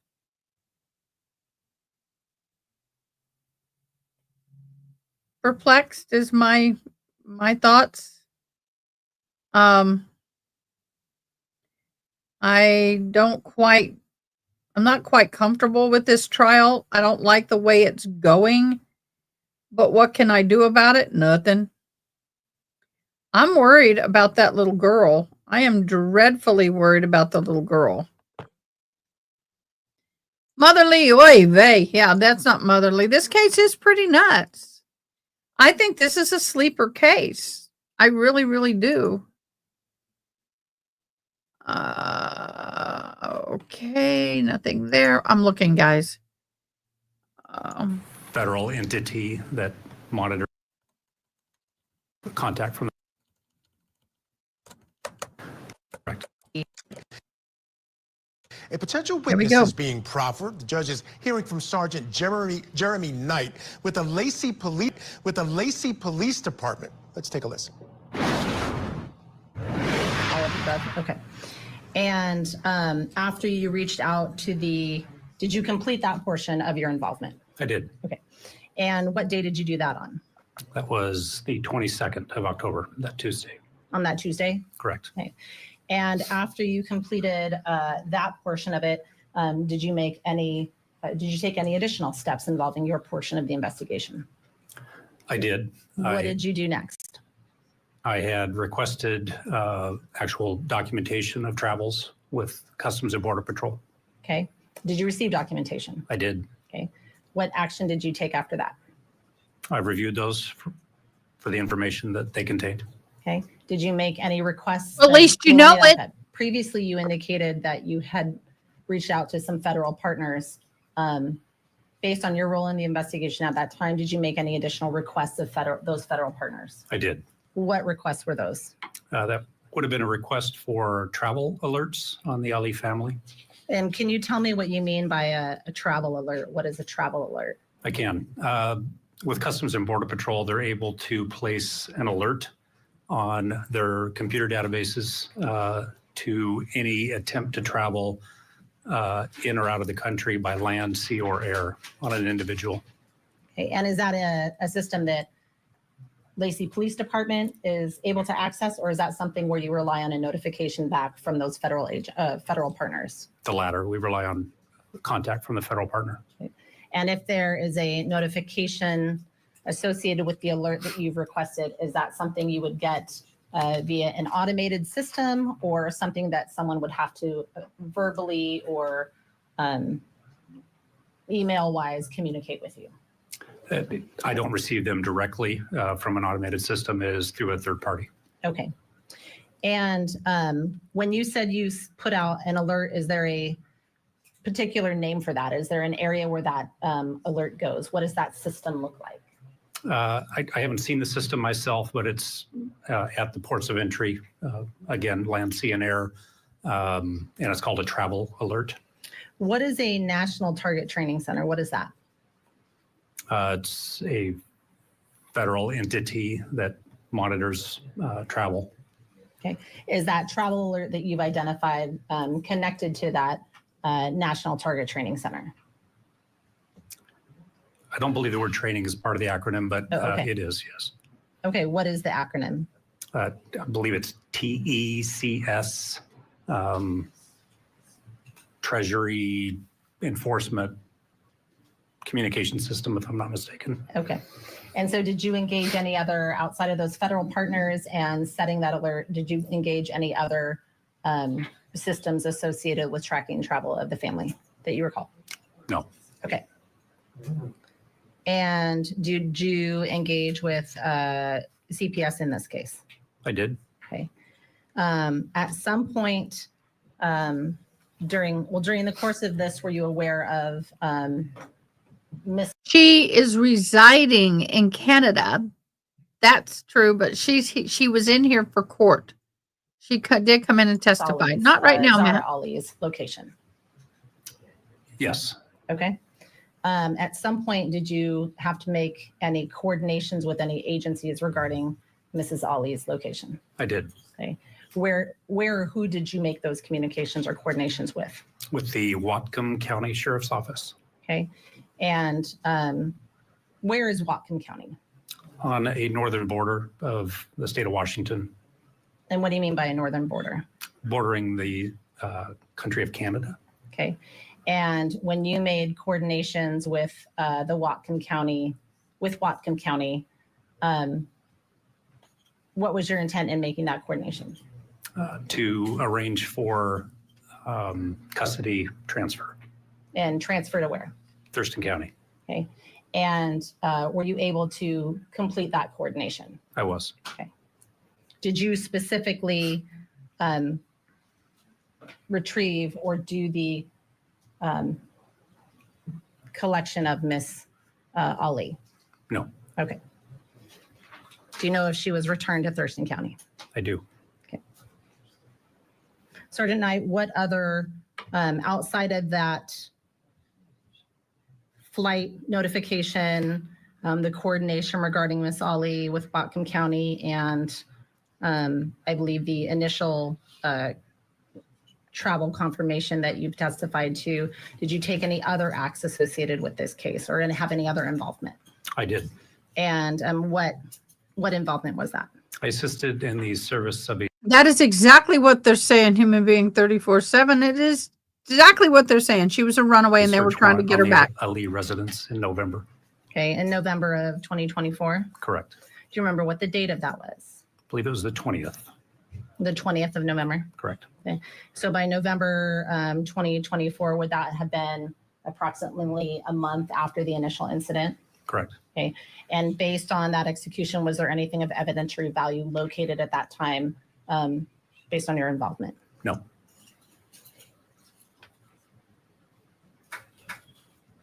I have nothing additional. Thank you. Thank you. Mr. Kading, do you have any cross-examination? I do not. Mr. Leary?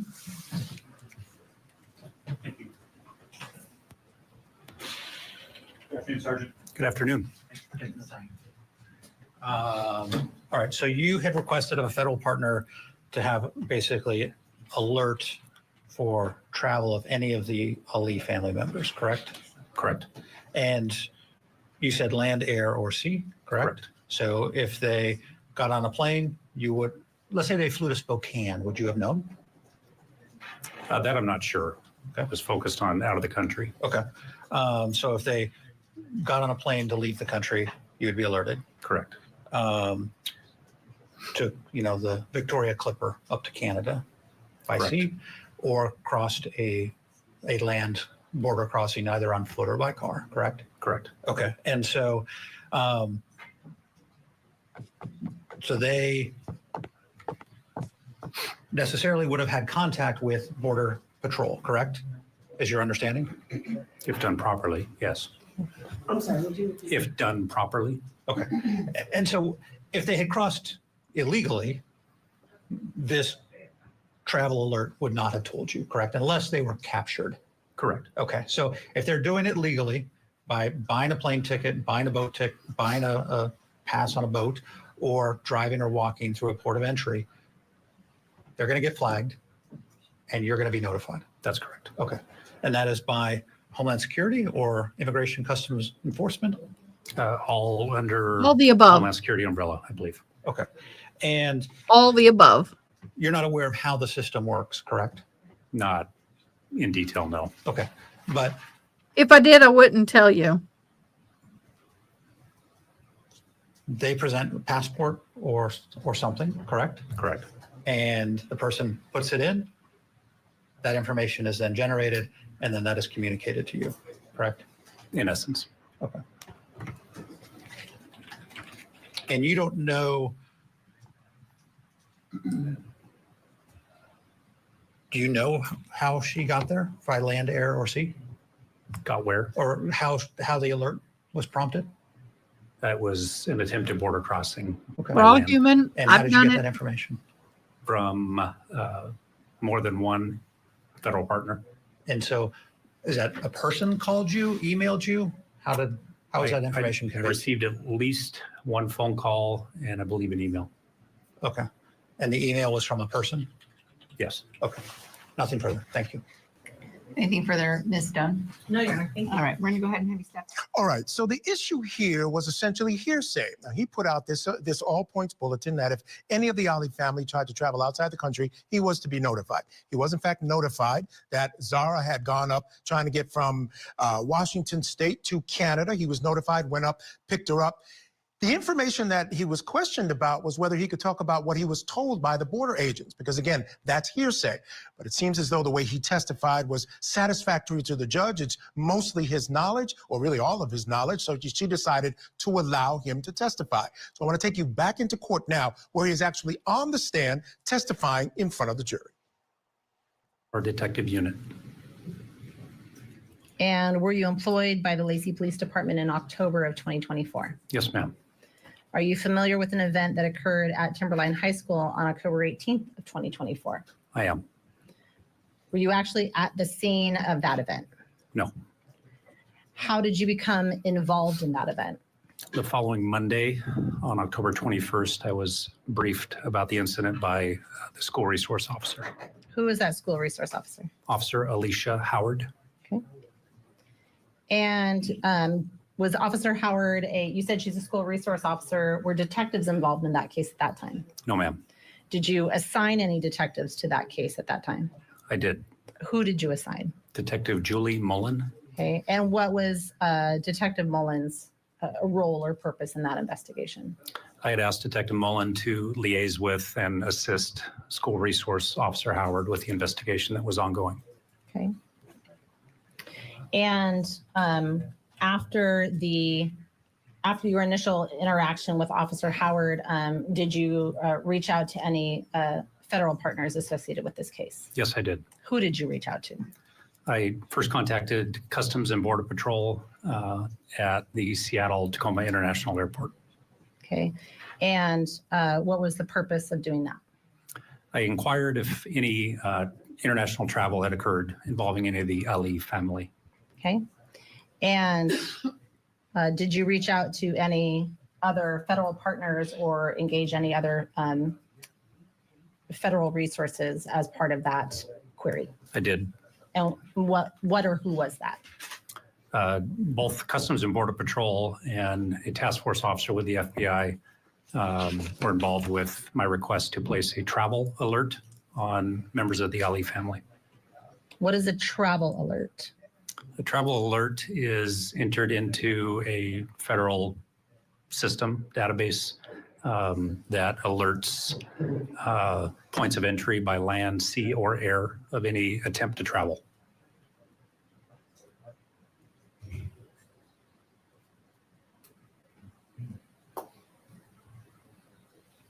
And how does that work? How do you do that? Does that question make sense? Meaning, is there a system that automatically generates that, or is it something different? There is a system when you check in for travel at, say, an airport, and they're scanning your passport or other ID, that's being checked in a database that includes this particular database that would alert them if there was an entry in there for a travel alert. Thank you. Did you engage with Child Protective Services throughout the pendency of this case? I did. Okay. And after meeting with Officer Howard, assigning Detective Mullen, setting up the travel alert, were you engaged in any search warrants executed in this case? Yes, ma'am. Okay. When was that, if you recall? Approximately a month later, I believe it was November 20th of 2024. Okay. And you said November 20th of 2024? Correct. And where did you execute that warrant? At the Ali residence in Lacey. And by the time you executed that warrant on November 20th of 2024, was there anything of evidentiary value located at that residence? No, ma'am. Did you have any other involvement following that in this case? No. Thank you. I have no further questions at this time. Mr. Kading, cross-examination. No questions, Your Honor. Mr. Leary. No questions. Thank you. All right, we're going to take a break right here, folks. But before we do, we'd like to welcome our viewers who are joining us today on our YouTube channel. And we're going to be monitoring that page live throughout the show today. We're going to be answering a few of your questions. So join the chat, send us your questions, and have a chance to have them answered right here live on the air. You have Again, to that's be an actual member. TV. We'll be right back. Keep it here on Court TV. Tonight, on closing arguments, we're live from Boise ahead of tomorrow's sentencing in the Idaho student murders case. Plus, two parents stand trial for trying to allegedly kill their own daughter. Closing arguments tonight at 8/7 Central, only on Court TV. Convicted killer Brian Koberger will learn his fate for murdering 4 Idaho college students and come face to face with the families of his victims.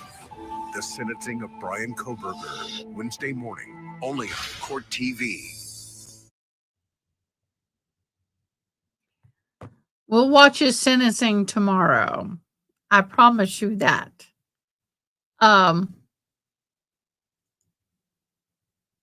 You promise you like Miss America? You want me to put my crown on, boo? I'll put my crown on. I got 3 of them back there, if not 4. I got 4 of them back there. You want me to put a crown on? I'll crown myself. I'll be your Miss America. I'll be your Huckleberry.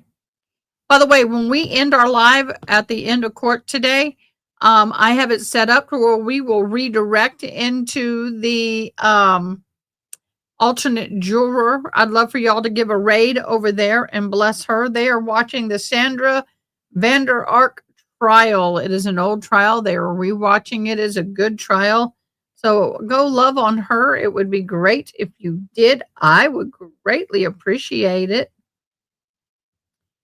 You know, they've been lovely people to me. That they, them, there have. I wouldn't be here if it weren't for them, their people. You know, them, their people, they just good people. You know, you just got to have you some good people, and then their people are good people. So go love on them, their people.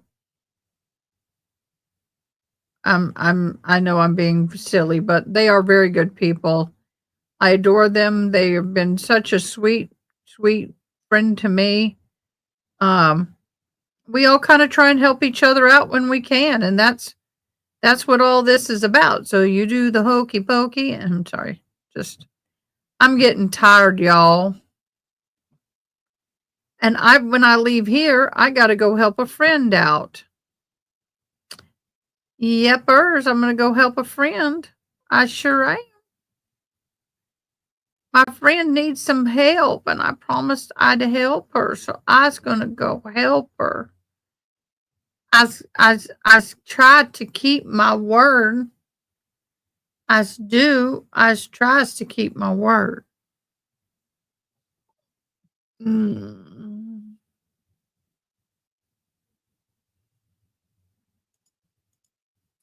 Ada, I swear you read my mind. Every time I get ready to ask you a question, you're answering it before I get it out of my mouth or typing it with my Well, you're welcome, boo. I'm glad the judge allowed the escape artist information to come out of court. Yeah. Yeah, ain't that the truth? I mean, she's a piece of work. But once again, y'all, she has been, it's what we call, she has been groomed for this. And that's a sad shame. She's been groomed. This woman definitely has been groomed, and I hate it. But at some point, I would hope that the woman would be able to tell, to step up and say, not my house. But then again, if they do, they get red rooms. So what can I say? I mean, it's horrible, y'all. I couldn't imagine. I absolutely could not imagine living in her shoes. I'd be red rooming somebody real quick. I wouldn't put up with it. Somebody be gone. Long gone.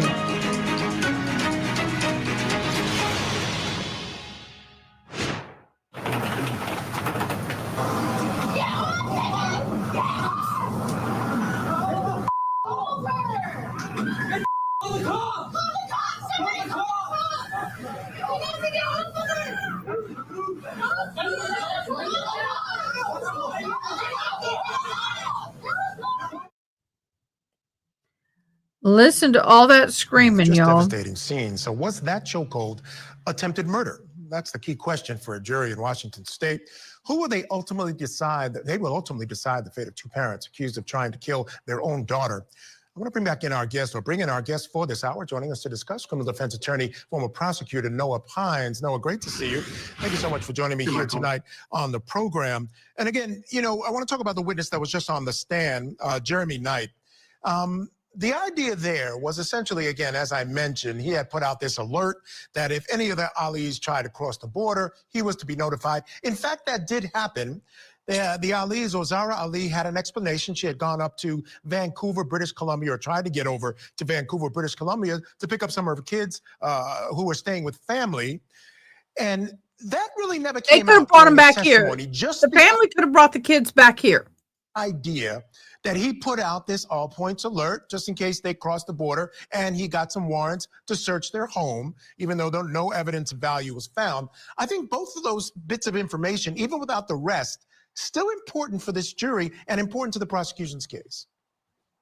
Yeah, well, the search warrant, I wouldn't expect that they would find anything at the house. This wasn't a place where the crime or alleged crime happened, but, they're just being thorough. So lots of times jurors want to know, did you do this? Did you do that? So searching the house is checking a box. Getting in the testimony about the border crossing, I think, is important because it infers to a lot of people, hey, she was trying to run, and now the defense may have to explain that. And when I say they might have to explain that, that means they might have to call the defendant or another witness to come in and explain what was going on. So I think that was a pretty smart tactical decision by the prosecution in this case. Yeah, and I think they didn't actually get to hear, Noah, the idea that she had tried to cross the border.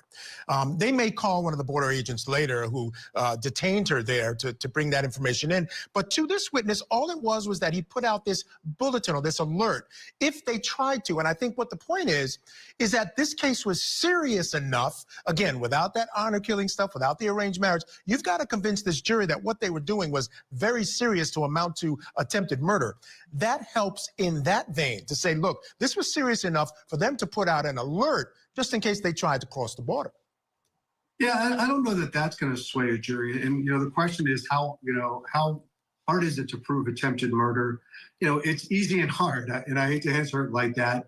This is clearly a case from what you see where there's, a battery and probably an aggravated assault for choking. There's choking, strangulation. The question is that attempted murder? And, that's hard to prove. I mean, I've handled trial-wise close to 200 cases, and on appeal, probably another 150. And attempted murder maybe is in, one of those cases or two. It's just not, it's either you kill somebody or you don't. So attempted murder is typically when you shoot somebody and you don't succeed. In this case, it's not that easy to prove. That doesn't mean they can't prove other things. It's just that charge itself. Yeah, I would agree. And it's difficult under normal circumstances. When you have a father and a child, I think it gets even more difficult to believe that that would be his intent under the circumstances. All right, Noah, stand by. All right, stand by, brother. I'm going to go back to court now. The jury is hearing from a new witness, Celeste Walter. Are you calling him your brother? The assistant principal of Timberline High School. Let's go back in. Too far or too close, okay? All right. Were you employed by Timberline High School on October 18th of 2024? Yes. Were you working on that day? No.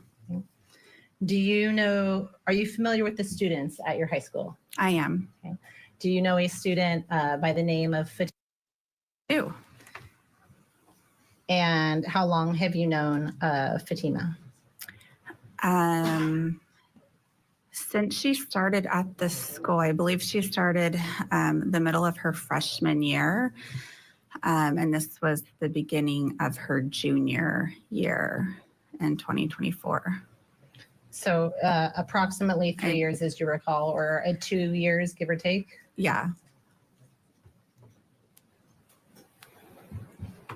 And are you familiar with another student?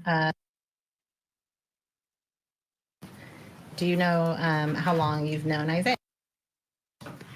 Since he started at Timberline High School. Okay.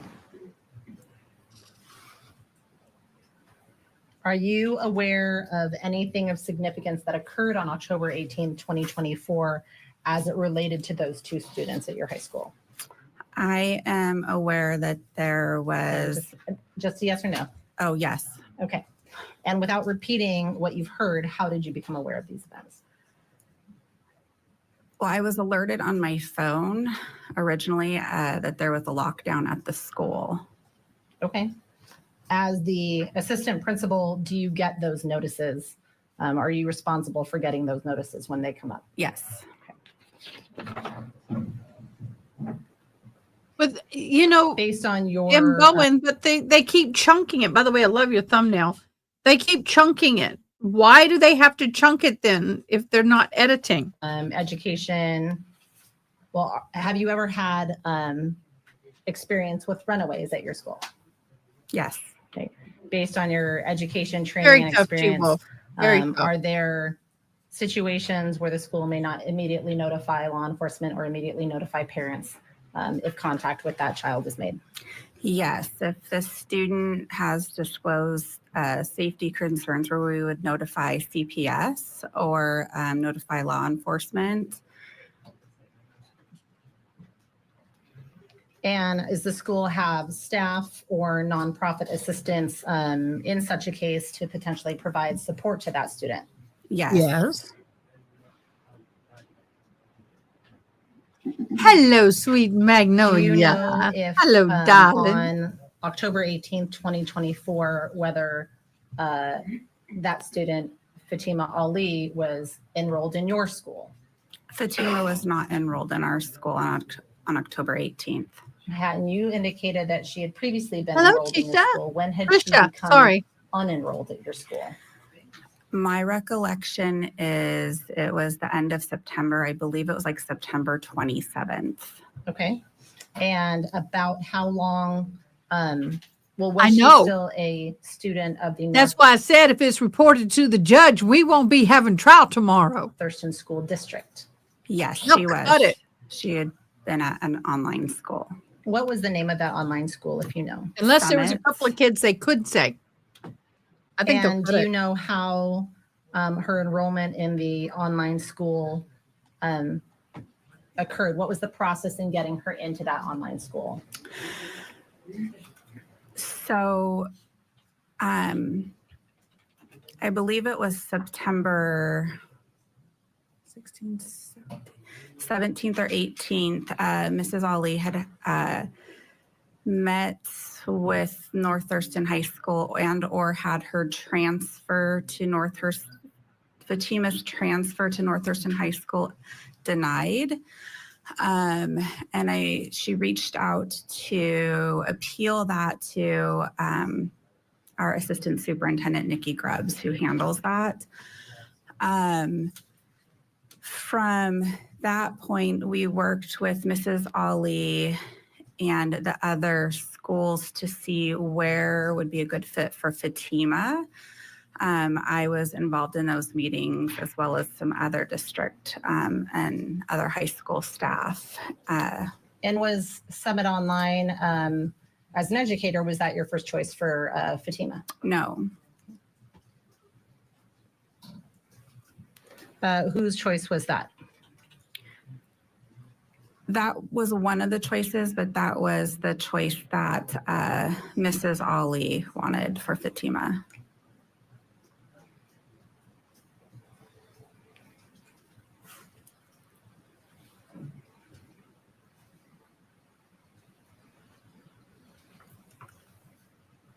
Well, why did And Miss Ali you want talked that about for Fatima? that happening somewhere around a request for that transfer occurring somewhere around September 17th or 18th.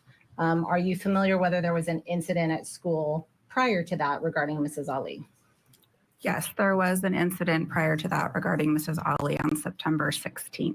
Okay. And as a result, well, who, without relaying any details, who was that incident between Mrs. Ali with? With Isaiah.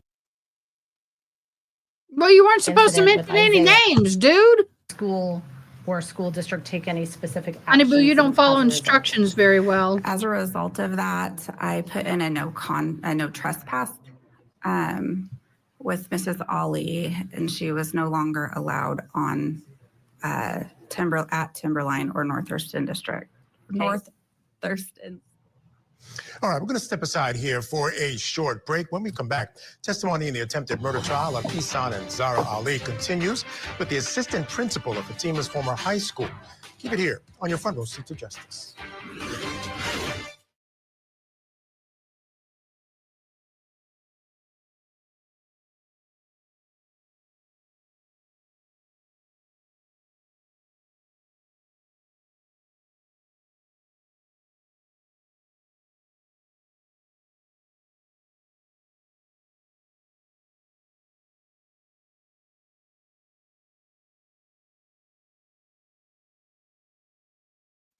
I was supposed to be leaving at 6:30. Guess not.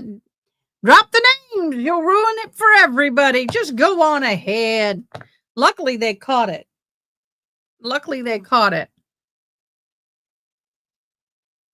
It's going to be interesting if we have trial tomorrow. I'll be honest, it's going to be interesting. Yes. Okay. Yes. The mother has had an altercation with the boyfriend on campus prior to this event. And therefore, they had a restraining order against her. The father of the boyfriend went and got a restraining order.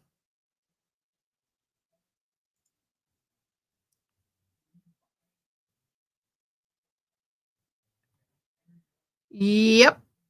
Who's Noah? The tech question. Did anyone go? Yeah. I mean, yeah. And that's the frustration part of all this. And, I got to tell you, I sometimes when somebody asks about Turtle Boy, I asked to have Turtle Boy on, no response, but I would live with my finger right here. I'd be like, I'd be beeping his butt, but I'd have to crank it. Nope, that ain't cranking it. Why is that not cranking it? Why? Which one cranks them? Hold on. Oh, it's ducking. I can either or I can duck it like this. So their ducking is what they're doing. And the problem is, I got to figure out which one of these is the ones that controls the ducking. But anyway, the problem is that sometimes you just can't quite get it fast enough. Now, they do have a program that catches some of it, but y'all, it's hard. I mean, you can have the best finger and you can all you want and duck it or beep it and it's still going to come through, boo. I know. I'm sorry. Some people didn't like that. My apologies. My question.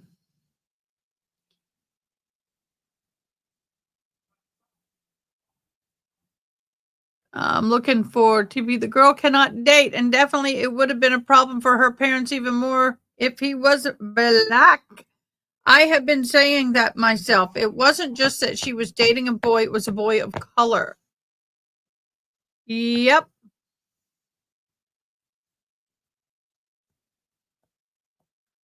Yep.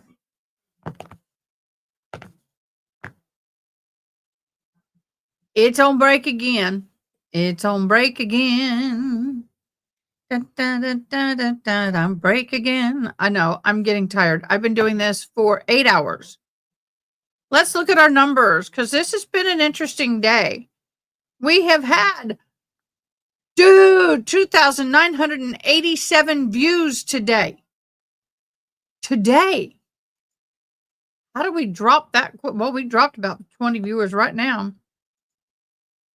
Could it be some 18-year-olds here? Yeah.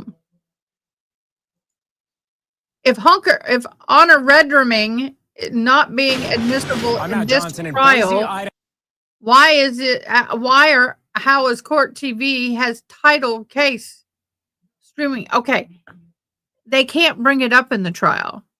They can have it on there because the jury ain't supposed to be watching. They just cannot bring up the Honor Redrum, and they cannot bring up the arranged marriage. Covering the sentencing for confessed killer Brian Koberger. This is Court TV. I'm not gonna worry about that. Okay, here we go. Well, that was interesting. What I don't like is I'm not getting this swearing in and I don't know who's doing what. That's my problem. I'm missing all the fun away stuff. from home that day because her parents were trying to send her to Iraq, and that she was afraid she was going to die after her father attacked her. Prosecutors are expected to rest their case tomorrow. There's too many. Still on the stand right now. There's like 4 or 5 of them. For the state is Celeste Walter-Meyer. She is the assistant principal of Timberline High School, where Fatima attended. Let's get you back in school. Okay, the reason why, even though they may be 18, they were minors when it happened. So if they were minors when they happened, they have the choice of keeping their name out of it. School property. Okay, North Thurston School District property. Yeah, thank you. Okay. And do you recall 1 or 2 slip. Whether that trespass notice was ever served on Mrs. Ali? Yes, it was served to Mrs. Ali on September 17th. And so if I understand, the incident happens on or about September 16th. The trespass order is served on or about the 17th, and the request for the transfer of Fatima happens somewhere around the 17th or the 18th, the same day. Is that correct? Or shortly thereafter? Yes. Okay. Do you recall, is at any point during this Fatima still going to school, or is she withdrawn from school? Fatima was still attended school the 16th and 17th, and then did not show up the 18th or thereafter. Was she withdrawn from school by her parents?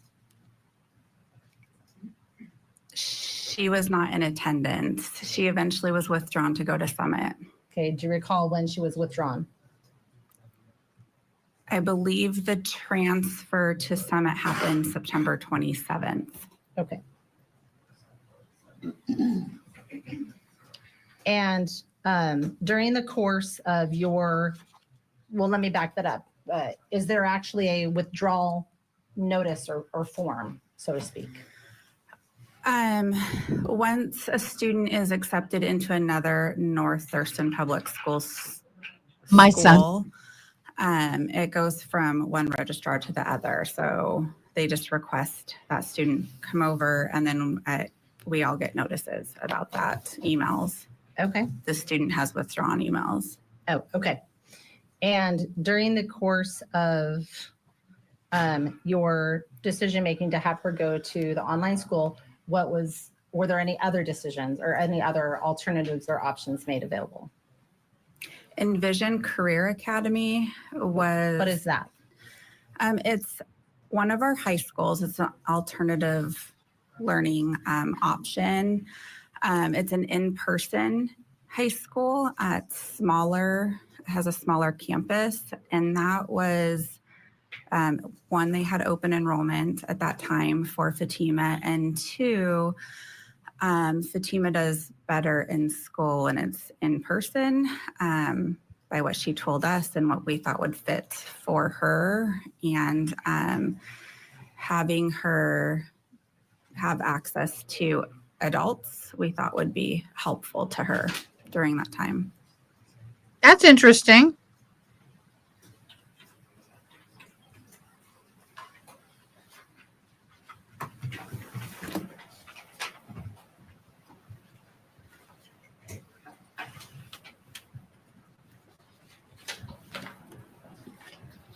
May I approach her? You may. Ms. Waltermeyer, I'm going to ask you to look at what's been marked as State's Exhibit 113, as well as what's been marked as State's Exhibit 121. Can you please look at those silently to yourself and then look up at me when you're done?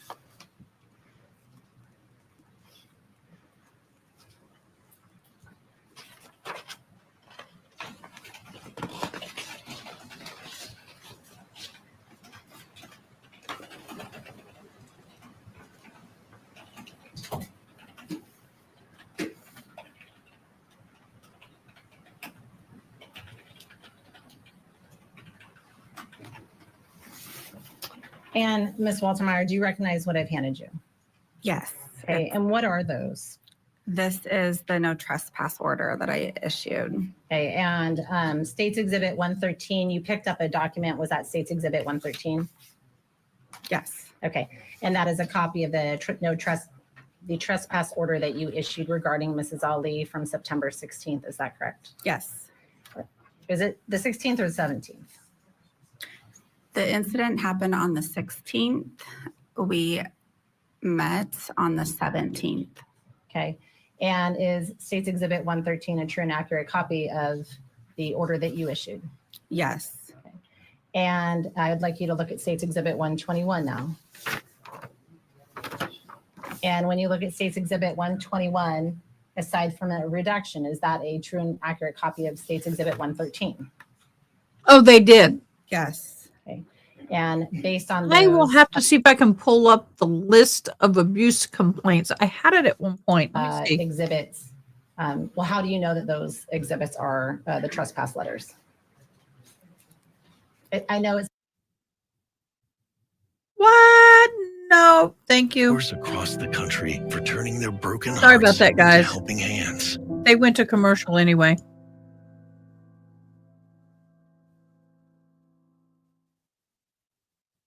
I'm so tired of their live stuff. Why are you doing this? Y'all, I wonder how late we're going to go today. This trial should have been over.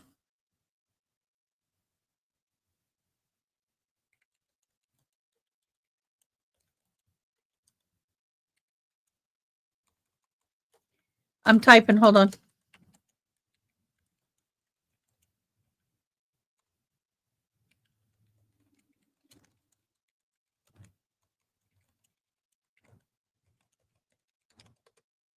Okay, let's see if I can bring it up again. I'm getting an optical migraine.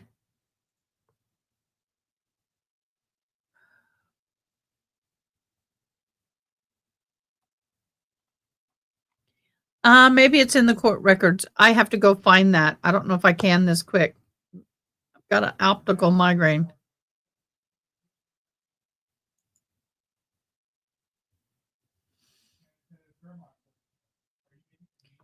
I'm looking. Give me a minute.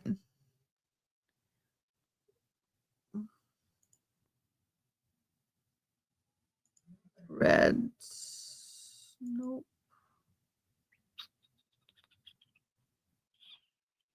There's not a lot of documents on this case, y'all.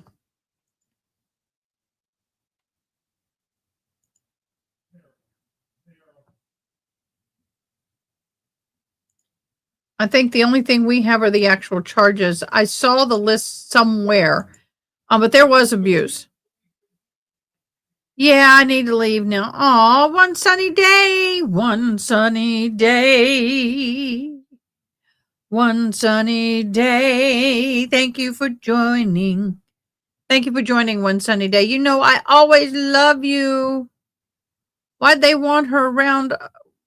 Why they want her around other adults? I don't know. That helps to go against everything Dad's attorney is trying to say. It is. What the hey?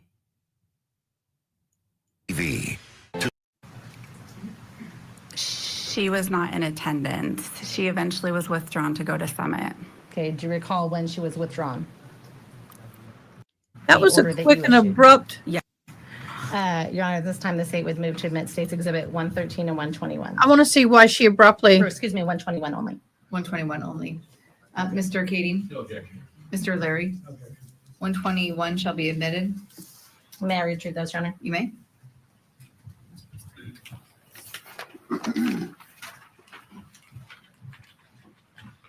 I'm going to ask you some additional questions, Ms. Woltermeyer. You indicated that there was the incident on the 16th. Is that correct? Yes. And regarding that incident, you issued this trespass letter. Is that correct? Yes. And prior to issuing that trespass letter, do you do anything to confirm or corroborate that that trespass letter should be issued, meaning that there's a basis for issuing it? Yes, I looked at video footage on September 16th. Okay, thank you. And is that a decision you make? Is that a decision that the principal makes? How does that decision occur? I made that decision Okay. to find the footage. Okay. And when you made the decision to trespass Miss Ali, where was Miss Ali trespassed from? Where, what parts was she trespassed from? Timberline High School, and in that letter it says all North Thurston Public School properties. And you indicated No, thank you you for had a staying. meeting with her. Is that correct? I did. Okay. And so how was that notice served on her? Can you describe how that meeting went? Without repeating anything anyone said to you, how did that meeting go? What does that look like? We met in person that day. And so it was Mrs. Ali, Officer Howard, and I, and Haneen came in, the daughter. Okay, and where did you meet? In my office. And you said initially, well, Mrs. Ali's daughter, do you know what Mrs. Ali's daughter's name is? Haneen. Okay. It's not a test. Okay. When Haneen came, was Getting Haneen an there at the optical beginning migraine in of this the eye, and it's meeting, like I can't in the see middle on of the my meeting, right at the eye. end of the meeting, or something else? Now I know how my friend Herbie She feels. was there towards the beginning of the meeting. We waited for Haneen to get there. Okay. At So mom's initially, request. I'm sorry? At Mrs. Ali's request. All right, we're going to take a break here. And on the other side, the assistant principal describes her interaction with Zahraa and her other daughter, Haneen. Keep it here on your front row seat to justice. He's her parent and he's bigger than you. Why didn't you just let him take her home? Because he didn't want to take her home.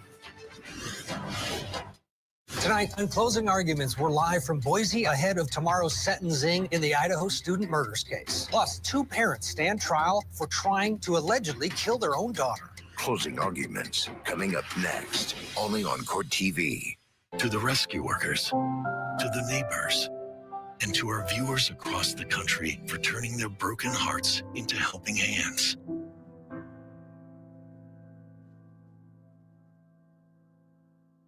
Yeah, I want to thank all of you who donated to the by the super chats, by all of the means available to you guys. Thank you guys for donating.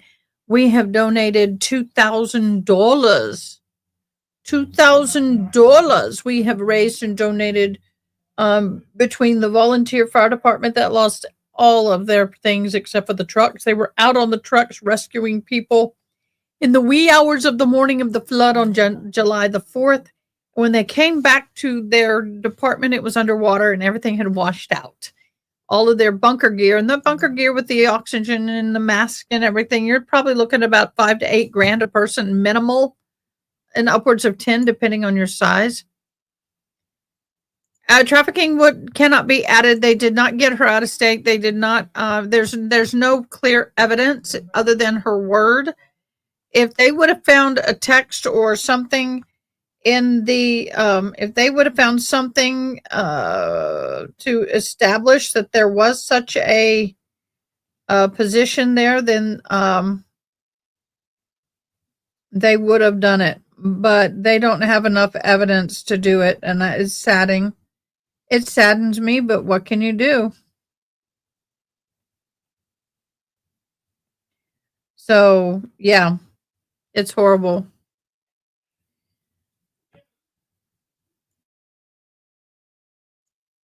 Sorry about that if you heard him. I cannot see out of this eye. Oh, no, they're not happy. No, I doubt that they are. What? I can't read it.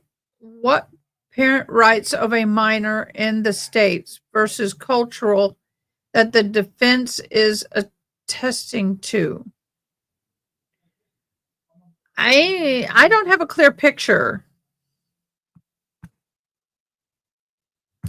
I think culturally the parents are very strict. The parents have a right to dictate and rule the life of the child at this age.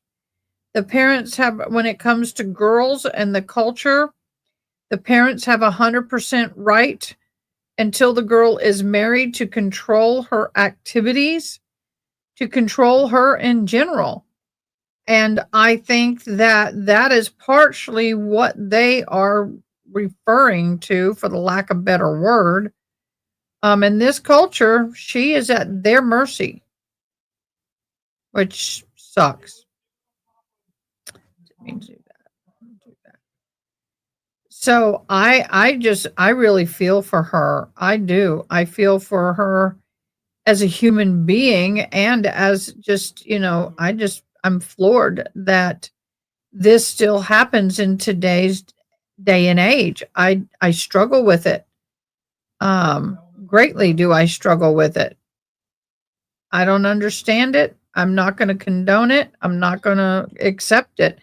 And if I was one of those little girls and they were trying to pawn my butt off to some old nasty, skanky old man, I would have left. I would have done anything to get out.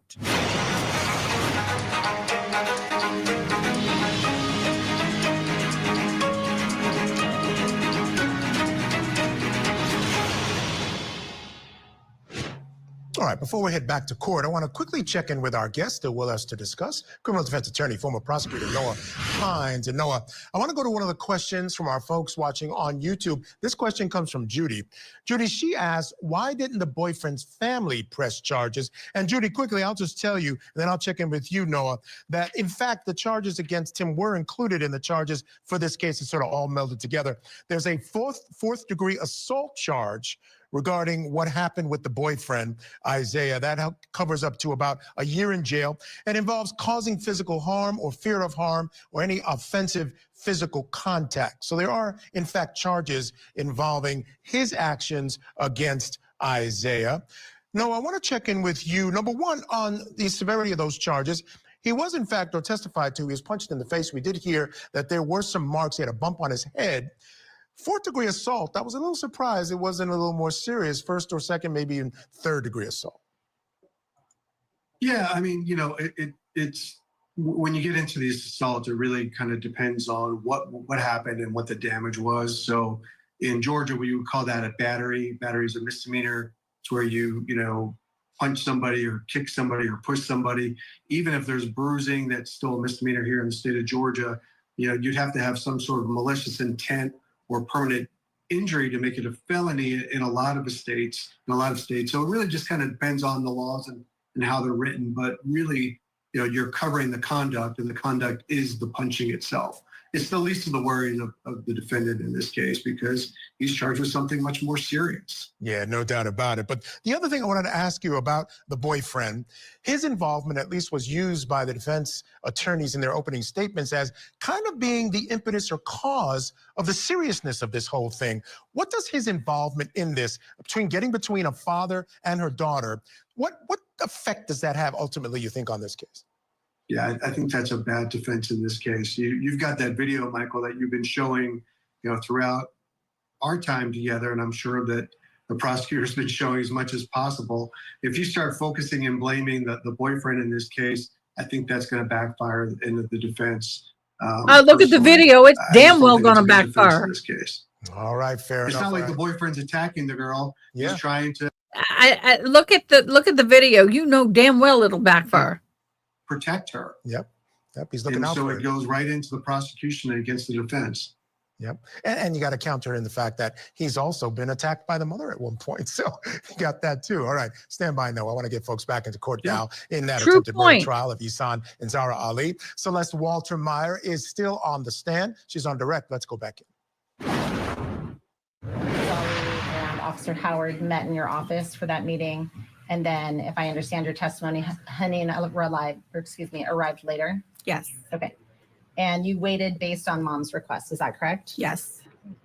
While you were waiting for Haneen to arrive at Mrs. Ali's request, were you able to engage with Mrs. Ali? Yes. Okay. And how would you describe, without repeating anything anyone said, how would you describe the nature of that interaction? Overall, the nature was good. She was telling us, communicating about an incident over the weekend. Okay. Was that communication with you ongoing in English or something else? In English. Okay. Prior to Haneen arriving, had you provided her with the trespass letter? Or do you recall telling her what the meeting was about? Yes, we did tell her what the meeting was about. We did present the trespass order, as I recall. That's what I recall.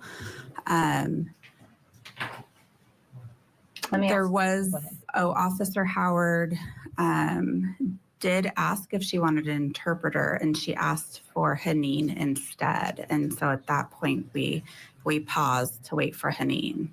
That's illegal. Okay, so that's illegal. Interaction. That's illegal. Underneath the federal law, you cannot use a child to interpret for you, especially when there is a document of legal value that is being served. You cannot do that And this is what pisses me off about schools and courts, and a lot of courts don't even know this. You cannot use a child or family member to interpret because two reasons. One is you don't know if what they're interpreting is accurate and correct. Okay? You don't know if what they're interpreting is accurate and correct. They are not certified interpreters. They also have an interest in the outcome of what you're interpreting because they are family. You cannot do that. And this bothers me because it happens all too much around the hill country. There it is. I'm trying to get it. Just dig in. You just can't. And they do it all the time. And I keep telling them, well, we don't want to pay for an interpreter. It's too expensive. Well, guess what? You get money from the state disability to accommodate those things. You can't do it. If I understand your testimony correctly. Oh, how do I know? I'm an interpreter. I'm a language major. I'm an ADL law specialist. Offered Oh, I her know. an interpreter and that was declined. Is that correct? Yes. When you say interpreter, what did that look like? How do you have Arabic interpreters in the school, or would you have used something else? What did that mean to you? Officer Howard was going to use their language line, and the Thank school you. district does have a language line, but Officer Howard was going to use theirs. Okay. Did you feel prior to Haneen arriving, you were able to communicate with Mrs. Ali? Yes. Did you communicate about one topic, several topics, no topics, or something else? She's not a citizen. We communicated about the trespass. So we communicated.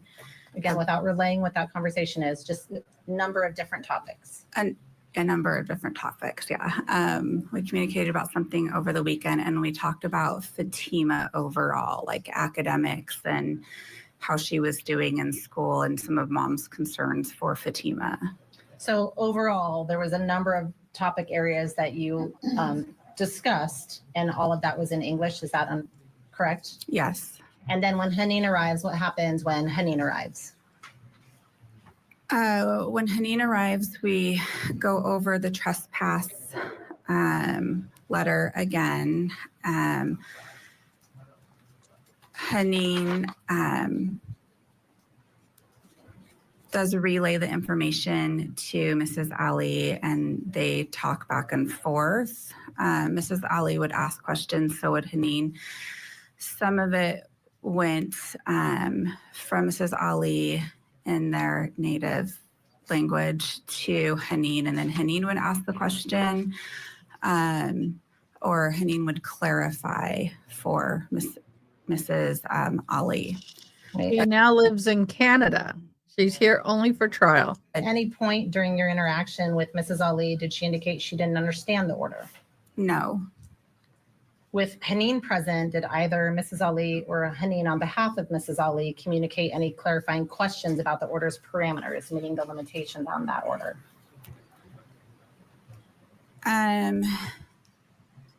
I think that Mrs. Ali asked about pickup, and we talked about how Haneen could come and pick her up, or Mr. Ali could come and pick up the kids, but she was no longer allowed to be at school. But other than that, no. Was she given an opportunity to ask questions about the order before Haneen arrived? Yes. And what about after Haneen arrived? Yes. And throughout this interaction, did she indicate whether she affirmatively understood the order itself? Yes, she understood the order. Fatima my question was whether she indicated she understood. Canada. So I'll sustain that the answer was non-responsive. The question did not call for speculation. So just listen to the question. Did she indicate, did Mrs. Ali indicate to you that she understood the order? Yes. And did you provide her, not just show her that order, but did you provide her with her own copy of that order as well? Yes. Okay. When you say that Haneen was present was Haneen, and Haneen came later. Did you have then one conversation? Let me strike that. If I understand your testimony, it sounds like you talked about the trespass order before Haneen came in part or in full, and then talked about it again when Haneen got there. Is that correct? Yes. Okay. And that order, the copy of that order, was that presented when Haneen was present? Yes. May I publish 121, please, Your Honor? You may.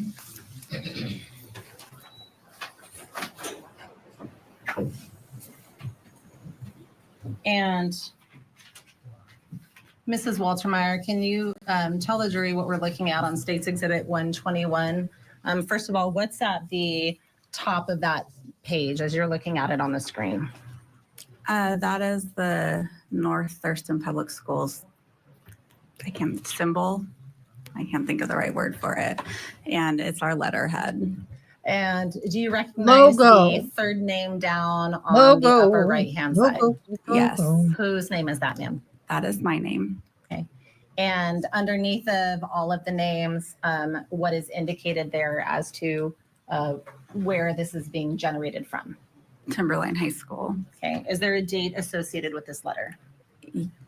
2 dates, yes. September 17th. And what date is September 17th? Indicated up here. What is that intended to indicate? The day that it was issued. Okay. And who is it issued to? Zahraa Ali. All right, that's going to wrap up our coverage for tonight. Thanks to Noah Pines for joining us. I'm Michael Ayala. It's been a pleasure being with you. Thank you so much, as always, for being with me. Up next, it's closing arguments. Ted Rowland is in for Vinnie Politan. Ted is live from Boise, Idaho, where he's gearing up for Bryan Kohberger's court appearance tomorrow, where he's going to learn his fate. Stay tuned for what you can expect during the sentencing hearing for the admitted quadruple murderer. Keep it here. Okay. So, we done. Okay, guys. I don't like the way they ended that. I'm a little flustered. I don't like the way that ended. They ended while someone is on the stand without any final explanation. I don't know about y'all, but that irritates me to no end. No end. No end. No end. I don't know about y'all, but I'd like to have a little bit smoother of a transition. That was pretty abrupt, but it is what it is, y'all. We have to just kind of, I guess, keep it going. All right, guys. So what we're going to do right now is we are going to go into the bingo. So that's the bingo card. So we've got some giveaways to do. And I think I'm going to do a different style of music. Yes, I is. We're going to get some country on up in here. Y'all ready? Let's see which one I like. Nope.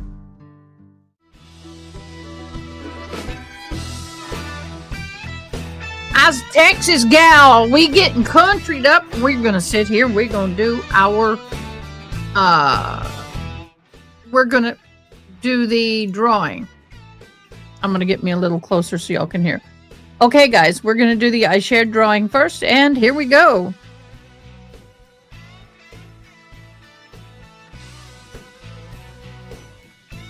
This is the ones who were in the drawing. Thank you so much for y'all who Frankie, thank you so much for sharing. You are in the end of the month drawing for a giveaway. I subbed. Let's go. I'm going to give 2 of these away. We had a lot of subs today. Thank you. We had 11 new subscribers today. And you subbed in the future, put I subbed in all caps. You can be in the giveaway. Olga, woohoo! I had a friend named Olga a long time ago. Loved that woman.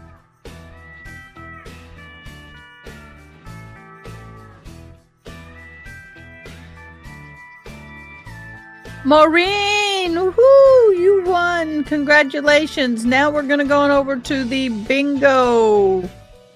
We had more than that. Everybody who played, I'll go back and look, is going to be entered because something happened to the iBingos. It glitched. Everybody who played bingo, if you said I bingoed, you'll get into the drawing. Okay, here we go to the I liked. This is one of the higher days we've had. This is 27. Now, if it lands on me, I will not take it. Good luck. Oh, Penny. Congratulations. We're going to draw a couple of them. Everybody, thank you for hanging out with us today. It has been a long day. We are on 8 hours and 42 minutes. Tinkatoot! Woohoo! One more. And if it lands on a mod, we automatically do a redraw. They still get the count, but we do a redraw. All right, Frank Leroy. You just won again. Are you kidding me? Yay, Frank Leroy. You were so awesome. Oh, that's not what I need. I need that. Thank you guys so much for joining. So tomorrow we'll be back here at 11. I don't know what the process is going to be. I don't know how it's going to look. I don't know who's going to do what. It may look like today again. And if so, we'll survive. We did. We survived. But I want to give you some numbers. I'm super stoked. 3,216 views today, y'all. Oh my God, give it.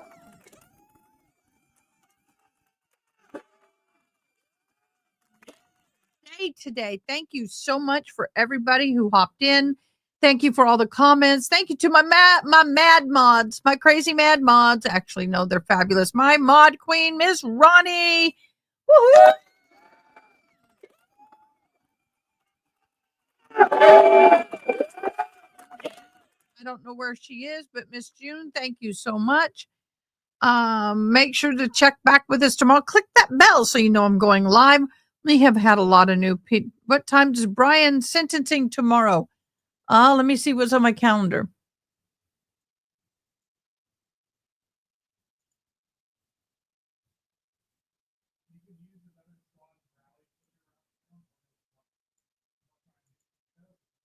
I don't have a time. 10 a.m. Tinkatude. Is that Central, Ronnie? So we'll be here at 9:45. We will be here for a quarter of 10. We will do it at the beginning of the live for this hearing. They start at 11. We'll do a recap of today's testimony. We will do the Kohlberger sentencing. And then whenever that finishes, we'll go straight into the trial. Today is what? The 22nd. So Kohlberger is tomorrow, the 23rd. The 25th, we have South Carolina versus Becky Hill. There's a scheduled hearing for her. That is the Alec Murdaugh County Clerk of Court. I mean, that's hard to say. And we have Arizona versus Daybell on Friday for her sentencing. And we've got some people who we know are going to be there, including Joe Schmo and Megan Cooper will be there. And so we will hopefully get some insights from Joe Schmo. Y'all keep all those people in your prayers. They are traveling to Arizona as we speak. So, yep. Bye. Thanks again, Frankie Leroy. I know it's 7 hours. You're 7 hours ahead. So that's like late. 2 o'clock in the morning your time. Human being 34/7. Excuse me. I got that optical migraine going. It's 9 a.m. Mountain Time. Yes, ma'am. 9 a.m. Mountain Time. Thank you. So guys, everybody, thank you. Thank you for watching. Like I said, we love and appreciate all of you, all of your comments, all of your participation. And we will see y'all again tomorrow morning, bright and early, 10 Central. Woohoo! All right. Thanks for watching. Please comment, like, share, and most importantly, subscribe. I hope you have an awesome day. Till next time, take care.